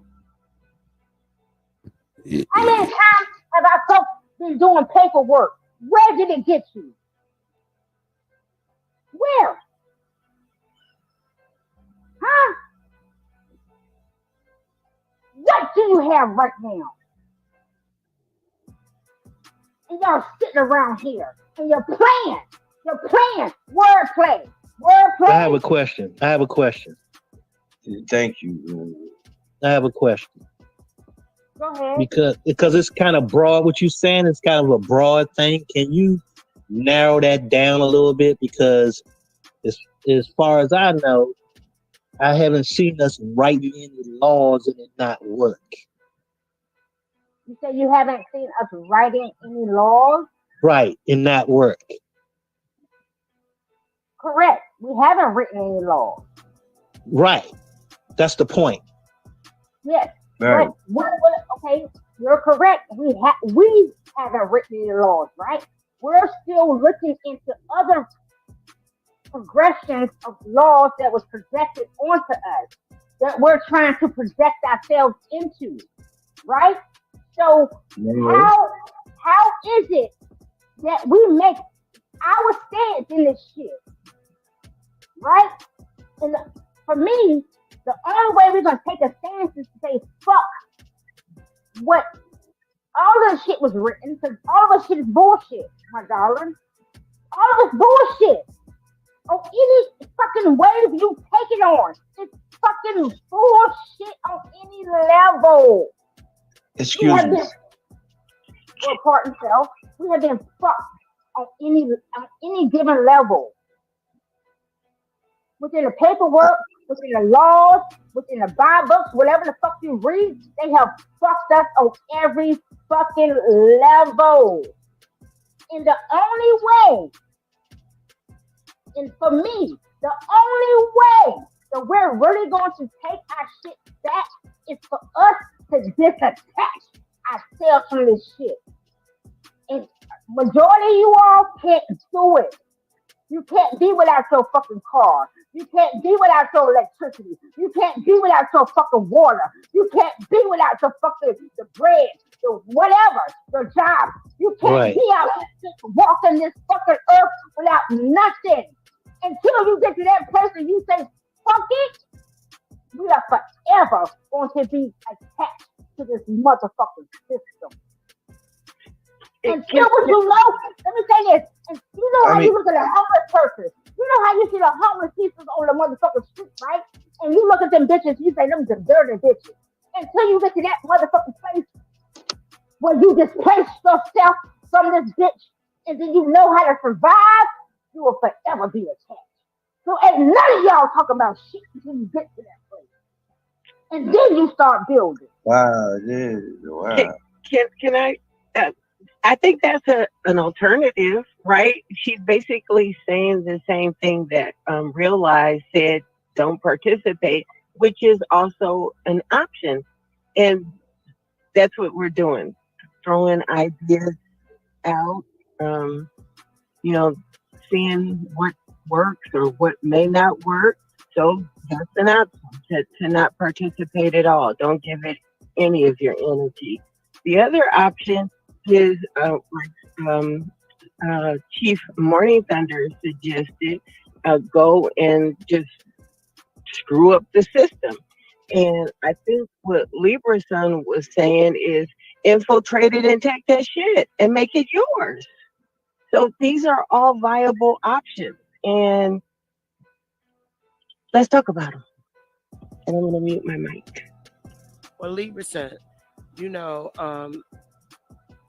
me, my tribe, and our associates, that's something that we would be more than willing to be active in, since we're in all the 50 states, getting people in our community to do this.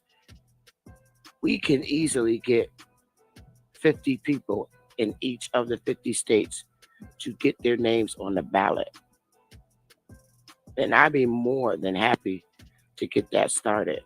And I know people think that pushing paperwork ain't good, but pushing paperwork got me a good job. It got me education. It got me 4 corporations in a tribe that I love. So it worked for me. And I'm more than willing to help anybody get to where I am. And that's a fact. So, brother, I work with who resonate with me, and I'm more than willing to get it popping. I relinquish my mic. Yeah, Sister Bessie, that is very commendable. Get with me. Get with me. We will discuss that further. That's what it's all about. I just go want to ahead. say, I feel like ahead, Sister. I just feel like whatever way they took it over, I feel like whatever we was doing before they do that. But I also I feel like we need to get back to that. I feel like get them out the way we know they got in. But I feel like also what Libra said, infiltrate it. I feel like we need businesses, we need money. When people be like, we don't need money, yes, we do. Facts. We do. I feel like we need money. I feel like we need technology. We need businesses, all of that. I feel like we need to play on that level. I'm not with the not having this, not having that, and no electric, no this, no living off the grid. That's not really the way that I would like to go. I feel like that the world is passing us by while we're doing it. We don't have to do that. So I mean, I'm not knocking. But that's what I was saying, Rocky. Yeah, money. Yeah, I feel like going that way is the best way for me. I don't know. Pardon me, Sister Rocky. No, go ahead. You good. But I was saying though that our money not. Say that again. Mike's going No, in go and ahead, sis. I was just saying that our money not. Who minds? I can hear you. Yeah, Aboriginal Rocky. Can you hear me? Yes, I can hear you, brother. I can hear you. Okay. All I was saying was that our money not right. You know what I'm saying? And until we have ourselves established to be able to really come together and make them strong decisions, we have to find I guess we have to take these baby steps because like the sister said earlier, it didn't happen overnight. This shit took years and years and years for them to get to where they are with us. And it's going to take us years to get it back. Unless, well, I ain't even going to use that because we ain't even ready for that. So it's going to take some time. It's not going to happen overnight. That's a fact, man. But we have to get our money right. Peace. Yeah, money is a tool. I agree. And I think sometimes people even get emotional when you mention money. You know what I'm saying? Because then they say, well, money is debt, blah, blah, blah. Yeah. But it is a tool. And anything can replace it. But that's not the point. The point is that you have to have resources to build. So you can't be thinking you can build something off of no goddamn sunflower seeds you grow in your goddamn yard. You know what I'm saying? You ain't building shit with that. Let's be clear. Right. Facts. Peace to the panel, peace to the God. Peace. I'm gonna make are we forgetting what time we are living in? No, we're not forgetting no time. Oh no, you're good. We're not forgetting what time it is. Like I stated I earlier. said time we living in. Oh no, we not. We ain't No, forgot. I said are we forgetting what time we living in?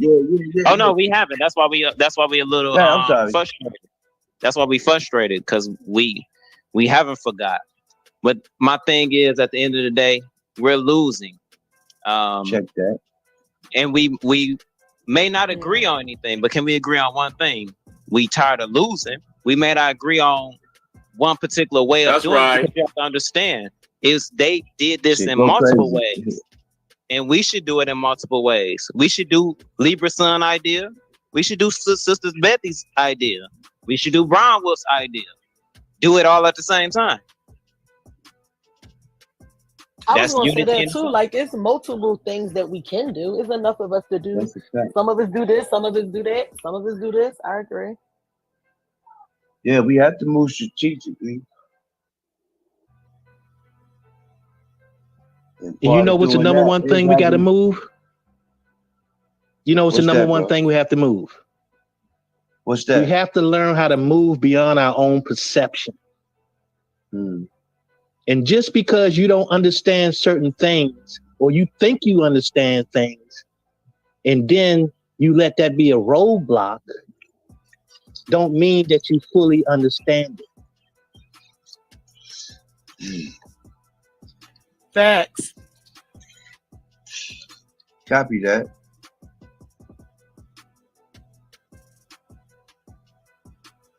That is so true. Heavy. Okay, can I say this? Listen, we all collectively are adding on, right? We all collectively are adding on. Right. And I state that I'm saying what I'm saying. I'm not saying that we're not wealthy, right? We're rich within our land.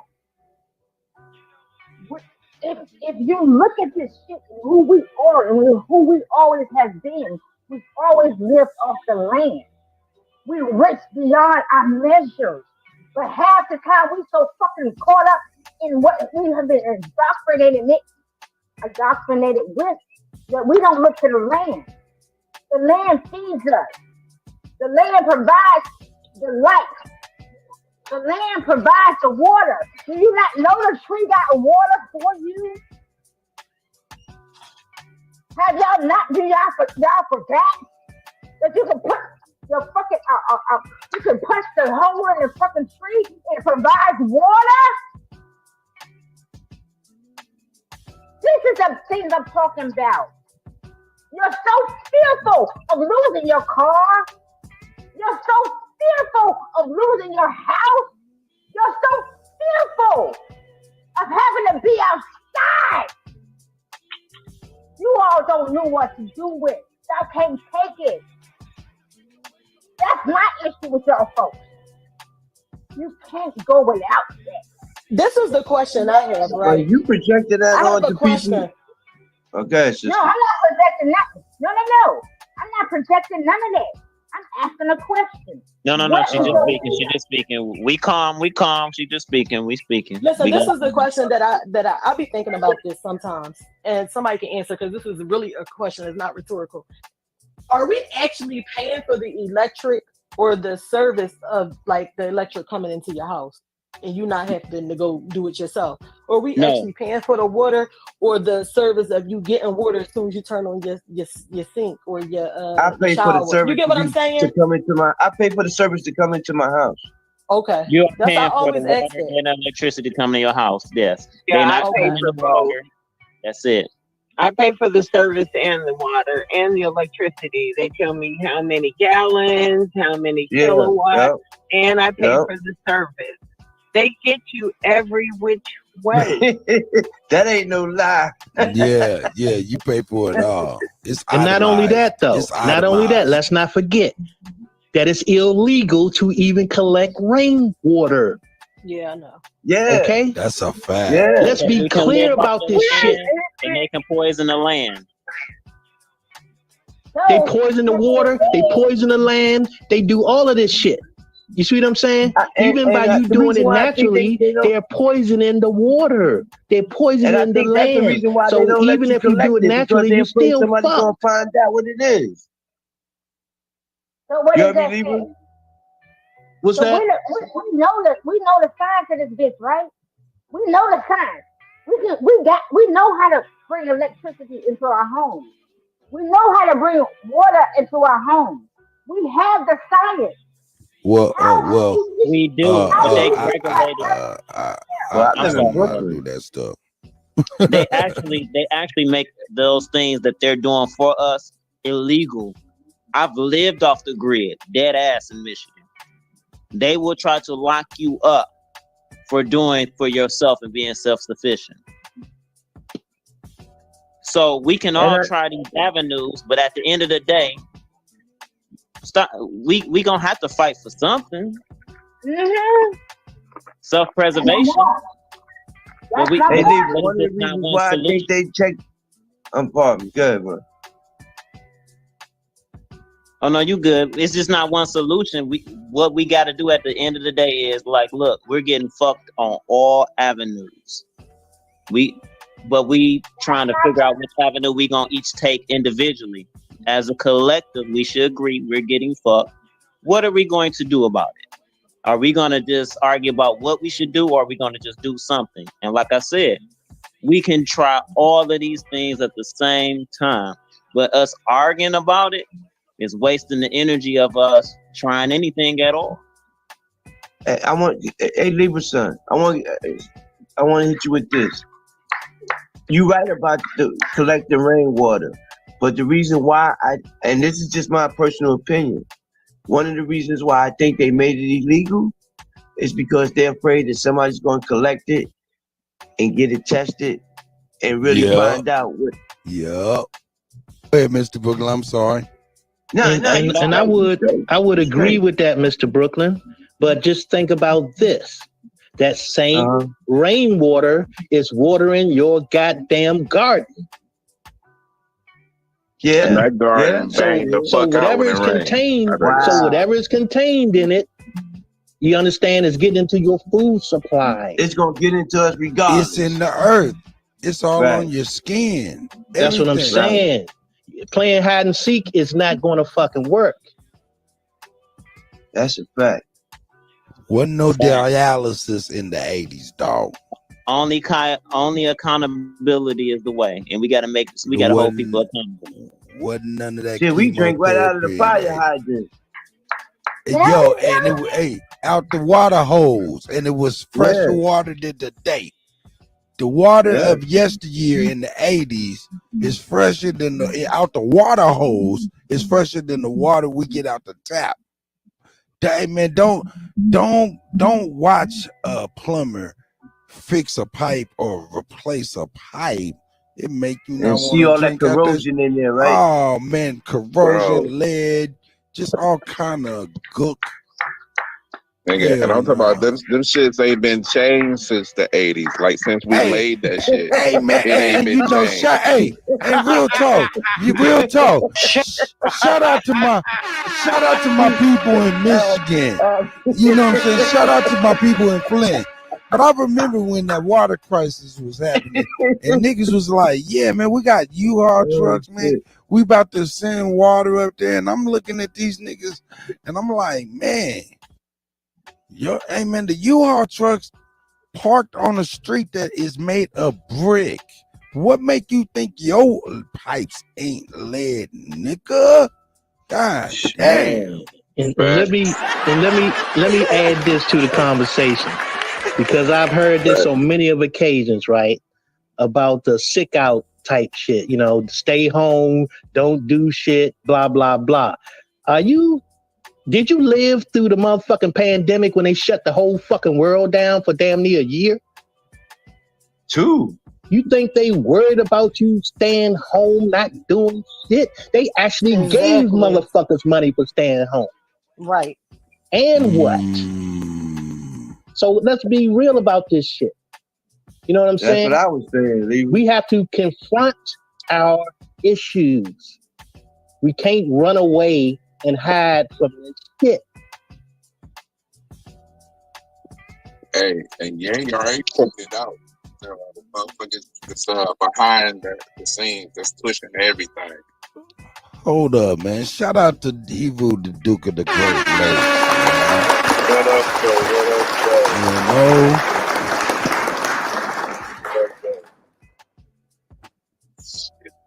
The Ray nigga come on this bitch and drop that real shit right quick, nigga. You know what I'm saying? Dude. But ever since y'all hooked up on that bitch earlier, I was like, man, let me go to this bitch. All I hear is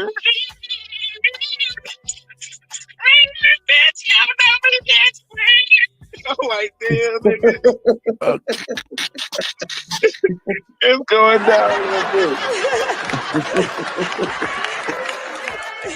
Yeah, do good some shit. Hell no, bro. Hey, I wonder, you know what I'm saying? I just got here too, my nigga, you know what I'm saying? I'm an 80s baby, you know what I'm saying? So I don't know shit. But, you know what I'm saying? I'm looking at how the Nation of Islam is going. Like, how many of the niggas in the Nation of Islam you think took that jab? You know what I'm saying? Are they motherfucking unified in a movement? You know what I'm saying? Yes, or they are they are. fucking dispersed like we fucked up? You know what I'm saying? Like we are. Now they're unified. Yeah, you know what I'm saying? And I'm looking at they young soldiers that they pushing out and shit. Now, I can only imagine, right? You know what I'm saying? Like my nigga Kyra told me, imagine. You know what I'm saying? I can only imagine if we wasn't serving some white guy, you know what I'm saying, all this time. Grandma and Big Mom and all that shit, you know what I'm saying? And we was all in the National Islam all this time. We would have motherfucking been on the jab. We've been missing all these wars. We've been goddamn we wouldn't be goddamn missing. Talk about 250,000 black women missing every year. You know what I'm saying? What we'll be fucking avoiding. You know what I'm saying? There's so much shit that we'll be fucking avoiding. You know what I'm saying? Health, you know what I'm talking about? We talking about like Philly OG trying to put us on, nigga. We have all been like Philly on that already. You know what I'm saying? Eating for health. You know what I'm saying? Knowing that we are temple and the shit. You know what I'm saying? I'm just saying, you know what I'm saying? Shout out to Big Dog Philly OG.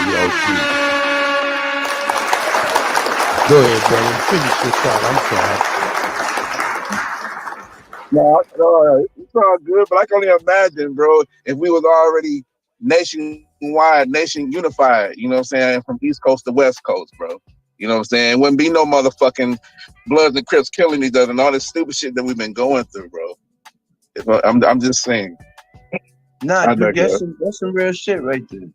That's a fact. Now let me say something that we've been saying for years, and a lot of y'all haven't been around long enough to know this. One of our slogans was "Stay in your lane." Lane. Yep. You understand? Stay in your lane. So if you're not with something, that's okay. Stick with what you know. But stop trying to tell other people what the fuck they know. Yep. Stay in your lane. And leave your belief systems at the door. That's right. And come with solutions. We have with shit.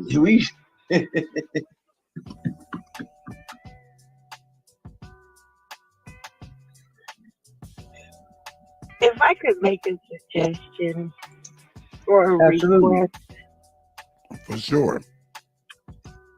I don't want to sound preachy.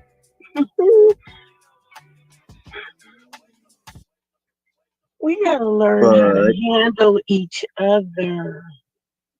We it hurts. It hurts.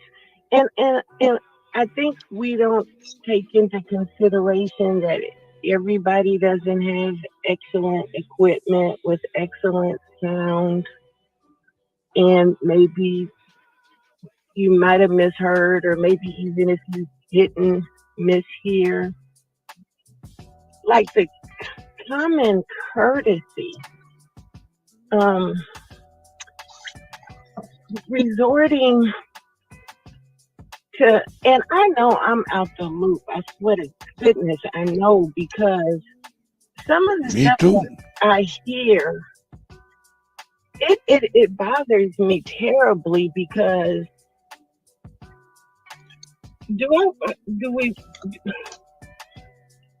we have to, and I want to address the women, please. By all means. You I guys, don't want to be addressed. I swear. no, I don't. no, it's no. I don't. Please. I really don't. I really don't. Okay. That's Well, not why I'm gonna that's just not say why I came on Cheap Holiday. that's fine. Okay, That's Sister Becky, fine. fall back. You got it. That's You got fine. it. Talking about That's something fine, real Chief. nice. Okay. We no. That's All fine, right, y'all Chief. good. But I'm gonna continue my thought. If and I don't want to address men. I'm not a man. So Just address the I would like for us, if we just possibly could, talk. I want to talk to the younger women the way I want someone talking to my daughter. I want us as women to be an example, because we're modeling a behavior that we want to be proud of, not to judge anyone, not to put anyone down, but to give people the space to express themselves, even if they don't use the words that we would choose to use. It's a respect is something that I think everybody should be offered.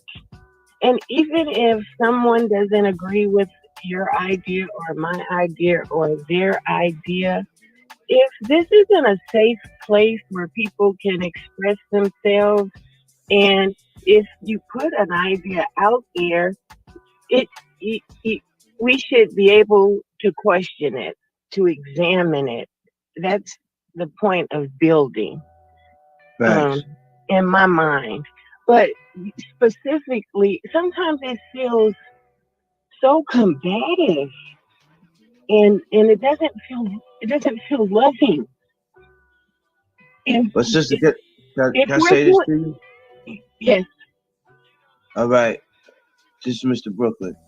And I'm glad Rocky's here, because I don't know if she noticed, but when I first met Aboriginal Power, I came on, I believe it was Chief Holiday's panel.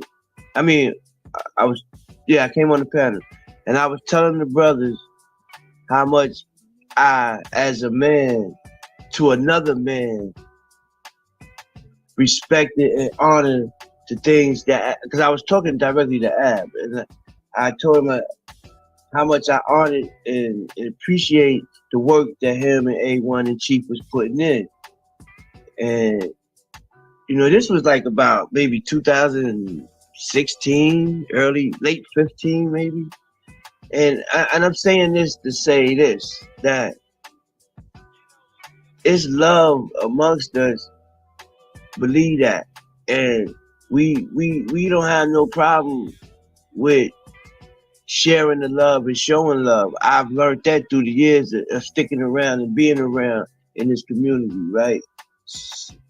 So don't think that is always like that, because it's not. That's the whole purpose of us coming together, is that we are here for one another and we show each other love. I fall back. I agree, Mr. Brooklyn. I'm sorry. No, I'm done. I was just saying I agree with what he said. And can we agree to this panel? Can we agree to this panel? I remember growing up, me and my sister, and our uncles would fight like cats and dogs. But at the end of the night, when it was over with, they'd say, "I love you." So we can fight and argue all we want to, but can we, at the end of the day, Still love y'all. Right. We gonna get through this together. I'll take We're that. gonna come back together. Yeah, I'll take that. We can cuss each other out, but just after we done, just say, all right, I love you. You still got on my nerve though. Yeah. I respect that. A lot of us come up in different backgrounds. That's true. Yeah. That's true. And I grew up in the North. I grew up in a house with 12 boys. Yeah, Women have always felt like they needed to address me, and I was always on the defense. I don't like, my father didn't raise me to be a humble woman. He raised me to protect myself at all levels. But my father was an Army sergeant. You know, he was a 5%er, and he had a militant mind. So he raised us. He did. You know, he raised us, and me and my brothers like that. So it's always been very hard for me to deal with women. Yeah. You know, so I tend to stay away. Generally, I'm friendly with everybody. But when I feel somebody's energy specifically directed at me, I react. My father raised me to fight and never back down. And he raised me to never quit. So my attitude is not going to be like a Muslim woman with it humble and bow to the man. My father may raise me to kick a nigga in his nuts. You know what I'm saying? And that's a figure of speech. So I'm humble. I'm humble, but only to the man I love. I don't feel like I gotta respect a man that don't respect me. And when I'm with one man, I'm with one man. So in my life, in the way I see things, the only man I owe respect to is Willie. I don't see no other man. I really don't. I come on the panel and I try and share what I know from working with these white corporate motherfuckers. And when I do, sometimes women have a tendency to misjudge me. They don't know my story and they don't know my hurt. I hold in a lot of pain, but at the same time, I get offended.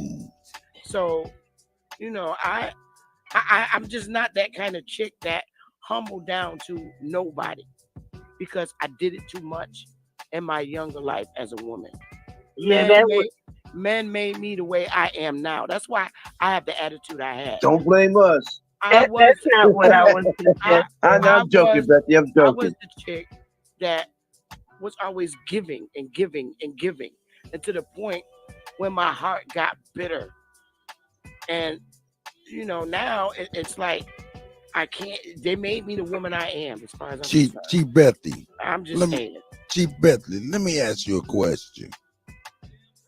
Is there, you know how sometimes, you remember when back in the day, they say somebody come up to you and act like they about to hit you and they say, made you flinch? Remember flinching? Sister Bethy, you remember flinch? You know what the term flinching is? Yeah, I was the one that didn't flinch. I used to beat the shit out of niggas. I have a horrible childhood past. It's ugly. But sometimes, and I'm gonna be honest with you, you know what I'm saying? Because I do it, we all do it.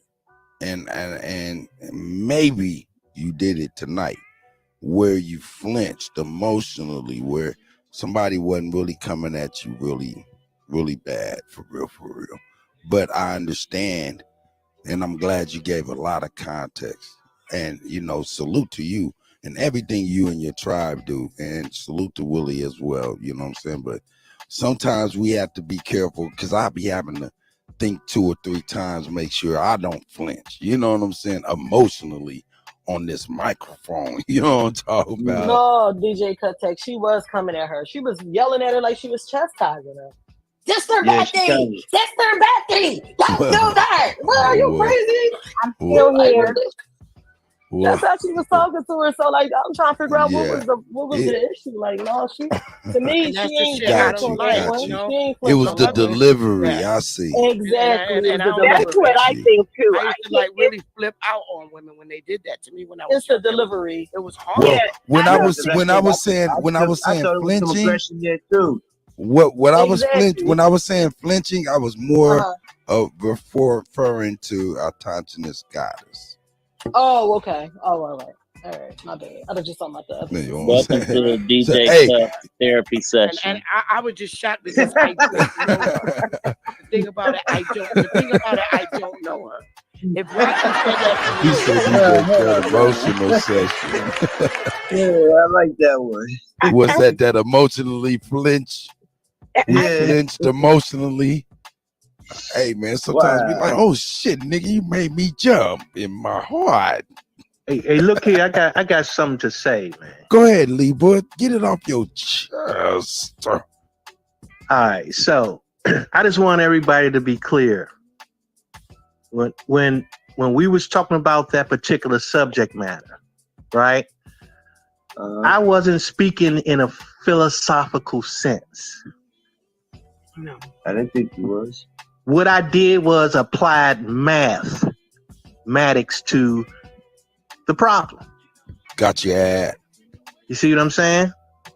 Absolutely. So it shouldn't have been taken in no other kind of way because all it was a mathematical equation to the problem. Fact. Just that simple. And I think you did state that it was his numbers. Exactly. Copy that.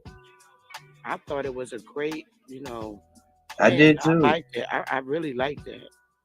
I think you said it, and then I think Sister Bethy just springboarded off of what you had said. Yeah, I fed right. So she clarified very well. I liked it. She clarified it very well. Absolutely. But the thing is that just like making my point is that some people, they can pick up on it, they can understand it, but then some people, it's not within their perception. You see, you understand what I'm saying?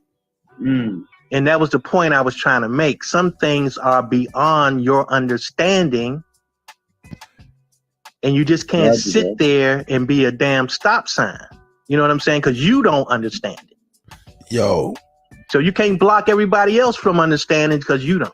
You understand what I'm saying? Roger that. Hey, hold on one second. Hey, Rocky. Yeah. How you doing, sis? How you doing? Is Zab next to you by chance? Yeah, I'm about to. He trying to get in and stuff in his pack. Yeah, I'm gonna get on his computer with him. I don't want to kick you off though, sis. No, that's DJ Cut. I'm about to get off right now. Go ahead, kick me out. So No, I ain't gonna kick you out. That feels bad. I'm coming right back. I'm gonna just come off to his computer with him. Okay, yeah, he trying to get in. He in the chat talking about he trying to get in. Yeah, he's talking about tell y'all to kick somebody off. I said, all right, here I Shout come. out to Al, man.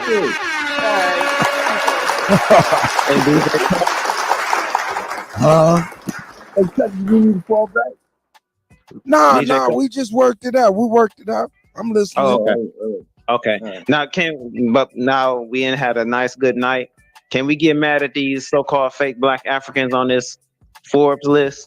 Can we put that back up when we done? Yeah. What the fuck was that about? What? Yo. Hold up. Shout out to Bap. Bap in the building. Peace to the God.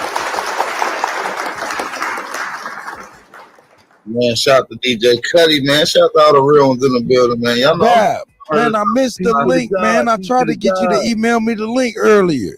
Oh, I didn't even see the email. I mean, you should have hit my phone. You can call me. I'm over here multitasking, and I ain't even think about hitting the goddamn phone, man. Right. I needed it. That's why I seen you in the chat this morning. So yeah, man, I'm always in the chat. Shout out to Bap, man. Lick some shots.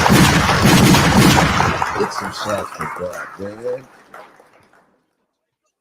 Yeah, Big AP, I was fucking with you this morning too.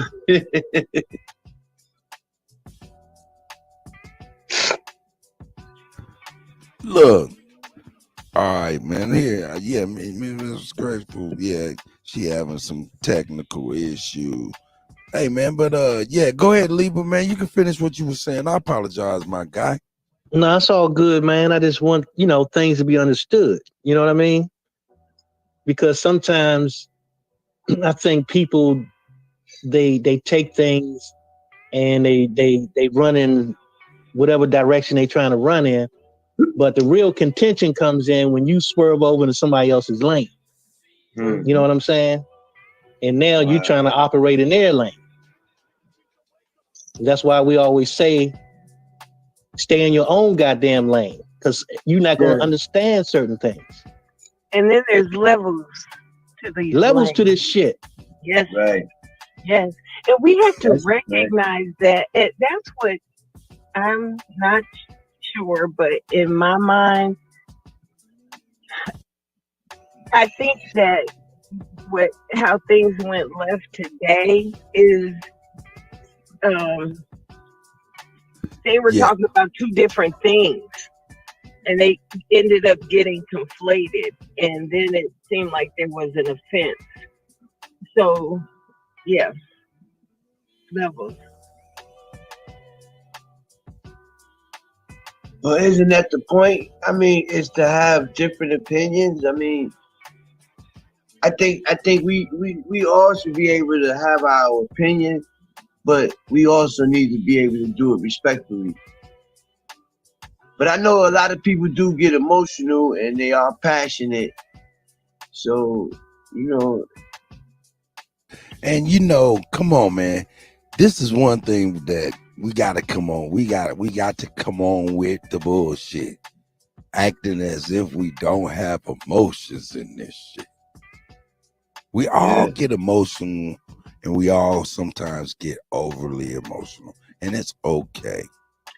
Yo, Maybe sometimes I be in the chat going crazy. Maybe if we don't take it personal. If that's possible. And this is the thing, though. It can never, never, never be personal when you think about it. Because like I said, man, when I started getting into this YouTube with Chief and everything, you just get to talking about, yeah, man, that YouTube beef, this YouTube beef. I'm like, how is there beef when all you have to do is push the power button? Click that motherfucker off, right? You know what I'm saying? Hit the power button.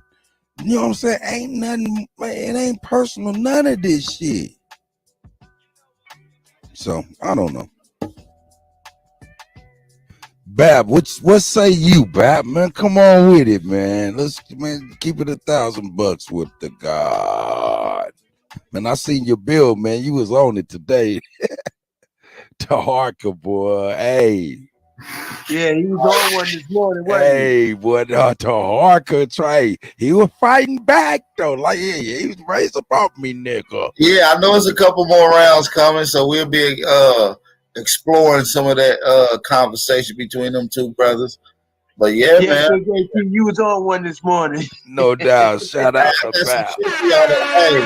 I got some shit for y'all tomorrow, man. I'm cooking up some shit tomorrow because I'm starting to see a lot of culture vultures that done took 10 plates from our ideas, our creations, and what we put out in the atmosphere. I mean, from Libra Sun to Chief Holiday and everybody in between that built this community. People outside of this community have taken things and added into their repertoire and putting it out as if they the inventors or originators of this particular aspects of things. That's right. A few things we're gonna be going in on, man. So I'm gonna be there ready and ready. I'm gonna be there ready for real. That's what's up. That's what's up. Libra, man, OG Libra son. Who all we got on here? I can't even see everybody on here, but shout out to everybody. Sister Betty, Mr. Brooklyn, Libra son. Who else we got? Hey, man. Anthony L. Pickens. We got Mr. G on here, and I can't tell who the rest of the other three. Yeah, we got Grateful. She in here, Miss Grateful, our Tachiness Goddess. Tachiness Goddess. Brown Wolf. Brown Wolf. Man, but hey, man, hey, I tell you one thing though. I've noticed a lot of people. I've noticed a lot of people doing a lot of things, you know what I'm saying, similar to what was done and what's being done now. So I got you. I can't wait. I can't wait. Shout out to Bap. Shame. That's right. Oh, did I hit the shame button on Bap? Oh, we don't want to hit the shame button on. Not the shame button on Bap. Hey, all these pink buttons look the same. Yeah, not no shame. No hey, shame. Shout out to Tayshawn in the building. Shout out to bro Tayshawn. You funny as hell. Shout out to Tayshawn, the Confederate Don. Hey, I had a bowl of Captain Kirk this morning, having a good ass time. Yo, I swear, man, that was a fire bill this morning. Now that hammerhead shock joint, man. That shit. He said he like a statue from Easter Island, bro. I had to go look up what the statue looked like. Hey, that shit was funny as hell. That shit was funny as hell. That nigga said Easter but that's a prime Island. example when they be putting their personal business into the fold. You know what I'm saying? Like all that shit wouldn't even be happening if they stop taking shit personal. Yeah. You know what I'm talking about? Yeah. Yep. And another thing too is one thing that this community was always known for is when we deal with subject matter, like we not only just handle the written part of the subject matter, but we also do logistics, right? Which means that you applying mathematics to shit. You see what I'm saying? Because in order for something to happen, there's got to be a way for it to happen. And that's where you start tracking logistics. And that's what we do around here. It ain't just about talking. That's right. Hey, Lieber, let me take over real quick, man. Go ahead, my guy. Y'all need to start respecting y'all black businessmen over here. They're your billionaires, your black billionaires in the mix. You know what I'm saying? Hey, man, this right here, man, I tell you, just the thought of this, it kind of is a mind fuck. You know what I'm talking about? Just watching all these black, so-called black, or us being so-called black. You know what I'm talking about? That whole paradigm is just crazy. But y'all go ahead, man. I just want to be funny and shit and show this this black man. Hey, well, what was y'all building on though? We can just pick you up where y'all left off. What was y'all touching on before I came? Well, actually, what we was talking about Tariq Nasheed's bill with Rock Newman. You know what I'm saying? He was just pretty much talking about, you know, where he stands with everybody and what he's doing, just the classic stuff. But Lord Jamal went in as far as his opinion, as far as his 5 things that he was thinking that Kanye was referring to, and he got into that shit. This last video that you see right here is the 30. Let me move that shit. Yeah, it says what is this? Yeah, the 30 richest black people in the world. They don't look black to me. You said what? They don't look black to me. Hold on, let's do a recap. I'm gonna do a recap real quick. Start with number 1. That's number 1. Number 30. That's number number 30. All right, thank you. But whoever said that, that's 30. You know what I'm saying? Then we got like Jay-Z and stuff like that. Then we're gonna get on to it. Yeah, Michael Jordan made it up in there. This guy right here, he's one of them. He's a black man. You know what I'm saying? That brother right there, his name is Chin, but he's mixed with he's doing this thing. This lady right here is one as well. Let's go on and get it to where I can look at this stuff. She's supposed to be black. Yeah, she's supposed to be black as well. You know what I'm saying? She looked like Kamala Harris' sister. For real. Tyler Perry's on there. You know, that's we all know Tyler Perry. Then we got this brother. This is a brother. He's one of the 30 richest black people in the world. Say it ain't so. You don't look That's black right. to me.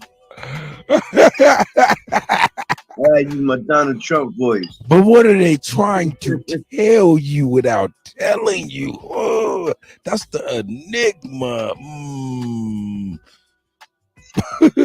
Oh, Is wow. You know has what, yo, Chief son? been right? Has Chief been right? Oh, I don't Hey, know. who is this? Who is this young fella on the screen? This is one of the 30 richest black people in the world as a 2022. Like, is that a joke, DJ Cuddy? Come on, shame. For real. Shame. Shame. My God. Oh my God. No doubt about it. He's one of the 30 richest black people in the world as of 2022. Let's get him in another. Hey, let light. me Hold up, what man. my boy Commander said on it. You just looking at a bad picture of the guy. There you go. That's a better picture. Oh yeah, he definitely looks more Negro in this picture. Yeah. Oh man, look at those niggas. Shame. Oh man. Yeah. Oh, there you go. There you go. I can see the afro now. I can see the hair texture. Hey. He Hey got man. combed out like an Hey afro. man. I don't see the hey. Hey, is Bap. black meaning pale? Or are you using Bap. black in his etymology? Man, that ain't no afro. Bap, hold up. That's Let a me speak. froto. Let me What the speak. fuck is Let me that, speak. bro? Bap, you said you What could is see that? it in his hair just because he got some Kramer hair, man. Come on, Bap. That nigga got a froto. He got the hair like Kramer. Well, brother, I'm trying to be as patronizing and condescending as possible. This brother is not of the stock. No, he's not. But you know, this is what they say is black. So what are they saying without That's what I'm saying? saying. Are they saying that black is absent of color? Is that what they're saying? Black pale or bleached out? Ooh. But are they? Then why are they or going to people that Muhammad? identify as black or African American. Yes. See, that's a foreign taste. He got too much powder on. He got the wrong foundation on. He got to try again. Muhammad. Hold on, is He's that a that black. white? Is that same white man? No, No, this is another brother. He's number 28. He know that's his uncle. This is uncle. He's worth 1.1 billion. Here's another. Here's one of the 30 most richest black people. He comes in at 27. He can't be black. Hell no. He look as Slavic gonna get. Goddamn. Black is an etymology. He was the last. That's what I'm saying. Rocket. That's why this is really Chief bring this together, man. Chief, cut it out, man. Where you at? I'm like, what is the purpose of this? This is a mind fuck. Let's get on. Yeah, look at your boy. Yeah, there's your man's. You know what I'm saying? He'll be at the family reunion now. Don't be surprised he pull up now. Well, no, now I see what you're saying though. If we using black as an absent of color, these people are absent as absent can get. That's But what then I'm they saying. flip black it. as in pale or bleached Right. out. You That's know what what I'm I'm saying? saying. Yeah, it gotta be like black as in oblique or oblique. A bleached body or something like that. You know? I don't know. That motherfucker like he had a frank hanging from his nose. That's a solid. All right, here's another one. That might be a Cherokee or something like that. Yeah, is that him? Yeah, that's the Some same people dude. like that be claiming Cherokee. Don't motherfucking watch people like that. All right, Jay-Z. Now here they flipping it. Jay-Z, United States, 1.4 billion, one of the 30 30 richest black people in the world as 2022. See what Well, I'm saying? Kanye West said he was richer than Jay-Z and Drake all together. Maybe he was. He's rich. He was I think richer he than was. he was richer than oh man, I'm gonna 11 be billion. going in on that whole Kanye West situation probably tomorrow too, man. Yeah, that's some weird shit. No. Yeah, because he had like in between 4 to 8. No, he had $11 billion. 11 billion? 11 billion. And Look, as of yesterday, he was only worth $400 million. So he went from 11 billion to 400 million. Okay. In 24 hours. Now we went from Jay-Z to this brother right here. And then went from Jay-Z to Paisley. Pastry. Hey, y'all need to pay attention though, right? Right. Because if certain verbiage is not in Ye's contract, then they're gonna have to pay him regardless. Yep. Right. He owns 61% of Adidas. Their I total text that shit out sales. somewhere. Oh, Michael Ye Jordan. owns 60. He owns 60% of Adidas. 61. 60. Wow. He owns 61% of Shit, he the of all of Adidas's online sales as well. For 61, either one or the other. One or the other. One or the other. And they talking about dropping him? Hey, Michael Jordan is billionaire, but he ain't fucking with Rihanna. God damn. He not fucking with Rihanna, boy. Rihanna got more money than Mike. Man, it's shocking. This list is shocking on a lot of levels. She over there looking at you like, yeah, nigga, you didn't know. She got that Cherokee head. Big old Max head. Oh, okay, now you got your boy. You got your boy. Now that's your brother. He be trying to figure out where's his plate at the family reunion. Somebody gotta go get him his plate now. He worth 1.8 billion. Everybody be trying to get him a plate. Not in my crib. That's cousin Mitchell.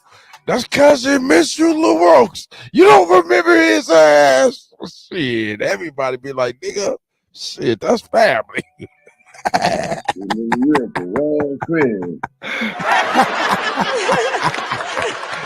Hey, you already know. These somewhere. motherfuckers will put their arm around him.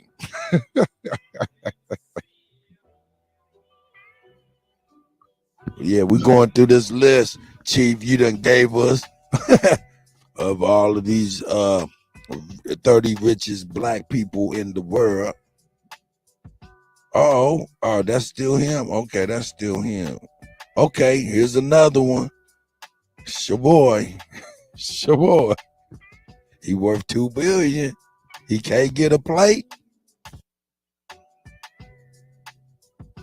Who is he? Nah, he can't get no plate. God, he can't get a plate. Aziz, No, he can't get a plate. he can't even get a dog bag. That ain't can't even get a doggy bag. What about this brother right here? He can't get a plate.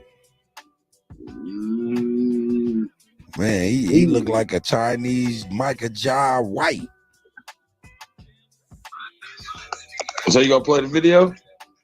Man, we been played this stuff. We skimming through them. Okay, let's get it. We skimming through. Number one. Yeah, we skimming through it. Y'all don't want to see though. I want to compare it to the richest people in the world because like they're saying black, but Ooh. Yeah. Look I at heard Kanye Putin might have coming been in one of with them. two billion above Rihanna and Jordan.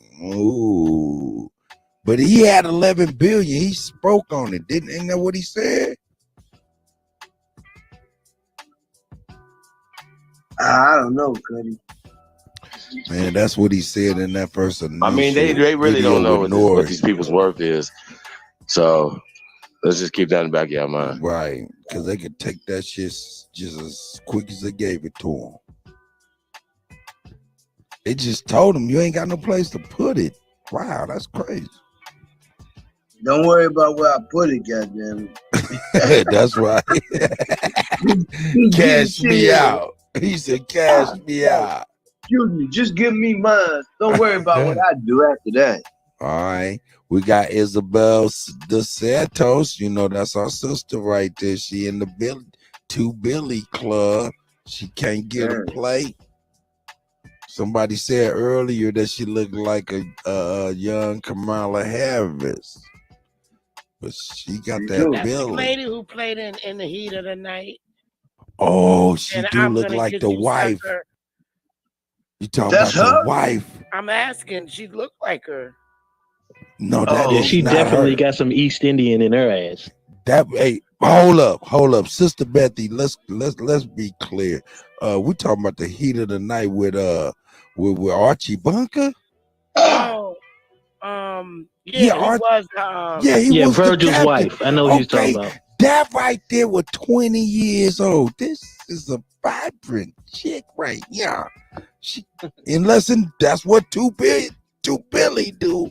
You know what I'm saying? Keep you looking young, because I remember the lady you talking about, but wow, she do look like her, but yeah, she would be old as hell. Oh, somebody dropped her name. Her name was Annette Johnson. Hey, but yo, this right here is one of the 30th richest black people in the world. Her name is Isabel dos Santos. She's representing Angola with $2 billion. Yeah, and they took her $2 billion and gave it back to her. She was, yeah. God bless. Okay, here we go. We got your brother right here. No, that's her daddy. That was her daddy. That's her dad right there. Her dad is him. So, and then you got your man right here. This is one of the 30 richest black people in the world. His name is Koos Becker. He's from South Africa with 2.3 billion. He can't get a plate. He can't get a plate at the barbecue. Nope. No, sir. All right. Well, what about Mr. Mohammed Mansour? He got 2.5 billion coming out of Egypt. He's one of the 30 richest black people in the world. Can he get a plate? No. Up top, he looks like Jimmy Carter. Down below, he look like Richard Nixon. He really do. He looked like a mix between Jimmy Carter and Richard Nixon. Richard Nixon. Hell no. Jimmy Carter. That's funny as hell.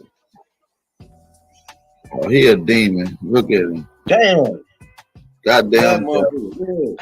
And they he ain't never been there to that college before in his life, but they had all them robes and everything. We're gonna put all this shit on you because you got 2.5 billion. Nigga, you come on in, come get you a plate. They said, come in here and get you a plate. Nah, man, look at the security around this guy, man. Hey, hold up. You think they have guns though? Around that man? Right. He said, motherfucker, right. Yeah, man. Let's go. Okay, here we go. We got, I can't say her name, but she from Nigeria. She got 2.5 billion. Salute to the sister right here, man. He up in there flossing on them. Flossing on them. Flossing on them. Go ahead, What's sis. that? Flow, roll. Say shot funny. Shit, she looked like Phaedra Parks from the Housewives. God bless her. That looked just like her. It did like Phaedra. Did it look like Phaedra? Nah, I ain't no shame. Nah, I fucks with the Housewives. Cuddy? What is lady from? She's from Nigeria. Oh yeah, she looked just like Phaedra. She looks like right there in this picture. She looked like Phaedra mama. See, I fuck with that show too much. Nigga crazy. But yeah, she looked like Phaedra right there. Just like her. Yeah. And Oprah Winfrey, number 14. Is that a wonder? She's one of the 30 richest black people in the world. Coming in that number 14. Coming in the number 14 in the world, Craig. In the world. It's a black American. Look at Stedman. Stedman like, boy, I know I got a little face and a big forehead, but I'm getting this bag. Get this bag, boy. He said, I know I got a big head. Big I wonder why he forehead. never married her. It was Hey, her. that day. She the one. She ain't got control. Oh shit, I wouldn't marry him either. Then. Oprah said you ain't getting this money. Right. Yeah, Stedman looked like the fathers from an old 60s fucking sitcom or something. He looked like a Muslim. Oh, look, Oprah getting this. Well, she been getting it ever since Harpo used on. She turned Tyler Perry down. He was in love with her. Her sister Bethy. Oprah. Really? Tyler Perry was in love with Oprah. Yep. She No, I turned didn't know him that. down. Yep. Like I didn't in know love that with her either. acting or in love with her like No, what? he wanted to be with her. He said her money. He said her money. Man, Oprah Winfrey, I ain't mad. Hey man, I'm gonna tell you that money, I ain't even gonna lie. I'll make you a sex symbol. Look at this brother. You can't tell me he don't get all the bus.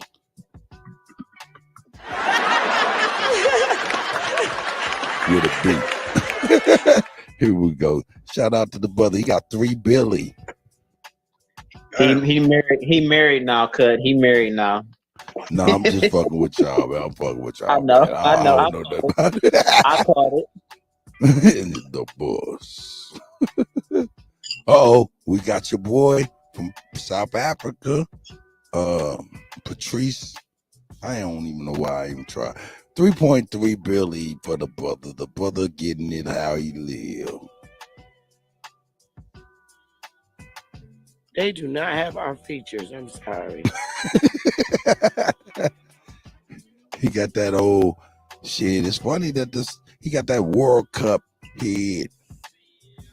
Oh, there's your boy.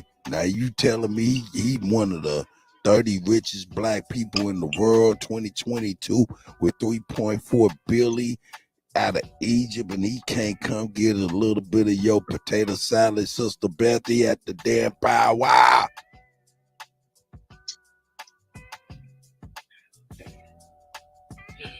Yeah, I'll give him a plate.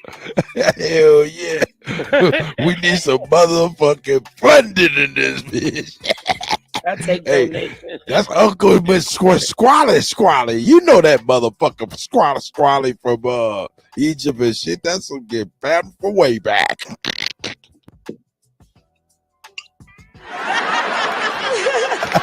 No, I'm fucking with y'all, man. But yeah, he's sitting on 3.4 billion. Wait, Cuddy, DJ, all these people is really supposed to be under the label of the richest black people in the world. Yeah, that's what. Yeah, and that's the. Yeah, so it's like almost like a mind fuck, is it not? Right, that's what I'm like. Wait, what? Yeah, what are they trying to say? Chief, this is a good one right here, brother. This is a good one. This is a good one. It's an enigma. So yeah, I need to know who controls this publication. I mean, what is the criteria that they fit in to make them black? And what is the criteria? And what is the criteria that Oprah and Mike and Yeezy, what they fit in to make them black? We need to know both at this point. Exactly. I just got a real bad echo something. Well, they ain't showing you that then, because this number 11, 88.4.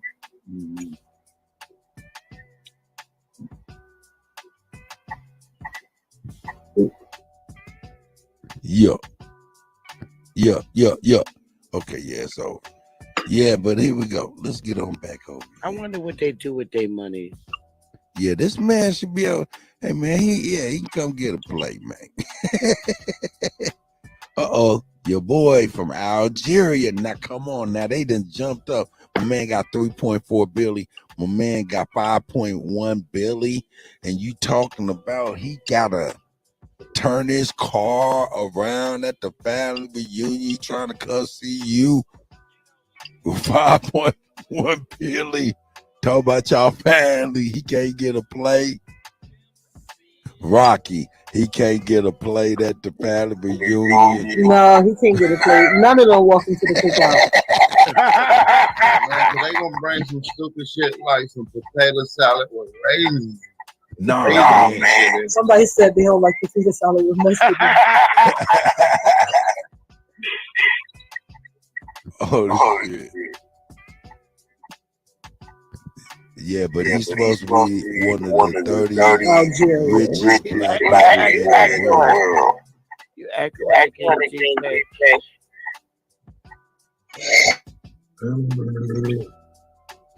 Yeah, let's see what we got going on, man. This is crazy right here. It's an enigma. We had number 10, Chief.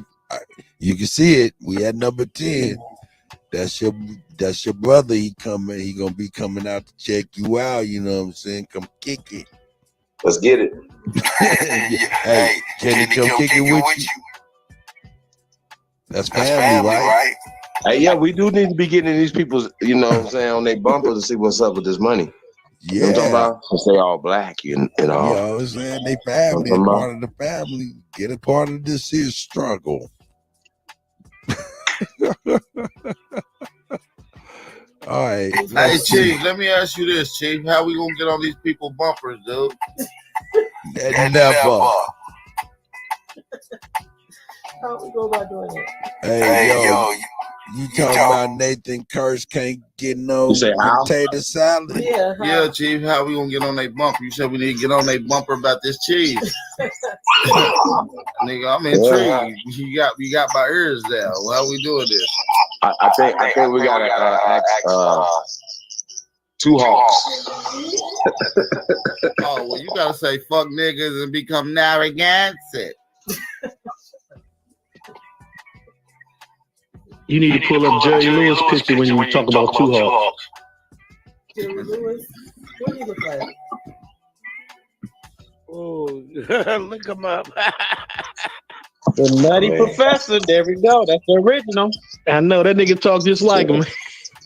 He's South African. But listen, that's a good point. She said, maybe they are all African. I was going to ask that. Are these all these people? This is the thing, though. This is the we thing. know Elon Musk or the people that don't identify as black, but they are African or South African. Yeah, I mean, Elon Musk is considered the African American. But come to You know think what I'm of it, saying? all these people they show was African except for Oprah. And who else? Jay-Z? Yeah, Michael Jordan, Kanye, and stuff. Oh, I ain't see the Michael Jordan one. Rihanna. Well, she wasn't even. Oh, they show her? Yeah, she's not from here, but you get She's from Barbados. Yeah, I know. right. But yeah, she got more money than Michael Jordan. Oh, I didn't That was shocking. Somebody said they Oh, is this true? That's what I thought I heard, but they already. Is this the reason? Did they take you? Jay-Z I guess your royalty. So Jay-Z and Oprah is a Jew too, and Kanye. That's what I'm saying. It's an enigma. What are they trying to say? I think they identify as African. Hey, Rocky, you got a real bad echo going on. Is that us? Hold on. Let me see. 1 2 1 Talk. 2. It's still there? Yeah. Yeah, because we can hear the music in the background. Okay. Check one. Microphone, am I echoing? It doesn't sound like it. Not no more. But yeah, this is crazy stuff, isn't it? I'm gonna wait for Rocky to get back. Mr. Nathan can come and get a plate from Sister Bethy. You can just come to the door. You can't come in and sit down. You can come to the door. Is it still there? You still hear it? Yeah, you know why? You have to be in a separate room. From app. No, I'm not on my phone no more. It's just one computer. We together. Oh, do you have a screen playing on YouTube? Close your YouTube. No, I don't. ain't playing nothing. It's all good. We'll work with it. We better have you here. How you can tell that it's who it's from? Because when you mute it, Oh, okay. it wasn't going. Look, Tayshaun saying it ain't Rocky. Hey, Bap, it looks like it's you. That's what I'm saying. We're on the same thing. Yeah, we on the same computer. Let's see. I don't know what you done did. I was doing fine on my phone. I don't know what you done did. Y'all good.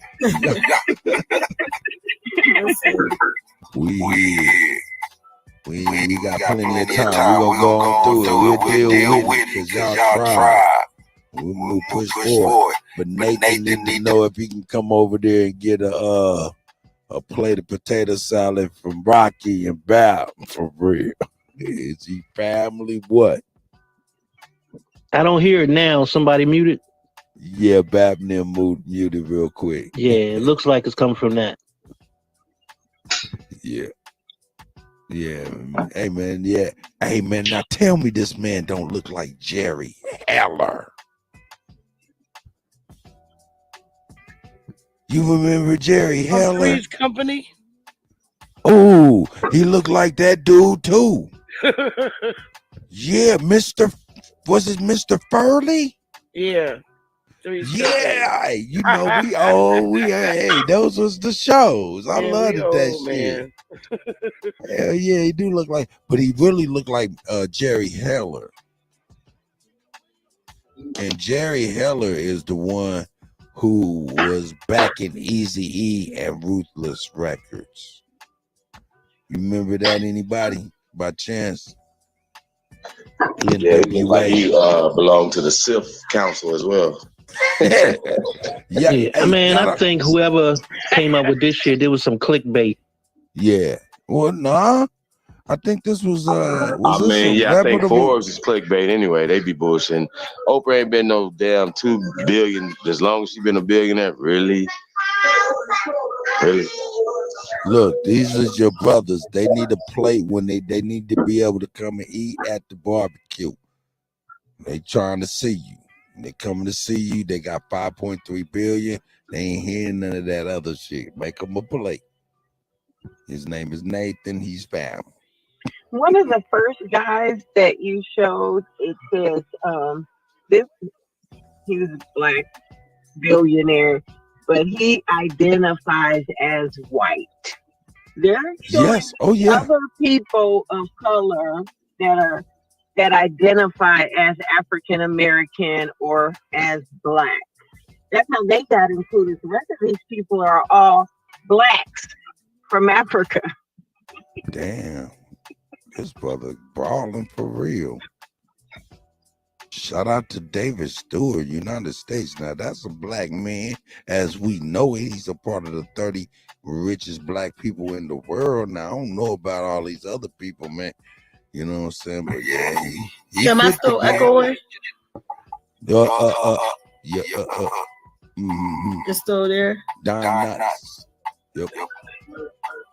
It's okay, Rocky. You here with us? We gonna No, I'm deal asking with it. because AP talking about he fixed it. We gonna deal with it. We good. We good. Well, anyway, how he the richest? I thought Kanye said he was the richest in America.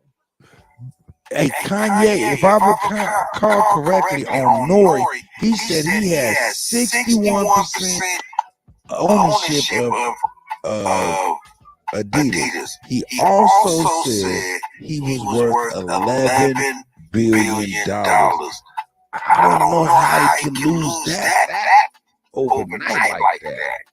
Now, maybe, I don't know how. Yeah, he do look just like Johnny Cochran. No, he really do. You know why Kanye may have said that? Why? When all this shit is over with, they gonna owe his ass about 11 billion. Hey, yo, like he was a bum quarterback, like Jamarcus Russell or somebody. They're gonna be still paying on his contract and shit.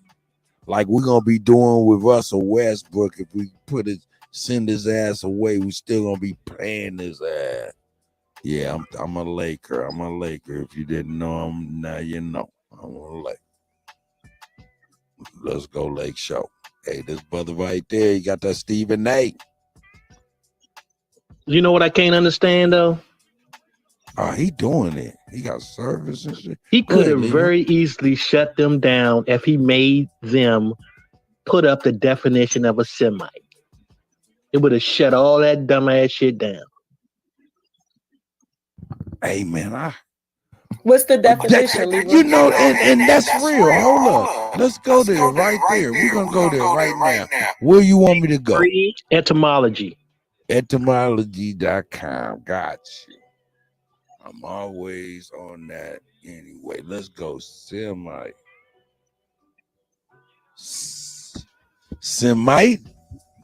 And then do Jew. And then do Jew cut. You're gonna laugh at what it means. A Semite or maybe. Some maybe. Yeah, all right. I got this right here on the etymology ready to crack. You know what I'm saying? Hold up. Yeah. I'm gonna go ahead and get us past these. Let's get past these last one. My man got that my man looked like he used to sing with the Whispers and shit. You know what I'm saying? Nigga said with the Whispers. OJ. Hey, oh snap. We increased our revenue 60%. I think our team had something to do with that. Hey. Cake in the break room. Going away party for Marco. Fester. Hey man. I don't know who this brother. Y'all know who this Robert Smith is? I never heard of him, but shout out to him. He's number 7, United States, 6.7 billion. Doing it big. Go ahead and He do got it. my marriage last name. Maybe we related. Okay, so can he come and get a plate? Finance. You said what does he do? Finance. Let's check him out. And investment businesses have made him rise to a net worth of $6.7 billion US. He is the founder of Vista Equity Partners, a company that deals with enterprise software. Vista has grown to nearly $16 billion in assets since the year 2000 when it went operational. This has generated insane returns for its investors. 6. Abdul Samad Rabiu, Nigeria. Now that brother can come on over and get a plate. I know. Oh yeah, he run a hedge fund. That's what that is. $6.9 billion. Abdul Samad Rabiu was born 62 years back in Nigeria. He is a business mogul and owns about 98.5% of the BUA Cement shares. His commodity trading business has made him one of the richest black people in the world, with a net worth of $6.9 billion. Rabiu is also the chairman of the BUA Group, a Nigerian conglomerate with large investments in cement production, real estate, and sugar refining. He seems to keep close competition with Aliko Dangote. That's 6,900. Nigeria, $7.3 billion. Mike 6,900 Adenuga is a Nigerian-born entrepreneur who built his enormous fortune in mobile telecommunications, 300 million. He is the founder of Globacom, the second largest mobile phone network in Nigeria, and has a net worth of $7.3 billion. With over 24 million customers in Nigeria, his company also operates in the Republic of Benin, where it recently acquired licenses to start businesses in Ghana and Ivory Coast. 4. Sheikh Mohammed Al Amaudi, Ethiopia, $8.1 billion. Hey, man. Sheikh Mohammed Al Amaudi is the third richest black person in the world Uncle with a Willie. net worth of $8.1 billion. The Ethiopian billionaire has investments in oil and These are mining net worths, industries by the in his way. home country, as well as in Sweden and Morocco. He has expanded his portfolio of companies into the finance, hospitality, and health sectors, employing over 70,000 people through his two primary corporations, Cordell Petroleum Holdings and Midrock. 3. Nikki Oppenheimer, South Africa. Come on now, Nikki need to play. $8.7 billion. This His is name Russell is Crowe. commonly Fuck out of here. Nikki need to play, dog. Hey, go fix him a plate. used one. His real name is Nicholas F. Oppenheimer. He is a South African engaged in mining and diamond trading, a business that has earned him a net worth of $8.7 billion. He was formerly the chairman of the De Beers Diamond Mining Straight Company. up. He was equally once the deputy chairman of the Beers, the Beers. chairman of the De I heard of that name. Beers Diamond Mining Company. He was equally once the deputy chairman of the Anglo-American Diamond Trading Company. 2. Aliko Dangote, Nigeria, $14 billion. Second on the list is Aliko Dangote, a top-ranking black billionaire with an insane net worth of $14 billion US. The Nigerian business That's tycoon is the richest 14,000 man in millions. Africa and has held this position for 11 years in a row. He is the owner of the eponymous Dangote Group, one of the largest private sector employers in Nigeria, as well as the most valuable conglomerate in West Africa.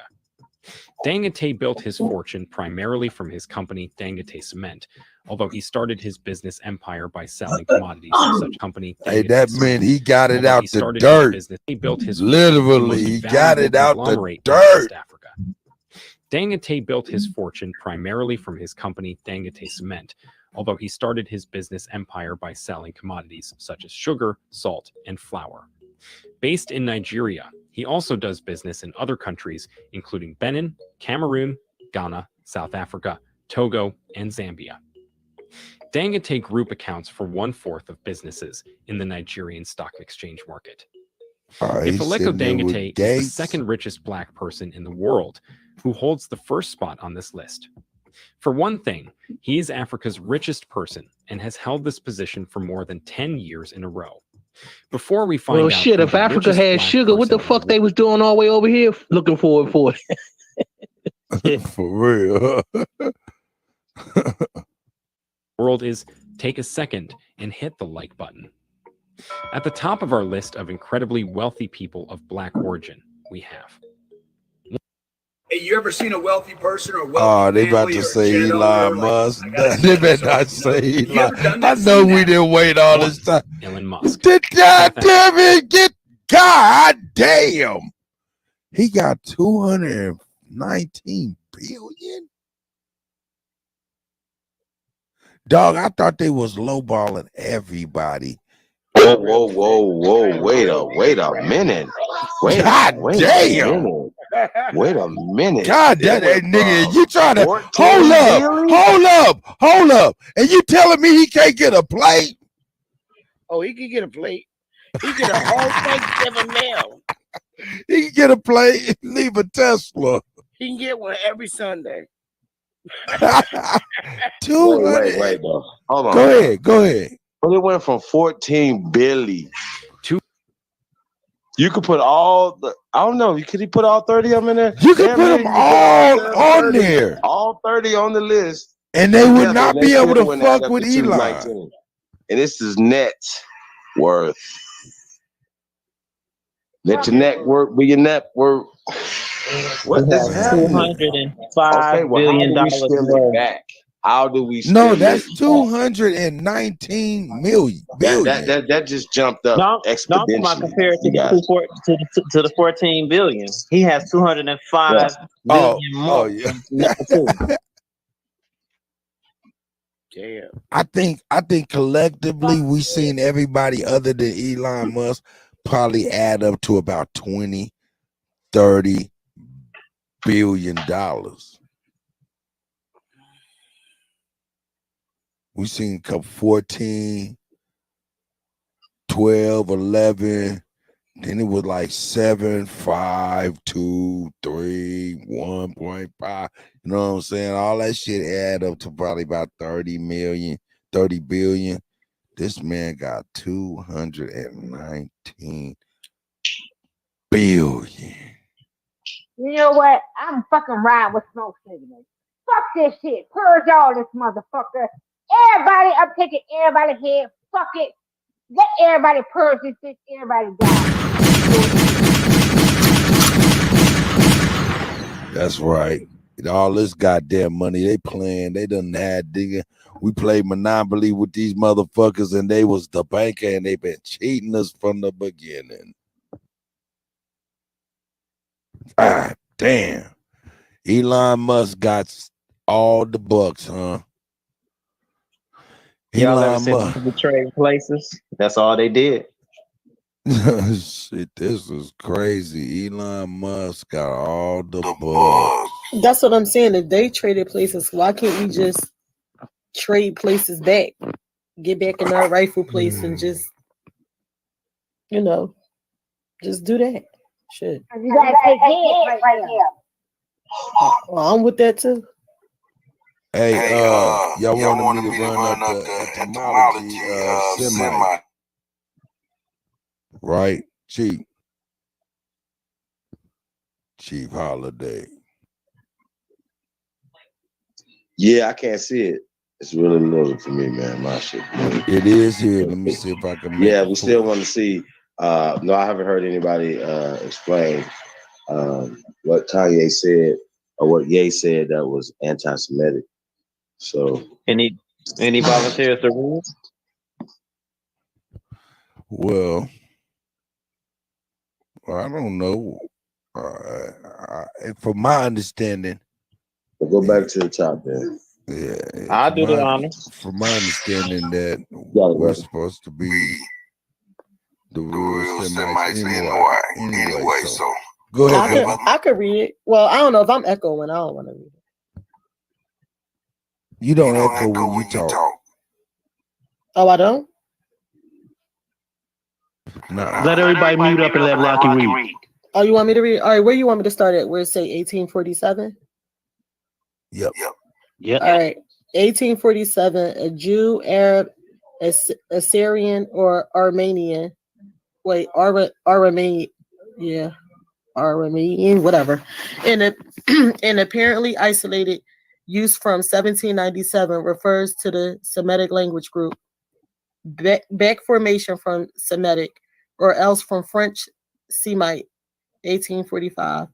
From modern Latin Semita, from late Latin Sem, Greek Sem, Shem, one of the three sons of Noah, Genesis, whatever, regarded as the ancestors of the Semites and Bible-based anthropology, from Hebrew Shem.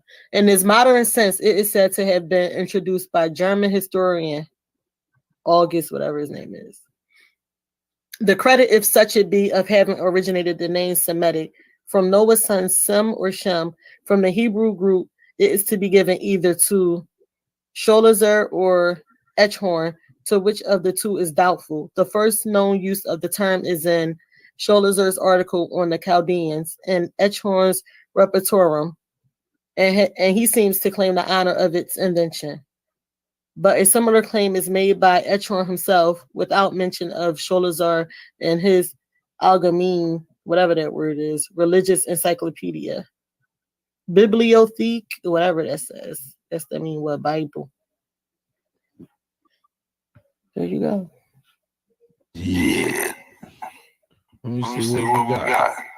Yeah, I don't want you to have to go through all this stuff.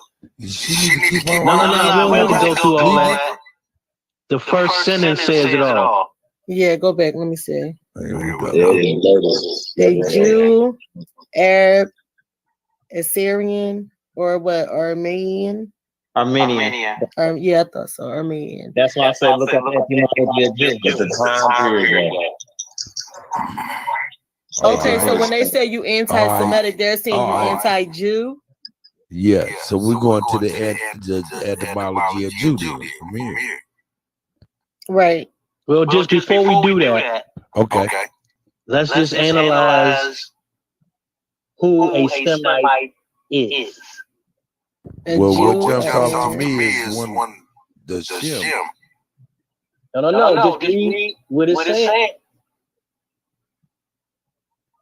It says a Jew, Arab, Assyrian, or Armenian. Right. So, did Kanye say anything against an Arab? No. Did he say anything against an Assyrian? Nope. No. So how can he be anti-Semite? He didn't even say nothing against a Jew. Well, they're not the only he did say Semites. something against the Armenian. What did he say? Oh, talking about his wife? Yeah. No, he didn't really say anything negative about his wife. She works with the cabal. She's evil. She's doing. He said that. And he said she was a Christian. Doing rituals and having sex in front of the fireplace and profaning. Yeah, he said she was a Christian woman. All That's what I kind heard of him shit. say. Well, the thing is that there's other Semites, and for you to be anti-Semitic, that falls under all of them. Blanket. You can't just pick out one group and say that you're anti-Semite. You know what I'm saying? Anti-Semitic. Because as we seen earlier, we were watching Lord Jamar. He showed the Democracy Now! Lady would I guess they would say that she would be classified as a Jew, but they were talking to a lady that was Israeli. See, once again, we're talking specific now, Israeli, and she was talking about they are the stuff that they're doing to the Arabs there. They're classifying them as anti-Semitic. Y'all get it? That's what that was about when he played that. That they are classified as anti-Semitic for the things that they're doing to the Palestinian people in the Gaza Strip and so on and so forth, in that region, just in general. So the Russian, Germanic people that went there, and as well as this guy right here, August Schroeder, came up with this in 1780 something. So it cannot be an ancient thing, you guys. You guys starting to see a theme here that these dramatic German people,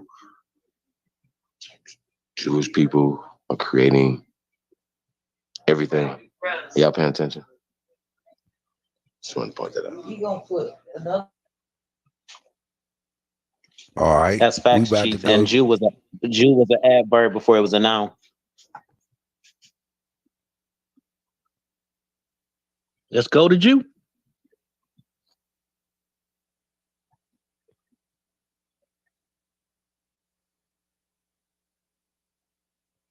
Jew, there we go. Whoever like to do the honors. It just say a Jew, ancient or modern. Go ahead. You got it. Go ahead.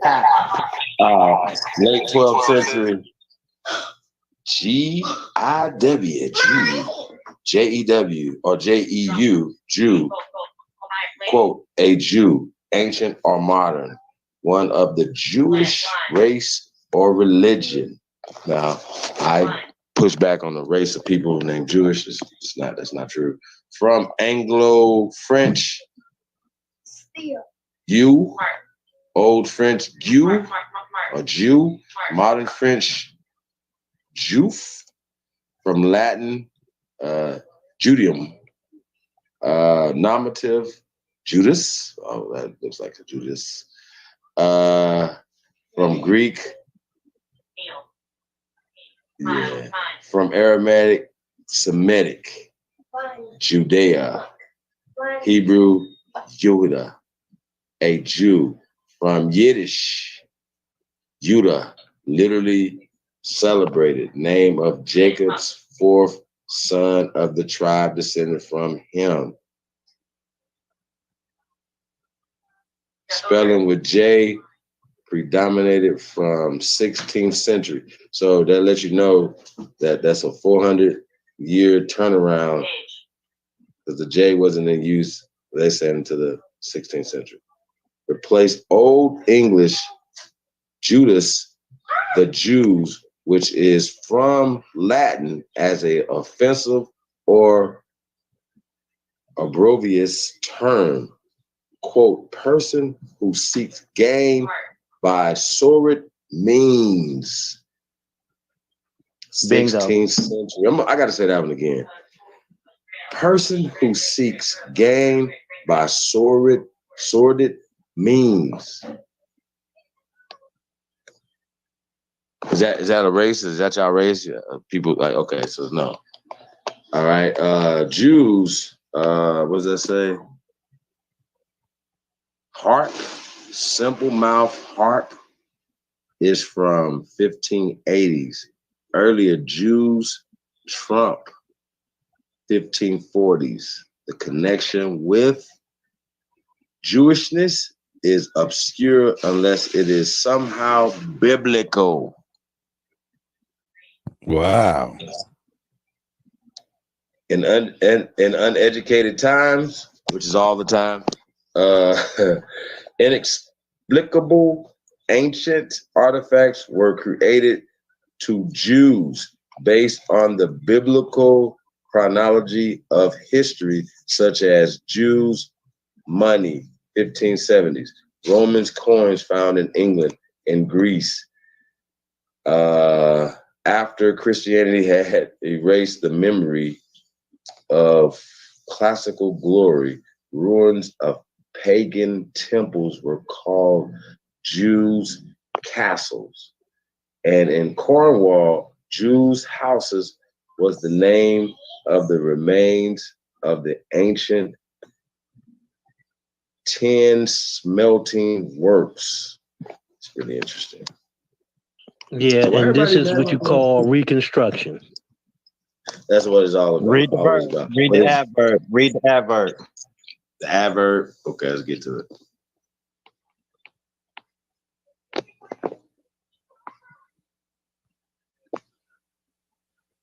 There's a verb. Yeah, you said the adverb. What was the adverb? Did I pass it? Let's see what it's at. What is the verb? Did I pass the adverb? Yep. Yeah. Yeah, that's the verb. It's the verb. It's the verb. There you go. Read the verb. Says to cheat, to drive a hard bargain. 1824 from Jew. Compare Jip, Welsh, etc. Hold up. I remember that when I was little. They was like, man, you Jewed me out, man. Oh, that's crazy. Okay. There we go. Oh my God. Okay, go ahead, Chief. I'm sorry.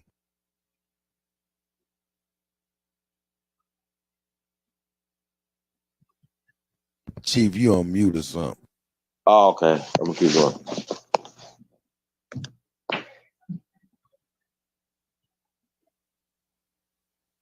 Stupid ass shit. And Jip, isn't that like gypsy? That's what I was just coming to ask. What happened? No, it's Yes, Jip. that is a Jip for gypsy as well. Yeah. Yeah. gypsies, And the Egyptians. Welsh is like to be Welsh. These are No, like like to people be terms. like you Welsh in a bet, like you ass betting, shit But there's like a that. people called Welsh people, isn't it? Welching is reneging. Okay. They said, yeah, I quote, know that. I "Those know that. now commonly employed without direct reference to the Jews as a race, it is regarded by them as offensive and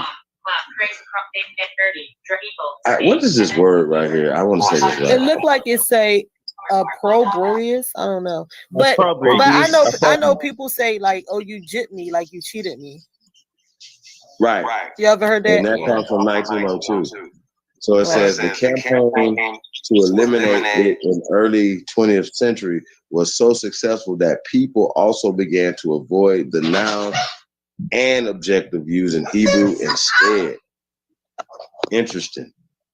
Oh, they say, you instead of you gypped me or you Jewed me out. Well, no, because you know they the had bed. associated with them, and then by the 20th century they had, you know, as you guys see now, it's offensive just to say it. I'm getting Jewish money, or Well, it said it was a they campaign they stamping it out.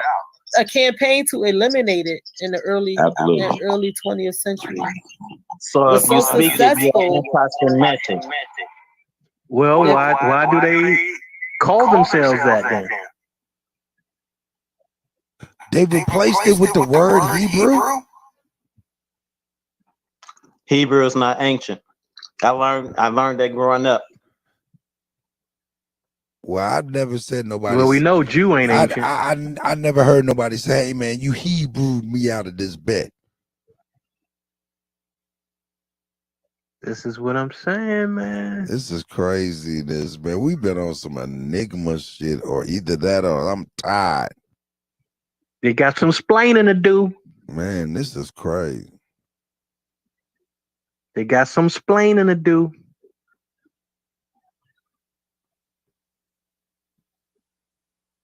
Wow. And notice how they had in the first one, they said 12th century, but they wouldn't tell you how did they reference that. What language was it in the 12th century? They just put a date. Appropriate is a fact.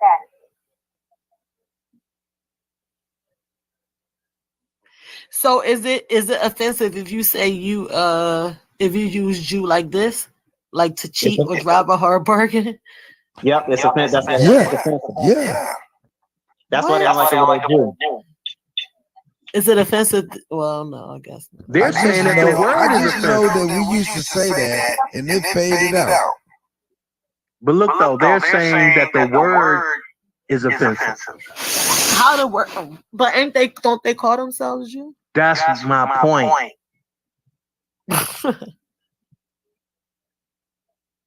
Remember, they always play both sides of the fence. They mainly say they Jew-ish instead of saying Jew. I noticed that. Which means that Jew. Well, look up Jewish then. Yeah. Well, we know what Jew means right here in the word, and we know ish means like. Let's get it on the record. All right.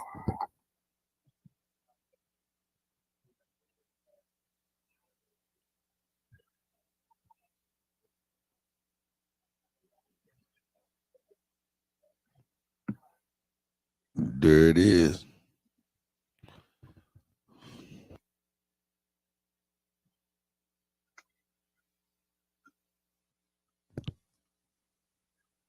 Jab. Oh, okay. I know that's a derogatory. I didn't know how that fit right here. It's crazy. Where's the verb at? I'm past the verb again. Yep. No, just adjective. All right. That's an adjective. Yeah, I got you. Go ahead.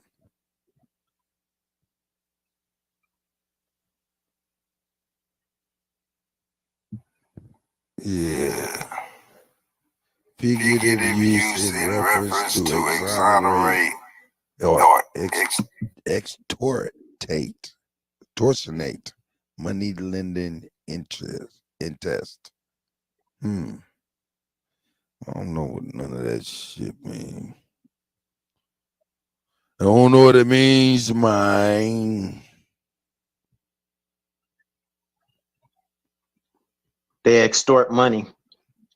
That's what it looked like to me. Pretty much those the most clearest. I mean, and things they're I lending. can I see. guess that has something to do with using usury. Everything about them got to do with money or cheating or taking or Middleman and wedging you out. Wow. And see, if somebody pulled them to task on these networks, you know what I'm saying, then it would shut a whole lot of this shit down.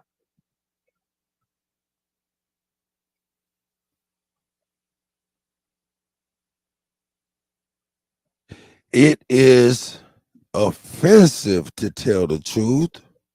So don't you think about it, young man. But they getting away with it, man. So Just, if Kanye read that definition, would that would have been anti-Semitic to read the definition? they On keep the saying air, that. Yes. we'd be crying because he's gone. These people are crazy. No. But just think about it. If it's in the dictionary and you read in the dictionary, then it is what it is. Yep. You know what I'm saying? Did anybody notice that in the Pierce Morgan, what is his name? Pierce somebody. Yeah, Anyway, Pierce Morgan. Okay, him. He did an interview. He said to him twice, black means absent of color. He said it to him twice before he called him a boy. You know what? I think I do remember that. Kanye knows. You can't unknow once you know. If you guys, and I'm sure you did, and this is just something that I have always done, and sort of like levels. Like go back and listen to some of that music with new ears. That man knows. He knows what it is. And if you listen to the music, he's been saying it all along. He said he saw the devil in a what is that called? Well, Chrysler. Now it's somebody else. Chrysler Dime. I can't remember. Stellantis. Yeah, that was in 2000 and I want to say 10 or 11. Anyway, I listened to the song and I said, "What does he mean?" I went down the rabbit hole, and further and further and further and further I ended up finding out that who owns the corporation called Germany? The United States Corporation. These is the same folks. They're the same people. Operation Paperclip, as they call it. You think that's something? Look up the word French. You think that's something? Right now? Please. Oh, She yes, said, sir. please. They don't have a. You're gonna find out what it means. It's real funny. In the etymology? I'm trying to tell you. But see, this the etymology dictionary. That's not the. They changed the meaning in the what is it? The Oxford dictionary. What's the dictionary that people? Well, use? they changed the meanings in all of them. Right. I wonder what it say in the dictionary they use in school now. French dressing. French toast. I wonder letter. I know. I wonder but what you say in that that's a- dictionary. But even with the Noah Webster's and the Cambridge, they just keep changing this edition, and things change based off of like, okay, you know how like you get a new president in, and then the White House will be like, say, liberal. It's the same kind of thing. You'll get people in and they'll come in and change the curriculums up and then start changing words, make words mean something. Once again, maroon is brown. So when you start saying, okay, well, I'm going to change an adjective and make that adjective now a noun, by saying, okay, now it's Black Seminole, and they were the runaways or the slaves to the Seminole when Seminole means brown. You understand what I'm saying? Y'all see how they get us? And that's how they're beating us over and over and over here's again. the problem, bro. But here's the problem, bro. The reason that they keep putting people in circles because they keep playing the color game. Whether you're talking black or white or you talking light or dark, it's the same game, bro. The thing that they're using is the identity. If the identity was straightened out, you wouldn't have to use tones and colors because an American would be an Aboriginal and that's it. It wouldn't be no need for tones, no need for colors, none of that shit. And this is why they keep skating and putting people in circles because nobody's dealing with the elephant in the room. Identity. They keep jipping people. Distraction. But that's what it is. Distraction of a color to make you believe you're something outside of yourself. But you got to understand, they showed with that 30 billionaire list, they showed that what we're saying, that we're on to something without saying it. You know what I'm saying? Yeah, I still think that's clickbait, but yeah, that hey, I'm just saying, man, it's just that is the reality. It's like if you hold on to the keys, it don't matter what everybody is saying, bro. That's right. They holding on to the keys. Do you remember what I'm saying? Can I ask a question? Do you all think that just because we look alike as far as the complexion that we're alike? No. Do you all figure that we may have brothers and sisters that may be of a pale skin that are of us? More so of the ones that look like us. That's the question. I think there are some distinguishable differences, and for the most part, our people look and have the same traits. You know what I'm saying? A lot of our people look alike. That's why you might go somewhere and say, damn, that's your twin right there.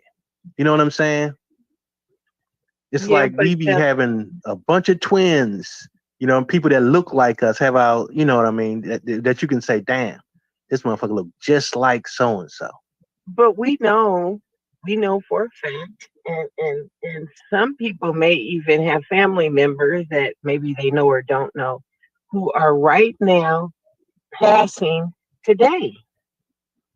Passing. Of course. Yeah, I would agree with that. So the looking at color can become a distraction. You know what I'm saying? And I understand because it's hard to decipher that everybody gets lumped in the same category. But to answer Grateful's question, I do believe there are a lot of people who classify themselves as white that are not. They may look like it as far as the paleness in their skin, but haven't you guys ever worked with people that you knew was living that lifestyle, but you knew who they were? You recognized it. I mean, you can see it in people, right? Yeah. You can see it in people. You know what I'm saying? Well, now, we can see it. A lot of them you can see it. You can definitely see it. Yeah. Because you'll say something is wrong with that person. That person do not look white like regular white people. You know what I'm saying? You might notice some little differences in them. Like you got the ones that look like us, you know what I'm saying, albinos, of course. But then you got those white people that look like, man, they look like snow people, you know, like a long, straight white hair. It ain't even blonde, it's kind of white. You know what I'm talking about? I don't know if y'all, I'm sorry, but you know, hey, y'all keep y'all French letters. And if y'all don't know what I'm talking about, keep your condoms. I just learned that today. A French letter was a condom. That's a nice way of saying condom. A French letter? Yeah. Well, wait till you see what French is. Shit, I'm up here looking at, am I supposed to be in the etymology dictionary? Yeah. Hey, all I know is they said simply It says it refers more or less dealing with food and sex. Either it's French dressing or French toast, French It's letter or fellatio. French That's what kiss. they said it means fellatio. Yeah, performs. Oh yeah, that's the verb of it. Oh God, perform oral sex. Oh, oh That's what my it God. So, is it too far-fetched? Go ahead, Or Grateful. I can hear you. is it too far-fetched that we do have folks? Because if you think about it, right? Like I want to bring this somewhere close to us, right? Is it too far-fetched that if they did to us, that they sent people to fucking destroy us that look like us, that we also sent folks that look like them to go and get the knowledge and bring it back to us that look like them, that's really our folks. Is that too far fetched for you all? Well, yeah, that's a little far fetched for me because most of the knowledge was here, and that's why it's a little far fetched because that's why we look into history because we can see the things that was done here. It surpassed the things that was done there Hey, yo, on a legal. large scale. Okay, I can see that, right? But if we are the ones that made the petri dish, if you want to take it there, right? So we are the ones or the creator of the ones of the petri dish, correct? How do you not see that we have some that was dissatisfied, that went astray, and we let them go there? We let them do whatever they was doing. But how do you not see the ones that was really true and for us? That's in that lightning, version that was not for us. This is where you get the colorless. You don't deal with color because listen, you got folks that really fuck with us that's not about colorless, right? That's really Facts. stand down and stand with us. That's a fact. Therefore, where do we draw the line with this shit? And this is where, for me, you have to discern the energy. This is where energy comes into this play. This is where your discernment comes into play. This is when your what is it called? For me it's vibrations, but your intuition comes into Mhm. play when you're able to feel what a person or being is. Yeah, kind recognize kind, but that depends on where you are in your experience. Because I'll give an example. What Muhammad Ali said about there may be a few good ones out there, but if 10,000 is coming towards you, you're gonna lock the door and keep everybody out if you don't have that level of discernment. Like it's like a risk, and it's a risk a lot of people aren't willing to take, and I think that's understandable. Now, because there is a possibility that has been tried before. True. It has. Yeah, 9 I times out agree. of 10 on our nature, Right. just And the so we nature of see the who we results are. of having pet snakes, right? I have to agree. True. So within the pet snakes, right? So that's like you going out in your yard. You got multiple times you got black snakes, right? That's what they call them. So we're in the yard and we out there gardening and we out there seeing. We know one's in the flee, we know one's in the stay and come close to you, right? So within the ones that come close to you, where's your giving them your because I mean for me, it's as far as the building, right? We've been civilizing this motherfucker, right? They took away what we gave them and took it and kind of like transverse that shit to them, telling us that they gave it to us. They never did. We got lost in the transversion of this shit and allowed them to tell us that this was what the fuck they did. And now we're so fucking afraid. And pardon my language, and I'm not here to be disrespectful, but we're so fearful these days. We're so freaking fearful. I swear for goodness, we're fearful on the job. We're fearful being out here just dealing with people. Just on any level that it has freaking just destroyed us. And not being fearful in a manner of us like wanting to be like hurting somebody. Oh my Lord. Shout out to Mr. Grateful. Shout out to Mr. Grateful. I'm about Grateful. to get ready That kind of that's kind of feeding into the logic from earlier. You know what I'm saying about thinking that they gave that, like that's their government. You know what I'm saying? Like they give us shit. That's the same logic. It's because we're saying that they didn't give us this shit. It was our shit.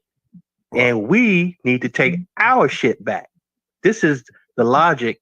You know what I'm saying? So it's the same thing. It's like people are afraid because they think these people give us shit, but they only took shit from us. So that's my point. I'm about to take a French leave. What do we do? How do we get our mindset back? Because it starts from the mental. It starts from the thought process. Exactly. It starts from the mind. Right. That's what we were talking about. Like if guess what? Majority of the masses don't give a fuck about none of this shit. They want their houses, they want their big bad cars, they want the whatever, the shoes, the clothes, the this and that, and whatever. We're fucked. So not necessarily. I wouldn't say that though, Grateful. I wouldn't say that. You know what I'm saying? Because just like you was saying about, you know, people's spirit, right? And we call it like-minded people, right? When like-minded people gather together, then they can make shit happen. And that's all we're saying. Like-minded people. You get together and you can accomplish shit.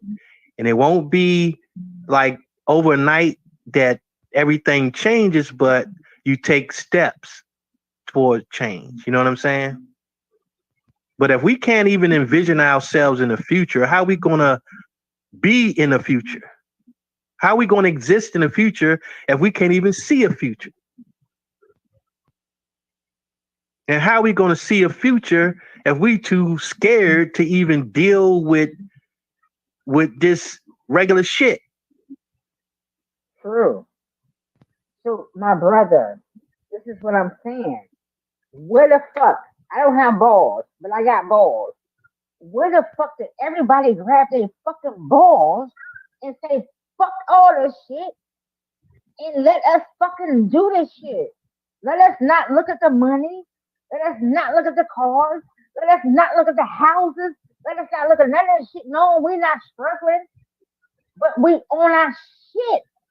Where do we let the fear go? That we can stand in the street with each other and fucking do this shit for fucking real. I'm fucking 48. I've been on this shit for over 20 years. Hey, Grateful. Where the fuck are we standing in the fucking Miss Grateful. I think I got a good answer for you, or at least maybe not an answer, but just a perspective for you. To if you don't mind me asking, and you don't have to answer if you don't want to, but do you have any children by chance? Well, I did. My children was killed. Oh, I'm rest in peace to the guy. May the universal God and the ancestors have received him well. Well, look, when people, I'm speaking just in general. When you ask that question, it make me think about people looking in the eyes of their children and their responsibilities and things of that nature and putting that before their wants and needs and stuff. It's almost selfish, but then they, you know what I'm saying? Does that make sense where I'm trying to get at? It does. You know But what how I'm saying? can So your children, okay, go how ahead, can sis. your children have a road ahead of them if you're not setting the road for them? I'm gonna say this again. How can your children have a road ahead of them if you're not setting the road for them? That is a fact. That is a fact. So what we be trying to propose is to plant the seed for people to even imagine laying down the road.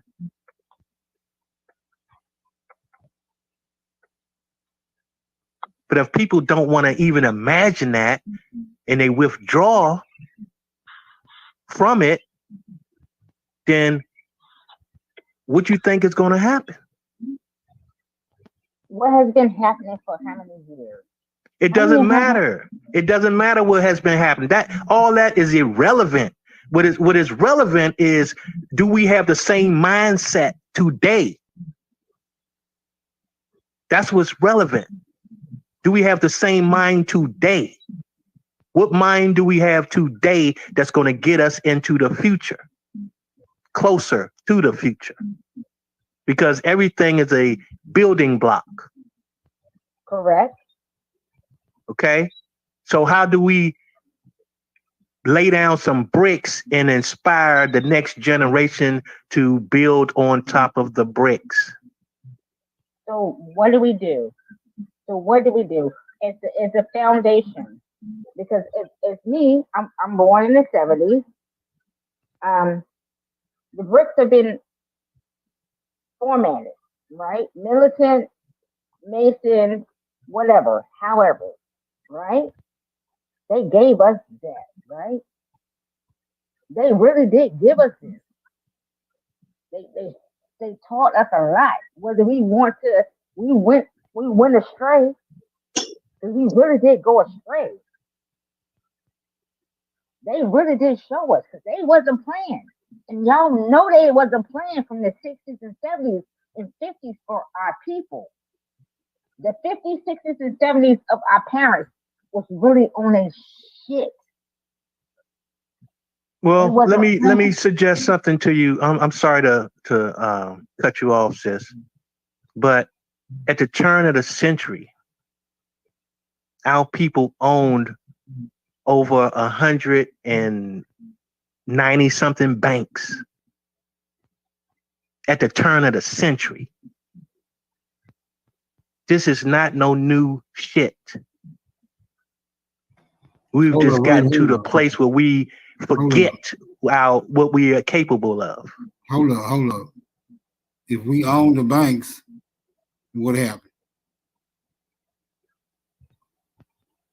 People, they swindled us out of it, apparently.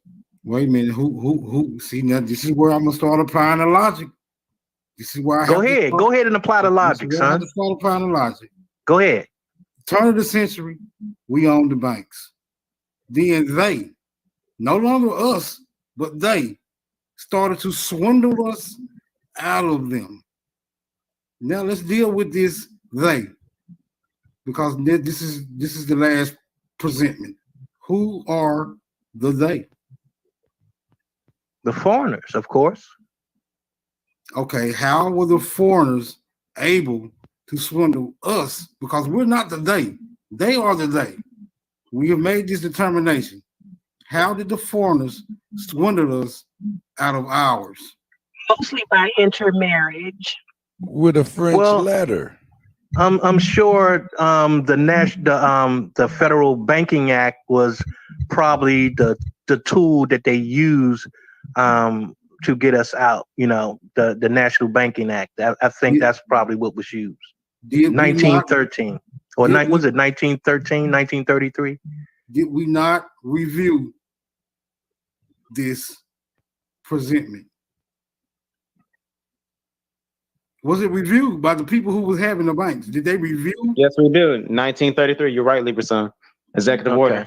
Hold on. Let's not get it. Let's not get into the history of that the transaction. What I want to know is, was it reviewed by the people who had the banks before they were swindled out of them?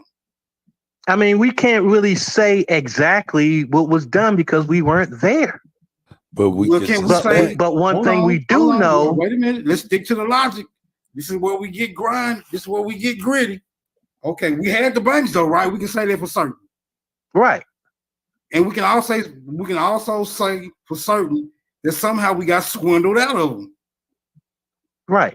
Okay, so With now the we Act have of 1933. They told us to bring all our gold, and they took it. Wait a minute, hold on. We dealing with what they did with the banks first before we get into all the other shit they did to us. Let's just deal with this one article. Just for clarity. In between the time we had the banks and we got swindled from the banks, we have to determine through the process of logic what occurred. I know. What you say, Cut? We got gypped, like C. Roberts said. Wait a minute, hold on. Wait a minute. So, wait a minute. Hold on. So it wasn't, this was not a lawful or a, what they call it, when the president get another president, the authority, what they call it? Executive order? No, not executive order. A peaceful transference of power, right? So it was just coup d'etat. No, not a coup d'etat. A coup d'etat means somebody planning to get rid of your ass, right? And if that's the case, we're dealing with treachery, right? It could have been the national. It could have been the invention of national currency, because at first it was only state currency. Okay, hold on. Let's keep it all on the table. Okay. We have a banking system that's running, functioning. What is the need to create a different system if it's already functioning? Because banks used to operate in their state. They had state money.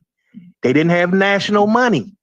Wait, I don't want to know. Hold on, I don't want to know that. I want to know what would make you cease to use a functioning system to a non-functioning system. Who would make that decision? Yes, my brother. The state will have to. The states will have to agree on that. Actually, when you start applying the logic, we see how less and less sense this shit really makes on the face of it. All I want to know is my car. Like this is just metaphorically. If my car is running fine off unleaded fuel, why in the fuck would I go and put diesel in it? This is all I'm saying. Why in the fuck would I go put diesel in it? You are absolutely right, Smoke. Our people agreed to it, That's all I'm saying. Convenient. Wait a minute. Well, wait a minute. No, man. Things do not happen that simple. You know what I'm saying? Yeah, that was a simplification, for real. Yeah, that's oversimplifying it. No, I'm not saying that it was. I'm not saying it was simple, because I'm not saying that the people were simple-minded. I'm saying that the system was complex, but it worked. Is what I'm saying. I don't give a fuck how complicated it was. It worked. Well, at least it worked for us. If we had control of if we had a strong hold on the economy, what would compel us to change it if it worked for our benefit? I'll say it changed too. You see what I'm saying? We got to deal with the logic of it. Smoke. The only thing I can tell you, brother, is that it would need further investigation, because either way you look at it, it's a speculation. So if we need to clarify what happened, we need to investigate. Correct? Hold on, wait a minute. Because if we saying for certain that we had the economical stronghold, and then somehow they ended up with it, these two things are certain, right?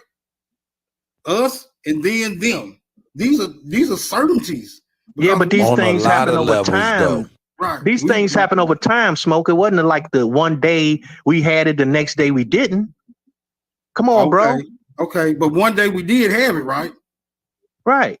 And we don't know how quickly it slipped away. there was a day that existed that we haven't. Right, of course. That day is no longer present, right? Yes. Okay, so we can assert for sure that that one reality existed that no longer exists, and now another reality is currently in existence. As in you being a Negro and you being colored existed at one day. You know what I'm saying?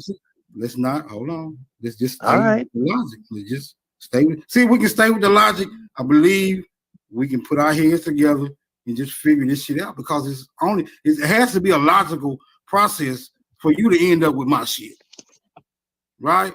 And you can't assert that I don't know nothing about it, because it was mine at first. How the fuck did it end up being yours? And I say I still want it. That's illogical. For me to have it, but now you got it, but I still want it.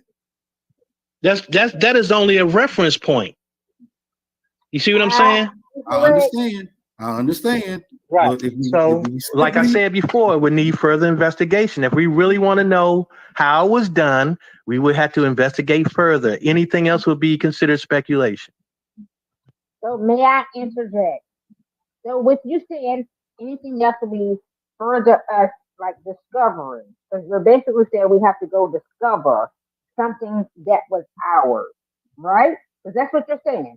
We would have to go reinvestigate how our stuff was snatched from us, right? Because this is what you're saying. So if I gotta go and see, well, how does this person take what was gratefully mine away from me? Within that, in the discovery, it's documented within the paperwork. Just from their stories tell you what they did already. So what am I discovering? Not necessarily, sister. That is incorrect. Where is that incorrection from them telling me what they have done? What did they tell you? You read the books, right? You read their book, correct? No, I'm asking you, what did they tell you? They told me that they were the first people on the planet, correct? They told me that they invented everything on this bitch. They told me that they planted everything on this bitch. They told me I was a motherfucking slave on this bitch. They told me that I was the motherfucker that fucking just sat in the back seat, and they fucking gave me my language. They gave me my fucking culture. They gave me everything that I know to this day. So where you going from there, brother? That has nothing to do with what we were talking about, sister. I understand what they're saying. Basically, what it's saying is present day. A crackhead come steal your damn TV, and then you see them on the corner with your TV or in their house. And what they're saying when you said speculate or investigating, I don't give a fuck how they took it out my house. I just know they took it out my house, and I want my shit back. But then the question is for the panel is, we now know that they stole our shit. Are we gonna be civilized and take it back, or we just gonna take our shit back? So now this conversation. Hold up. So we don't want to turn this conversation into that, right? We're talking about. Yeah, we do. We talking about using logic. Now you made an example. Hold up, bro. Hold up, bro. I know, but before you look, I'm not gonna hold you up. One mic, gentlemen. We want the conversation to be organic, though. Go ahead. Well, what I'm saying is this, right? If we're talking about a specific thing happening, we can't just generalize it into something like that. It can't just turn into some general thing. We have to look at what specifically happened. You know what I'm saying? Or for us to have the answer. Now, if you just want to speculate, then that's fine. Just go ahead and speculate. But that will not necessarily give you the right and exact answer. In my thing, I'd rather be right and exact than to be speculative. Okay, let's be fair. Because I don't think the conversation started with a speculation. It started with an assertion. And the assertion was niggas had the economic stronghold. This is not a speculation, right? This is a historical fact.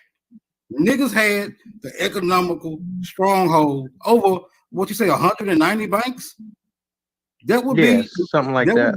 That would be an economical footing. Mic check, mic check. If I could, I think it's imperative to know how we lost it, honestly. So that you could deconstruct it and then reverse engineer it. Okay. As opposed to just speculate. If you just want to know just for, the sake of knowing. I think knowing that you had something and knowing that you no longer have it, though that which exists in between that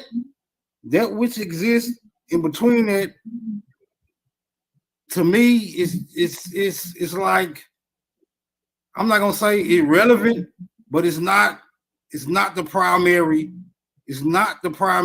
thing to be concerned about.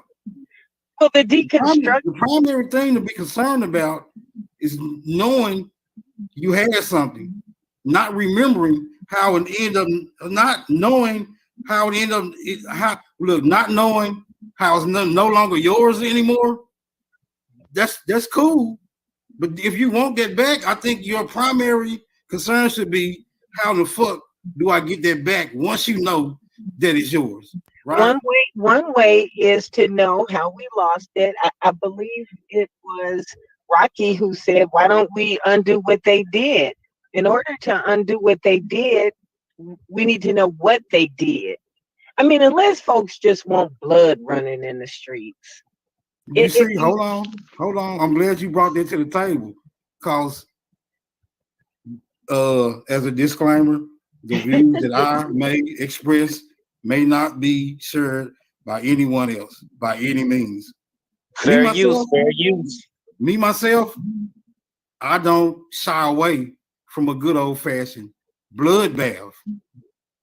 Right? We know Tulsa was burned. We know Colfax was burned. We know Chicago was burned. We know the Titanic was sank.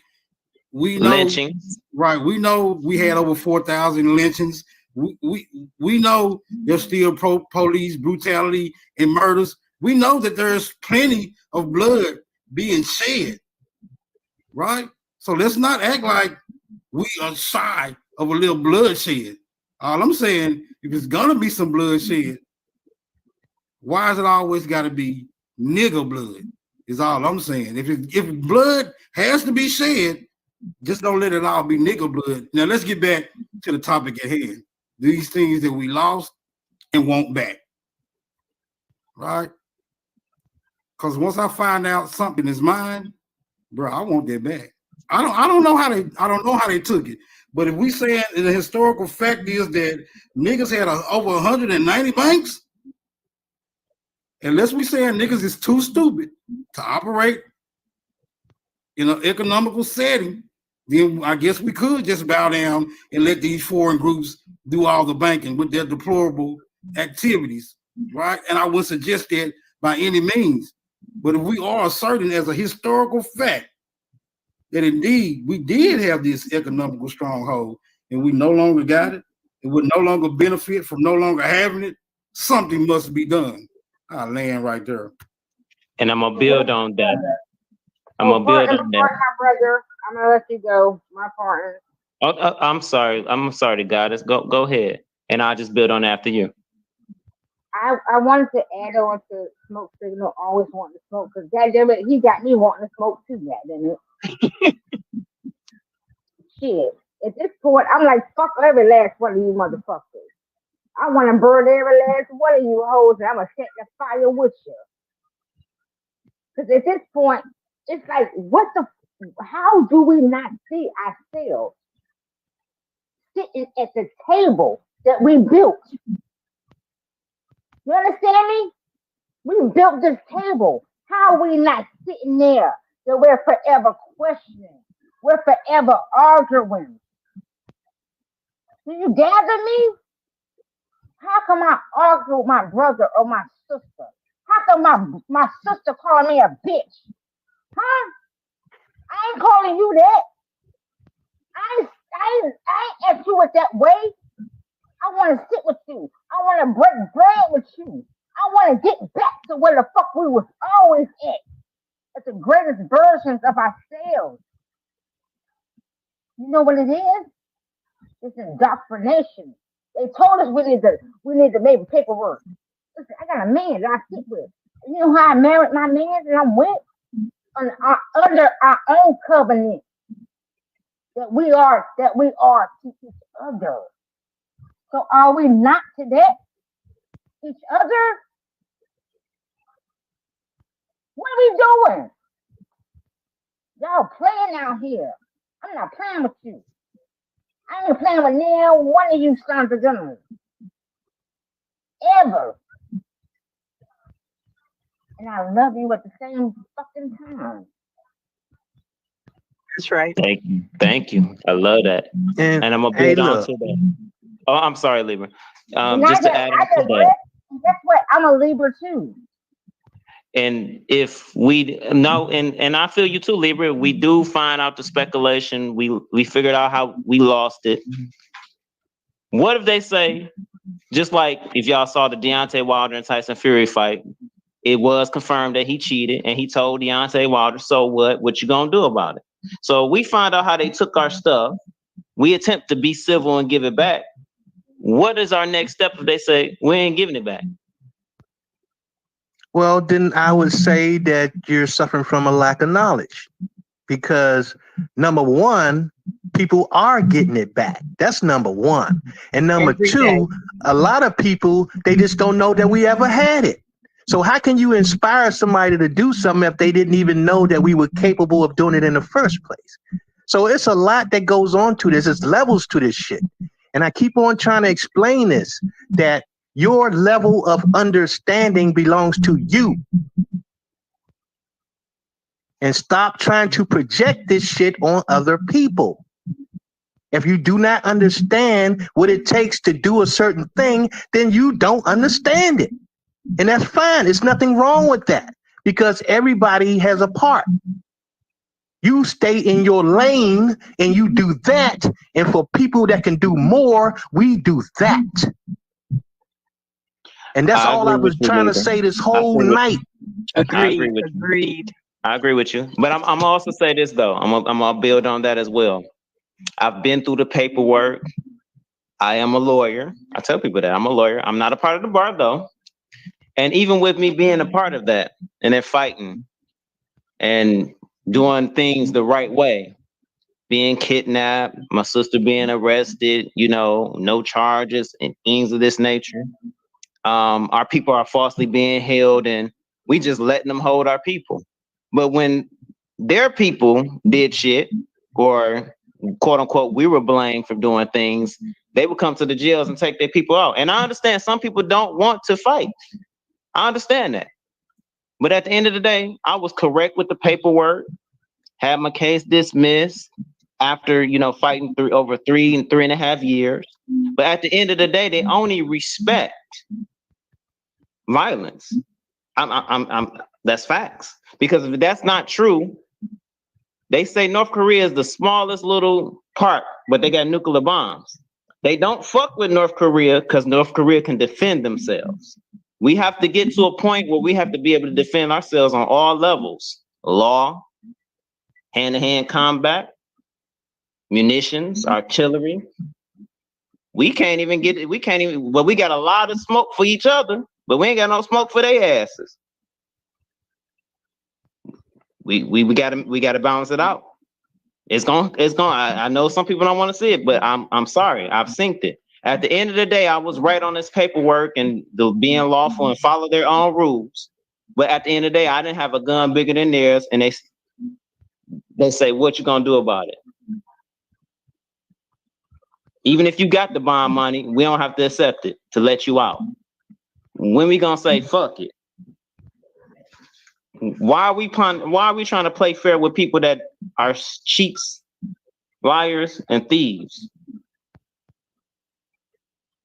I don't say we're trying to play fair, because you can't play fair with cheats, liars, and thieves. I think we have to recognize the system that we're either in or we're either out of it and move accordingly. If we want to destroy this system and start from scratch, well then we need to start planning and strategizing. If we want to infiltrate it, I don't believe in destroying what our ancestors built. I believe that there is a way to get it back, but you got to claim it. Right. We That's right. we have to take steps in our own individual personal lives, and help out every chance we get as far as the community is concerned. But it's going to be one brick at a time. And That's facts. we can build this thing and also work within the system. I think you need to be fighting on every level. I don't think anything is off limit. But Goddess, I do have a question. How long is it going to take when you join them or infiltrate them? What is going to stop you from not becoming one of them or being corrupted yourself? Well, see, that is a thing that either you are or you ain't. Like everybody ain't for sale. Some of us are priceless. It's a sad situation where we have bought into this concept that somebody is worth something based on dollars and cents. That's a slave. Yay is hollering, I'm worth that. Well, that makes you a $11 billion slave, because you're saying that your value is based on these people's currency. You can't define our value. We don't have anything that is measurable. We're beyond measure. And once we realize that there's nothing that we can't accomplish, and if we could stop the infighting and get off the surface, see, we still on the surface. We got to get deep. These things that we're bickering about don't mean nothing in the long scheme of things. So we're building a foreverness, and that's the way we have to look at it. Who that clapping in the background? Sorry. Oh, that was me clapping in the background. I did. I'm sorry. Foreverness. I'm back to my sister. Foreverness. We're forever. Forever. And but we can make these plans where it doesn't like Libra says, everybody get in a lane. Get in where you fit in on whatever level you are, where you are in your path, and do what you can do to make things better. Like I try to go into whatever situation I'm in or any dealing that I'm having, I want it to be better. Then I exit. That's what I do. And we all have that ability. So nobody is wrong. We have to get away from this duality. It's either this way or that. No, there's differences, and these differences can be celebrated and useful. Everybody can't do paperwork. The people that do the paperwork help people do paperwork. Everybody isn't a good investigator. Investigators, you do the investigating. Everybody don't want smoke.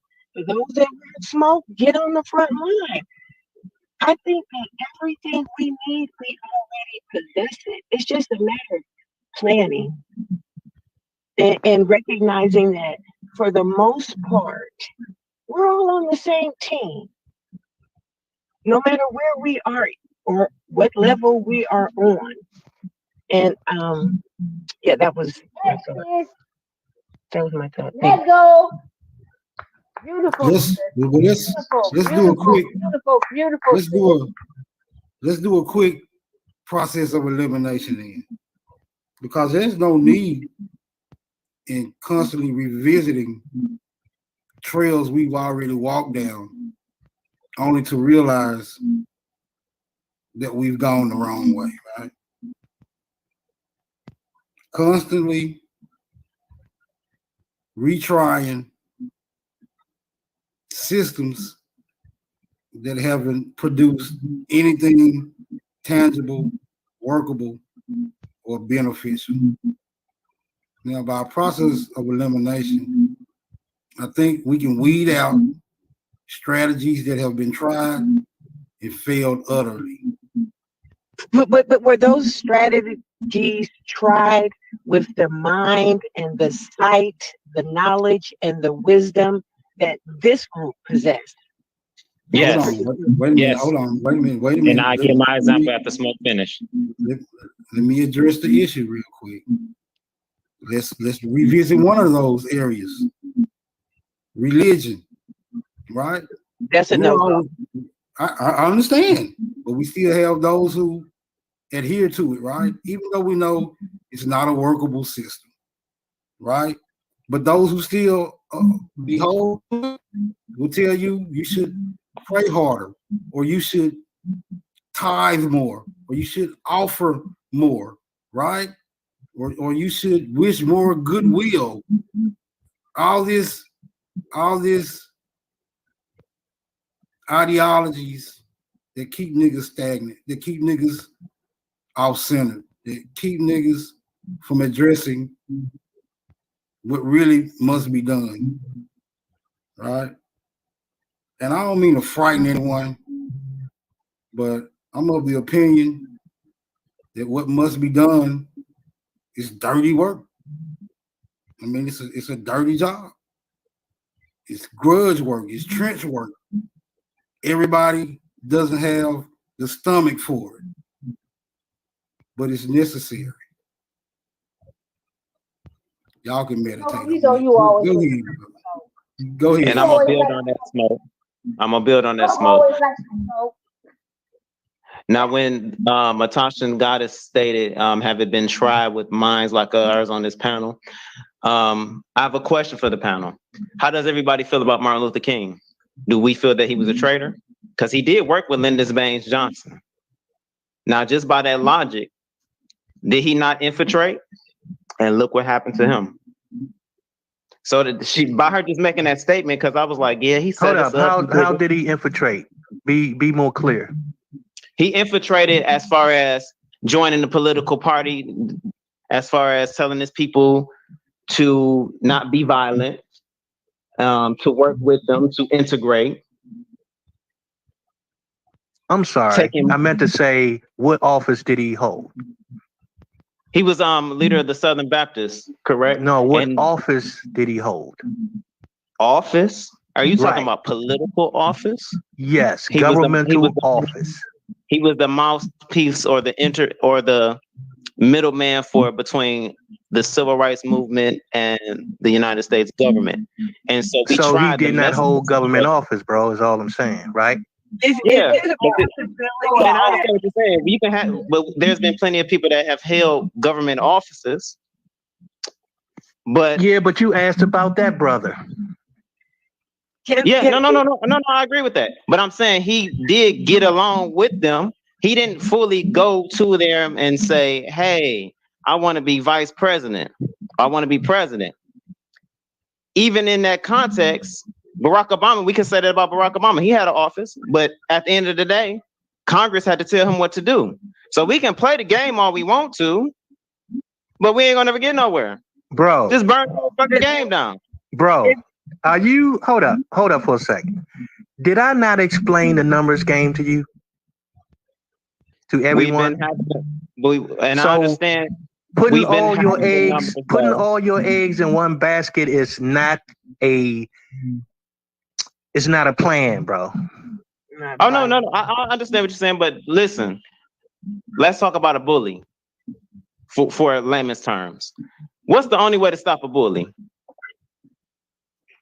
Do you say, hey, I'm gonna buy you lunch, or the bully gonna continue to take your lunch money, or the bully's gonna respect you after you punch him back? We've never punched them back. We have always been, well, we're gonna get along, we're gonna be peaceful.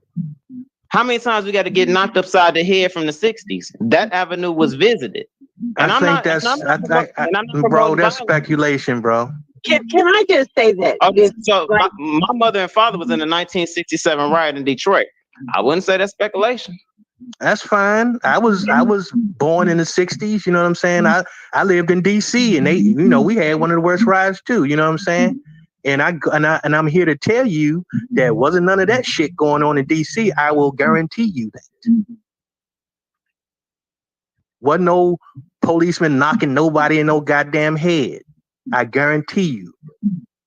Well, we from Detroit and they had the Big Four and they still corrupt to this day. I mean, I understand what you're saying, bro, but what I'm saying is half measures cannot be just equated as, well, we tried. Like, you don't do shit halfway and say, well, we tried. That shit don't work, bro. Getting one person on a city council saying, well, we did it, that is nonsense, bro. Nobody is talking about doing any of that lame shit or lame thinking that people possess. You know what I'm saying? We're talking about some whole new shit that has never been done before. Okay, so you said everybody gained office. But if I remember, I stay in Detroit.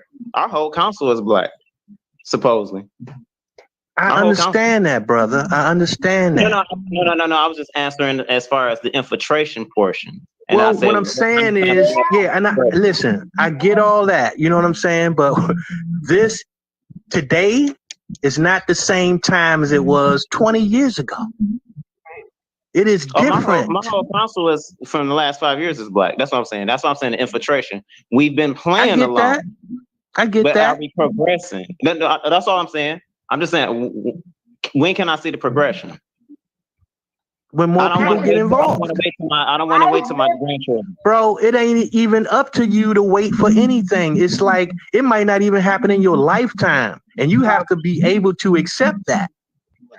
No, that's unacceptable. No, hold on. Wait. Before you say that, Smoke. But the people that were having the picnic lynchings, they're still here. But that may be true. But are they around? Who are they around? You know what I'm saying? Like, come on, man.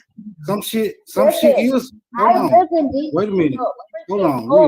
Real quick. 27 years before I moved to Florida. Real quick. So cut the crap about DC and Maryland and Virginia. Hold on. I'm from North Carolina and I've lived in there. My people's been there. So let's not do the personal. I'm not emotional. No emotion. Let's not take ads out in the personal right now.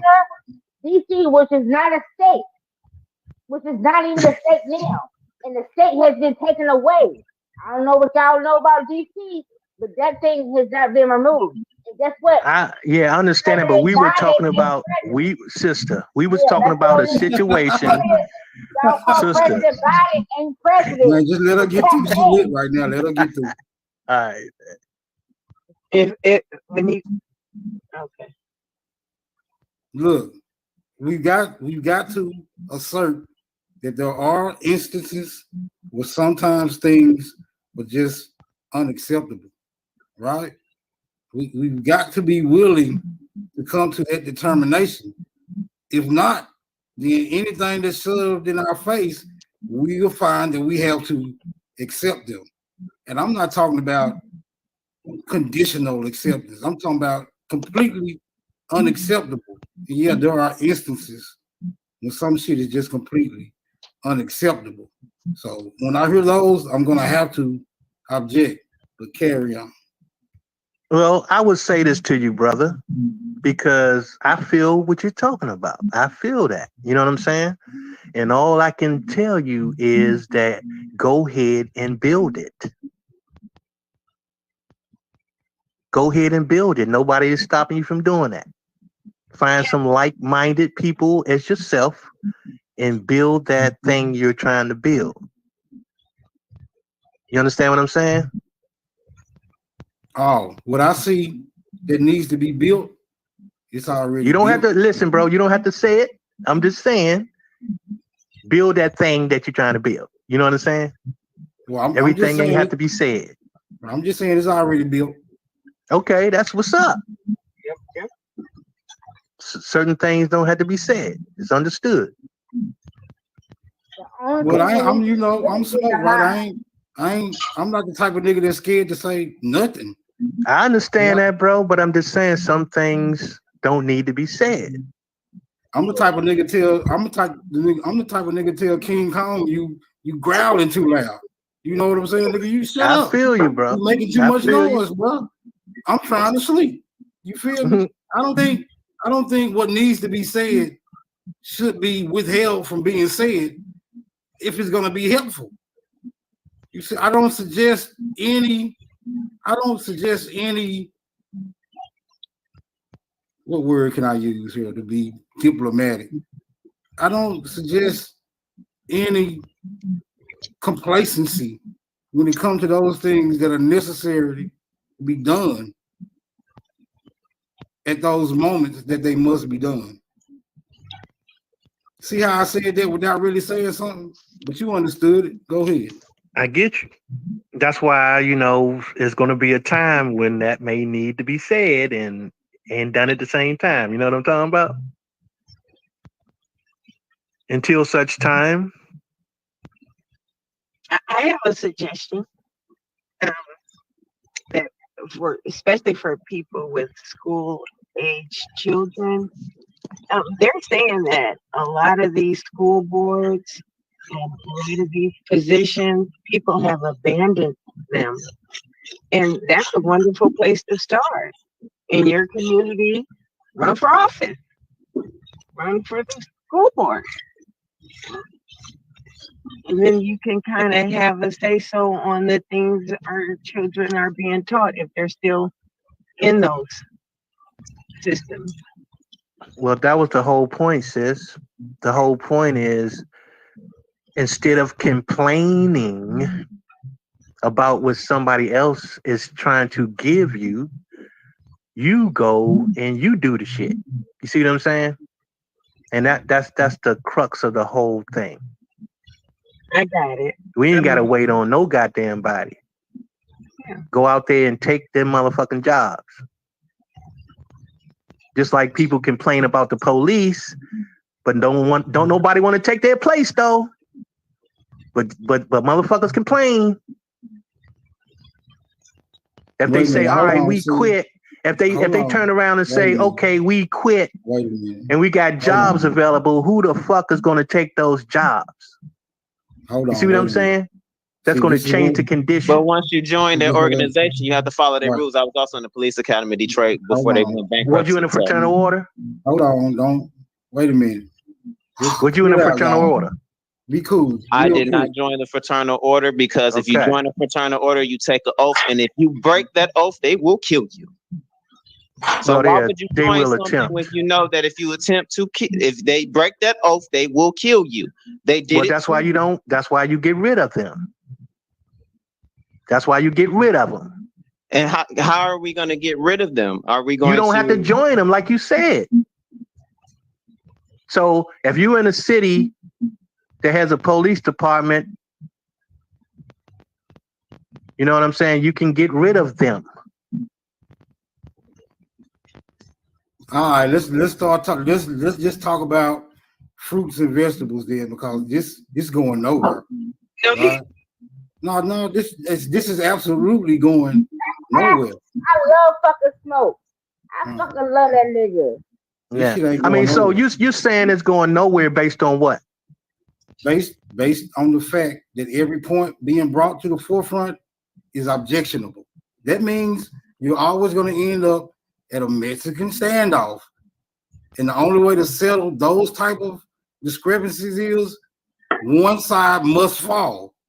It's always going to lead back to that. One side. Well, actually, bro. Look, okay, hold up for a second. This is what y'all. I don't know why it's just so difficult for people to understand basic shit.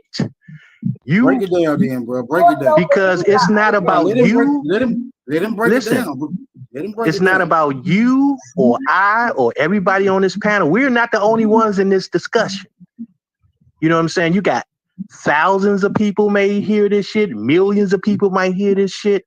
You know what I'm saying? And we have to understand this. And this is why it is so important when you say shit in a public forum that you try to be right and exact and not just full of speculation. This is the reason for this. According to who?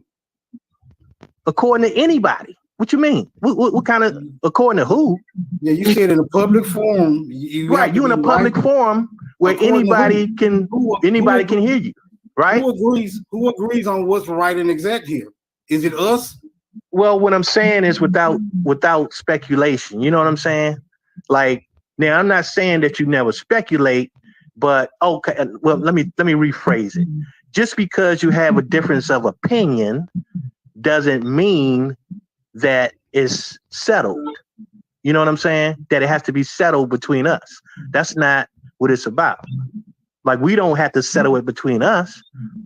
It's up to people to make their own minds up about, you know, whether or not they think one way is a good way or the other way is a good way.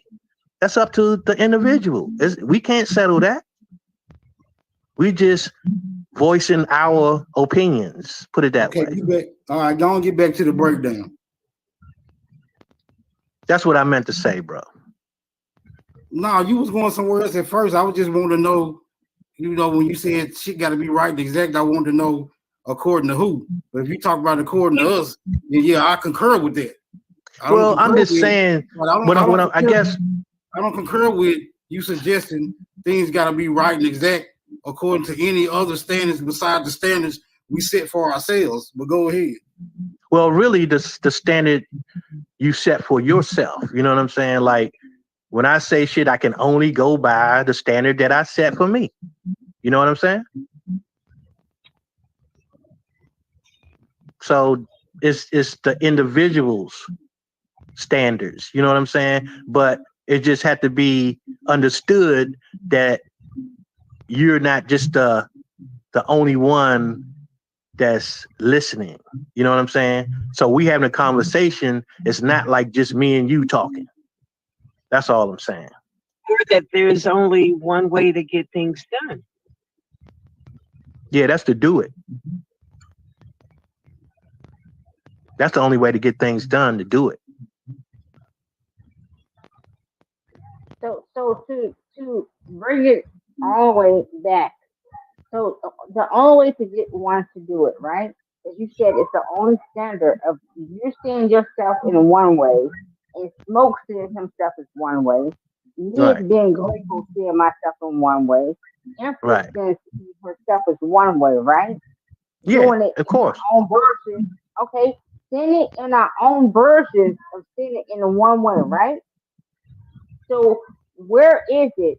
Even if we don't fucking agree, we don't have to freaking agree. So how do we bring it back, knowing that it's an outside force? It's an outside force. Well, that's the whole point of like-mindedness. You know what I'm saying? Because you can have differences. You got differences of opinion, but there's someone out there that might share your point of view, right? Someone you might can be in contact with that shares your point of view. So whatever it is that you feel that needs to be done, and you build with people with a like mind, and you get that done. You see what I'm saying? Whatever it may be. That's what it's all about. Finding like-minded people to work with. Okay, I'm familiar with the concept of like-mindedness. Nor am I in disagreement with that assertion. But what has to be quantified when people are attempting to build, there has to be an agreement between those parties who are attempting to do something, right? That's a fact. Right. And what we are attempting to build is not something that we have to actually physically build. Only thing we're trying to build here is an understanding. And I know, let's not do semantics. I know what understanding means in law, but we're not in court right now. What I'm saying is, if we are attempting to build, we must come to an understanding as to what the end goal of that particular project is going to be. And we all work towards that. All I'm saying is we are now of the knowledge that something has been taken. We're not sure how it's been taken, but we know for sure that it has been taken. Whether or not it was consensual, that can all, like you said, that can all be speculation. Logic does not support that it was. If we are of the opinion that there was any type of trickery, coercion, was people under duress, we see atrocities in the historical account. We have all this deplorable activity, which leads us to assume, without having any actual evidence to make a clear assertion, we can only assume that it was foul play. And all the circumstantial evidence does suggest this. And if this holds true, then we have to determine a way to conduct ourselves based on that fact.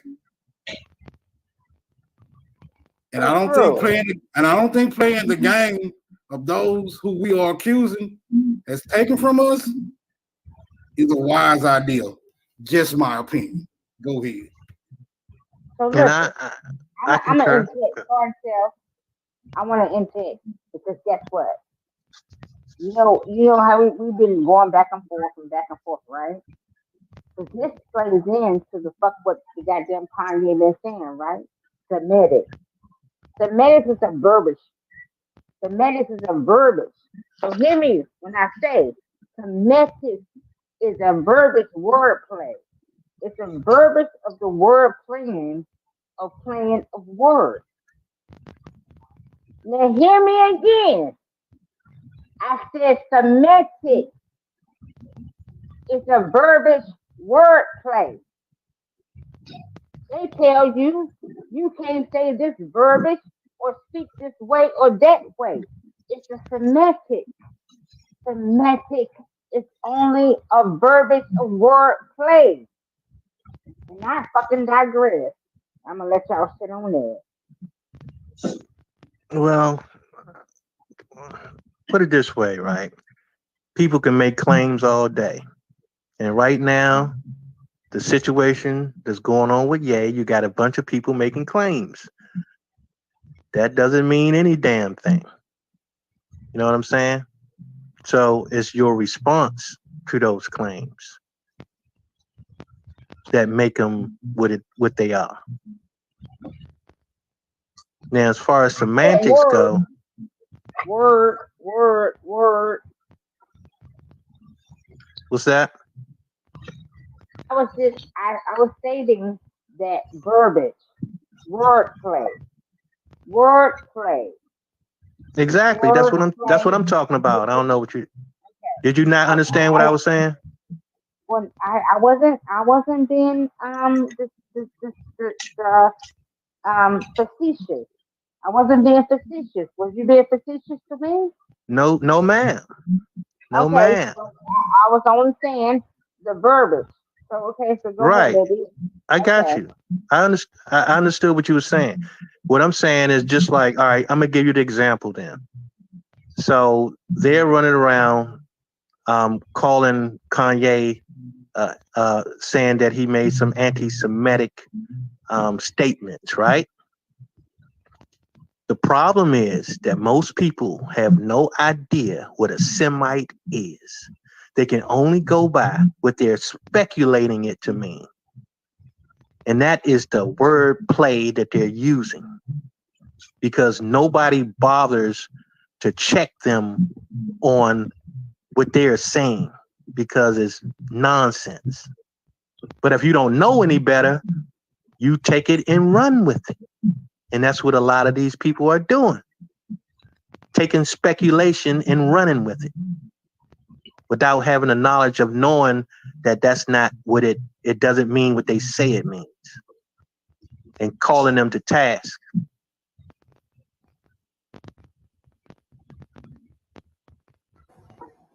Well, one thing I can say about the whole Kanye scenario is that it has opened a can of worms. And niggas just gotta be on their square, on their P's and Q's, listening intently to what's being asserted, what's being accepted, what's being rejected, because there's a lot of working parts that has to be paid attention to. And I don't think one person can pay attention to all the moving parts. This is why this is necessary for us to have these exchanges, because some type of way we're gonna have to work this shit out. If I had the resources and the ability to carry out a one-man plan, I wouldn't even be up here talking to you niggas. I'd already be activated. But it's gonna require some assistance. And I'm looking for anyone who's willing to assist. Is all I'm saying. We know what has to be done. We know it must be done. We know we can sit around, twiddle our fucking fingers trying to find that magical document or that magical word that will dispel our adversaries back to from whence they came. But evidently, that does not exist. What exists is the people with the contentions in their hearts with no direction of how to utilize the contentions that's there. This is what must be figured out. This is why we clash, but it's necessary. And I don't think it's going to take 19, 18 more generations to figure this shit out, especially if we have the knowledge of the wrongdoing at our disposal at this very moment. Put our heads together, figure this shit out. Let's get something going. I'll land. I agree, brother. And that's what this is mostly about, because you see people come up here, and try to talk to the people and try to ignite something in the people. And for the most part, number one thing is to pay attention. That's the most part.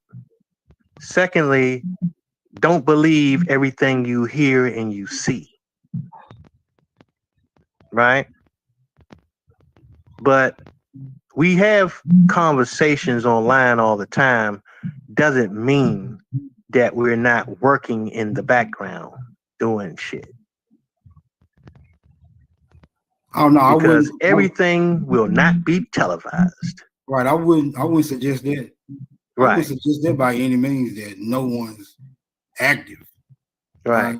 But we niggas, shit got to be shown and proven.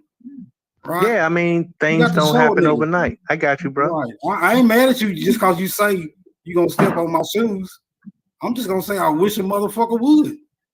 But now that I know history reflects that a nigga's shoes have been stepped on, I'm just ready to address the fucking issue. Cause I know punk bitch. I'll land. I got you, bro. Like I say, man, I don't have anything against what anybody what they believe or what they assume or whatever the case may be, what they know. You know what I'm saying? Because I don't know what someone's capacity is. You know what I'm saying? Only they know that. You know what I'm saying? I just sometimes think that people take our conversations for granted. And we put in a lot of hours through a lot of years trying to put out information to at least get people to wake the fuck up. And sometimes people take shit for granted. Like we ain't got nothing better to do than to sit up here and talk a bunch of shit. But I'm here to tell you that it takes way more dedication than that. And just because people see us talking, don't mean that's all we doing. Just because you, not saying you in particular, anyone in particular, but just because people don't see what the fuck we doing in the background don't mean it's not being done. You know what I'm saying? Agreed. Cut and tap down on us. Chief. Oh, well, it's up to us to continue building.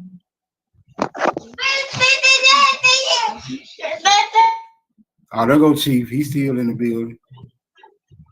Yeah, I'm here. What you got? You ain't got no more videos we can ingest?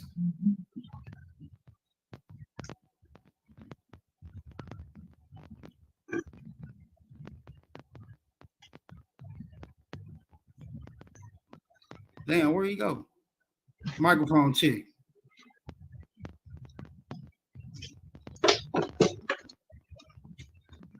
I heard something in the background.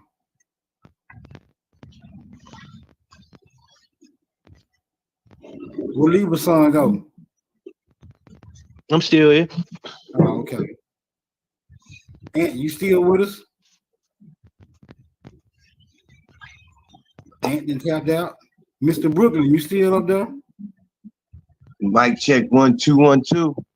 All right. Sister Betty, you still in the building? She didn't tap out. No, I didn't. Oh, okay. We ain't heard from y'all. We ain't heard from y'all in a minute. I didn't put everybody to sleep, Smoke. Nah, I was in the bathroom. No, but I'm sitting here listening, me and Willie. Willie, salute Willie. Mm-hmm.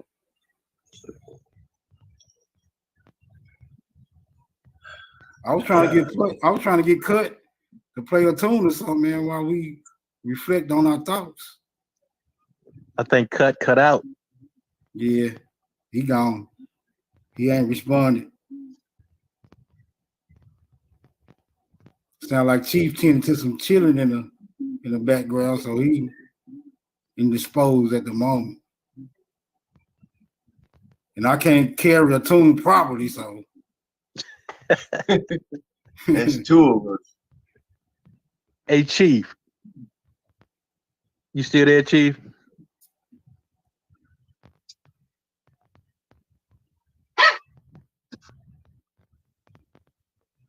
I thought he was a goat, not a dog.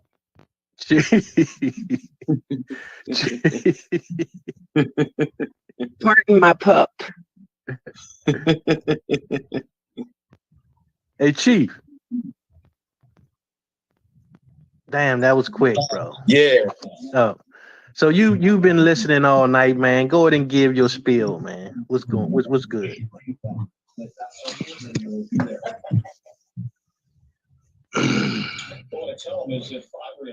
Well, about what part of it, or are we just talking about the whole thing? Like, just from... Nah, just from the discussion.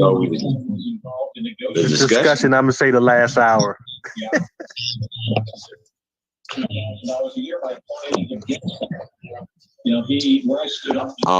You know, man, I think people be really passionate about their way.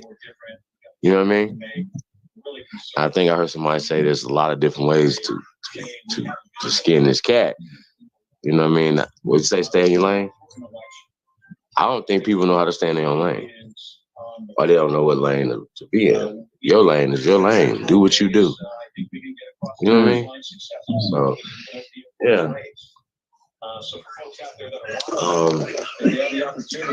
Other than that, man, I think everything's going pretty good. Honestly. Yeah. Crypto Cakes Cartel in the building. What up, Gretchen? Yeah, man, I don't know, you know, it's just the same shit. Empress Goddess. I would have to agree, bro. I would have to agree with you. I think it's just a lot of unnecessary energy, man, being wasted. Real talk. Keith Tolliver, Shy Apples, Thinking Space, Leonard Peel. I see Sagittarius Jones in there, Mound City Mellow. Hey, Mound City, man, you got to tell us what those two songs, who those guys are. You said because they keep saying Cut keep saying it's Dre Cobb's. It's not Dre Cobb's music. Shout out to Dre Cobb's music. Infinite the God says Shemitic or Shemitic. Yeah, them Shemites. One is a Negro, the other isn't. Yeah, you got to watch them Shemites.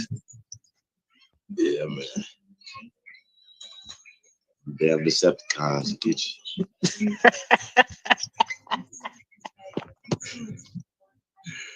But man, I still go back to saying though, as far as this whole thing, man, is exposing, these people across the board. Elon Musk went ahead and bought Twitter. You guys heard about that? And you already know he's bringing back Trump and Ye. A lot of people, he fired like all the head guys over there. Elon is moving around. But that nigga got, what they say, 219. So just imagine that's not even half of his wealth. That was like the net worth. You know what I'm saying? Think about that. Well, Chief, you got to understand your net worth depends on, it's supposed to be based on your assets, right? For instance, if you own $1 billion worth of real estate, then that would be your net worth if those were your only assets. Feel me? So it's not necessarily liquid, or what they call dry powder.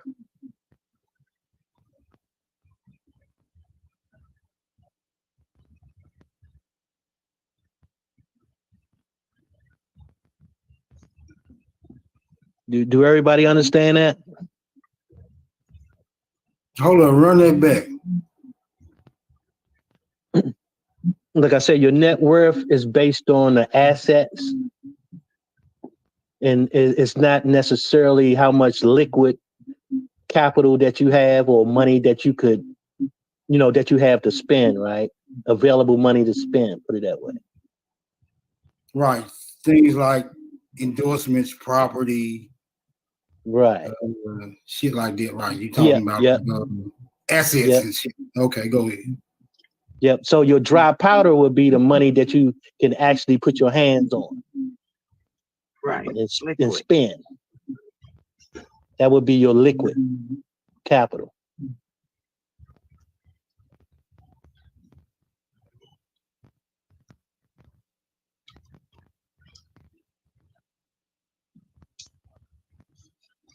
I tried to explain that to somebody in the chat earlier. Or at least I had said something like that in the chat earlier.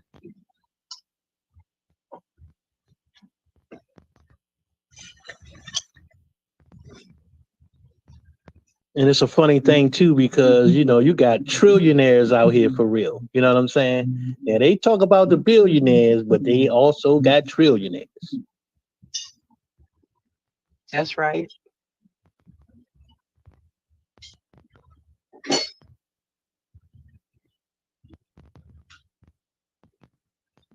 And there are a few out there.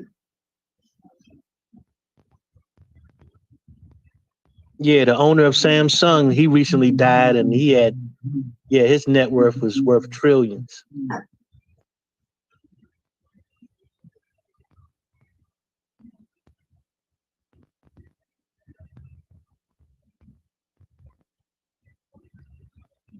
I imagine so. Look at how many hands is hold a Samsung. And that's just the phone. They got the TVs plus other things. Oh yeah, Samsung had their hands in everything. Yeah. So yeah, I can excuse me, I can easily see how he could be worth trillions. Oh yeah. What work trainings? No doubt.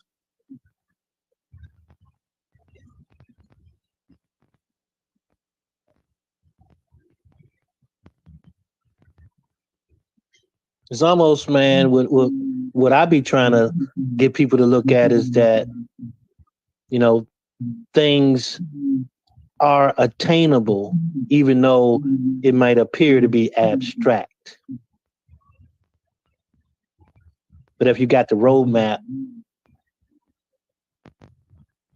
you can attain it.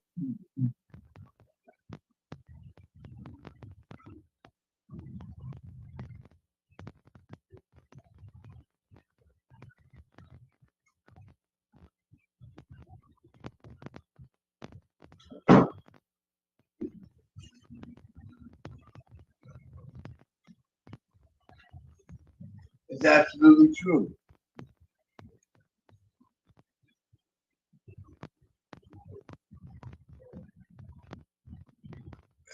Now, you will have obstacles along the way.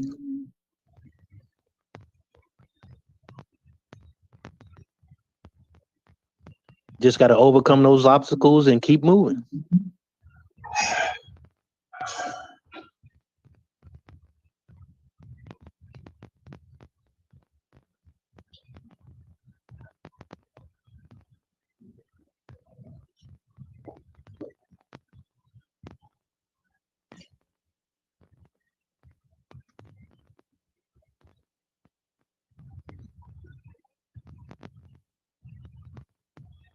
Is Mr. Perkins still here?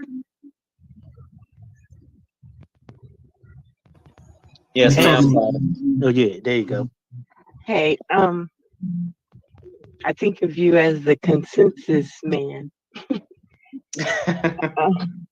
And I like that because it's easier to build when you have a consensus. I mean, we can all disagree about practically any subject, but when we agree on whatever we can find in common that we agree on, it changes the frequency. And I know a lot of people ain't with that, but it's a thing. That's facts. Yes. It's a thing. And just for the sake of building, I would like to offer a suggestion for a consensus. And that is, for the sake of building, while we're throwing ideas out, and keep it in mind when there's a lot of people on the panel and people are jockeying for position, they raise their voice, they're trying to be heard. But for the consensus, if we could agree that we ain't coming for nobody, not personally, not spiritually, not even emotionally. It's just that people are passionate. And if we could take out the I, or taking it personal, just for the sake of building, I think we could soar. I think we could put stuff together. We won't have to you're going to have to constantly keep revisiting because new people are coming every day. More people are becoming aware. So yes, repetition is the key. But if I could get a consensus on, unless somebody is coming for people, then I guess you might not be able to agree. But for the most part, for the sake of building, I don't think people are trying to, the real builders, because we know the troublemakers from people that just have a difference of opinion. So that's my consensus request. Thank you. Thank you, sis. And one thing I do want to say, there's no one on this panel that we consider troublemakers, because sometimes we just don't agree, but we know the difference between a troublemaker and someone we just disagree with on certain things. Correct. We're very clear about that. Correct.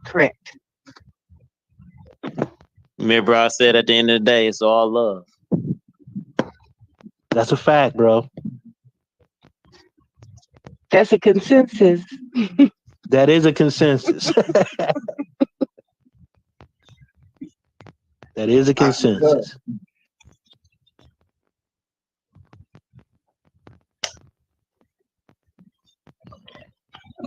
That's something we can all agree on. That's right, bro. That's right.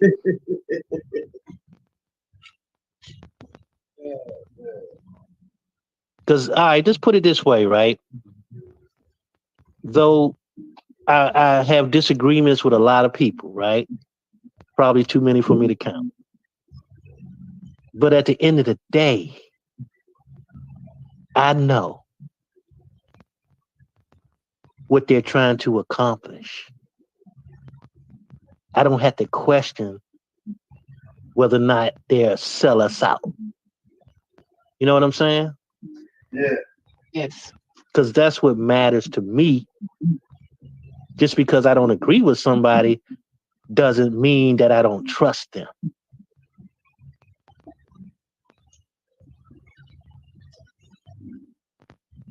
Do I need to repeat that? I got it.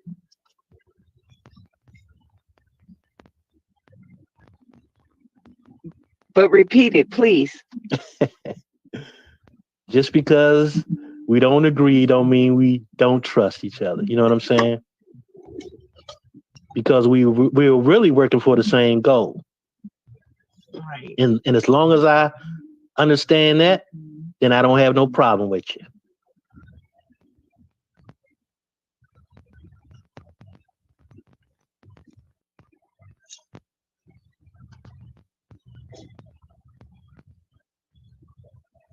Because you got certain people that be around here that come around and try to derail anyway, you know, what we've tried to build around here. You know what I'm saying? Yes, and they're obvious. I think everybody pretty much knows the difference. I'm talking about people that are really here to build, and I think that everybody on this panel and the majority of the people in the chat, the community at large, want to do better, want better, and then you have these outliers, and because this is just my view, because they've been the squeaky wheel that gets oiled, I think people are more defensive than they would normally be in an environment of kind with kind. So you don't know who's who and what that person's motive is, because those people come around so regularly. And I think it just makes people extra defensive, because I really do feel like I study people and consistencies. I notice when there are outliers. Like if something ain't in order, I notice it immediately. That's not part of the scheme. That's not the pattern. But most of these people really do want to do for the people. Want to lift up our people, encourage our people, wake our people up. It's just that, and because a whole bunch went down, not too long ago, and there's still so much division, I think that people are just a little raw. A lot of folks is raw, very fragile, very defensive. Their backs are up against the wall, and any little thing, can be viewed as a slight or a subliminal blow, when maybe it ain't that at all. Maybe it's just people express themselves differently. And if we could allow, each other, the space, even if it comes off a little, I think we can handle it. I think we are big enough. I don't think that we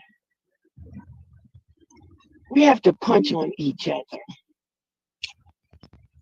That's really my point. I'm gonna mute my mic. Thank you. I feel you on that, sis. You're absolutely correct. You know what I'm saying? It's just sometimes, man. Sometimes it just be so many people coming at us, and we end up getting a little riled up and shit. Like, you know what I'm saying? Yes. and you know, it's like, don't you know, like reflex muscle? Yes. It tends to kick in like a reflex. That's right. You know what I'm saying? And we haven't had enough time for our muscles to relax. I see that. And you know, that was one of the things that even before I really got what it was that you guys were saying, what I noticed more than anything is everybody was coming for you. That's a problem. Because if you're a bunch of lunatics just yapping, don't nobody care. Do you see all the nonsense that's on the internet? But I'm talking about every community, even folks that look like you and I are. That's an outlier. That made me pay more attention. And yes, being under the gun constantly, folks coming from every different direction. I understand being guarded. And what happened at the end of last year, and things really haven't been sorted out or And settled. the year before that, and the year before that. I ain't know nothing about that. Are you telling me there would have never been a good time to meet you guys? No, that's not true. It's just that the last few years, it's almost like it's clockwork, right? We used to clock it at every 3 months that shit will kick off, like on clockwork. Okay. Well, yeah, Different that's groups. because you guys are under fire, or that the community is under fire. It's like so obvious, and it is so blatant. Like which means you're doing something right. And the worst part about it is that we just be over here minding our business, trying to educate ourselves and uplift anybody that wants to hear the message. But then, if this message is not for you, then just why come around? That's one of the things I never understood. Why do people come around and antagonize us because of what we know about ourselves? To disrupt. It's crazy. And things are so different. Like at first I thought it was just, okay, this really isn't real. So this is what it is to be in the metaverse. And so I'm in it now. So you can't really take this stuff literally. But people be like straight up threatening people. So I know I'm so far removed. It bothered me so much because in my mind, if you're threatening somebody, where I come from, you the mark, and it's hunting season. Ain't nobody finna sit and wait for you. And I don't understand why that would be done, or how it is tolerated, even on the internet. Because and when I say tolerated, I don't mean that you can stop people from saying what they're gonna say, but you don't have to give them the platform and the place to do it. We should not play with fire. If somebody is fighting you and is against everything that you're trying to do and is threatening bodily harm on you, why are you dealing with that person at all? Period. I don't understand that concept at all. That's how people get in trouble. That's how people love one. To me is so dangerous. But then I'm like, nobody really seems to think it is because they do it so regularly. Is this real?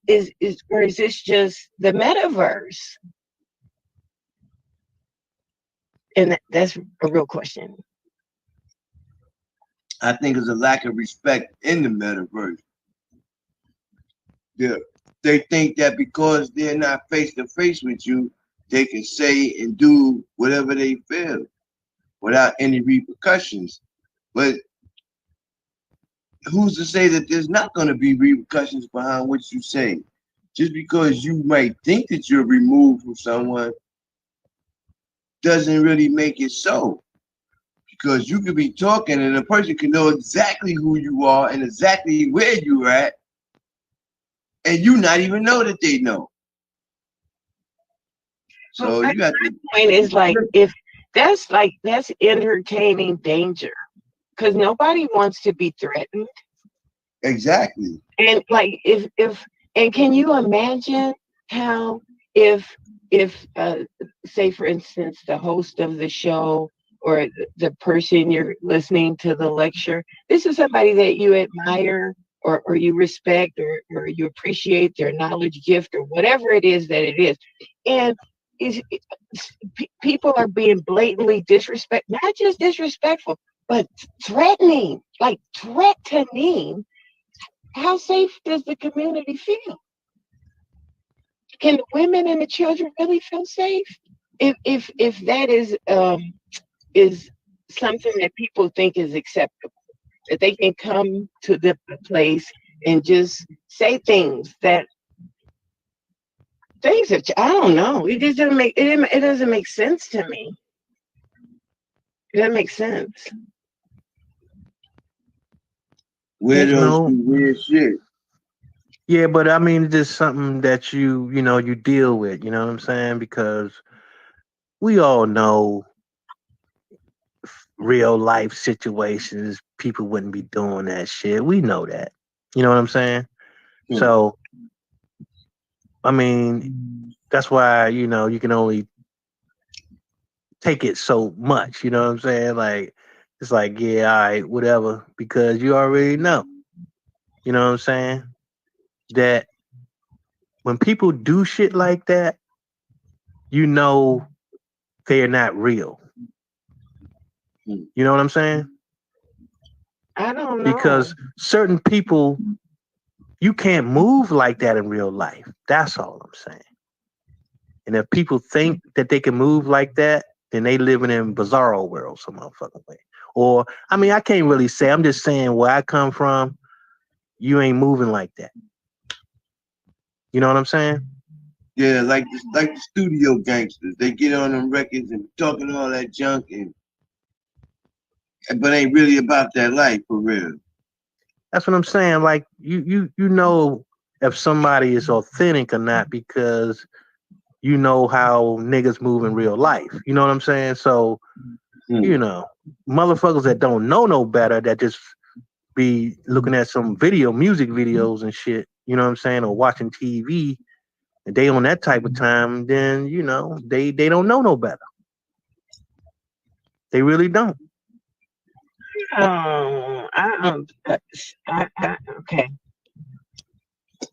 And it's really not much you can do about them. Except maybe block them ain't shit you can do. I mean, my patience level ain't really that great, so I might choose to do things a little differently.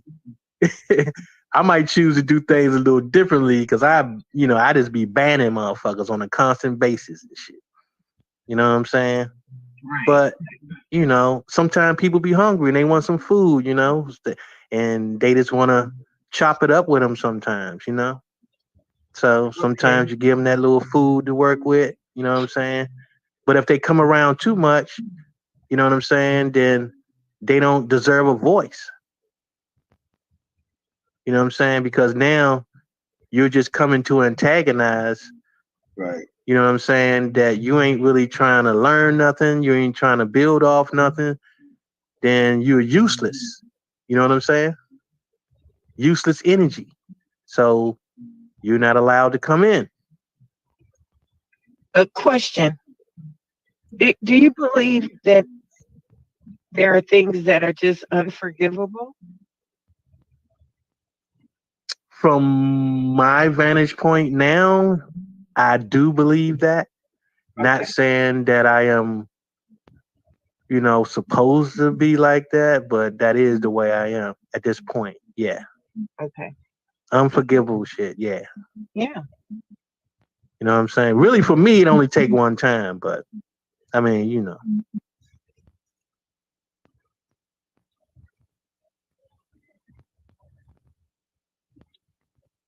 I mean, how many times do a person have to stick you for you to believe they got a knife? Yeah, I mean, I prefer not but there is some instances where it's more misunderstanding than anything, and we have to acknowledge that. You know what I'm saying? Sometimes people's personalities clash.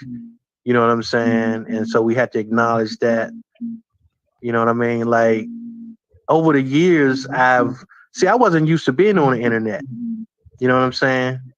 And when I first got on, you know what I mean? It was a lot different for me than it is now because I wasn't used to it. You know what I'm saying? But I did, gain some patience and understanding over time. And I consider myself to be a reformed person at this particular time. You know what I'm saying? So, but yeah, I mean, it's a learning curve. You know what I'm saying? That you have to be more aware. Like I said, you have to be responsible for what you say in a public forum.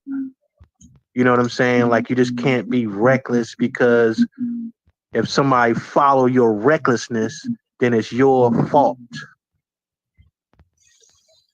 You see what I'm saying? That's right. So you gotta have some responsibility And for running your mouth.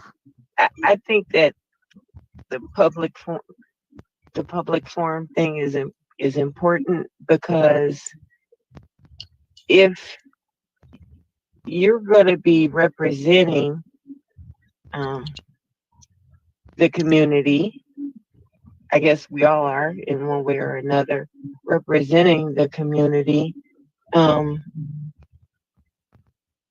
I think we should probably try our best. I agree. That's all. Absolutely. I agree.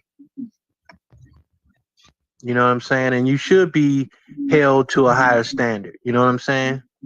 You should hold yourself to a higher standard. You know what I mean? I think if we held others to the same standard we want to be held, it might alleviate some of the confusion too. Well, I'm gonna kind of disagree with you on that. Yeah, I feel And the that's same fine. way. Because the only reason is because when you try to do that, then people get really offensive. You know what I'm saying?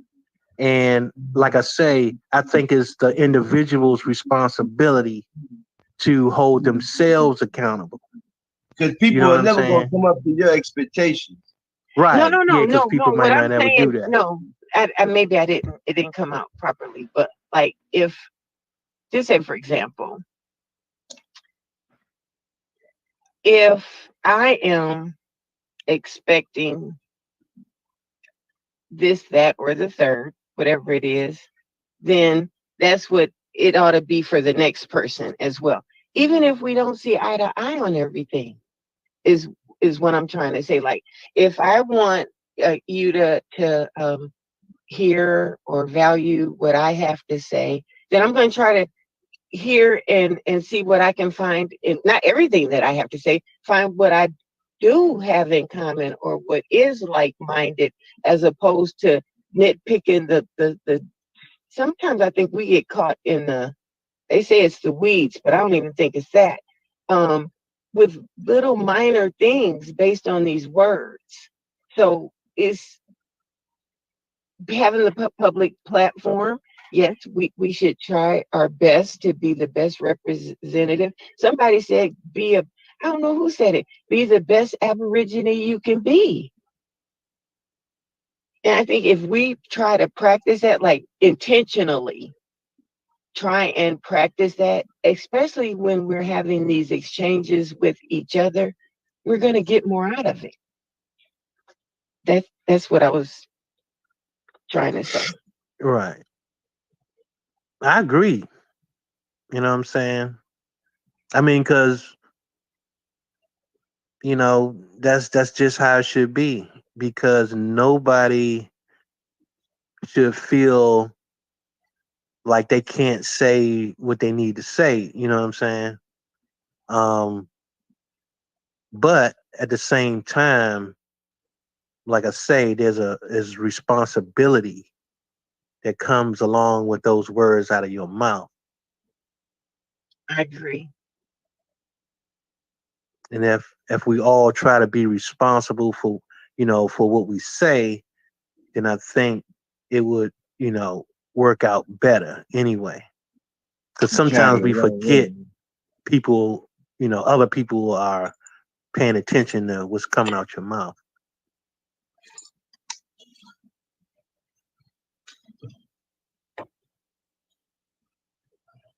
And like I say, part of our job is to inspire. Yeah, for sure.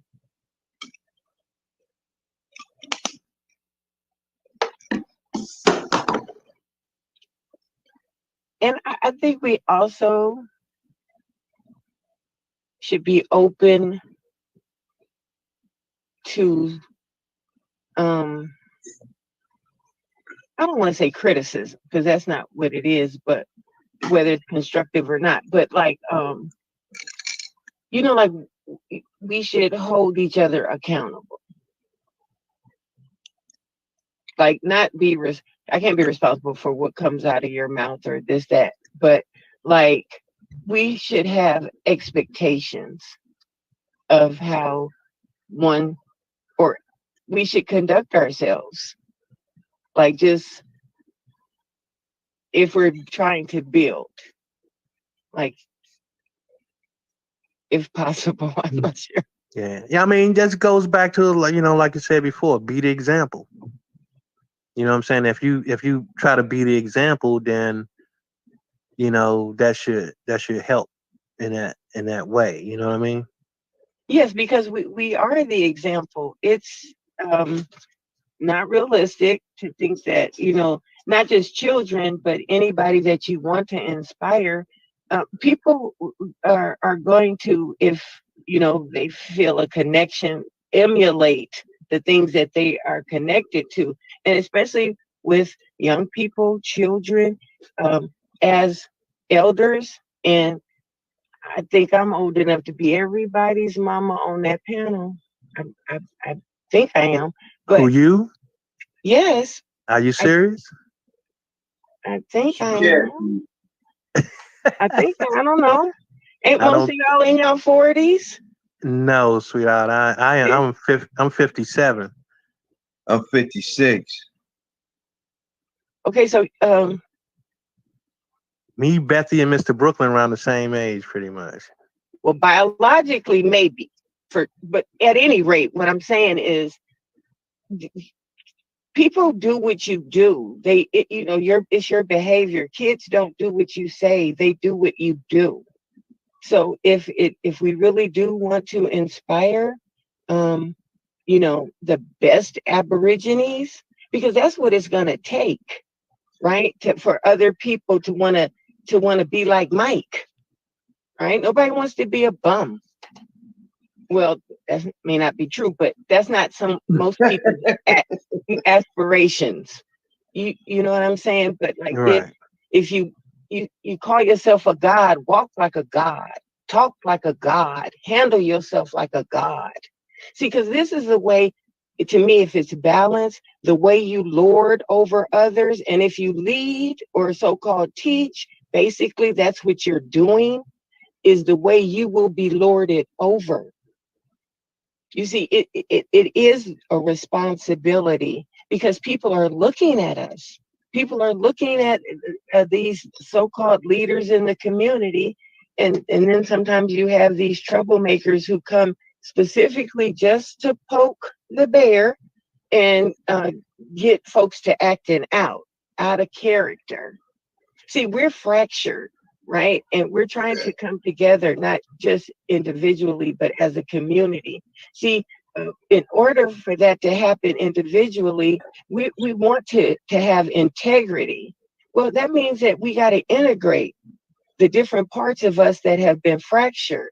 But if can't anybody point out to anybody without somebody taking offense to it, that maybe that might not be the best way to demonstrate, or perhaps whatever the case may be, whether it's counsel.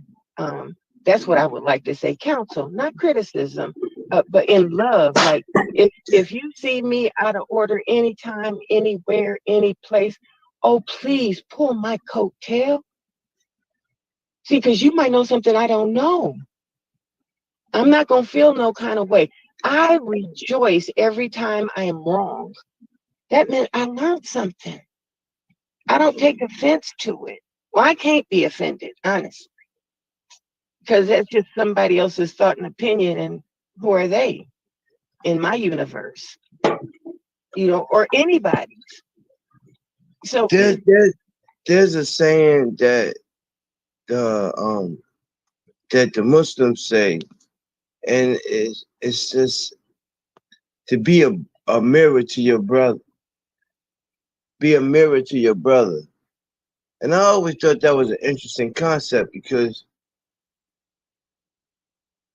you see one's reflection in a mirror, and how do you reflect? Or rather, I always think to myself, how do I reflect? How do other people see me? Or do I see myself in other people, and that causes me to get angry, or causes me to be happy? I just always thought that was an interesting thought. Yeah, it's like when you were kids. I don't know. There was a bunch of us, and before we went everywhere, anywhere, everybody had their partner that you looked from head to toe. Make sure ain't no lint on nobody. Your sister that you're looking at, everything is in order. Her slip ain't hanging. There's no hair out of place. And she look at you and make sure that you were together, not to tear you down. Not to criticize you, to critique you in a way that like you're not perfect, but just to make sure that you don't want to go out the house and your slip is hanging, and you got 4 other sisters and ain't nobody told you. Ain't nobody tell you, right? Yeah, but it's to the point now that you can't even address. Yeah, I think that used to be a natural occurrence, right? Because I mean, it's almost like when you was growing up, you know what I'm saying? How friends, certain people are attracted to you, and you are attracted to certain people, like friends. You can tell that they're friends. You know what I'm saying? It's like you might have these 2 girls, they friends with each other. They both have similarities. Mm-hmm. You know what I'm saying? Like might be the tall girls hanging with each other, the short girls hanging with each other. You know what I'm saying? And you notice they just be having these similarities, and that's similar to that. You know what I'm saying? It's almost like you sort of attract like people growing up. You know what I'm saying? Right. And throughout your life. Yeah. So, but I'm just saying, just on a friends basis. On a friends basis, it's like that. You know what I'm saying? Now, for male and female, that's a whole nother thing. But as far as, guys are concerned, their friends are similar to them.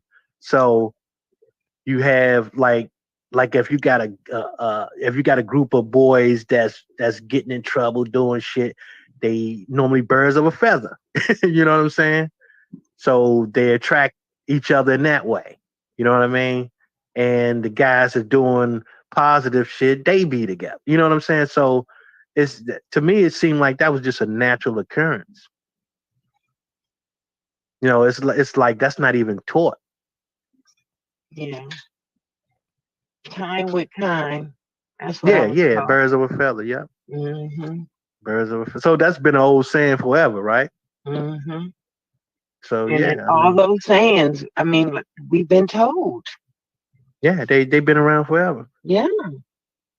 They've been around forever, you know. So I mean, yeah, it is what it is.